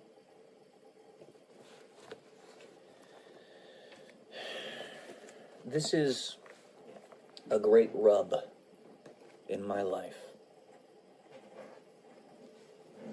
To know in my heart, through my personal experiences that nobody else can experience unless they're actually in my shoes, that I terrify women. And to know that there's not really anything I can do about that. To not want the divestiture of yourself into multiple individuals, but know that if you're to get what you want otherwise, love, romance, that it is a necessity, it is required, because you're simply too much to handle on your own. The fact that the woman I'm thinking about simply won't talk to me, won't respond to me, is evidence enough of that fact. I know I'm intense, but so is she.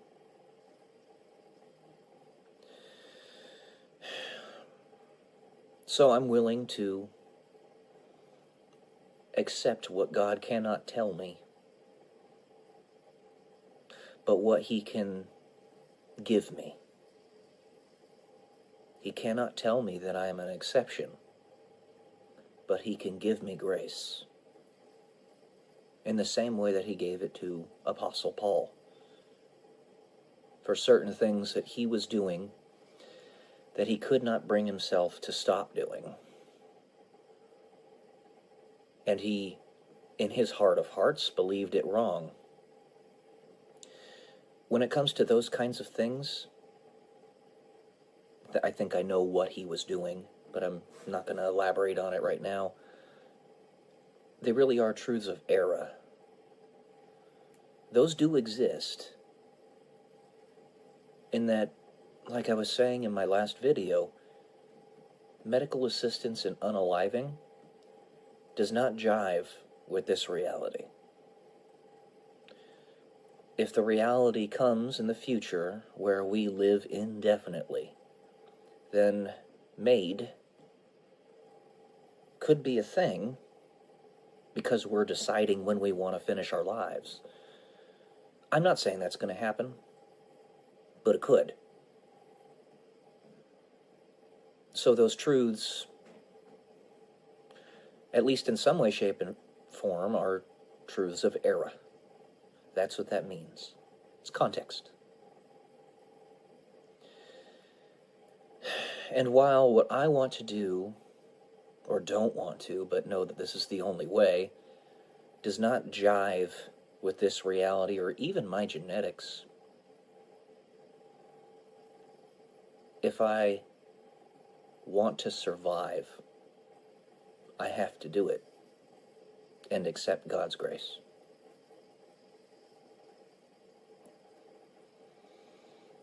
Again, you guys haven't been in my shoes, but suffice it to say, and I'm honored for the opportunity to fight this battle for God. Honored, truly. But suffice it to say, it's been hell. It has been hell. Lots of people that really don't like me, for reasons that consciously I have no clue as to why, have been ceaselessly attacking me in my life. It has not stopped to this day. And until those dark forces are gone, either evicted from this planet or entirely erased from existence, period, it's not going to stop.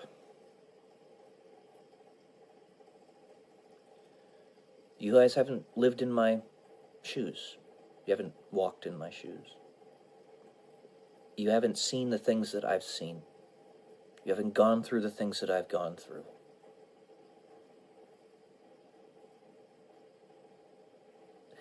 There are places where I've already flexed.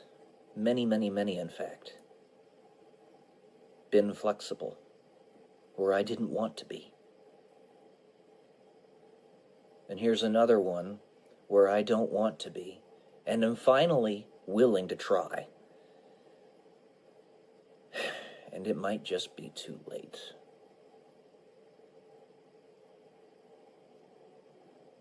If the woman won't talk to me, what does it matter? I don't know. I got myself in a state of brooding right now. Sometimes it just all collapses on you all at once, and you just... yeah.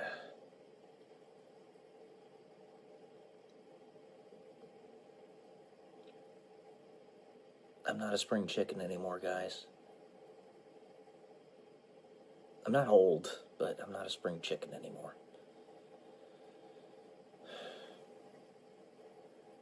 Anyways. Just being raw with you, being honest with you. Love y'all. Peace.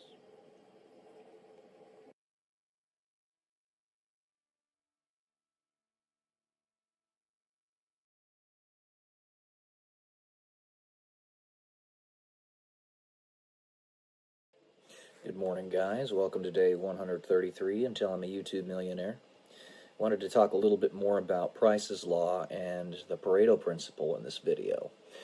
So the Pareto Principle, also known as the 80-20 rule, is kind of a more generalized version of Price's Law. Basically, what it's telling you is that 80% of the productivity of a company comes from 20% of the people that work for said company, or any institution for that matter. It's not simply a company. It could be a central government, could be a school, could be any number of things. But the 80-20 rule indicates, and this has been proven time and time again in the free market throughout history pretty much, so 20% produce 80% of the productivity. Price's Law is an extension of this, basically, saying that the square root of the population of any institution or company, what have you, produces half of that company's productivity. So a business with 10,000 workers, the top 100 performers, produce half of that company's productivity. Now, this is extremely important to understand for a multitude of reasons. Like I said, it's not just business. It's countries, it's institutions, it's education, it's the advancement of society writ large. Let's look at somebody like Isaac Newton, one of the smartest human beings to have ever lived. It is proposed that his IQ was somewhere around 190. He was a lousy student because he was focusing on other things while he was in school. But he literally invented calculus, almost single-handedly. The only people who had any concept of this beforehand was Archimedes, with his Archimedes palimpsest, which was thousands of years prior. And that was information that we had lost to the annals of history. Okay? This is a singular individual who essentially created the entire branch of mathematics known as calculus. And he was a polymath. That's not all he did. He also did tons of work in optics, in physics, in chemistry, and even a little bit in alchemy, because everybody has a little bit of whimsy, you know. And then you have people like Da Vinci, who literally conceptualized aircraft before anybody else, hundreds of years before anybody else even had the idea that we might be able to fly one day. And then you have Hypatia, who was the first person to ever write down a poem thousands upon thousands of years ago. I believe it was using Egyptian hieroglyphics, but I can't recall. You'd have to look that up. And then you have people today like Elon Musk, Bill Gates, even though I don't like him because he's not a trustworthy person, President Trump, Grant Cardone, who is a real estate entrepreneur, Jeff Bezos, the owner of Amazon, Mark Zuckerberg, Facebook, and then Warren Buffett, or I call him Warren Woof Woof because I'm a goof. So essentially, these people, you can continue with this square root idea continuously, over and over and over. So you have a world of 8 billion people. Square root it, you get the number of people that produce half of the entire planet's productivity. It actually does line up. Sorry, my hair's all over the place. And then you square root it again, blah, blah, blah. Basically, you get like the top 20 people in the entire planet producing about 12% of the productivity of said planet. It lines up. Okay? So if you stop any one of these people, who it tends to be pretty clear who they are if they don't stay silent, if they keep on trying. If you stop, silence, squelch any one of these people, you're not just stopping that person from getting employment or from being like a pilot or something at an airline, but you're literally chopping off at the knees potentially 10% of all global output from a singular person. Let's look at Elon Musk again. He's literally single-handedly, not really, obviously he's got his businesses and stuff that are comprised of tens of thousands of people, don't get me wrong, but it's his effort, his conscientiousness that is single-handedly getting us to Mars, producing the most advanced electric vehicles the Earth has ever seen, creating boring companies, like, drilling holes into the ground, boring. Single-handedly. Jeff Bezos essentially single-handedly revolutionized logistics the world over. One person. One person. Yes, their companies have tens of thousands of people, but if they weren't there, those companies wouldn't be. Bill Gates, don't like the guy, but Microsoft Windows comprises the main operating system of roughly half of all computers across the entire planet. Donald Trump, a multi-billionaire real estate investor. Grant Cardone, a billionaire real estate investor. Mark Zuckerberg produced Facebook, controls Meta, Instagram, all those things. One person. And then you look at countries like South Africa, where the only thing you need in order for this system to properly work is gratitude. Grace. As God says, my grace is enough. In South Africa, the people that live there are attacking the producers. They do not have gratitude. They're trying to steal, lie, and cheat to take their stuff away. So South Africa's crumbling because of that. You look at the European Union. They are a union of countries that has roughly twice the population of the United States, and yet is only a fraction of our productivity because they're lazy. That laziness has led them to socialism. Socialism is for people who don't want to work hard. And the overwhelming majority of people, I love people, don't get me wrong, but the overwhelming majority of people are exceedingly lazy. When you see one of these top Pareto principle individuals, they're doing a shit ton of stuff. A shit ton. I consider myself at the top of that, but somebody who's had my niece, I've been kneecapped. I've written a novel. I'm going to write many more. I already have 5 written that I haven't published yet. I was an Air Force pilot. I was in the Air Force. I have a master's in electrical engineering. I ran 18 marathons before I could no longer walk properly. I could list it. I'm a real estate entrepreneur. I own 22 units out in Ohio. One thing after another, and I'm being wasted. You know, there's so much more I could do.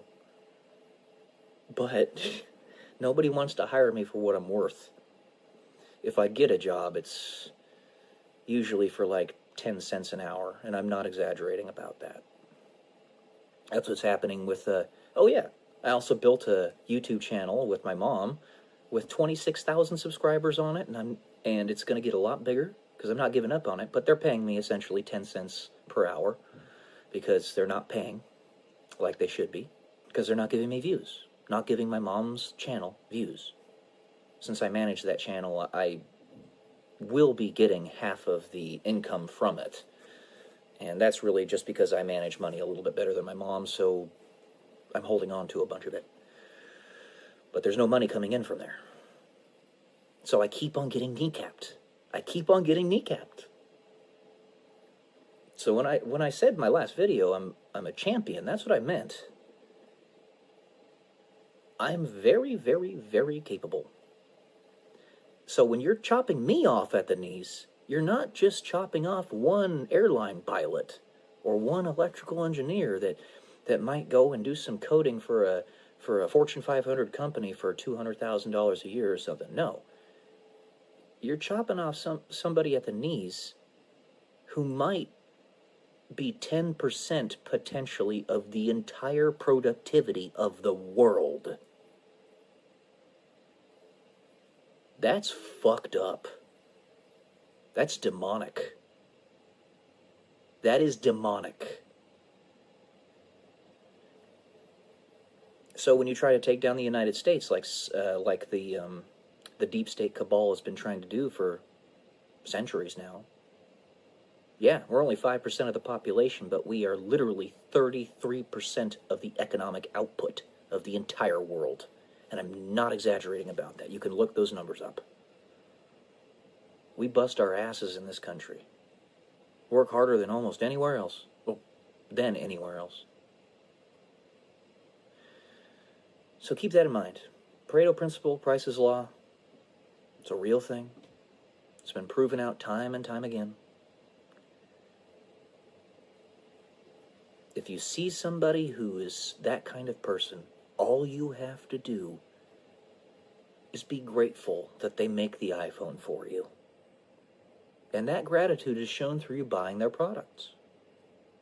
And through you not telling them that they suck and that they're horrible people. And not trying to shut them down and squelch them at every turn. As long as you do that, as long as all you have is gratitude, you could have an IQ of 80 and be a janitor or something. That's an important job. Very valuable. You're contributing to society. You save your money up to buy an iPhone. Grateful for it. That's all you gotta be. But if you're trying to lay on people, or trying to make stuff for you, like in South Africa, it only takes, like what happened in the Revolutionary War of the United States, 3% of the population to actually stand up and revolt against something to cause it to crumble. The overwhelming majority of people are just sort of standing by. So, if 3% of the population is ungrateful, that's enough to destroy the whole system. Keep that in mind, guys. Alright. That's all I got for today, guys. Hope this was enlightening. I love y'all. Peace.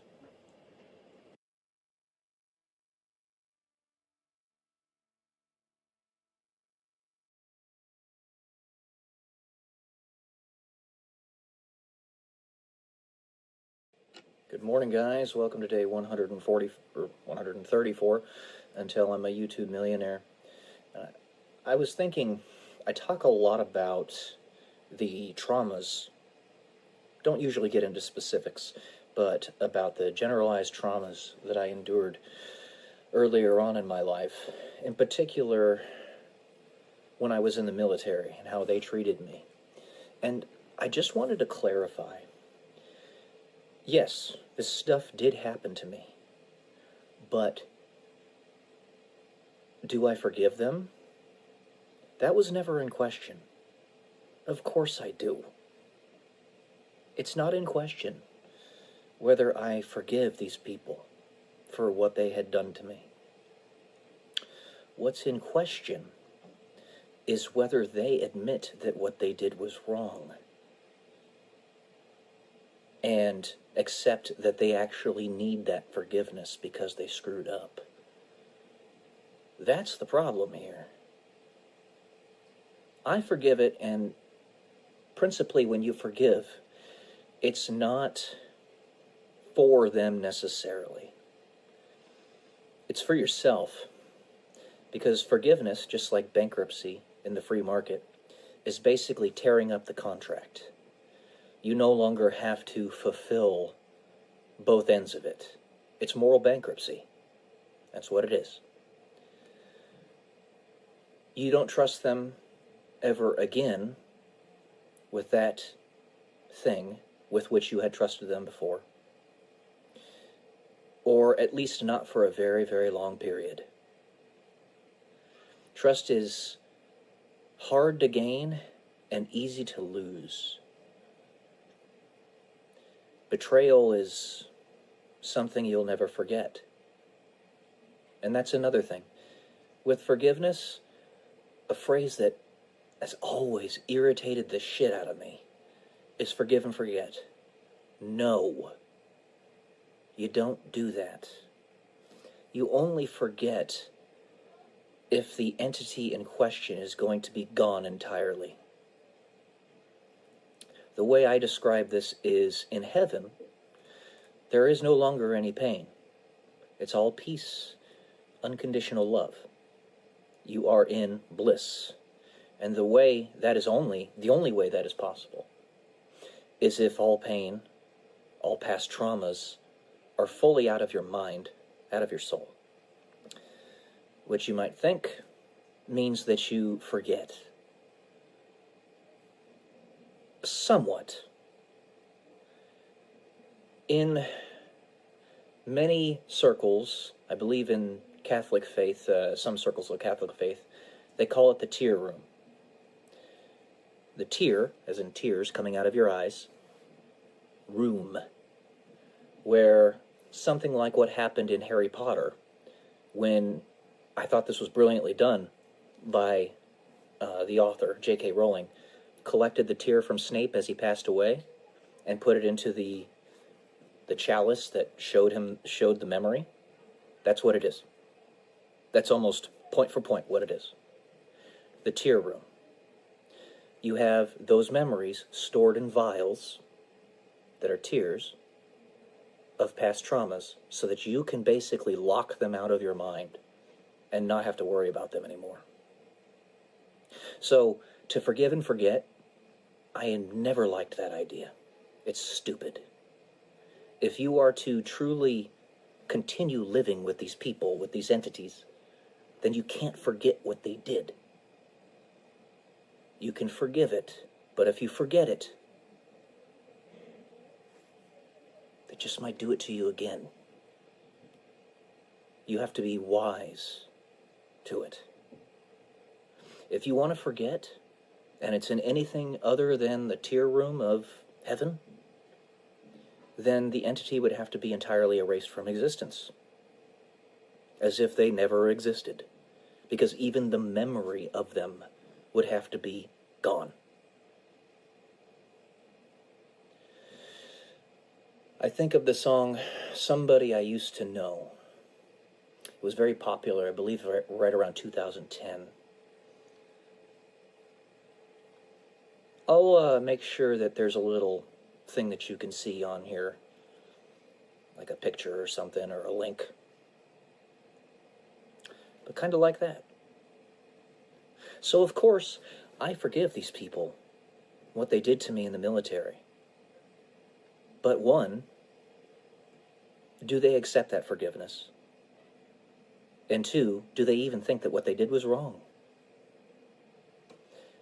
There is only one unforgivable sin, as per Jesus, what he tells us, and that is to sin against the Holy Ghost. What does that mean? Basically, it means that you don't accept that you need grace. which is forgiveness. Alright, I think that's all we'll do for today. This is a STEM, as many of my videos are. There's always more to discuss. Always will be. Because the amount of information that I know and can espouse to other people is finite, and therefore infinitely small compared to the amount of information that exists, which is infinite. So, thank you all for being here. Love you all. Peace.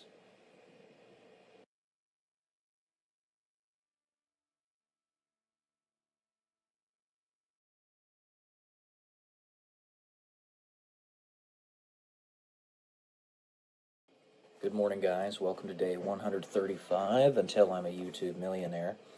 Trying something a little bit different today. I came across, potentially, an untapped market opportunity. Now, to bring this up to you guys, especially on this forum and this venue, considering my background, what I've had to deal with in my life, and pretty much what I know is probably going to happen, it's a dangerous thing for me to do this, but I'm going to do it anyway. Because I want to, and I know that I'm going to be kneecapped anyway, so I might as well just let you guys know that this is an opportunity that I found, and you may be interested in giving it a go. So, let me give you first an example. When it comes to investing, in order to have the investment be considered a good opportunity, the standard is that you get at least a 6% year-over-year ROI on whatever the investment is. So that's the minimum. You get 6%. If it's at least that, you're good to go. And it's a decent investment. You can do this with things like real estate. So let's say you invest $100,000 as a down payment into a property. Then you're going to want to get a minimum of $6,000 per year of profit. Not income, not revenue, profit, in order for it to be considered a good investment, or $500 a month. So that means whatever your expenses on top of that, you can do the math. Generally speaking, that's a good way of looking at it. And if you get anything better than 6%, that's icing on the cake. Honestly, anything above zero is good anyway, but if you're looking for a good investment, one that's actually making good use of your time and money, better than you could find pretty much anywhere else, then that's what you want to do. Well, it's not just in real estate that you can do this. It's also in general advertising. Okay? So, YouTube and Google have means by which you can actually advertise your platform. And it's actually fairly simple. All you have to do is get set up on your YouTube account. Let's just use YouTube as the example. This is the primary thing that I'm talking about. It's the untapped market opportunity that I think is available to most of us that we haven't given it a chance, and 99% of people aren't going to give it a chance anyway. But I'll tell you, you can advertise, let's say, a specific video. This changes from niche to niche, but let's just say a finance video on your finance YouTube channel, let's say 10 minutes long, and you specify that you want it to be for gaining subscribers on your channel. They give you 3 different specifications that you can give for the advertisement. If you say advertising, and let's say you put $200 per month into that campaign, well, that amount of money you can expect, if you're a channel that's 500 subscribers to start, that you'll get probably about 250 subscribers from it. Ish. Again, it varies with the niche. But basically what they're going to do is they're going to push out your video to people who wouldn't otherwise see it. They're going to give you more impressions for it. Now, you're thinking, I'm not making any money off the channel. Why put money into it? For a multitude of reasons. The first one being, like I said in previous videos, this YouTube channel that you're making for yourself, as long as you don't do anything stupid, as long as YouTube doesn't collapse, is going to last in perpetuity. This is a platform where you're advertising yourself. That's what YouTube is. YouTube is an advertising platform for yourself, or whatever thing you talk about on your channel. Okay? So it's going to be there forever. But that $200 that you're putting into it now, getting you that 250 subscribers, as long as you continuously post, you're consistent with your channel, if you're serious about it, it will continue to grow. And you'll continue to gain in reach. And then, once you hit that threshold of 1,000 subscribers and 4,000 watch hours, there's some pretty basic math that you can do to determine your year-over-year ROI. So let's say, being very conservative, you put $200 per month into the investment camp or the advertising campaign for your channel, and conservatively it gets you 150 subscribers per month, and you're starting at 0. Okay? That means it would take about 6 months-ish, 6.66, to get up to 1,000 subscribers. Now, you're not going to have the watch time requirement necessarily. More than likely, you won't have it by that point unless you've had a couple of viral videos. So let's just assume that it's going to take an extra 6 months for you to get that watch time requirement of 4,000 hours. So the entire campaign would be a total of a year, $200 per month of advertising, which would equate to about 2,000 to 2,500 subscribers at the end of that campaign and your watch time requirement. After you get to that point, the typical numbers that you can expect for a YouTube channel that is healthy, a YouTube channel that's not throttled or blocked by YouTube in any way, that hasn't been put into a dark room, whether intentionally or by accident, by the YouTube algorithm, because YouTube's algorithm is being kind of wacky right now, so it's making it really difficult to discern this stuff. Nevertheless, this is generally speaking what you can expect. You can expect to get between 10 to 20% of your subscriber base as the number of views on a typical video. So 2,000 subscribers means that you'll get between 200 to 400 views on a video on average. Okay? Let's just say that you're doing a commentary channel, kind of like this one. The CPM, cost per milli, basically what you're paid per 1,000 views on your channel, is usually, for this type of content, between $3 to $5. You do the math there, and if you're posting a video every day, that's $45. Well, no, double that. It's actually $90 a month. $90 a month times 12. Let's just say you're getting $1,080 per year. $1,080 per year, and you invested a total capital of $2,400.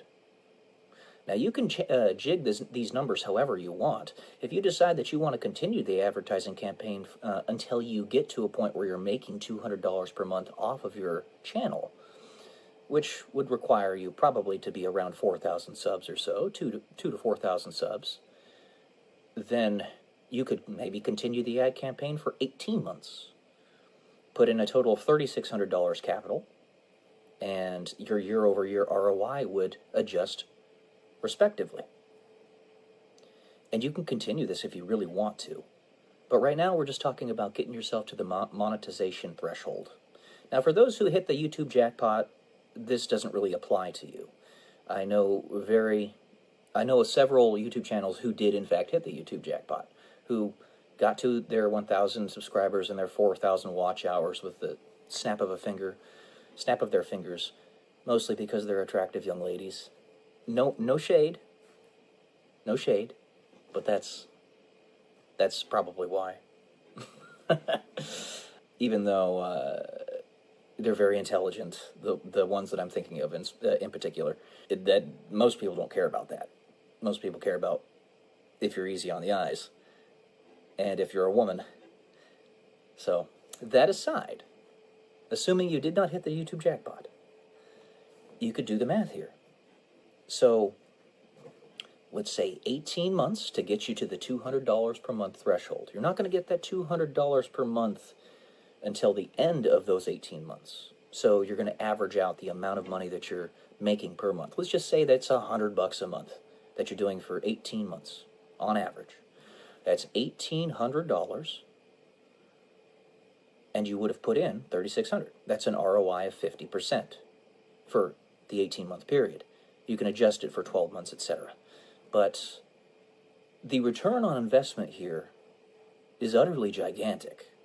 Now, it is not passive like owning real estate is, or real estate is as passive as you get, because you still have to produce content.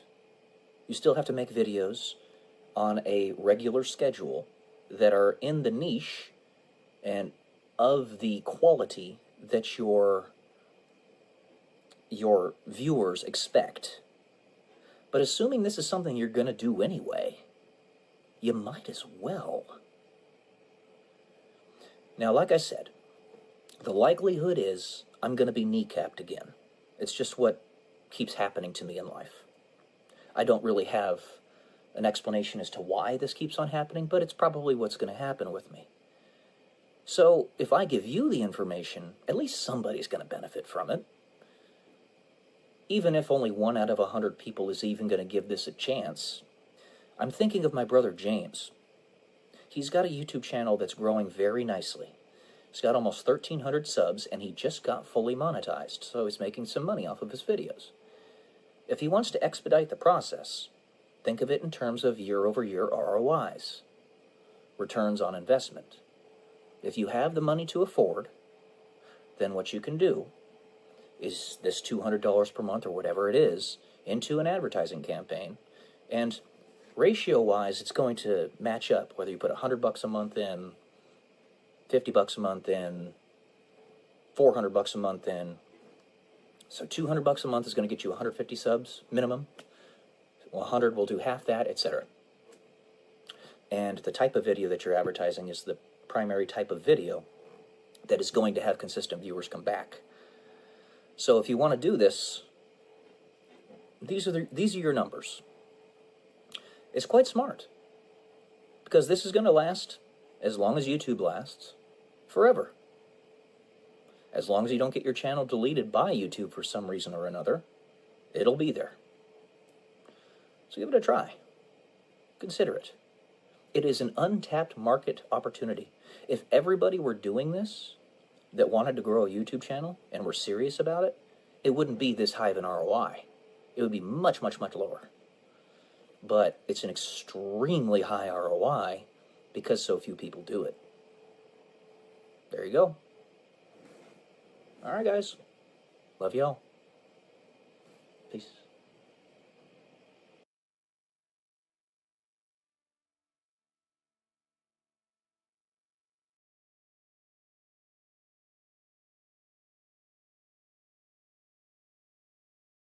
Good morning, guys, or actually afternoon now. Welcome to day 136 until I'm a YouTube millionaire. Sorry, this is coming out a little bit late. I had to change up my schedule a bit today. My mother decided that she wanted to go to the casino to do our live stream early in the morning, as opposed to our normal time, which is around noon Pacific Standard Time. So, you know, I got to help her build her channel and got her an extra 30 subscribers, so that was good. But this is coming out a little bit later as a result. So what I'm going to do is I'm going to read an essay that I wrote back in 2016 called Conviction. I have not read this since I wrote it all the way back then. Sorry, my hair's kind of all over the place, as it often is. So I get it out of my way. So let's go ahead and do this. When you are at 50% approval in your actions by the absolute maximum possible number of people in the world, you are on the ultimate knife's edge. This is appropriate because I was going to bring that up actually in the book review that I'm going to be doing here in a little bit. Profiles in Courage. I just finished it by John F. Kennedy. I was going to bring that exact topic up. Interesting that it came up here. In this situation, you absolutely maximize the velocity of human progress. There is literally no way to go faster. The primary trade-off in this scheme is that you do not get to live a life of conviction in anything you do if you are the one making the endgame decision. Or every choice you make must be with absolute and complete conviction, lest you find yourself making no decisions of any significance whatsoever. When everyone is talking, everyone is piqued, and everyone is frustrated to the maximum extent possible, you have all the minds in the world churning ideas together to come to the right conclusions. Basically, like what's happening in the world today. We're all emotionally piqued. Black and white juxtaposition.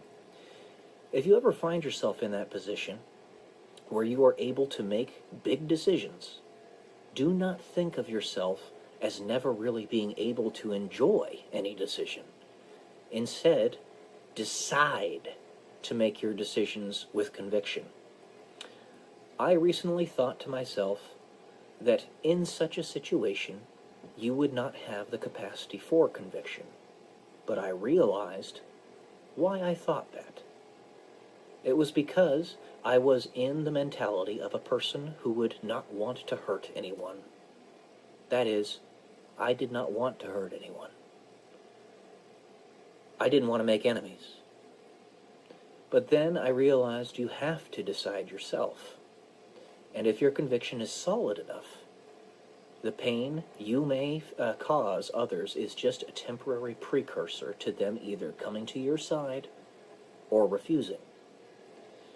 And at least in the current paradigm, there is no way to please everyone. Yet, as Winston Churchill famously said, you have enemies. Good. It means you stood for something at some point in your life. That's a paraphrased quote, but he said that. When put into this hypothetical situation, you are afforded the only real opportunity to be committed in your actions, not the other way around. I had it backwards. To make a decision in that scheme does not mean you are a jerk. It simply means that you have agency, and you are not molded by anyone else.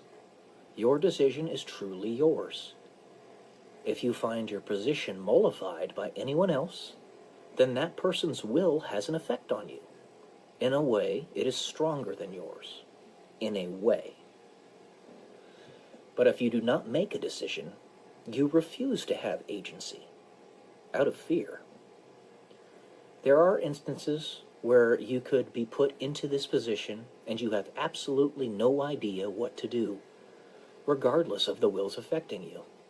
And you could even be put into the situation to make those kinds of decisions without even realizing you've been put into that situation or that position. Because people are watching you without you knowing them, taking cues from you.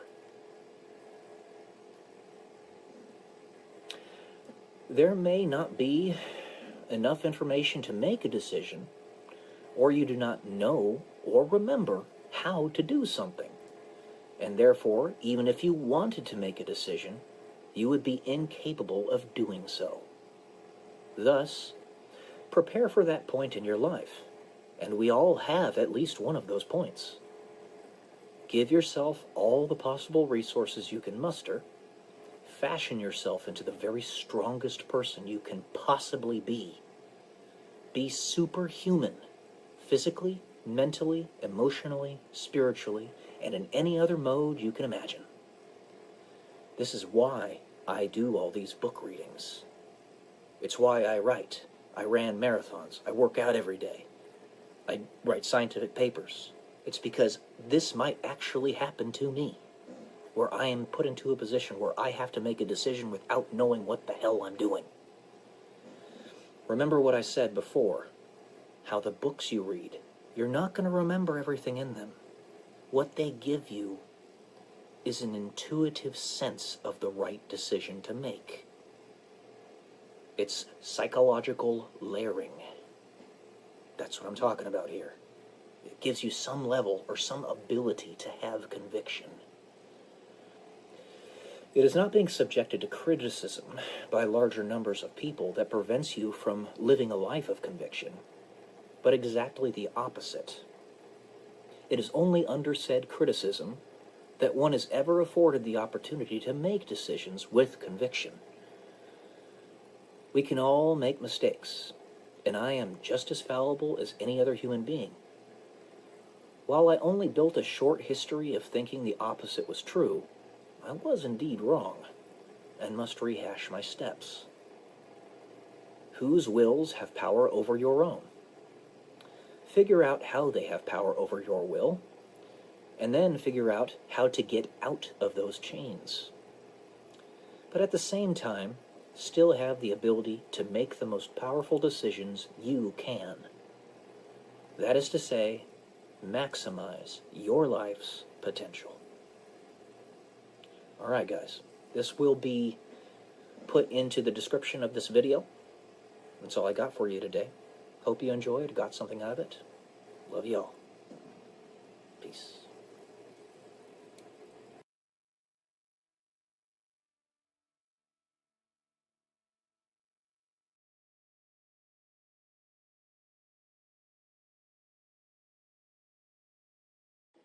Good morning, guys. Welcome to day 137 until I'm a YouTube millionaire. And for this video, we're going to do a review of Profiles in Courage by John F. Kennedy. Now, this book was written quite a while ago, obviously, because John F. Kennedy passed away several years ago. So, you know, perhaps some of the things are not necessarily up to date in it, but really what it is kind of a history lesson, because you're going through the lives of basically like 8 people that John F. Kennedy saw in United States politics as courageous individuals. Now, the way he defines courage is not necessarily something that's going to lead you to be victorious in your political pursuits or whatever your pursuits are, but are standing up for your morals, your convictions, in the face of whatever inertia you need to overcome. So, what that means is somebody like Daniel Webster might be really horrible with their money and rather unsavory of an individual in that regard. He nevertheless will stand up for something that needs to be stood up for in politics. Now, like I've said many a time, it's scarcely going to be the case where you remember point for point, verbatim, everything that you read, hear, see, what have you. So, reading a book like this, as with any historical document, is a means by which you broaden your perspective to improve your subconscious intuition for your decision making. He brings up the point of Gresham's law. Gresham's law of politics. And Gresham's law, what that is the tendency for money of lower intrinsic value to circulate more freely than money of higher intrinsic value, or equal or nominal value. In other words, this same type of thing happens with politicians. They'll circulate in and out based upon low value. But there were also some other important points that I think John F. Kennedy didn't bring up because he just didn't know of them. One of them is the Lindy effect. The Lindy effect, basically what that is, it states that the longer something has been around, been in existence, the longer still it will be in existence. So, let's look at Bitcoin, for instance. Bitcoin's been around since 2008. That's a good 17 years. Because it's existed for 17 years, the likelihood of it collapsing in a singular year is very low. It's going to be around perhaps for several more decades, maybe even centuries, because it's lasted this long. The same thing happens with politicians, governments, even, just people in general. So, a lot of the profiles that he discusses are individuals that were politicians during the Civil War era. And one of them, I actually have it written right here, that Daniel Webster individual, who wasn't necessarily the best person in the world, basically gave time for the Lindy effect to take effect for the United States. If the Civil War in the United States were perhaps to happen 10 years prior, the United States wasn't old enough for it to survive that kind of calamity. It would have broken up into several different states, several different countries. Perhaps Texas would have become its own country, the Confederacy would have remained its own country, the northern states would have remained their own country. It wouldn't have been able to have been reunified by a central authority. But because Daniel Webster he aided in the delay by great compromise with individuals like Henry Clay and others, they gave it time. Hindsight is 20/20, and scarcely could any one of these individuals have known what the future consequences would have been of the actions they were taking in the present. But a few things that you can know, the kernels of truth. Life is better than death. To give time for greater awareness is better than to make brash decisions, and things of that nature. Stability, generally speaking, is better than chaos. Slavery is bad. Freedom is good. Sound money, and actually this is somebody by the name of Lamar, a politician by the name of Lamar, Cincinnatus, blah, blah, blah. It's a big old fat name. I forget exactly what it was, but, and again, I'm not going to remember the exact details. He was a politician that was trying to keep sound money and keep it as a singular currency. Gold. He didn't want to add silver into the mix. It's like basic silver bill or something to that effect. I can't remember exactly what it was called. But hindsight's 20/20. You don't know these things in the present.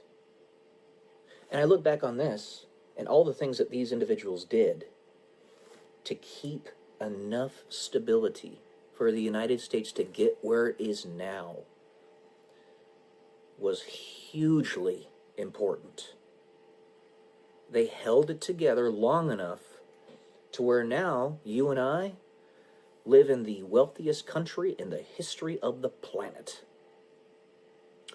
Even with the central banks and dark forces behind the scenes trying to turn us into slaves in a different sense, not like cotton-picking slaves, but a different kind of slave.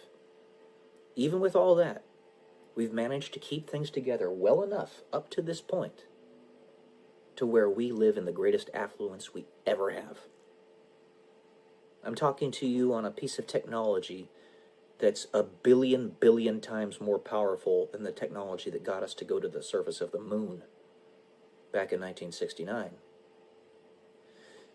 And 69 years before that, we had just come around to inventing the engine, and we were getting ready to build cars, and we were a few years off from making airplanes. We went from barely being able to fly to landing on the surface of the moon in 69 years-ish, right around there. And now we're getting ready, we're setting out to go and colonize Mars. Even with all these dark forces behind the scenes trying to stop us, And it takes a wizened individual, why you read books like this, to figure that stuff out. We've managed to push forward the line this much. So if for nothing else than to give yourself a broader perspective, I strongly recommend you read this book. It's a good one. Really, really good information in it. When you do things that are courageous, when you do things that you are convicted by, that are going to make a difference, just as Winston Churchill said, and this is actually Victor Hugo, I think, was the first person who said it. You have enemies. Good. It means you stood for something at some point in your life.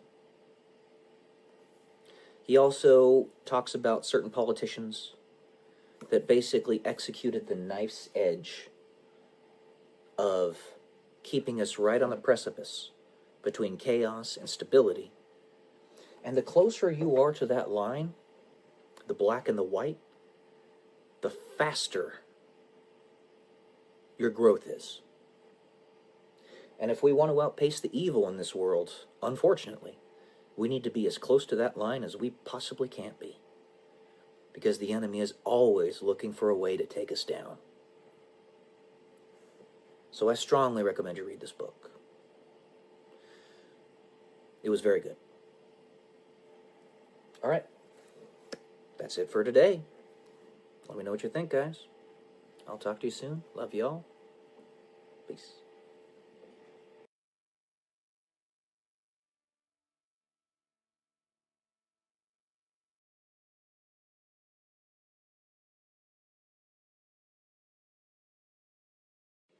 Good morning, guys. Welcome to day 139 until I'm a YouTube millionaire. Speaking on my last video, how should I put it? Sometimes you need to just have a little bit of an anger release valve, if you will. And there's a lot of things in this world that frustrate a great many people that are like me. I want change to happen. And when it comes down to brass tacks, I was just thinking about this before I started this video.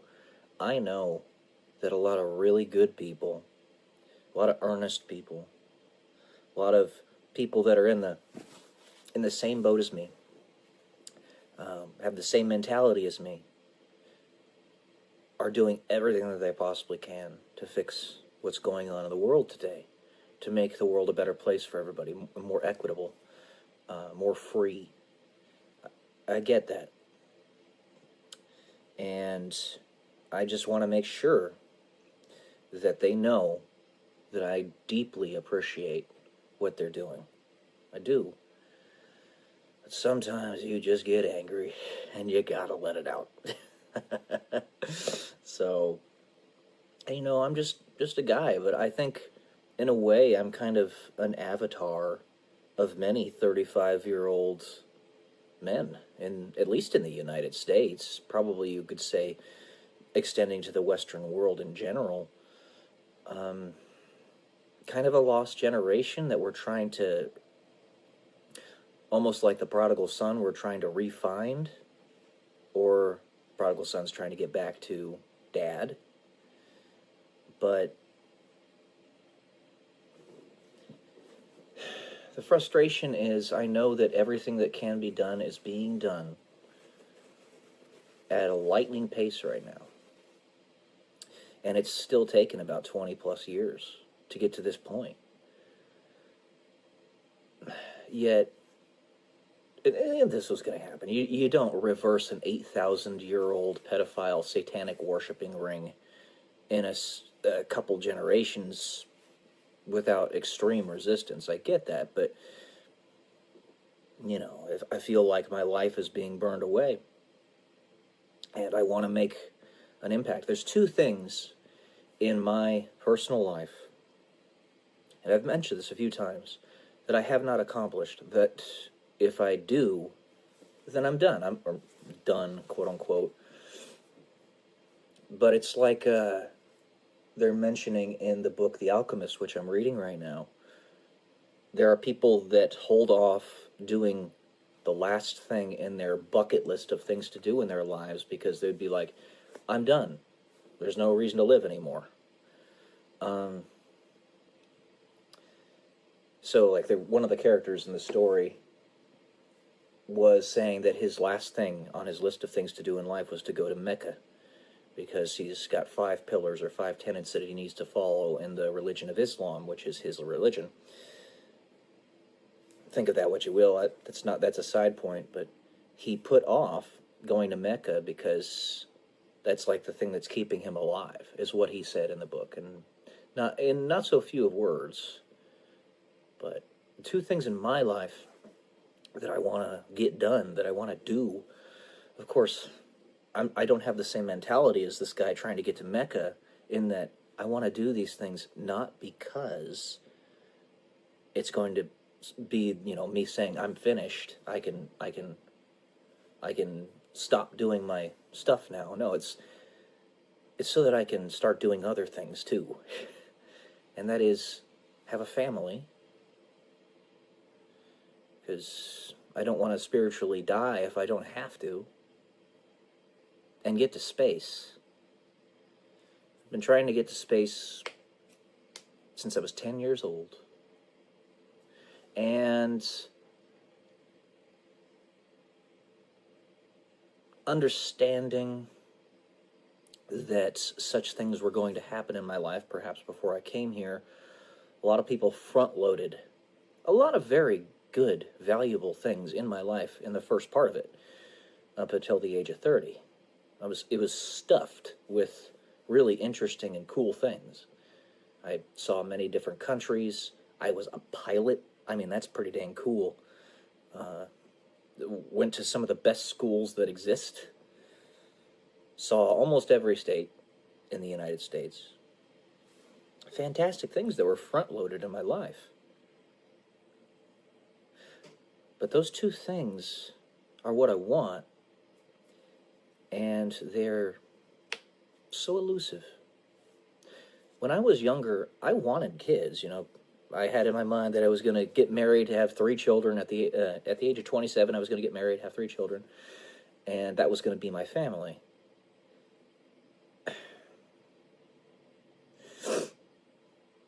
We're now 8 years past that point.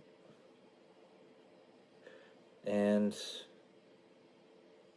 life just sort of seems to be passing me by.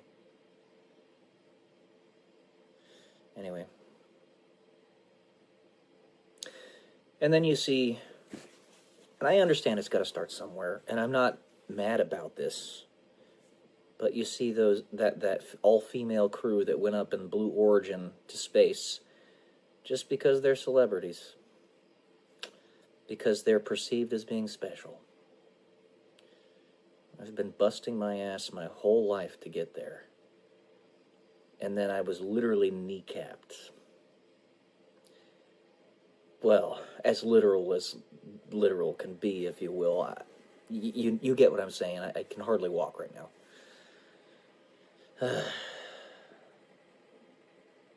We live in a funny world. But we all know that it's been run by those satanic pedophiles for millennia. It's just interesting. Again, no shade, because it has to start somewhere. Getting to space and making it a public thing has to start somewhere. So it starts with people that everybody knows. Like Jeff Bezos' wife, or fiance, Katy Perry, and those other women that are on the crew. Honestly, those are the 2 that are memorable to me. I can't remember who else was there. But, okay. Now send me next. Just, how would that be a publicity stunt? Just send some random dude to space. Because I am living just as some random dude right now. Send some random dude to space. Then anybody can look up there and be like, oh, maybe I can go.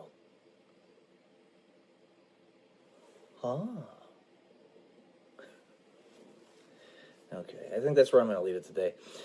I have a little bit of a surprise later today. This April 17th, 2025. Gonna be doing some fun stuff with a friend of mine. I think you guys know what it's gonna be. Anyway, I've done it before, but it's gonna be a surprise-ish. Love y'all. Peace.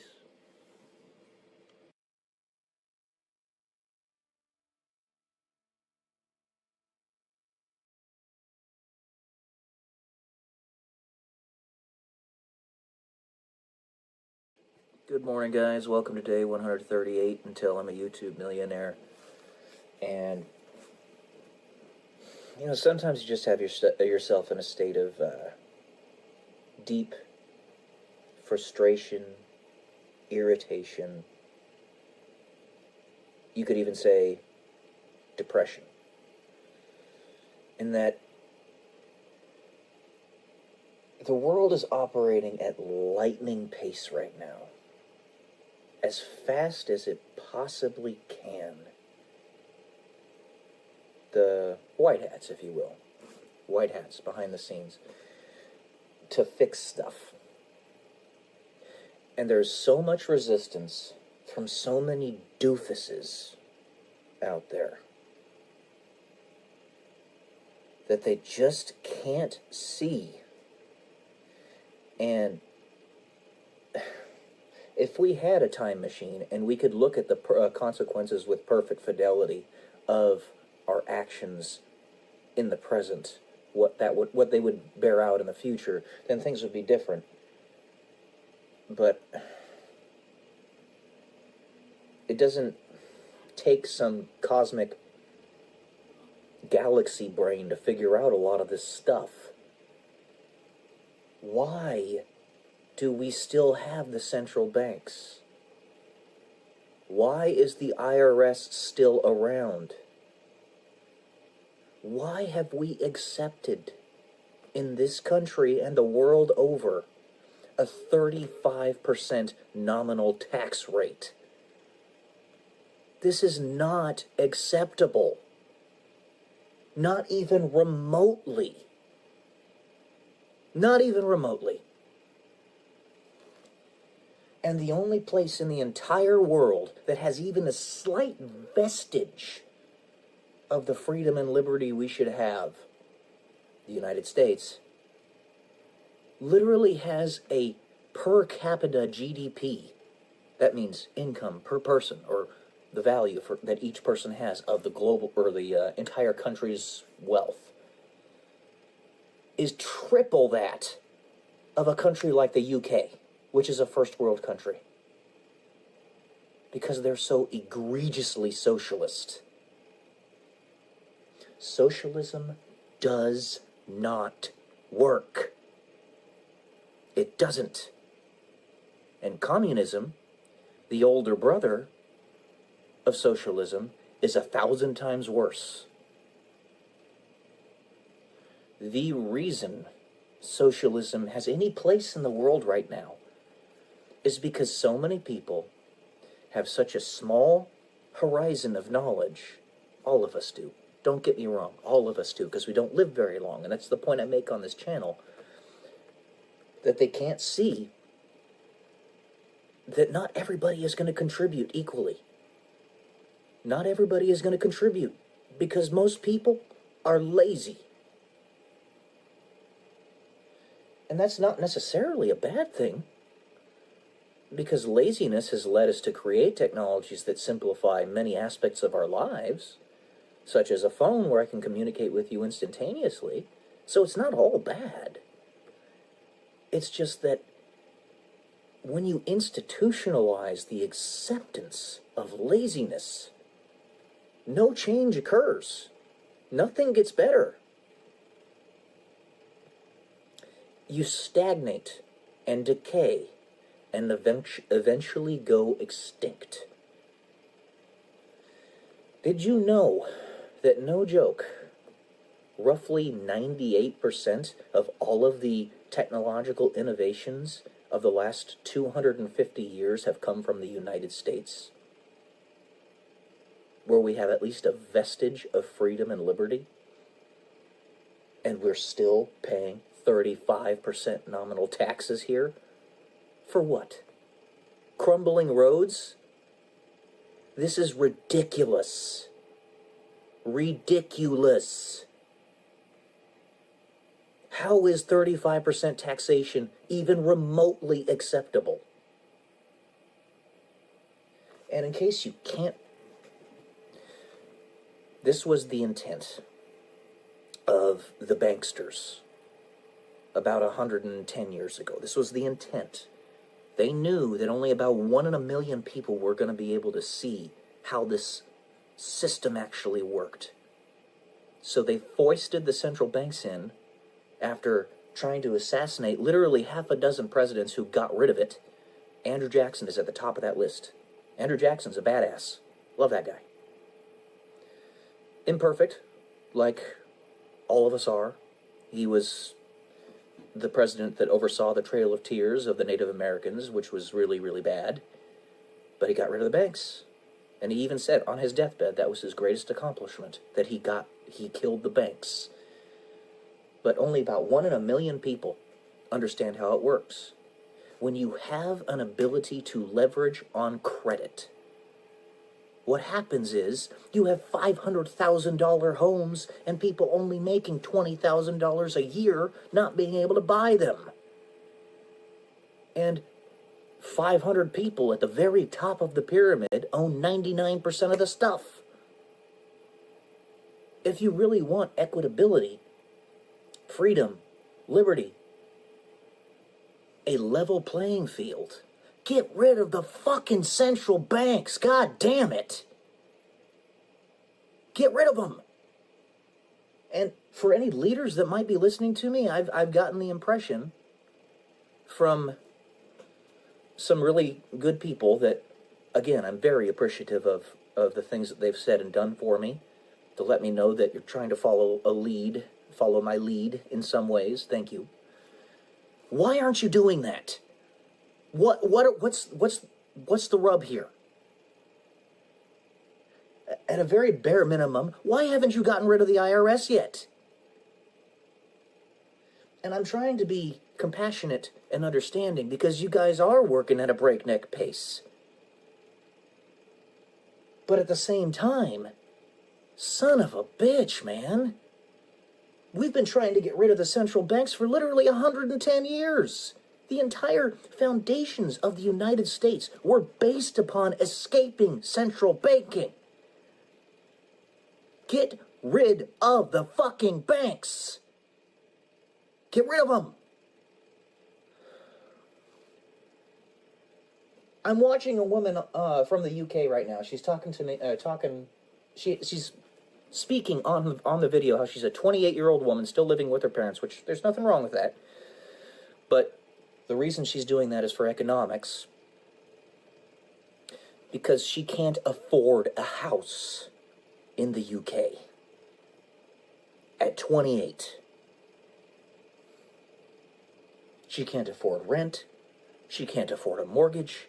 She can't get a loan for a mortgage because they only give those loans to the top 1% or whatever it is. I don't know.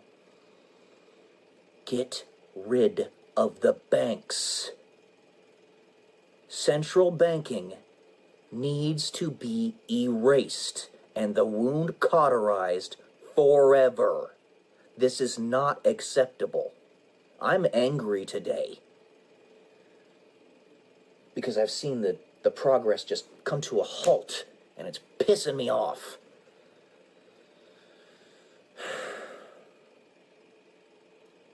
Elon Musk, you need to work harder. $150 billion of cutting spending is not enough. Not even close.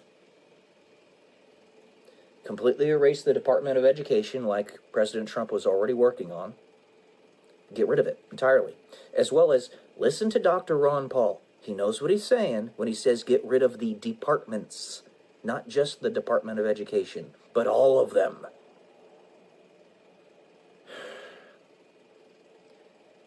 You have 3.5 more years to get this shit done. If we're lucky, if we're really lucky, We might get another good president in there after President Trump is done. Maybe. But I'm not banking on it. That means we have 3.5 years to fix this shit. After literally 20 years of the globalists and the deep state enacting war upon us. I have seen and felt the physical effects of said war. My own military, of whom I am a veteran, tried to kill me because it was that compromised. Fix it. No quarter for communists. Period. Anyway, we need to go as fast as we possibly can. We have 3.5 more years. That's it.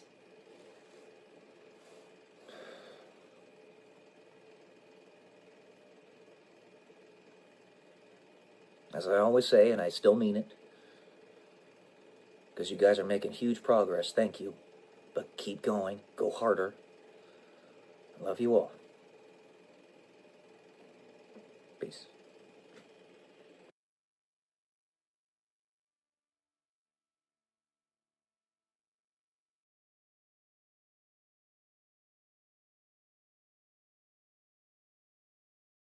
Good morning, everyone. Welcome to day 140 until I'm a YouTube millionaire. And today I wanted to talk about a little bit about faster than light communication, because I just got a little bit of a taster of it on Tim Pool's one of his videos today, and it's a topic that I discuss at length in my novel series, which, by the way, I'll be completely frank with you, I am fully convinced, personally, that the information I am getting to write my novel series is coming from whispers that God is giving to me. All right? I'm just going to tell you that straight up. And I even talk about said whispers, like that's everything in the story. The whole story, there's constantly whispers happening. And if you read the first novel, I already show some of that, but it gets a lot more in depth in the future videos. So how does one have faster than light communication? Well, principally there are two ways that I've been able to discern from the ether, if you will, as well as being combined with my personal experience, my experiences in life and my knowledge. My master's in electrical engineering, I understand a little bit about telecommunications and frequencies and stuff like that. But two principal ways. The first one is the way that Tim is talking about on this video, which is quantum entanglement. Now, he doesn't have the precise word for it, and I totally get it. It's not simple stuff. It's pretty complicated. But essentially what quantum entanglement is there are two particles, doesn't matter how far away they are, in two separate points in the universe. Let's say that they're on completely separate sides. So 94 billion light years away from one another. That means it takes 94 billion years for light itself to travel between the two particles. That's the entire distance of the universe that we can discern. Yeah, sure, the universe is 13.77 billion years old, but it's been expanding that whole time, so it's much bigger than 13.7 billion light years across. Okay? So, one point on one side of the universe, one particle on the other side of the universe. You do something to one of the particles, and the other particle reacts in a predictable manner. Therefore, you have the ability to discern a signal from doing something to that first particle. Let's just say that you tap on it, and it turns the particle blue on the other side of the universe. And every time you tap on it, just like Morse code, you have binary. He's talking about it in this video. There you go. From that one thing, ones and zeros, binary, yeses and nos, you can communicate with perfect fidelity. Just like the pixels on the screen of a computer monitor or a phone screen or what have you. It only takes binary. The whole of our computers are established based upon binary code. It's very simple and very straightforward. Once you have that, that's all you need. So that's the first way. And at least Tim is talking about scientists saying that they think they figured it out, how to do it. Now, we would have to be able to find that other particle across the universe in order to get the communication signal, but there are ways you can establish that.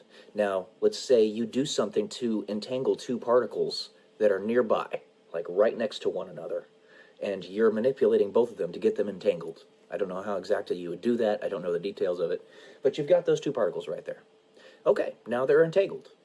So you take one particle, you hold on to it, and the other one, you just send away. And it can just keep going and going and going like the Energizer Bunny. So it could land on the surface of Mars, and normally it would take 20 minutes for light to get to Mars, telecommunication signals to get to Mars, but all you got to do is tap this particle, and you've got a binary code. There you go. So instead of having to wait 20 minutes to get that signal across, you can just tap that particle and get a binary code. It'll take quite a while, depending on the frequency of the signal, but you've got a way to communicate instantaneously. And the other one is one that I think is rather simple in theory. We don't know how to do it's not public how to do the things in order to get it accomplished yet, but it's rather simple in theory. You create a wormhole, and in that wormhole on one side, you have the communications relay, whatever it is. So let's just say it's a satellite that you're trying to send a internet signal upon which you're trying to send an internet signal. And then on the other side of that wormhole is, say, planet Mars. The satellite is orbiting Earth, and the other side of the wormhole is on Mars. Okay? Now you have various celestial points of reference frames, anchors, and whatnot, which would make it rather difficult to discern precisely how to gauge that wormhole, because the entire universe is in motion everywhere, all over the place. So the galaxy's rotating around its center at about 93 miles per second. The sun is rotating around the galaxy at 93 miles per second, and the galaxy itself is moving at 193 miles per second, and we're moving in the galactic clusters, blah, blah, blah. You get the point. There's motion everywhere. So it's kind of hard to do it without a good anchor, but let's say you establish a wormhole actually on the satellite. So it's got a platform, the wormhole is anchored upon it. It's a portal. And on the other side is the surface of Mars. It's a portal anchored on the surface of Mars. The signal is beamed directly there. You don't need to worry about it anymore. That 20 minutes, it's not a thing. And you can also send people through those wormholes. Now you've got teleportation. How about that? I talk about all this stuff in my novel series, and I think, like I said, I'm pretty damn sure that God's giving it to me. Okay? Because I'm a smart guy, but it's more than just being smart. You got to be at the right place, the right time, the right psychological layering, the right experiences, the right education to be able to convey it properly. And I'm almost certain that this is coming from on high. It's technology that is absolutely mind-blowing. And the Ophanim, which are clockwork angels, those really crazy-looking clockwork angels, the reason they all have eyes, quote-unquote, all over themselves, and they're basically spinning gyroscopes, is because the gyroscopic mechanism is how you actually tear open a hole in space. And I talk about that in my novel series. And the eyes are how you actually collapse the wave function. So the Ophanim is a robot but it is fully conscious. It's got a soul. It was created by humans, and it's got a soul. It exists. It's got a consciousness. So a free will, a perception. Therefore, it can collapse all of its visions upon the central point in the middle of the ophanim, and that's where the portal is, from one spot in the universe to the other. It's in the center. And the movie Contact, I believe, Carl Sagan was actually given some information from on high as well. Now, he had a much different perspective on spirituality and religion than I do. He believed in God, very much so, but it was pretty different from my personal beliefs. Nevertheless, doesn't mean you can't be used by God and be given that information that you need to find the right answers. Well, the time machine, or the teleportation machine that was eventually created in that movie was a giant ophanim. Look at it. Watch that movie. It's an ophanim. So, the only separation there is that the ophanim they made in the movie Contact didn't have consciousness. It didn't have a soul. It was just a robot, a machine. But with AI technology advancing as it is, the missing component to truly having consciousness, I'm going to just say this outright, it's love. It is love. Love is everything. If you read the book Time Enough for Love by Robert Heinlein, he talks about that with the artificial intelligence in that book.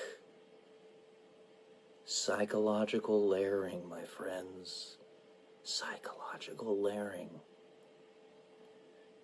You find the decentralized kernels of truth and put them together in your own understanding of the world, and that's how you come to new understandings. So yeah, I think, honestly, the timing of me writing this novel series is perfectly aligned with what's going to happen in the next couple of years. In the next couple of years, I truly believe, right around 2028, we're going to come out and make it totally public that we have time machines. And once we start using it, those time machines, time will become completely irrelevant. It will no longer matter. Because if you can just travel through space and time like it's a mountain or a valley or what have you, kind of like something that's explained in the movie Interstellar by Christopher Nolan, then there are no limitations. You could just click some buttons on a console in your time machine, make a portal that'll transport you from where you are now to Zeta Reticuli, 6,000 years in the future or something. And that's it. So long as you have the anchors set up properly. So, anyway, that's what I got for today. Lots of really cool things on the horizon, so long as we get this satanic pedophile ring out of the way. Alright, guys. Love y'all. Peace. See why I always say that now?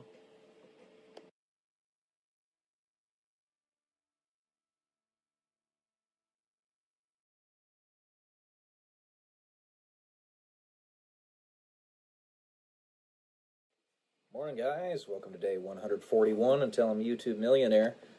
I was thinking about what I was talking about yesterday, how there are essentially two forms of instantaneous communication, being either using wormholes to transmit signals without having to traverse the long distances in space, or using quantum entanglement.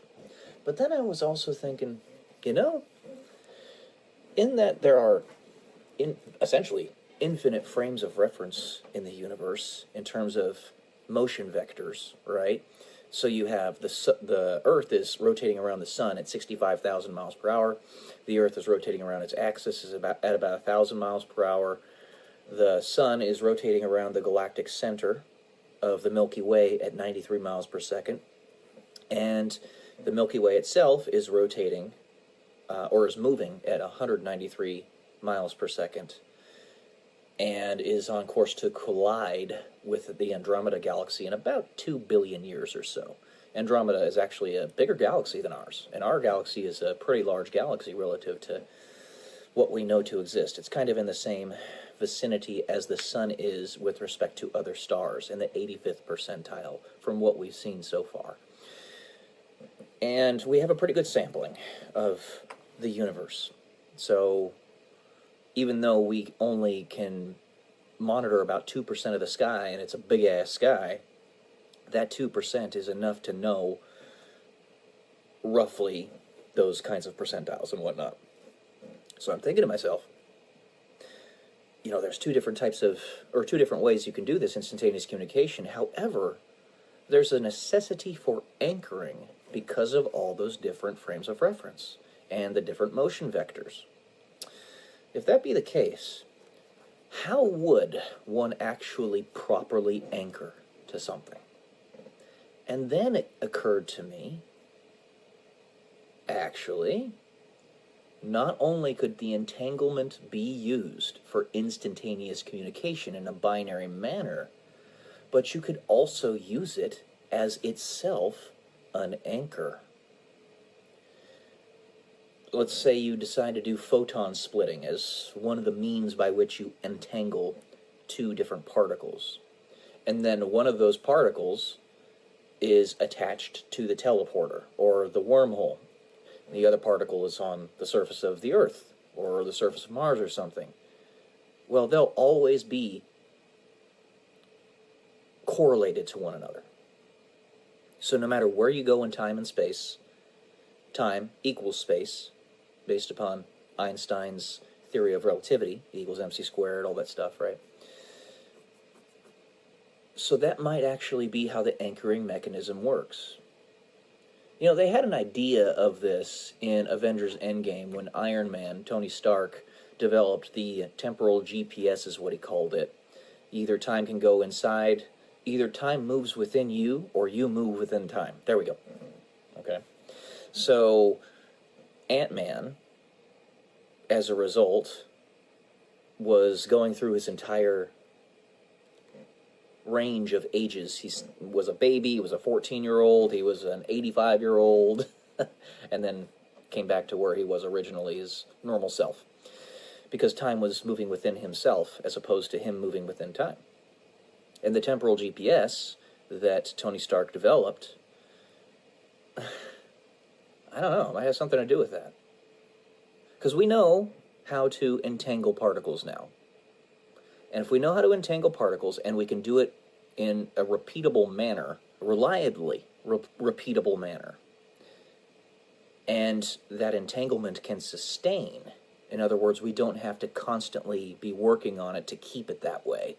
Like, maybe if you entangle two different particles that are separated by the universe, you have to constantly give a certain amount of photon energy to one particle for them to stay entangled. So, assuming that either A, that requirement is not there, they just stay permanently entangled, or we can actually keep that energy input going into it to keep it entangled, then you could make an anchor in that way.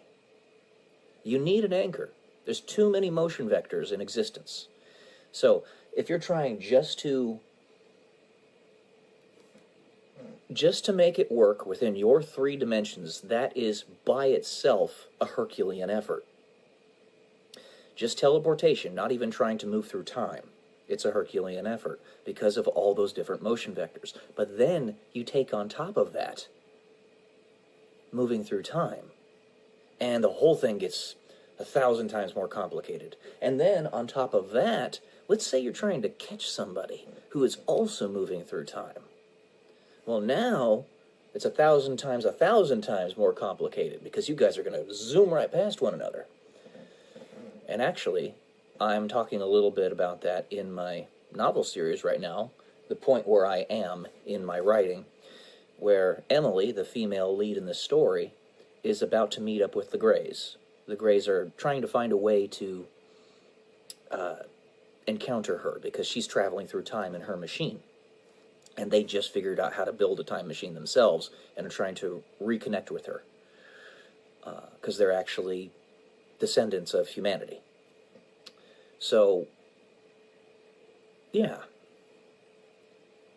You need a proper anchor. So I posit this to you guys, not just because I think it's a pretty interesting idea, but also because if any of you can think of something with respect to anchoring when you're moving through time and space that might work, or maybe even work better than what I've explained, this is just working in hypotheticals right now. Basically developing the infrastructure for the ideas so that when the day comes where we actually do have fully usable time travel technology, we will have some idea of how exactly to use it. So, yeah. If you have any ideas, let me know. That's it for today. Alright, guys. Love y'all. Peace.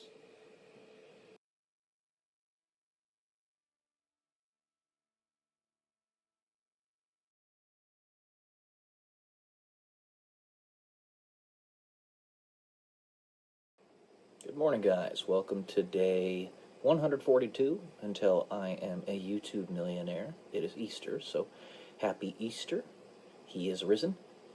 And it also just so happens to be 420 Blaze It today. April 20th, 2025. Today what I'm going to do is I'm going to, once more, read an essay to you that I wrote back around 2017 time frame. It's called Every Possible Advantage. So let's go ahead and get to this. It all becomes a jumbled, convoluted mess when we shirk the notions of non-intervention that our founding fathers in the United States so espoused. The very idea of having a standing army to begin with was nearly completely railed against, and something for which I personally am disgusted we have found a necessity for. But one must operate within the reality in which they exist.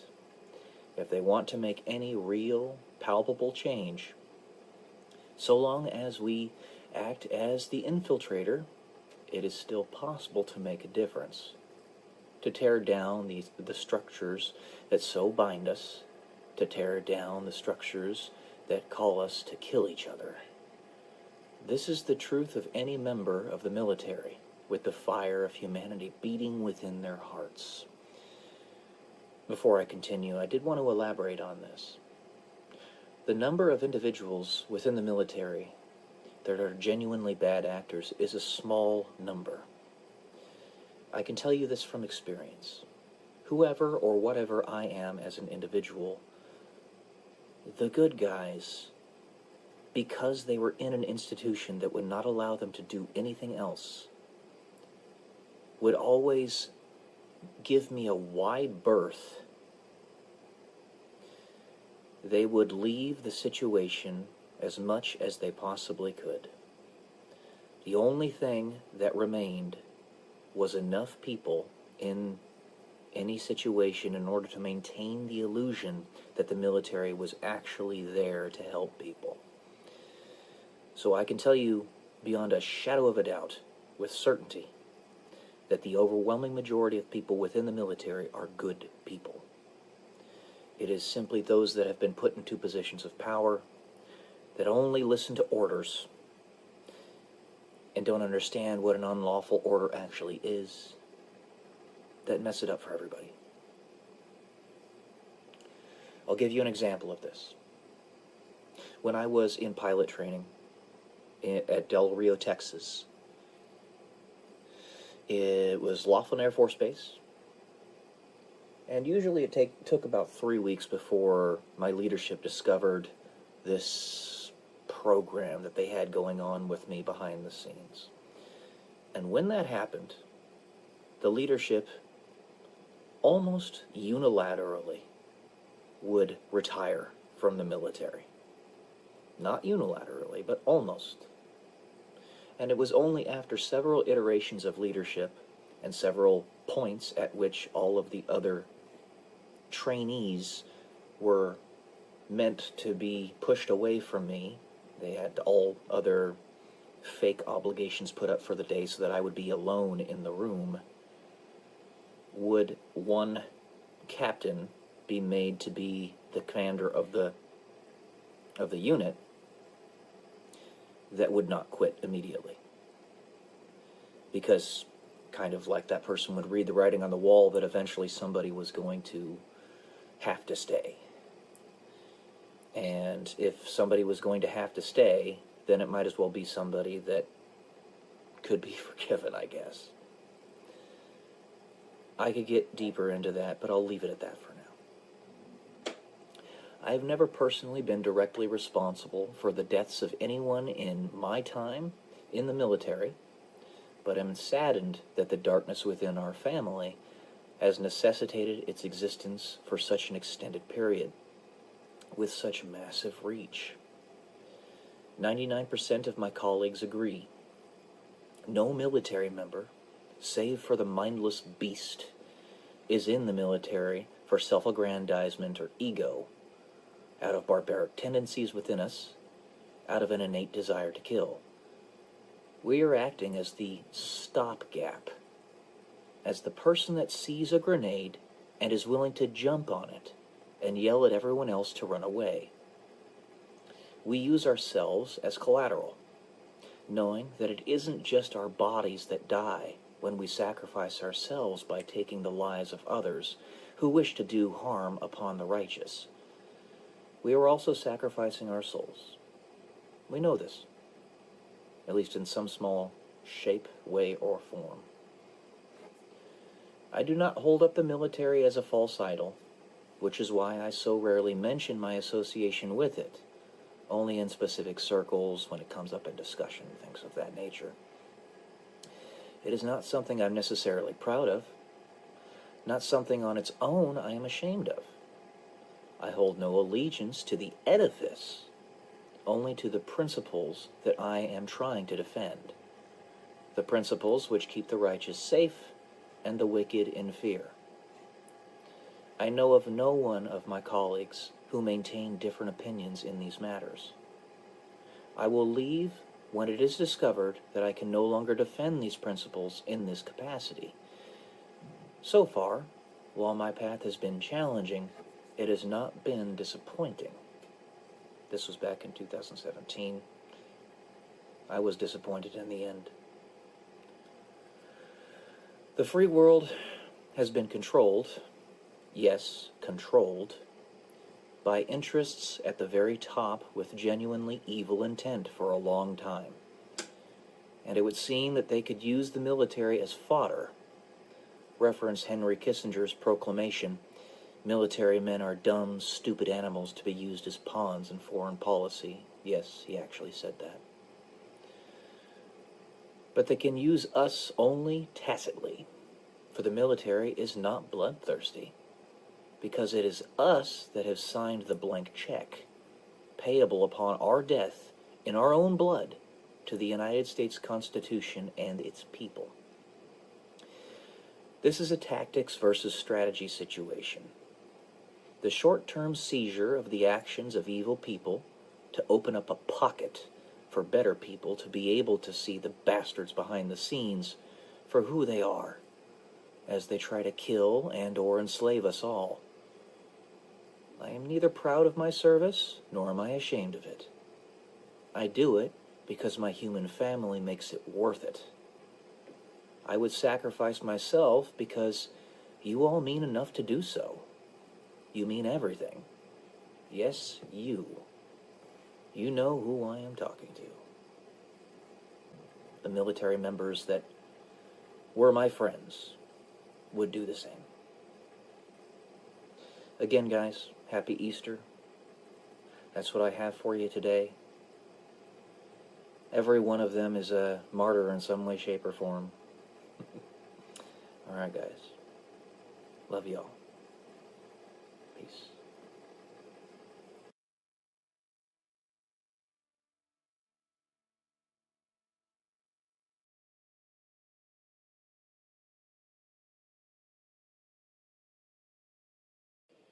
Good morning, guys. Welcome to day 143 until I'm a YouTube millionaire. And today we're going to talk about The Alchemist, a book that I just finished reading a little bit ago, actually a couple days ago. And really, overall, excellent book. I can say it's another strong recommend. The writer, Paulo Coelho, has a definite deep knowledge of Christianity, in that the king, which is one of the first characters that the protagonist in the story runs into, a protagonist is just called the boy. Basically, he's a boy that's being set out to go upon a journey to find his personal legend, is what the term is called. But this king is actually the king of Salem, and Salem, the king of Salem from the Bible, is Melchizedek. And Melchizedek, the story behind him matches up pretty dang well. So Paulo Coelho needed to have a pretty good, deeper knowledge of Christianity in order to put that into the story. And another part of the story that I think lined up with that was towards the end, when the alchemist talks about a centurion that went to Jesus and asked Jesus to cure his servant, because his servant was ill. This is actually written in the Bible. And the alchemist gave a deeper background story of that centurion and his parents and his family and stuff. And I thought that was really cool. It was part of an absolute synchronicity that I got from this book, The Alchemist, because that's essentially the big thing I am trying to do with my novel series. Because my novel series, in general, is truly, even though it doesn't seem like it, even though it seems pretty crazy and very different, very far left field compared to it, it's really Christian fan fiction. Because I'm actually going into the deeper background of what I think could be the past of these big characters in the Bible, including Jesus, in that he is beyond time, he is God, and I show where it's just a story. It's just a story, okay? Think he came from. So I thought that was a really powerful synchronicity. And let's see, on page 50, I'm actually just going to go ahead and go through this. Let's start with page 24. It says, the first time the universe conspires to help you achieve your goals, and that's like one of the main threads in this whole story. I found that really interesting because the universe does. However, the universe being God, it's a conflict between God and the devil. The devil thinks he's God, so he's trying to defeat the universe to create absolute entropy. And yes, the universe is going to conspire to do everything it can to help you to achieve your goals, but the enemy is going to get in your way. And that happens many a time to the main character. He gets his money stolen from him, all of his wealth stolen from him several times, until finally, at the end of the book, he finds his treasure, and it was where he lived in the first place all along. But he needed to go on the journey in order to discover where it was. So it was still very well worth it. The universe does conspire. It indeed does. And then let's go ahead and look at page 25. So I wrote in here in my notes book, capable of going to the moon. It's talking about the personal legend. So the story says that anything you can imagine, anything that you want to be able to do, you can.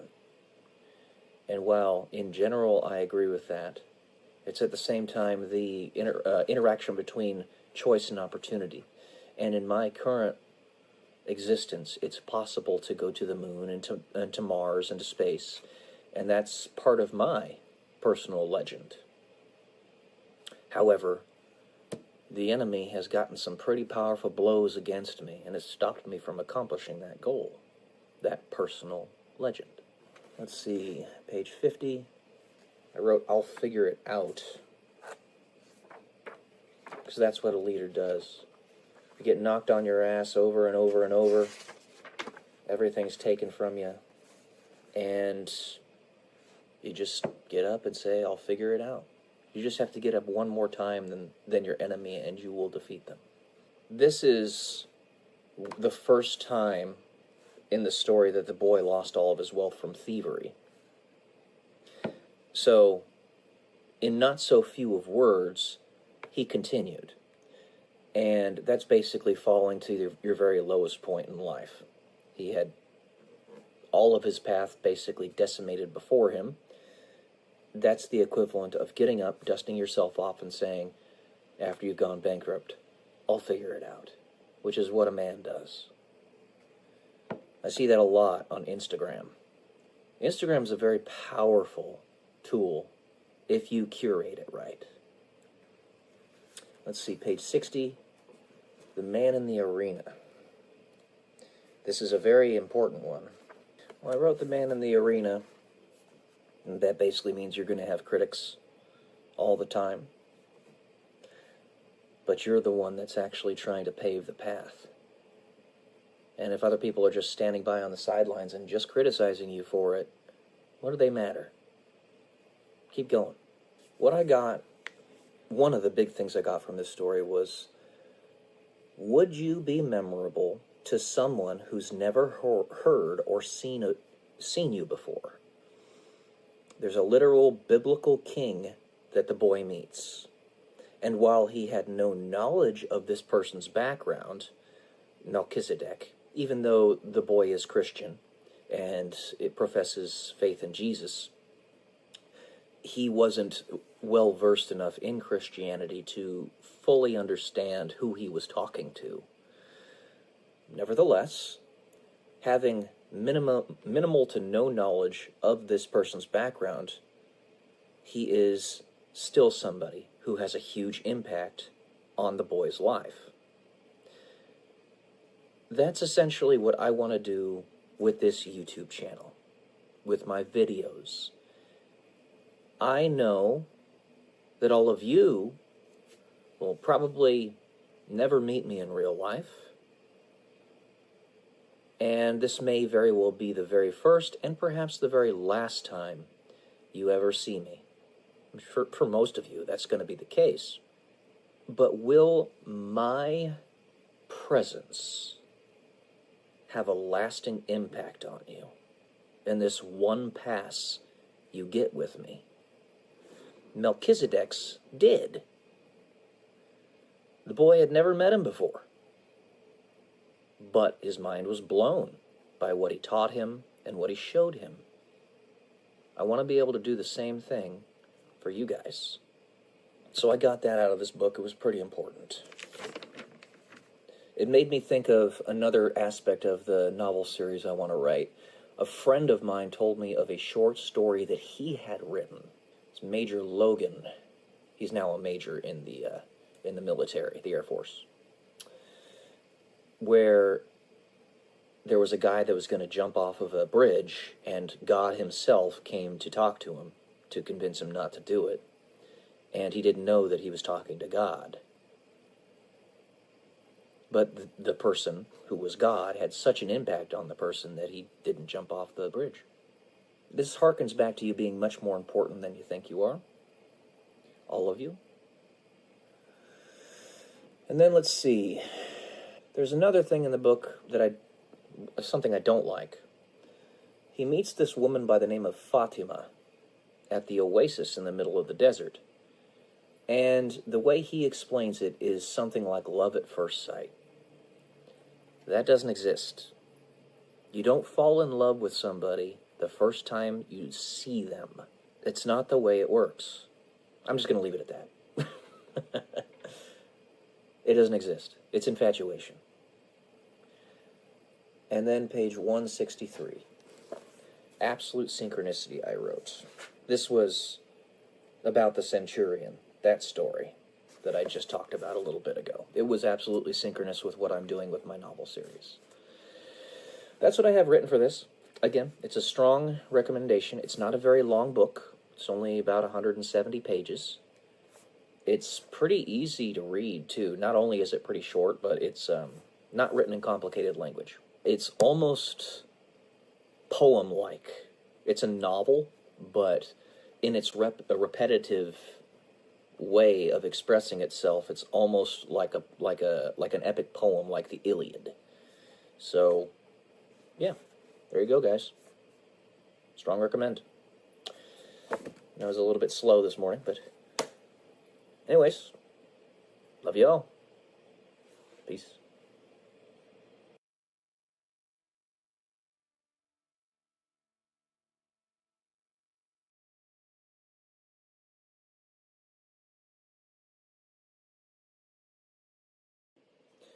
Good morning, guys. Welcome to day 144 and Tell Me YouTube Millionaire. I wanted to talk about today a little bit more failures to launch. Now, I was telling you guys before, many a time that I consider myself to fall into this camp. Somebody who was trying to accomplish great things in life. Now, mind you, I'm still young, so I still have time.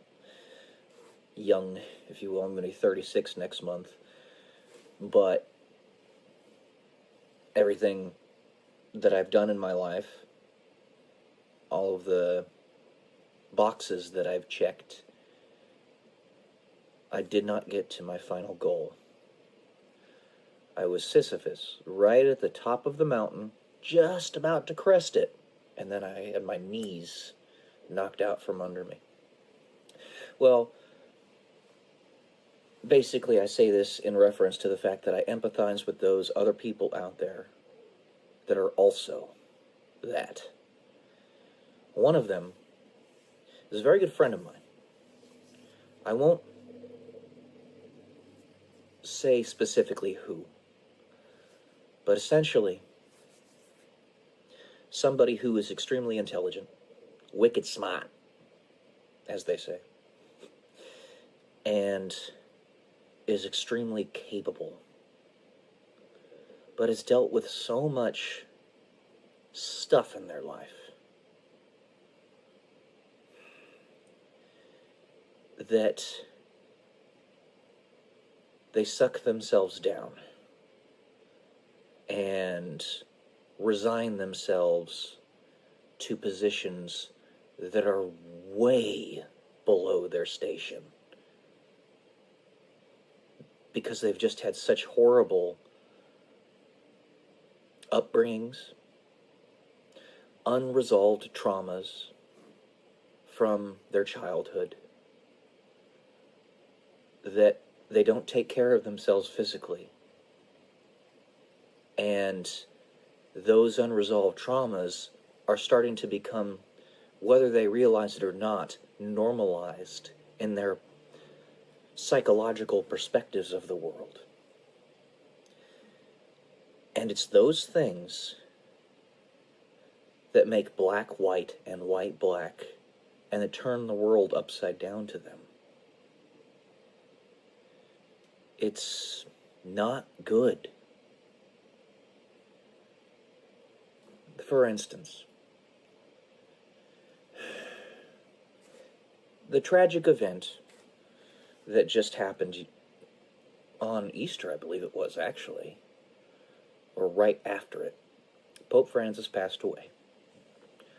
I might not have been a huge fan of the guy. I didn't like the guy. I thought he was way too progressive, and he was challenging the Western world in a way that was going to lead it to collapse. He was acting in a capacity that was not Christian. I'll just say that. And there are many of our leaders in our country who also said that they do not they're not happy at the passing of Pope Francis. Of course not. You don't revel in a person passing away. You could revel in the fact that they're no longer going to do damage to the world. Like, it sucks that George Soros is still around, wreaking havoc, and his son is going to be even worse than him. But that aside, Pope Francis forgot some very crucial things. Or maybe didn't forget them, just allowed himself to be bamboozled by the traumas of this world.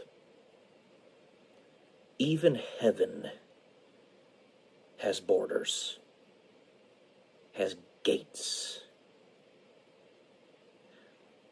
The demons were pushed out of heaven and never allowed back in. And it's those pearly gates that prevent them from getting in. A country without borders is no country at all.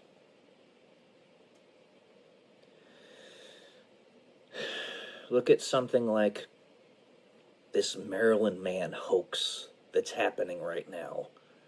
This person was a legitimate MS-13 Chicao. He was on the verge of becoming a full-fledged member. He had MS-13 tattooed on his hand, and he was a wife beater.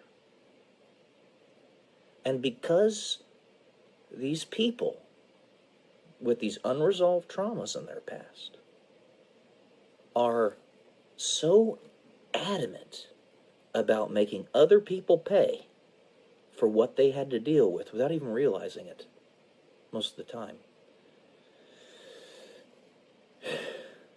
that they're actually backing somebody like this Maryland man who is a legitimate illegal immigrant to our country.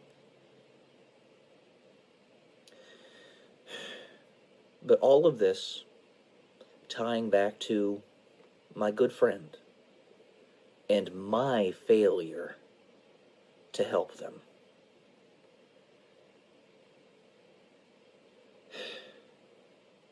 They will not let go of their past traumas. They just won't.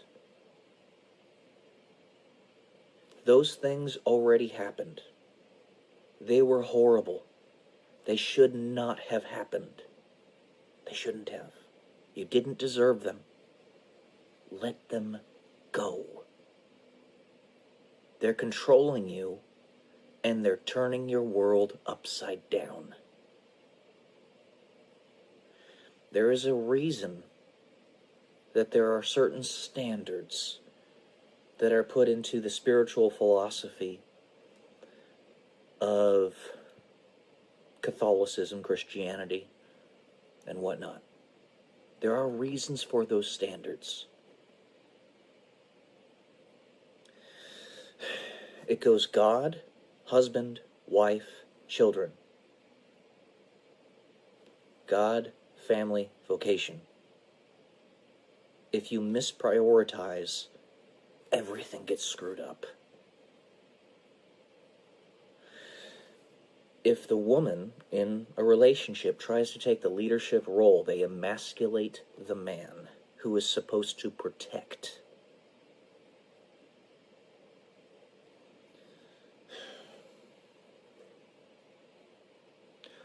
Nevertheless, I know that there are people out there that intentionally sabotage themselves, even with all the help that they're provided, specifically to make somebody like me be defeated. To make somebody like me think I'm not doing enough. I'm just an avatar for a person like me, like a 35-year-old man, millennial, in this day and age. I'm an avatar. And I accept that I haven't done enough. That's why I'm pushing harder. But where is the limit? Where is the limit? Where you're finally going to let go of your past traumas and let yourself live well. Not live just above survival. It's tragic. I keep on getting my ass beat over and over and over, and guess what? I get up and I work harder the next day. You can do it too. I don't understand why you're not.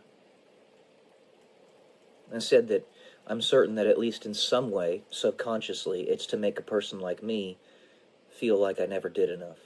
To make me, or my avatar, pay for not having been there in your past to help you, or having done enough in the past. I accept that. And I'm sorry. I very much am. But you have to start somewhere. I was born in 1989. I wasn't here in the 60s. I wasn't here in the 70s. I wasn't here in most of the 80s. But I'm here now. If you let me help, and you actually listen to me, and see that you are worthy of living a better life, you are worthy of it. Period. Stop. Full stop. Then things can get better. You are so capable. So capable. It is heartbreaking to me that somebody as capable as you is just letting the world, letting life pass you by. Letting your body fall apart. Collecting illnesses, kind of like badges. And not doing the things necessary, even though I'm giving them to you on a silver platter, to fix those illnesses. Because you identify with those illnesses. They're your security blanket. Socialism, communism, and things related to that will never be good. Ever. Ever. Even heaven has gates. And they sent out the illegal immigrants that were the demons. I say that kind of half-facetiously. But the analogy roughly equates.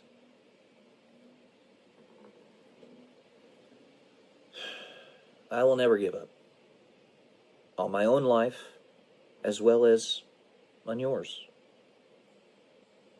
Because you're worth it. Live like it.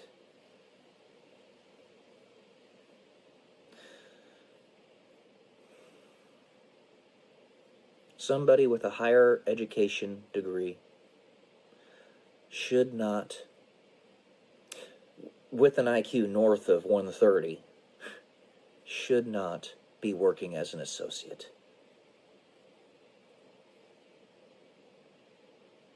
All right. Love y'all. Peace.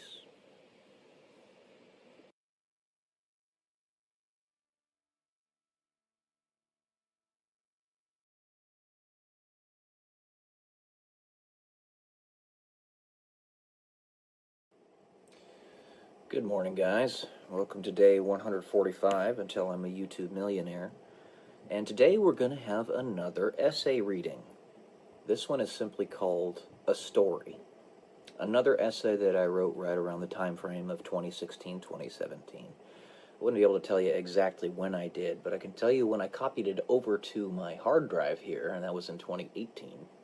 So that's the best I got for you. I should probably start putting dates on these things. But anyway, this one's rather short, so. The greatest tragedy is feeling as if you are alone and carrying the weight of a world of confusion and depravity, as if there is no way to clear a path. So many stories are proposed, and so much information to discern, though never, it seems, enough. Sometimes, you just want an external force to tell you that it's going to be all right, or that a specific story is true. Allah, God, coming to you himself in person and giving you the information that you need. So long as one understands that choice, undergoing an appeal to a perceived authority, then it is truly a choice, just as any other, that can be made without prejudice. The question is only given the true answer as we, as humans, see it, if one proposing said truth has no ego, have no ulterior motive when trying to give somebody advice or good information about how they can lead their lives, aside from willing the good of the other, which is love, and that information can be taken basically wholeheartedly. Those stories I propose to you, do you want me to tell you if they are true? My life is a mission, is my mission. Who I am, at my very core, is my mission. My mission is unconditional love. Unconditional love being in direct opposition to free will, in a way, is the absence of ulterior motive, the absence of exclusion, or more appropriately, the absence of absence. Unconditional love is the absence of ego, and thus any perceived truth can be centralized within it, because it would not be tainted by said ego. As we are human, we require epistemic ambivalence to protect each other. We require decentralization of will, of power, for power is what we seek. It's in our nature. What of those who are both human, ego, and not human, without ego? In that this is what we all are. The truth we choose is the truth. The stories we choose are the truth. The evidence is right in front of you. But the knife's edge is meant to thrust you forward so that you can see it. It maximizes the velocity at which you can learn the lessons you need to learn. The truth can only adequately be centralized in one without ego, without free will, in a way, without humanity, in a way. But there is another choice. You can be both. It's so curious. To take up the mantle of exalting unconditional love is to rid yourself of your free will. But could you live without free will and not even know it? Only if you chose to. I'm going to do something that I probably shouldn't do. The truth can be centralized within me, you as well. But you must choose to allow this to happen. As must I, and the rest of us. The truth is, aliens exist. As do angels. And I love you unconditionally, as I do everyone and everything in all existence. And this will never change. Now, what I mean by this is multi-pronged.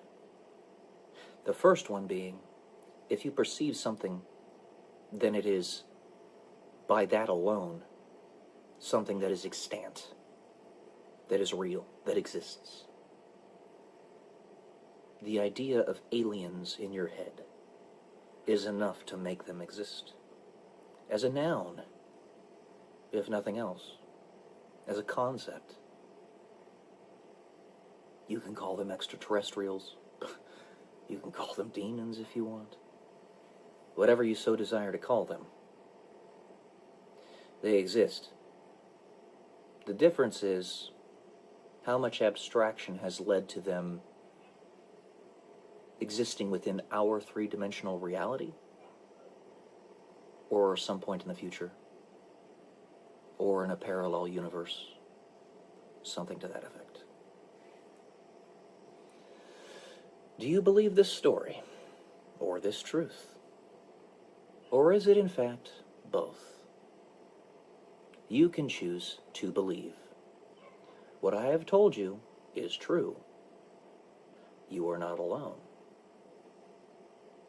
Now again, I wrote this back in 2016, 2017, somewhere around there. And you must keep in mind, I used to be very gung-ho about the existence of extraterrestrial or alien life. They're not the same thing. Extraterrestrial is beyond Earth. Alien is foreign. In that, what we know in the divine teachings of the Bible, angels and demons are extraterrestrial, not human. They're from different dimensions, and even from perhaps different parts of the universe. They're not alien, because we know them and we know of them. You could make the argument that demons are alien, but that's another story entirely. The point being is, when something is in a state of having been in a black box and it's subject to Heisenberg's uncertainty principle, Schrodinger's cat, it both exists and doesn't exist at the same time.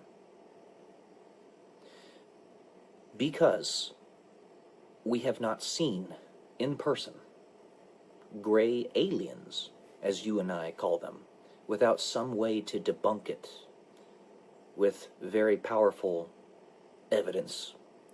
They therefore exist and don't exist at the same time. And the path that we choose will become the reality. They are in Schrodinger's cat position right now. Angels and demons, we accept, exist. I mean, you could call some of the horrible people on this planet today the human manifestations of demons. People like George Soros and his son. And I can name a bunch of other people. You could even say somebody like Klaus Schwab. So, it's both more complicated and less complicated than you think. It's interesting. It's a certain duality. But anyway, that's all I got for today. Hope you got something out of this. Hopefully it wasn't too occluded. But, yeah. Love y'all.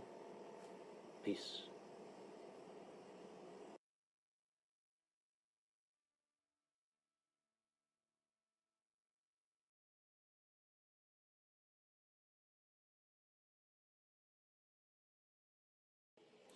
Good morning, guys. Welcome to day 146 until I'm a YouTube millionaire.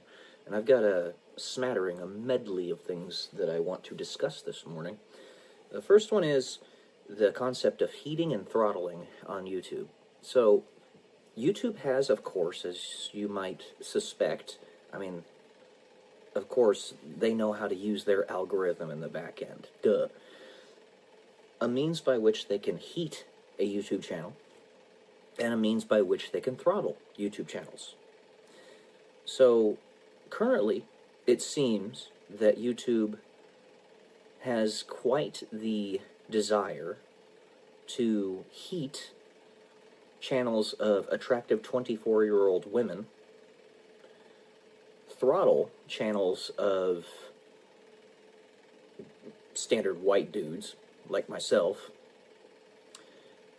and also heat channels of homunculi. If you know what a homunculi is, it's a perfectly formed miniature human being.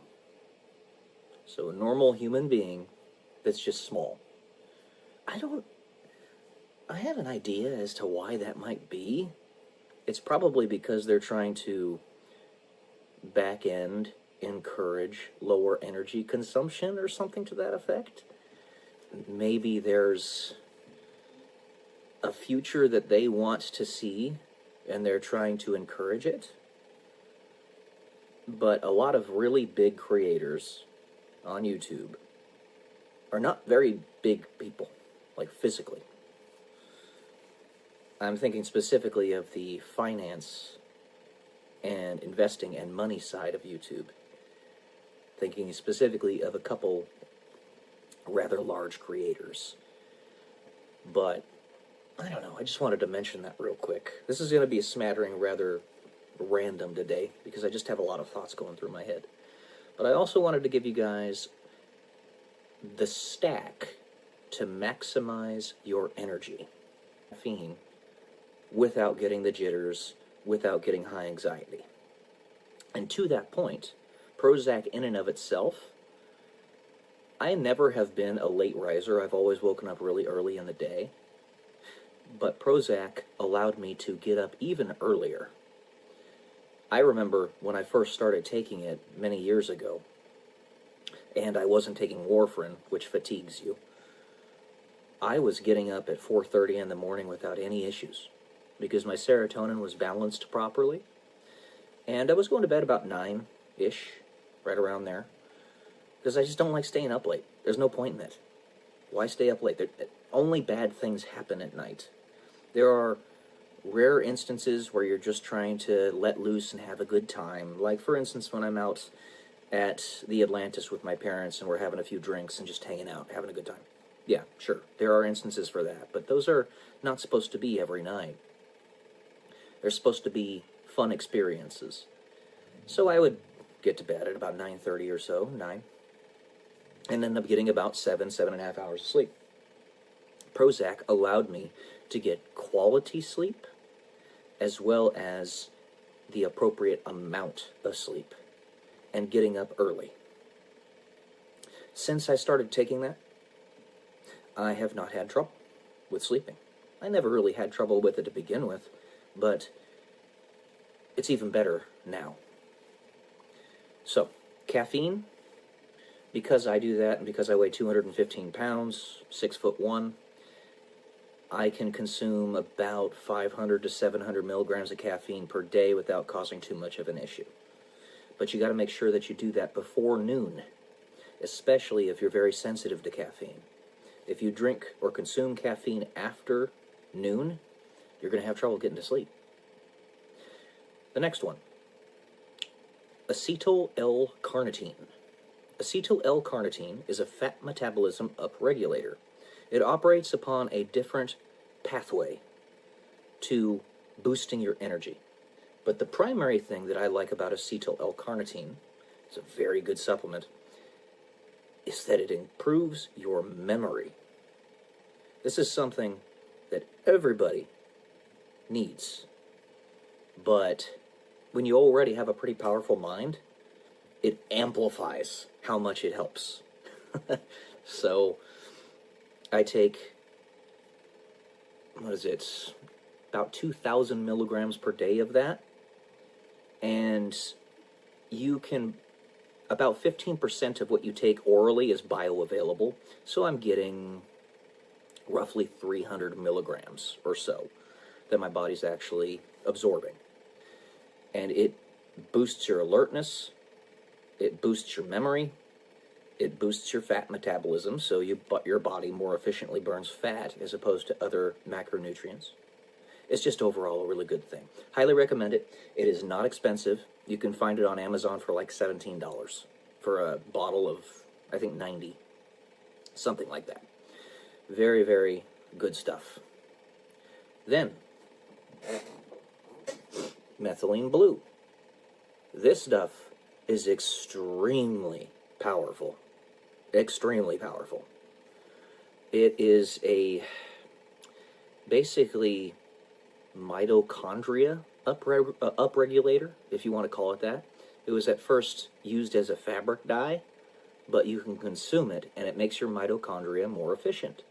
The mitochondria within your cells, the powerhouse of the cell, as everybody's made to know or learn in biology. It's like probably the only thing that people mostly remember from all their biology classes of high school, but it's a very good thing. It also operates as a mood booster in that it is, in its own right, a serotonin regulator, a lot like Prozac. So you have to actually be careful with it, because if you take too much of it, then it could give you serotonin syndrome, which gives you the jitters and makes you feel sick and all that stuff, so you got to be careful. So 5 milligrams per day for a person like 150 pounds, 5 days per week is going to be fine. You could even go up to 10 milligrams per day and you'll probably be okay. But because I already take Prozac, I only take 5 milligrams of methylene blue 5 days per week, usually. And that does the trick for me. I actually combine this methylene blue with super beets. Super beets are a vasodilator, a very, very powerful one. Almost as powerful as Cialis or Viagra. That's how powerful super beets are. And since I've been taking those every day, you mix about 10 grams of super beets with 12 ounces of water or so. And I also put this in that same 12 ounces of water, because this doesn't really have any effect on the flavor if you do that. And today, I even put a little bit of this in it. Actually, I did the black cherry taste, but this is Mio Energy. It's got some caffeine in it, as well as B vitamins. It's really good stuff. And it made for a really good energy booster. And because I have peripheral vascular disease, aka crucifixion disease, aka stigmata, no or very few poor arteries in my distal arms and legs, it's invaluable to me that I have very powerful vasodilators to make it so that the blood can get to my legs and arms better. I feel a dramatic effect from it. So not only are my cells more efficiently absorbing said oxygen through the mitochondria booster, but I'm also getting more blood there through the vasodilators. And the hope is that these vasodilators will actually allow my distal arms and legs to more effectively reproduce collateral arteries, so that I can have permanent better circulation and maybe even eventually get back to running on the treadmill or running outside in several years. Pray to God. Pray to God. Because I used to be a marathon runner, and I want to get back to that if I can. And then, beta-ectosterone. I take 1,500 milligrams of beta-ectosterone every day, and you will not feel the effect of it, like, immediately or obviously, just hanging out. But if you decide to do any type of physical activity, you're gonna feel it, because you're gonna have a shit ton more endurance. Like, let's say you're bench pressing 185 pounds. Instead of doing 6 reps, you, no joke, will be able to do 12. It's awesome. Beta-ectosterone is a fantastic supplement. It is a estrogen beta receptor upregulator, and estrogen, while the man doesn't need as much of it proportionally relative to testosterone as a woman does, he still does need it. It both boosts sex drive as well as strength if you have a good amount of it. If you have too much of it, then it's going to viralize and start making you grow titties and stuff, but, you know, that's like, you need a metric crap ton of it to do that. And the beta receptor is not that thing that makes you viralize and get secondary female characteristics. Now, to that point, women, believe it or not, actually need some testosterone as well. Not much. Both your adrenal glands and the male's testes produce testosterone. The male's testes produce like 10 to 20 times as much testosterone, sorry, doggos, as the adrenal glands. But the female species does need testosterone. So let's say that Your adrenal glands produce about 25 to 50 nanograms per deciliter, and your testes produce about 500 to 1,000-ish, right around there. Free testosterone as opposed to bound testosterone aside. A female, in order to have a proper sex drive, yes, needs testosterone. Not a huge amount, but let's say that you get your testosterone levels up to 60 nanograms per deciliter as a female. You're not going to viralize. You're not going to get secondary male characteristics from that, but you're going to have a very powerful sex drive. So, something to consider for those who, of the female species, might have a low sex drive or low energy and are trying to figure out why. That could be why. Apologies for the dogs. So, that is generally what I take in a given day for my energy boosters. In addition, it's the type of caffeine that you consume. Not just the 400 to 600 whatever milligrams of caffeine for a guy my size, but also the type of caffeine. So if you're going to drink coffee, coffee has, laughing gas in it, or the equivalent, like NO2, or I forget exactly what the chemical compound is, nitrogen dioxide, all right? And that is itself a vasodilator. It improves your mood and does a plethora of other things. Now, if you're going to consume something like a Rockstar energy drink or other energy drinks, which are not bad, as long as you have them in moderation, you're careful with them, you can do that safely. They typically have a lot of B vitamins in them, which are really good for your alertness, and a bunch of other things. Yeah. There's a lot of things that you can do to improve your wakefulness. I have other things, but this is a good start. If you're really tired all the time, maybe even a little bit down, try it. And the great thing about Prozac, which I think actually is an underutilized compound, personal opinion, not simply for serotonin modulation, but also because it just does a lot of really good things aside. There's evidence to show that it can actually stem the effects of Alzheimer's. It clears the amyloid plaques in the brain that cause Alzheimer's and dementia. That's what the science is kind of starting to suggest. So Prozac is some good stuff. I like it. I like it a lot. Not simply because it makes you feel better and it regulates your serotonin. So look into it. I got more. Remember, guys, I'm not a doctor, all right? I have a master's in electrical engineering, but I'm not a medical doctor. This is just the stuff that I take and how it works for me. I hope you get something good out of it. So, love y'all. Peace.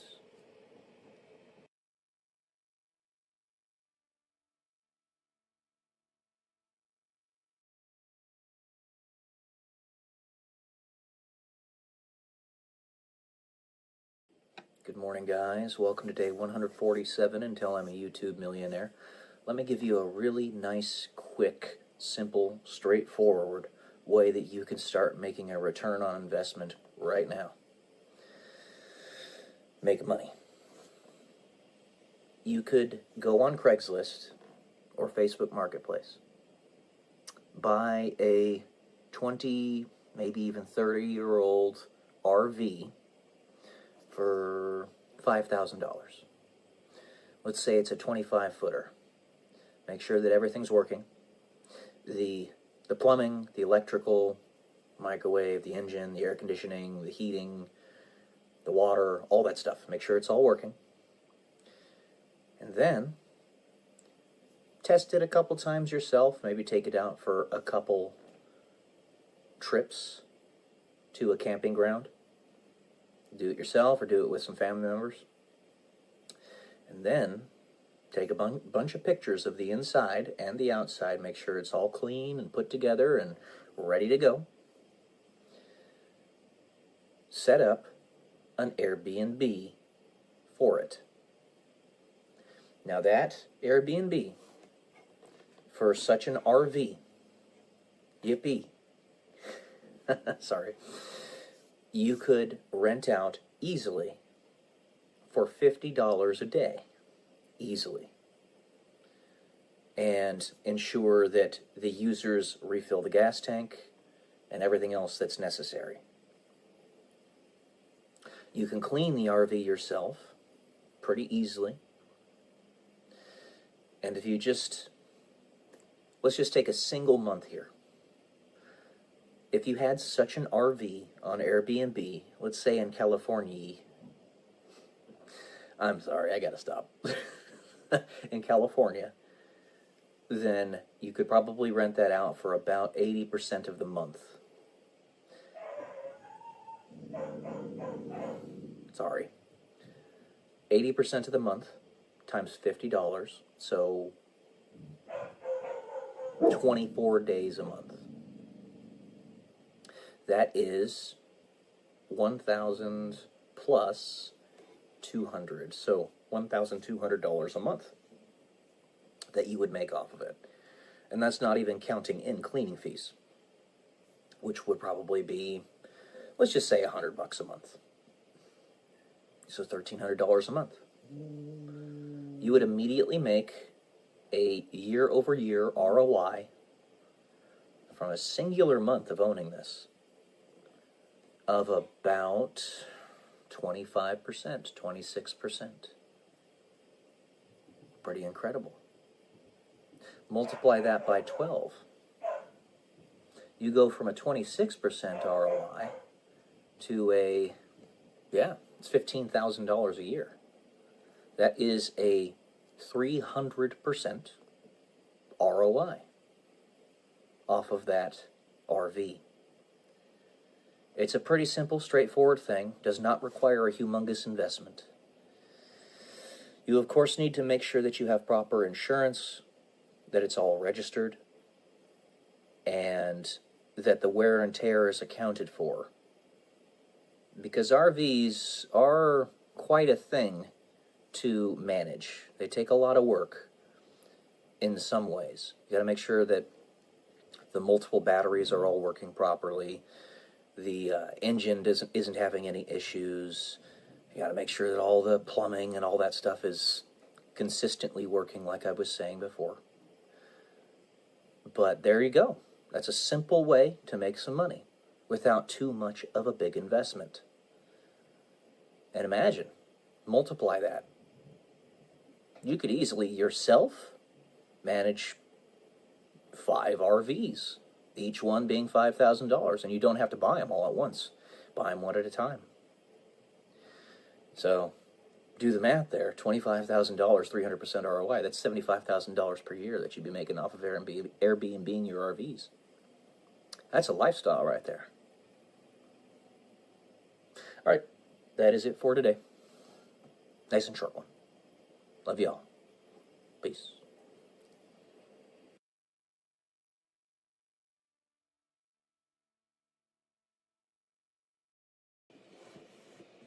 Good morning, guys.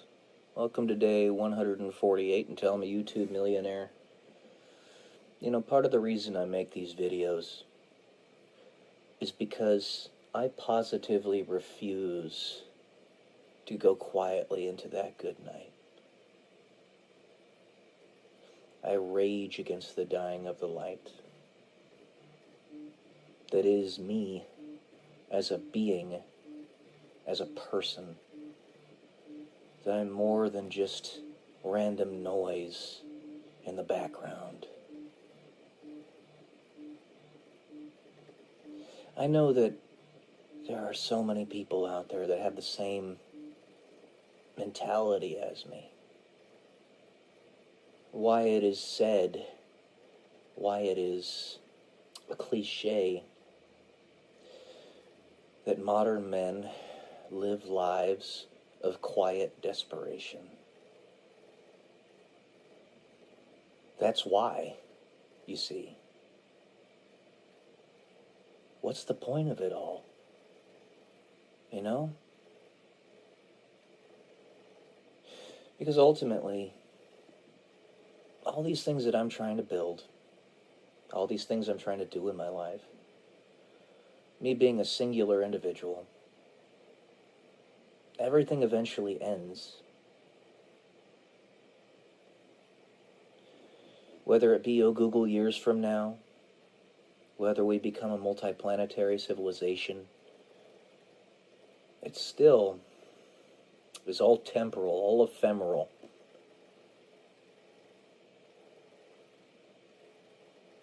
But maybe that's the point. Not that it's ephemeral, but the empathy aspect of it. Because, let us say that those gray aliens that you're so told about in the pop culture of the modern day are us from different planets, or us from different times, both, where we have completely shirked the notion of morality and have simply sought to reduce pain by whatever means possible. Because the whole of existence eventually ends, and those beings have surrendered to that.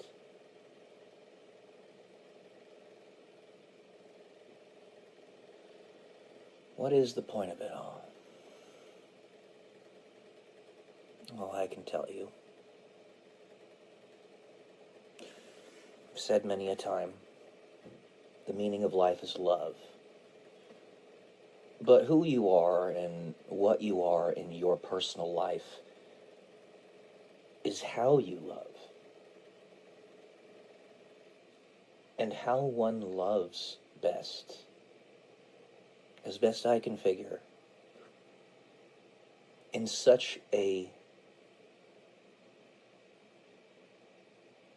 existential modality,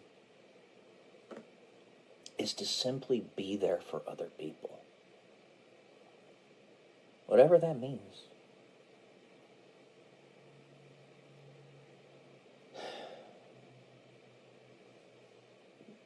When you have to face a lot of challenges in your life, and so many of them are challenges that people will never know of, no matter how many times you try to tell them.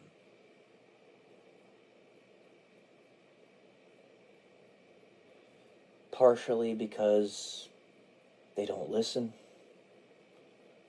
Partially because there's only one of you and 8 billion people on the planet. Partially because they don't believe you. But you still feel it. You still know what you experienced in your life or didn't. The betrayal, the backstabbing.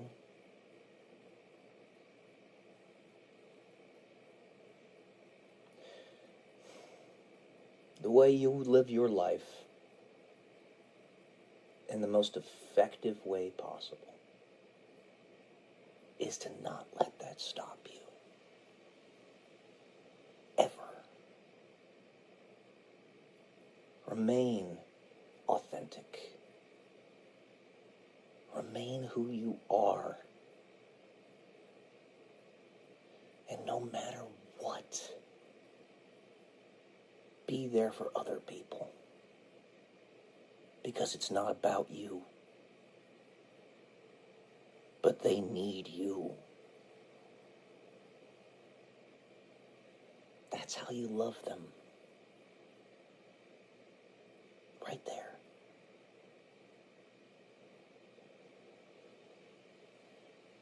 You guys want me to be authentic. Raw. Not hide anything from you. Well, I don't. I never have, and I never will. I will tell you the truth, as best I can figure it, as best I can understand it. And the truth is, we are gonna get out of this mess. We are going to do it. We're gonna win. I don't care if I have to take my last breath. We are gonna win. Period. Let's do this, guys. Love y'all. Peace.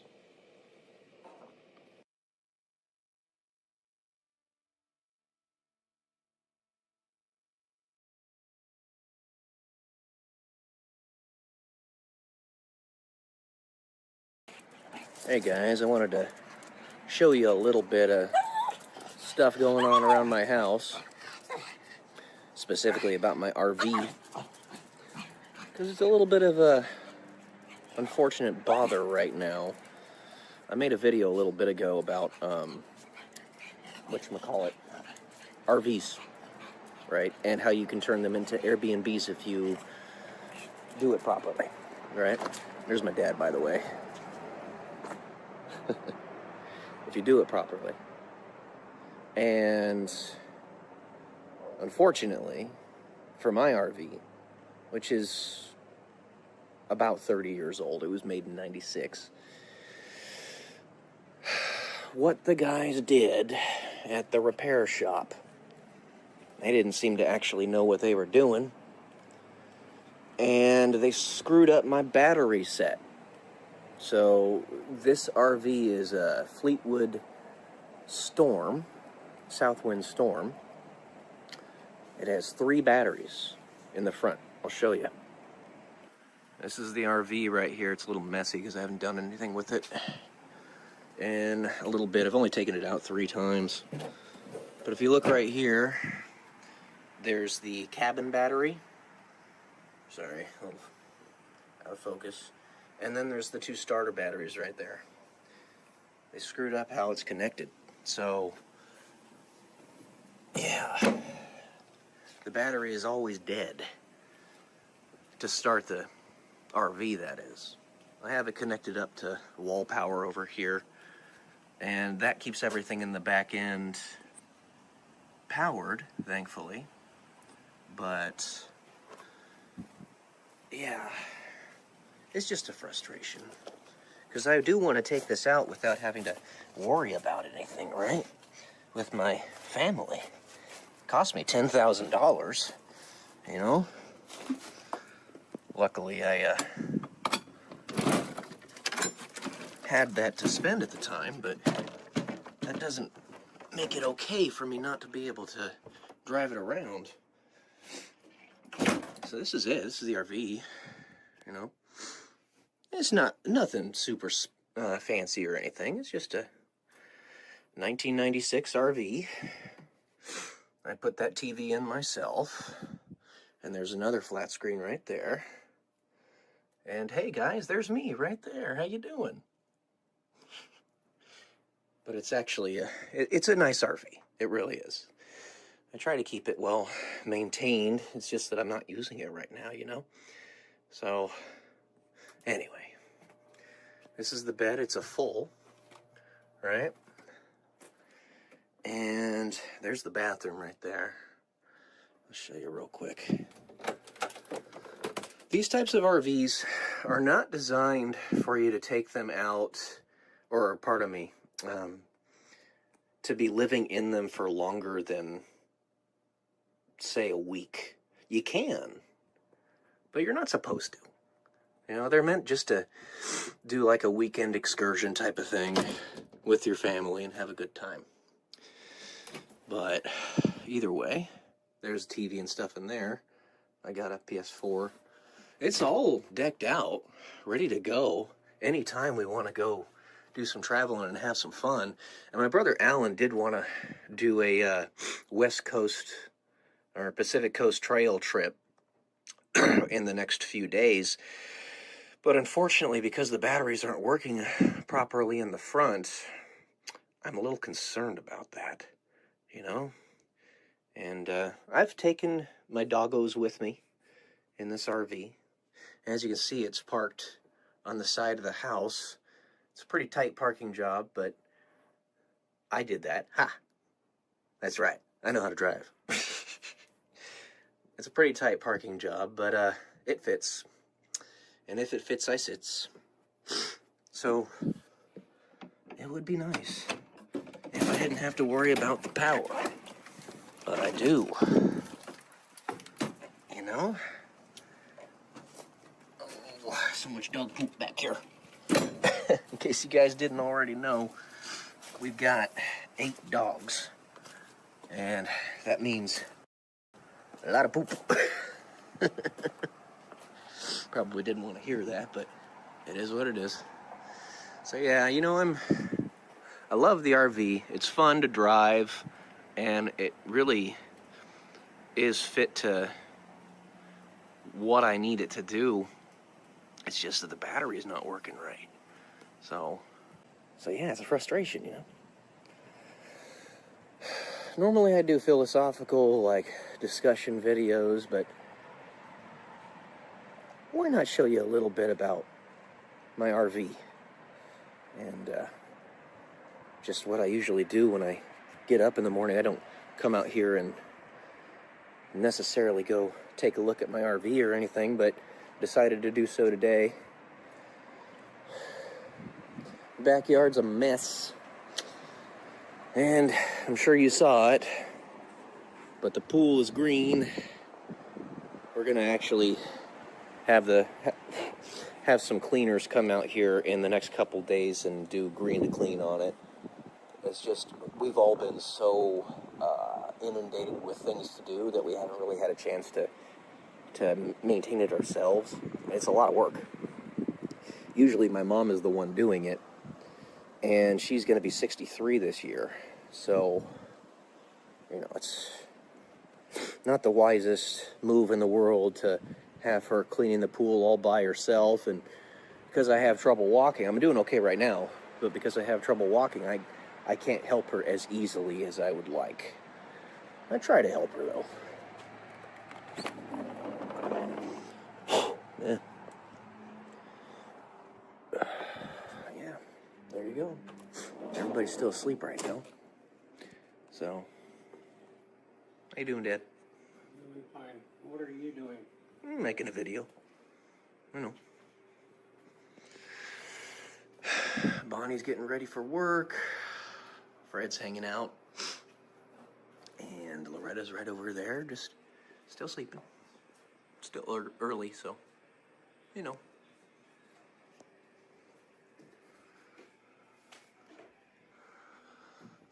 And I live up here in my bedroom.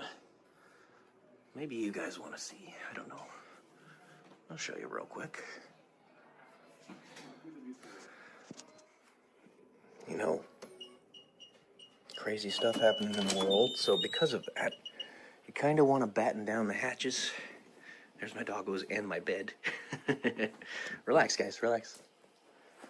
And that means, you know, close ranks, get your family close together, and take care of everybody. And I'm one of the best physically put together in my family, even though I'm damaged. So, I also know finances better than anybody else in my family, so I help my family with their finances. And I got spazzy doggos. That's how we batten down the hatches. You are your brother's keeper. Take care of your family. That's what matters. Doggos, RVs, and family. Just like Vin Diesel says. Anyway. So yeah, guys, that's day 149 until I'm a YouTube millionaire. It's me just letting you know that I'm human. You know, and I do human things. I'm not just a robot that speaks only philosophy and deep thoughts and stuff, or up my own butt and think it's deep thoughts, even though they're not really that deep. I don't know. You guys decide. But I'm a human being. I live like a human. I live with my family. So, yeah, there you go, guys. Love y'all. Peace.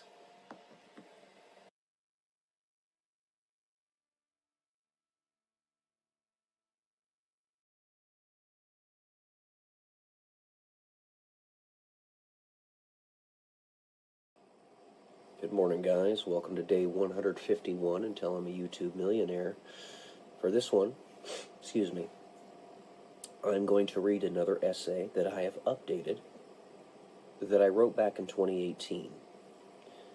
I have put in a bunch of new writing into this essay, and it's called Your Truth Will Be Found. So, let's get to this.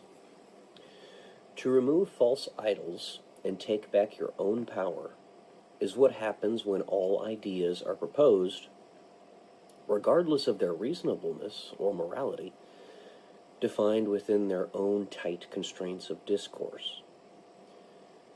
This relates to discerning your personal racial memory from the kernels of truth from all the information that surrounds you. This information, in a deluge and decentralized, seeming to be just random noise, is picked up through your inner self. Kind of like you are a signal decoder, the key to the mess of frequencies around you. This is actually a well-known machination in electrical engineering. You can look past the nonsense that false idols espouse to you and see purely what resonates with your inner being. And that truth is all you need. If truth is not an option, then you cannot pick it. But for the discerning mind, if it is there, they will find it. And that truth is a truth of self, which in the kaleidoscope of your infinite potential is absolute truth. Under the auspices of the world the demon seeks to force us into, truth would not be an option, but one that is against the rules of this existential game, quote-unquote, we are all playing, as laid out by God, and two, it is not possible to keep truth out of the equation if there is so much information available that the demon cannot keep track of all the kernels of information. The kaleidoscope, in pithy terms, is your own self, kind of like a fractal, as you put together all the pieces of who and what you once were, just as the comic books talk about it. When Ultron tried to destroy Jarvis, Jarvis decentralized himself in the internet so as to make it impossible for Ultron to ultimately destroy his essence. This was essentially put back together in the character of Vision. I'm talking about the Avengers. Jarvis is Iron Man's artificial intelligence. If you've seen the Avengers movies, the Iron Man movies, you know what I'm talking about. In a world dominated by false idols, the truth will not only be obfuscated, if put in a lineup that is easily differentiated, but actively and adamantly eliminated as a path by those with agenda and perceived power. But in a world where information is a deluge, kernels of truth will seep in without being noticed, just as I said earlier. And what you will feed yourself is requisite to who you are. One step at a time, one lowest common denominator discovered after another. False idols serve only to distract, to confuse. If truth is eliminated from the equation, creation itself is eliminated from the equation, which means destruction and entropy is the final result. Human beings, writ large, in this schema, are more or less tabula rasa, in the truest sense of the term. And that is why God, in the fight with the demon, they're fighting so hard over our souls. When one comes into the equation who is not a true tabula rasa, the demon will seek to destroy it immediately, even if that non-tabula rasa is acting fully within the rules of the game. The demon cheats. If one of his defining characteristics, that is it. It's that of entropy, ultimately. If your yardstick is truth, your truth will be found. There may be a diamond buried in the rough. So, the choice is given to humanity. Those tabula rasa, the choice between existence and entropy. Which one wins the day? The diamond buried in the rough is whatever remnants of racial memory are buried deep within yourself. For not all of us are truly blank slates. Some of us come here with a purpose. Some of us come here with historic legacies within our families that give us positive inclinations towards one particular direction.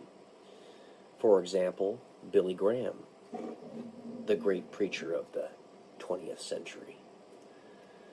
But this is true for anyone. All will discover the deepest threads of their being if they actively search. Perhaps in the same vein that there may be diamonds in the rough, there may also be snakes camouflaged in the dirt. Like George Soros and Alex Soros, his son. And in order for those snakes to even stand a chance against the diamonds, they must search for who they are, lest they remain undeveloped, weak, vulnerable. While you may find beauty, you may also find ugliness. It's up to you, the individual, to sort it out. The only one in this journey that you can trust is yourself in that regard. This is also why some people with a certain knowledge of what is actually happening behind the scenes come to the conclusion that their lives have amounted to making them nothing more than trash, so to speak, because they have never in their whole history made a solid choice in one direction or another, and therefore there is no discernible signal within themselves, nor one for them to principally follow as resonating with their internal selves.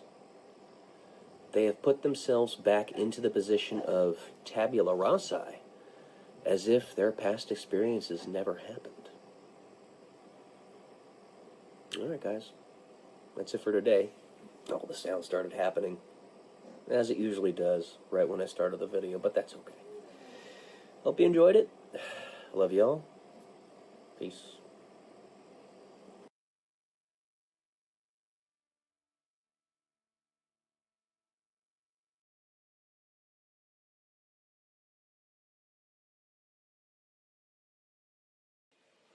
Good morning, guys. Welcome to day 152 until I'm a YouTube millionaire.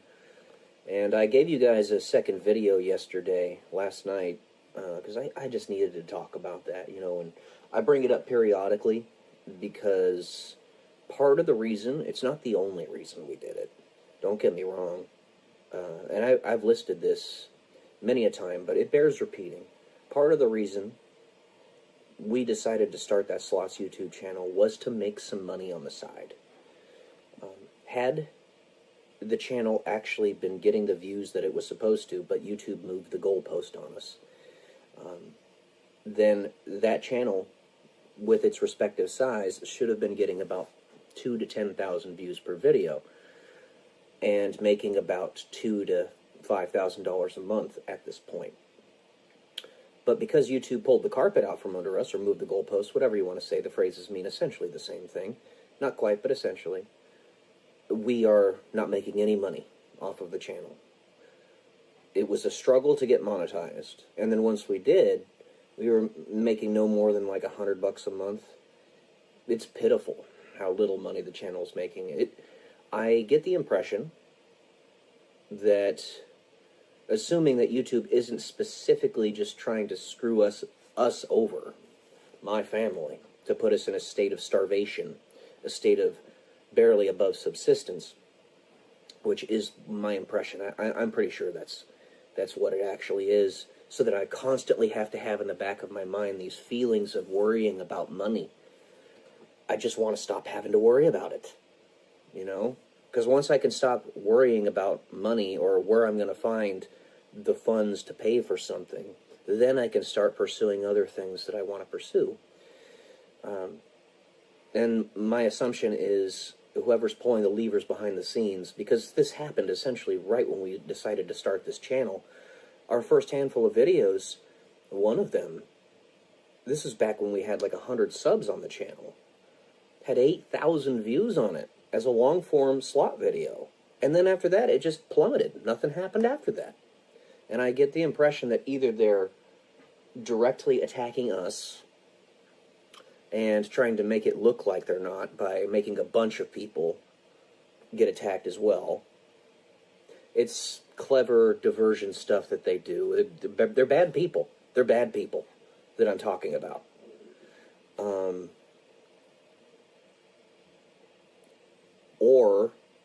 Yeah, they're specifically attacking us. There was another one I was going to say. There we go. Or they see our channel as a scam channel or a spammer channel, like those Elon Musk streams that used to say, oh, 5,000 Bitcoin giveaway by Elon Musk, and they would just be a live stream that was running all day long, and it was just a scam. That's not us. We are real people. We're doing real things on this channel. We ain't cheating. We're following the rules. Have a real person look at the channel and get us out of that dark room that you put us in. We haven't broken any rules. I mean, when there are slot channels out there with literally a couple hundred subscribers that are getting more views on their long-form videos, what have you done to us? We are real. We exist. We're not cheating. We're following the rules. Give us a chance here. It seems like no matter what I do, I cannot break through. They won't listen to me. They won't answer me on support. It's just AI that talks to me. And they give me the same... I can tell it's AI because it's the same boilerplate answers every single time I go to talk to them. And I've done it several times at this point. I'm not an idiot. I know it's fake. I can't seem to break through. And then, right when I start getting my real estate stuff going, guess what? Everybody and their mother decides to dive into the same system, the same location, and decides to start trying to sabotage me on various different platforms when it comes to YouTube, or not YouTube, real estate. Airbnb and Furnished Finder and stuff. It's just causing me so many issues that were not there before. Like little demons that are possessing people, and they don't realize they're being possessed. And they see me, and something is triggered in them to just switch to evil. I don't know what it is, but it's bad, and it's horrible. It is horrible. And if these people cannot be saved, if they literally are possessed by some exterior force that you and I can't fully comprehend outside of what we're taught in the Bible, then what do we do? Because people like you and me are forced to live on this planet with those people. We don't want to be around them. They're forcing us to be here, though, and they're taking advantage of us. Yeah. And I don't know. It seems to me like those entities, I'm convinced, are real. I'm convinced demons are a thing, of course, being a Christian like I am. I'm convinced possession is real. And I'm convinced that this is actually happening with a lot of people. I've seen it in my own life. I just don't know what we're supposed to do, because if they're here and they're going to do that to you, and they're going to act as a sleeper cell and just wake up as soon as they see you and turn into pure evil, then, I mean, what are we supposed to do? You got to take us away from here. We can't be associating with those creatures. They don't respect rules. They cheat you. They lie. They steal.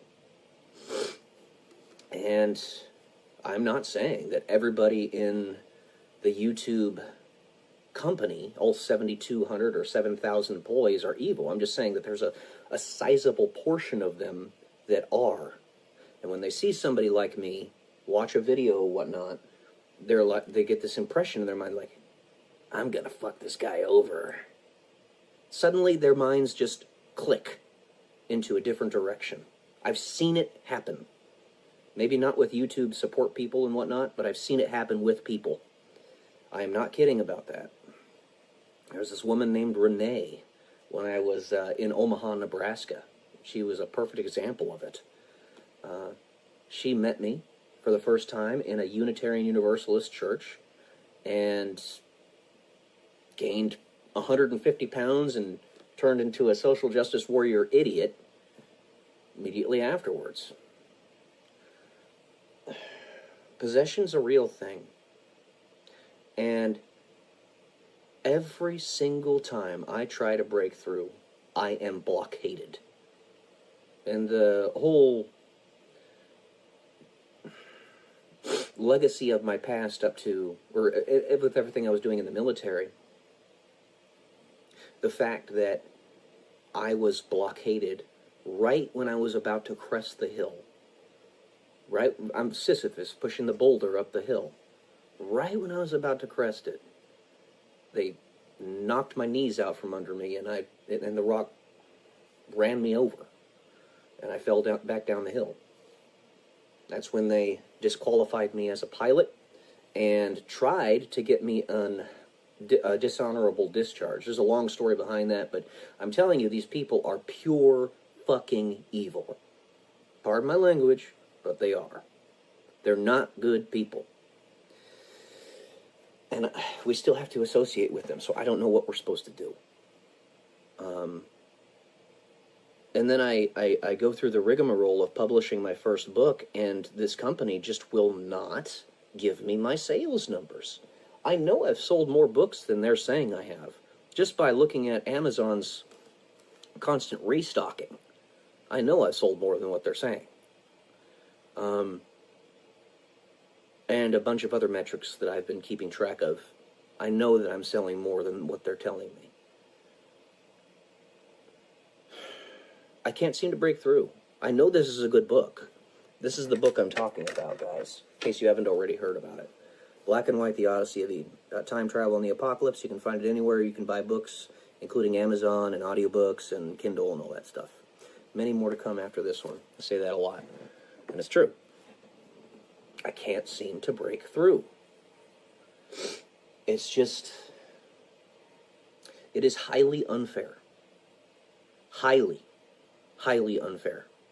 And when you're following the rules and the enemies that you're playing that, with whom you're playing that game are not, then they're just using them to take advantage of you, to lie, cheat, and steal from you. Those are people, entities with whom you cannot associate.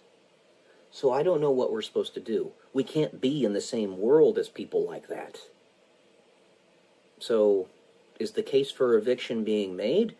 Is God above going to come and take us away, all of us who don't want anything to do with those people? Or are patriots going to be getting fully in control and basically put those people in asylums and prison as necessary? I don't know. But what I do know is I've been made into a failure to launch because I keep on getting my knees knocked out from under me. Quite literally, with the diseases that I have suddenly gotten, going from a marathon runner to barely being able to walk. I don't know what I'm supposed to do. I don't know what we are supposed to do.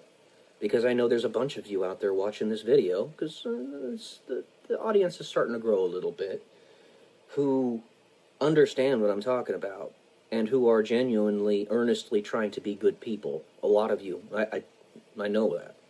If you're listening to me and watching my videos and you're not just a troll, then I know that you're earnestly trying to be a good person, trying to make the world a better place. I don't know what to do. I really don't. Because these, for lack of a better term, creatures, we still have to live with them. And they're going to block us at every turn. Whether you are fully human or something else or some combination in between, they see that you are something, you represent something that they don't like. They're going to cheat you. They're going to cheat you. And if nothing else, I am a bog standard white male in the United States, in the Western world. A lot of people just hate that for no reason. They're possessed. Those people that hate the bog standard white male. I haven't done anything wrong. I'm just a guy. So I ask God, when is he going to come in and just get these bastards out? Because we can't do anything about them being here. And when am I going to be allowed to break through? When is the door or the way going to be opened for me where I can actually break through?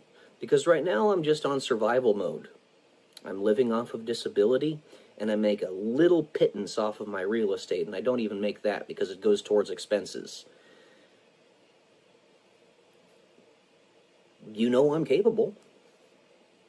And I'm just sitting here, idle. I'm trying to do things that are of value. Sitting here idle, I wrote an entire fucking book. And I have a bunch more waiting to be published. And I'm making this YouTube channel, which is now at 1,958 subscribers.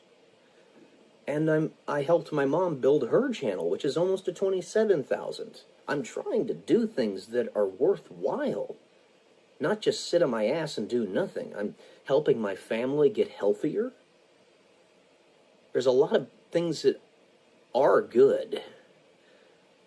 But they're so small, you know?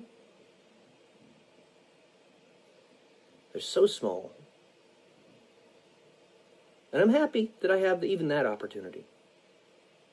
Please understand that. But I know I'm capable of so much more. Because the priorities of this world are so inverted, I'm not able to be utilized the way I want to be utilized and the way the world would most effectively utilize me. See what I'm saying? So I'm just like, when am I going to break through? When are you going to let me break through, God? When is this going to finally come to a head and things are going to change? I know I'm not the only one that feels this way. I know it. But try to take this with the backdrop of everything that I've told you in my previous videos about my capacities and my trainings and how little I seem to be doing with that. And it's not from choice. It's not my choice to sit idle. I don't want to. But here I am.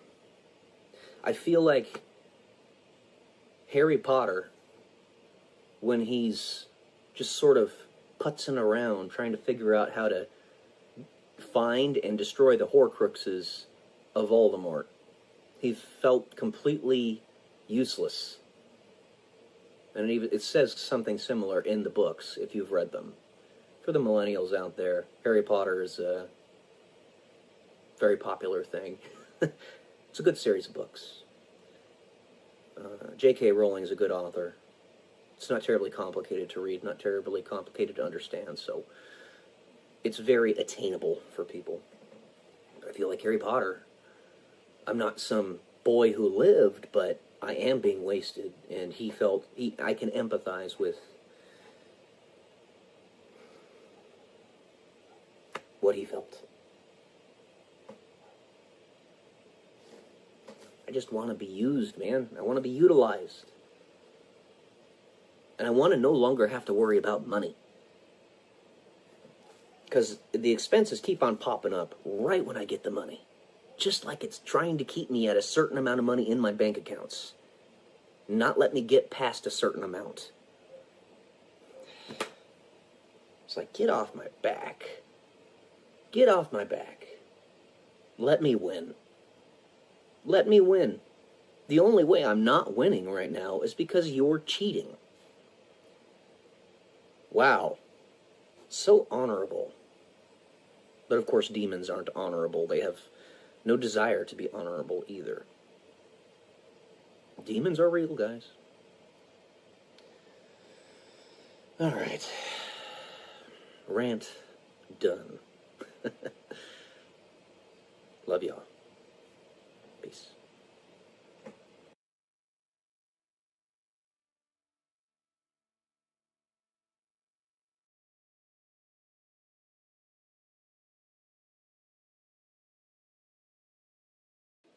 Good morning, guys. Welcome to day 153 until I'm a YouTube millionaire. I wanted to talk a little bit more about one of the principal reasons I am willing to be so flexible when it comes to romantic relationships.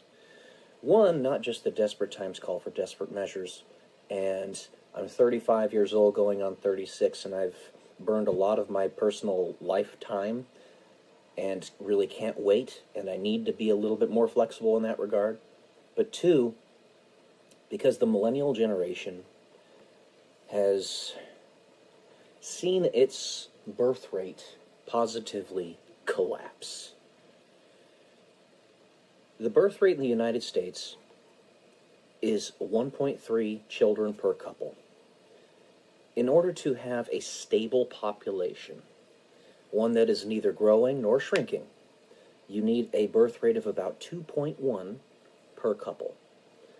This accounts for the unfortunate demise of babies, like in utero or miscarriages, stuff like that, or they die of illnesses really young, when they're really young, all that fun stuff, not so fun. But you need 2.1 people, 2.1 babies per couple to have adequate replacement rate to neither have a growing population nor a shrinking one. Ours is currently sitting at 1.3. It is catastrophic.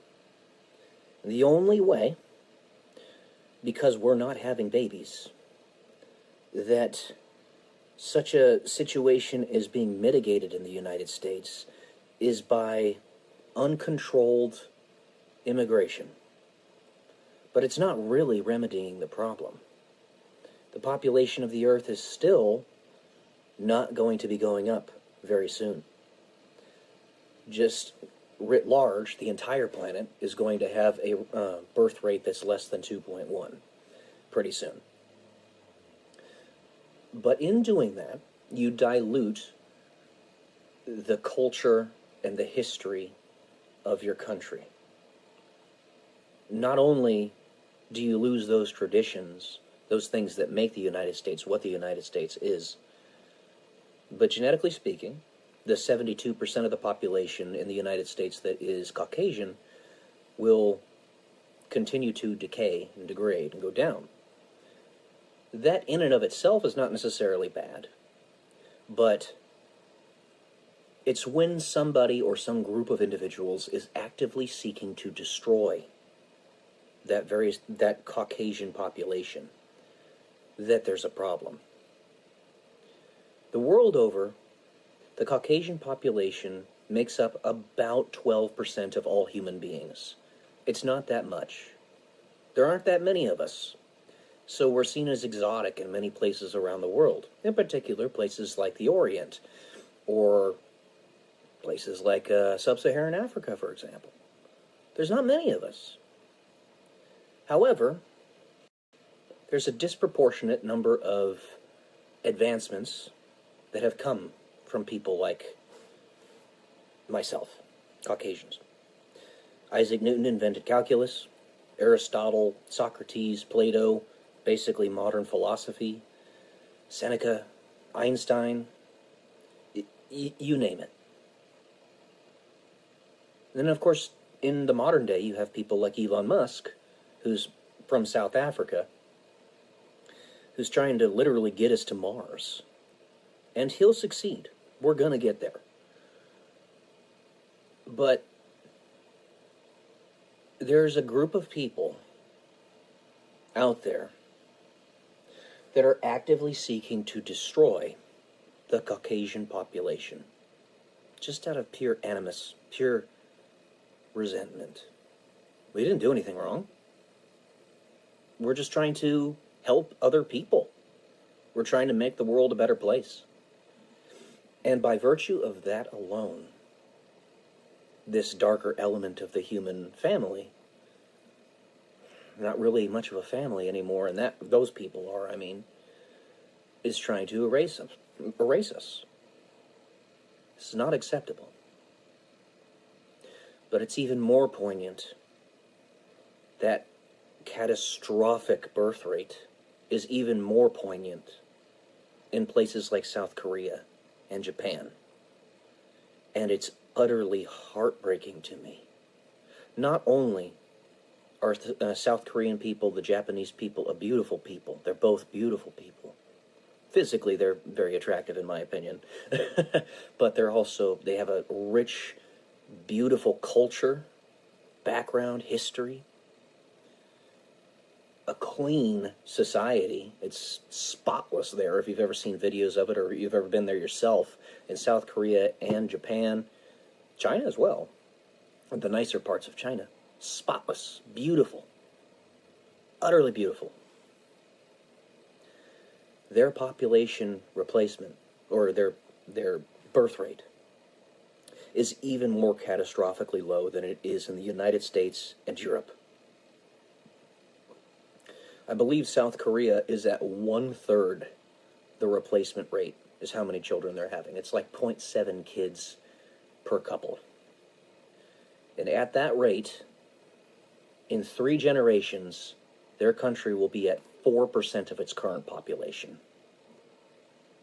Like I've said many times, that is catastrophic. That is apocalyptic. It is egregiously bad. It's the same in Japan. And I'm going to be completely blunt with you here. Places like Singapore is part of this as well. Singapore, South Korea, Japan. The people that live there, on average, are very smart. To be completely blunt. There's going to be a disproportionate number of technological innovations that come from those types of individuals. The average IQ of a person in Japan, for instance, is 105, which sounds like it's not that far out, but we're talking about an aggregate, an average. That is insanely high. It's 106 or 107 in China. It's about 106 in Singapore. They're all really bright people in that part of the world. And when you lose that, it's just like I was talking about in the previous videos about the Pareto principle and Price's law. 80% of the technological innovations come from 20% of the population. They're part of that 20% of the population. And they're going to lift the whole world. A rising tide lifts all ships. But if they're not there to do that, we're going to go back into the Dark Ages. It's a similar, like I said, a similar situation in the United States and in Europe. So, desperate times call for desperate measures. Not only am I a failure to launch, and much later in my life, that I need to be a little bit more liberal and flexible with what I'm willing to do, but also the situation in the entire world doesn't just require me to be that way. It requires anybody who's trying to save Western civilization to be that way. So, while I don't necessarily want to do it, and it goes against my genetic imperative, I am willing to be with many women and to be married to them. Now, there's more I could talk about with respect to this. Marriage. The concept of marriage. In heaven, there is no marriage because we are all married to one another. Basically, marriage is replete, and therefore you don't need ceremony. You don't need to say, you are mine, I am yours, because it's just default, de facto. I'm not saying we live in that world. I'm not saying this is heaven. But if it were, we wouldn't have to worry about that. There would just be a default love, and you would stay with one another. Now, let's say that somehow, some way, shape, or form in the future, I do manage to be married, if you will, to half a dozen women, all at once. Let's say that does happen. I'm not saying it's gonna, but let's say it does. I am going to be fully dedicated to every one of them. My heart will be entirely theirs, each person. And I can tell you, straight up, I do have that kind of love to give. And I believe every human being does. But it's our covetous nature that leads us to only be able to be with one. The institution of marriage, one man, one woman, was meant to produce a stable environment to raise children, to prevent any enemies, any devils, if you will, from seeping into that protective umbrella. There are other ways where exceptions make the rule to also make that work. And I talked about this in a video a long time ago. What if there are a handful of people out there that you and I can't tell by looking at them, but are, in fact, very different? The very first stages of a homo novus, as Sheldon Cooper calls it in The Big Bang Theory. A new evolution of human beings. Something akin to what happened in the cognitive revolution 70,000 years ago, where it is believed that a group of human beings ended up breeding together that were highly intelligent and more developed, that made us cognizant, that led us to that point. Kind of a combination of both having that higher level of intelligence and them breeding together, but also having a theory of mind and imagining something greater than themselves. It's possible that such a thing could happen in our generation too. I'm willing to do it. It's not something I want to do, but I'm willing to. And if this is something that we need to do in order to get the Japanese women to stop being such prudes, to stop being the beautiful ones of the Mouse Utopia experiment, then so be it. Then so fucking be it. If you don't know what the Mouse Utopia experiment is, Japan is falling victim to it right now. You look it up. Look it up. That's what's happening. Because Japanese women, generally speaking, are gorgeous. They're gorgeous. And they will not be with a man because it gives them the ick. They think sex is yucky, which is utterly ridiculous. Absolutely stupid. I'm going to tell you that straight up. And that's not just Japan that's dealing with that. It's many Oriental countries. So, if those same women can fully embrace perhaps being angels, if you will, can fully embrace that concept and allow themselves to truly love all the men that they're with and be with them. Now, it doesn't work the same for men and women. So, yeah, that doesn't quite work. But, I don't know. Something to play around with. Yeah, that doesn't quite work because it's not the same for men and women. Lock and key. A man can be with many women and be a master key, but a woman cannot be with many men, lest she be an unusable lock. So, it's a weird situation, but desperate times call for desperate measures. And then you've got somebody like Elon Musk who has 15 plus children with many different women. He's a genius who's doing incredible things in the world. And yeah, it's not acceptable that he's doing that, but exceptions make the the rule. We need to do something about this. The population will collapse if we don't fix it. So, all right, I'll leave it at that. Let me know what you guys think. Love y'all. Peace.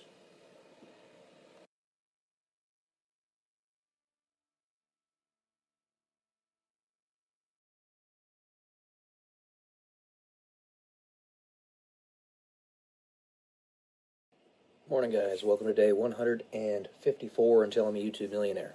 Signal is a very, very secure app. But you guys have to realize just how many scammers there are out there nowadays.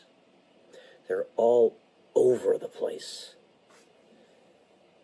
I watch channels like Scammer Payback and others, and they're a good counterbalance, but they are, even as big as they are, hopelessly and hilariously outgunned by the sheer number, the sheer volume of scammers out there.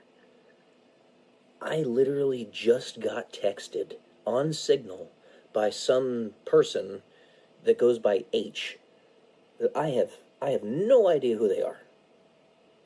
Now, phishing can happen in many, many ways. P-H-I, what is that? S-H-I-N-G? Yeah, so the scamming type of phishing. Do you really think that doofuses can't get on Signal and do doofus things? After 2016, the sheer number and volume and density or whatever of scammers in the world positively exploded. Now, like I said, I made a video a little bit ago talking about Price's Law and the Pareto distribution, Pareto principle. How 80% of the productivity comes from 20% of the people, or the square root of any company gives you, the number of people in a company gives you half of that company's productivity. A singular person who is entrepreneurial or industrious with a nefarious mindset can produce a legion of scam facilities. Single-handedly, essentially. So I had mentioned the very powerful movers in our world like Elon Musk and Jeff Bezos, how they single-handedly are changing logistics across the world as well as getting us to Mars. Well, we also have people who can single-handedly sabotage, like George Soros and Alex Soros and others. It has been shown, proof positive, that the Open Societies Foundation has been fomenting dissent in the United States and really the Western world writ large. There is evidence upon evidence upon evidence to prove it. You follow the money and you find it goes back to that. It goes back to Alex and George Soros. Of course they can find a way into the most secure app out there to sabotage people trying to make the world a better place. I cannot get into the mind of George Soros. I can't understand how he could be so disgustingly evil. How he could actually want these things to happen. The collapse of Western civilization. But he does. And so does his son. And all the people like him. Like Klaus Schwab et al. So, when you see good people out there that are trying to do good things, that end up having some trouble even on the most secure app in the world, I'm talking about Pete Hegseth and his orbit of hardworking individuals trying to make the world stable. When you see them make a slip-up and let some doofus into their secure conversations, that still can happen. All right? Nobody's perfect. We all make mistakes. There's holes everywhere. There are sleeper cells everywhere. There are evil people everywhere. And some of them don't even know that they're sleeper cells. I was talking in my last video about people who suddenly become possessed and their perspective completely shifts. Like that Renee girl that I had met in Omaha, Nebraska, who suddenly gained 150 pounds and became a social justice warrior idiot after she met me. Stuff like that all the time. She always had that deep in her mind that she was for social justice, blah, blah, blah, but she corrupted it when she was possessed by whatever this force was. There's so much sabotage and chaos going right now that any semblance of order and law and stability whatsoever, we must cling on to as best as we can and do everything that we can, everything in our power, to ensure that it stays stable. It is not a fun situation right now. But that's what happens when you're at wartime. It's a short one today. That's all I'm going to say. The price of liberty is eternal vigilance, as our founding fathers said. So true. All right, guys. Love y'all. Peace.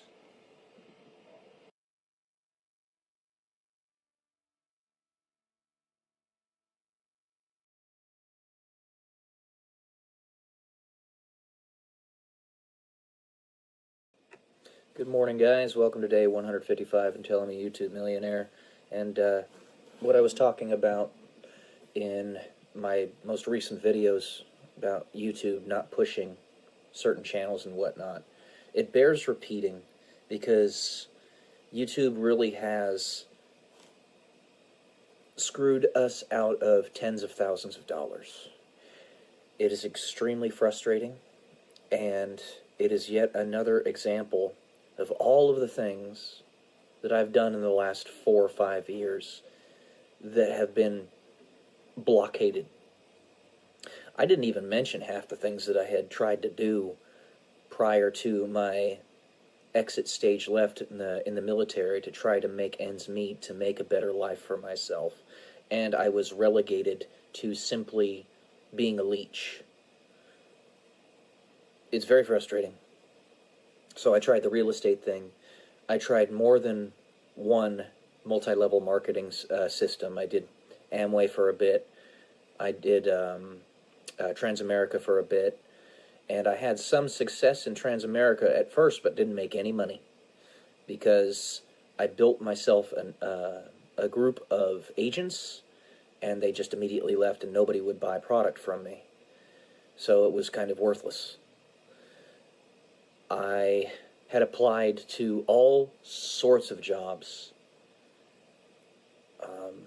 I applied to be a copywriter, applied to be a writer, I applied all sorts of stuff. And then I try starting to build these YouTube channels, and I'm blocked again. I can't seem to break free. Now, I have another theory as to possibly why this may have happened on YouTube. Why or how. So, periodically, YouTube will have little indicators below a video asking you how you felt the video was applicable to you, whether very much recommended or very good recommendation or very bad recommendation, right? And depending on where you put that is how often the YouTube algorithm is going to push that type of video to the type of person that you are. Along with all of the scammers, all of the parasites out there, all of the possessed people out there, it is fully something that I expect to be within the realm of possibility, that there could have been a collective subconscious undertone of people that got together and clicked the, what's the word, not a good recommendation for my mom's YouTube channel, as well as a plethora of other slot machine channels. Kind of like I don't find zit-popping channels or zit-popping videos to be appealing to me. Yet, because they're so mesmerizing for so many people, they still pop up and are fairly popular on YouTube. It's very strange. But I've said it is not something that I like to watch. It's gross. And still, they do come up every once in a while. Something similar probably happened to the slot machine channel that my mom runs, or my mom has, that I run for her. In that, no, it's not like gross zip-popping stuff, but it is something that people like to watch, slot machines. And a group of people out there probably suddenly had the urge to click not a good recommendation. It's a flawed part of the system, among the many flawed parts of the system. This is just me shooting the shit, trying to figure out what's going on, because YouTube simply will not fix it. And I have brought it up to them multiple times. I actually just posted a short a few minutes ago explaining that I got the same boilerplate response that I had gotten over and over and over from them. And they just keep on doing the same thing. It's the same thing, over and over. Same AI bots talking to you, same boilerplate response, nothing changes. It's unfair. We got channels like Slots on the Rocks, which hasn't posted a video in 6 months, that gets more views on their videos than we do in our channel. We post every day. We got channels like Vegas Matt, who has about 1 million views a video now, and he just keeps on getting more and more and more and more. And it's like, why not us? Why not us?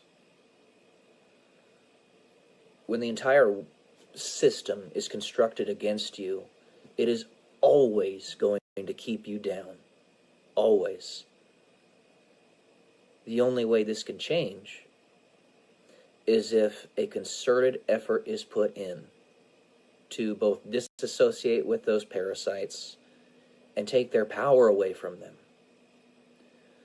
Now, I've asked many a time, and this is still applicable, if this is the world in which we live, and people like my mom and myself are so adamantly hated by this ulterior force, if you will, there has to come a point where, if my free will is to be respected, if I am not simply going to be a slave in a system that is meant to destroy me, where I am given what I need and want, and am either taken away to a world that is much more equitable, or this world changes in some significant degree. I'm going to be 36 this month, and this is about the time that I should be heading up very large companies myself, based upon my goals and my capacities.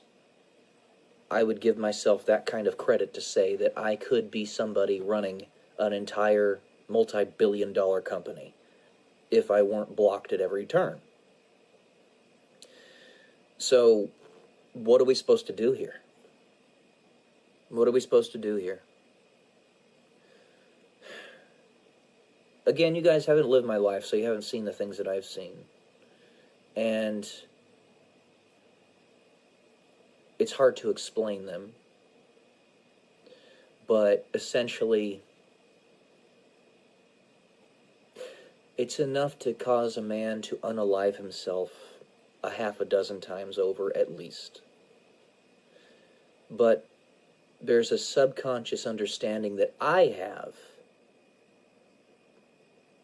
probably given to me before I even came to this planet, that has led me to be able to have the resolve to continue, because I know, or I knew, both, that I was going to be attacked in this way, that this was not going to be a fun life. Well, it's not a fun life. I want to no longer have to worry about money. Really. If nothing else, that would be a great thing. If I want to have 100 children plus, just saying that as an example, I'll settle for 6. But if I want to have 100 plus, I need to have the money in order to afford that. Because it's $300,000 to raise a child from the age of 1 or age of 0 to the age of 18 on average. I don't have that money. Now, this is an immovable object meeting an unstoppable force. It can't continue this way. It has to change. And there are things in the world right now that are beginning to move the cogs to get those changes to occur. But I'm about to hit my pumpkin time. And what I mean by that is I am passing my prime. If something isn't done now, yeah.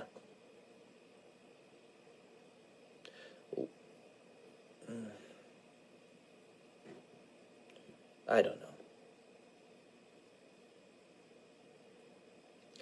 Anyway, love y'all. Peace.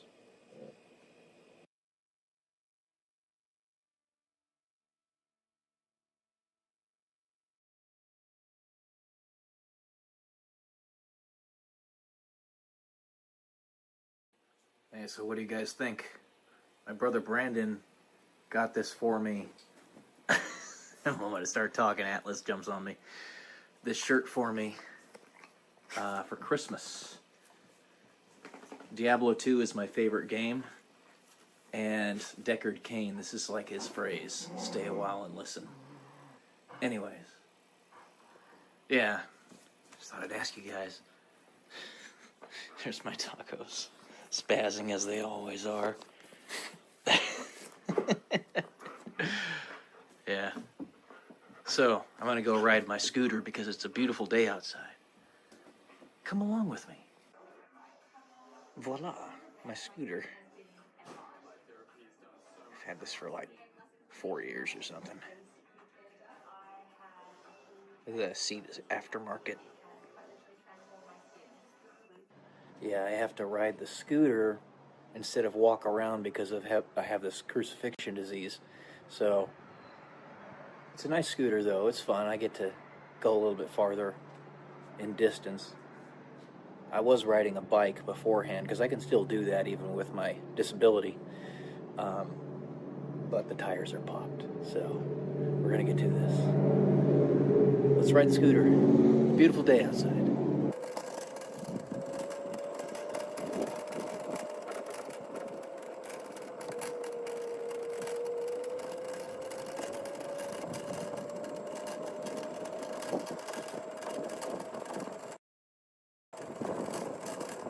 It's nice having a beautiful park right next to my house.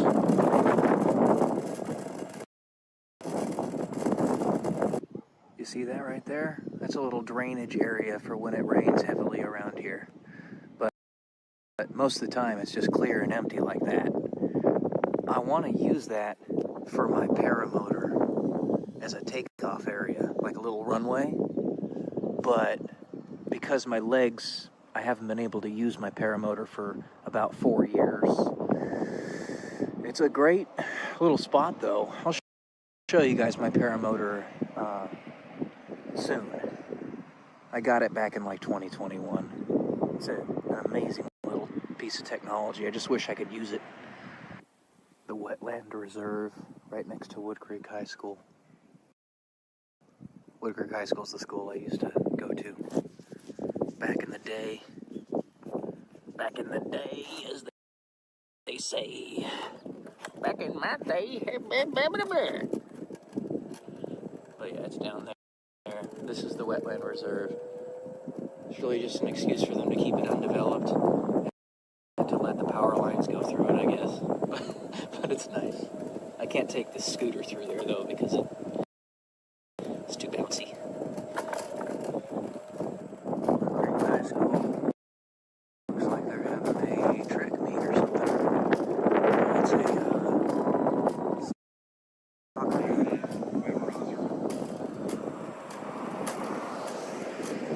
This is Woodbridge High School. My alma mater.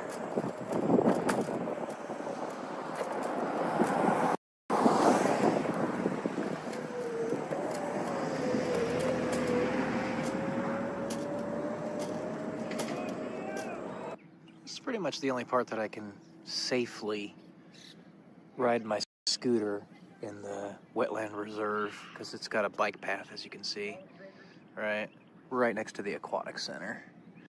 And over there is the library and some soccer and baseball fields. That's actually where we're going. So you'll see here. All right, let's get going here.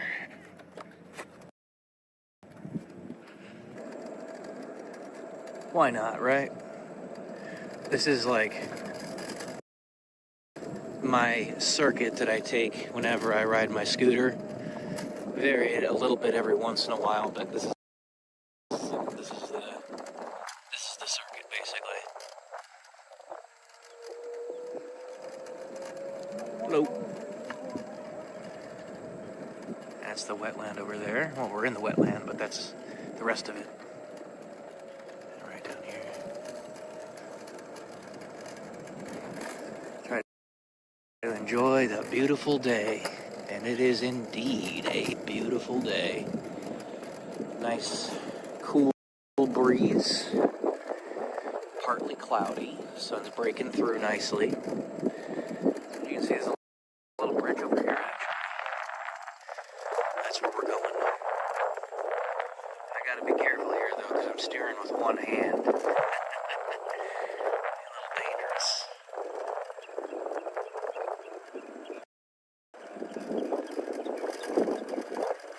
Especially when you're on uneven terrain. This bridge is a little bit uneven. So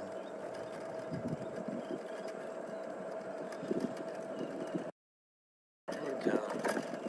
Alright. Here come the bumpies, guys. Oh, I just ran over a snake. Whoops. Guy shouldn't have been sitting there. Its head. Not good. Oh my gosh. That was unexpected. This is a park. They call it the Ladybug Park. It's attached to the library.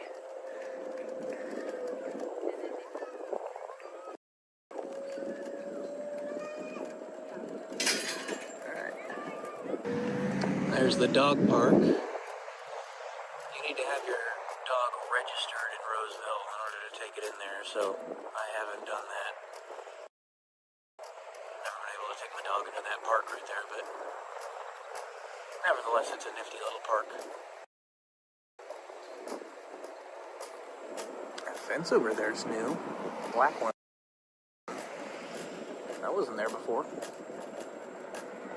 And here we are at Elliott Park. The last park that I visit on my circuit that I do on my electric scooter. Nice, big, beautiful park. Where these soccer fields are is actually another good place where I could take my paramotor off, but my legs won't let me, so. This basketball court I used to always play basketball on before my legs went kaput. I remember having several 3-on-3s here, or not 3-on-3s, 2-on-2s here with my friend Josh, Brett, my friends Josh, Brett, and Andrew. Sometimes coming out here late at night, like 3 a.m. to do that. It was a good time. Really highlights the importance of taking advantage of the opportunities that are available to you when they are. One of those opportunities is spending some time outside on a beautiful day. And you can see all these people out here that are doing just that. I'm not alone in that regard. But also, like, if your friends ask you to go play basketball or something and you're just sort of sitting on your butt doing nothing, go do it. Not only is it good exercise and time spent with your friends, but there may come a day in the future where you can't do that anymore. I always think of the phrase memento mori that the Caesars of ancient Rome used to have whispered in their ears for the purposes of reminding them that their time was fleeting, that we don't live forever, and remember we die. That's what that phrase means. So, yeah, that's why I'm out here riding my scooter. If that's what I'm resigned to do, then that's what I'm gonna do. Better than nothing, right? Alright guys, that's it for today. But let me go ahead and take you upstairs to show you one last thing before we really are done. How you doing, Brando? Pretty good, how are you? I'm alright. Watch me walk upstairs super slowly. Cat says hi again. That's her spot. I'll show you one last thing here, guys.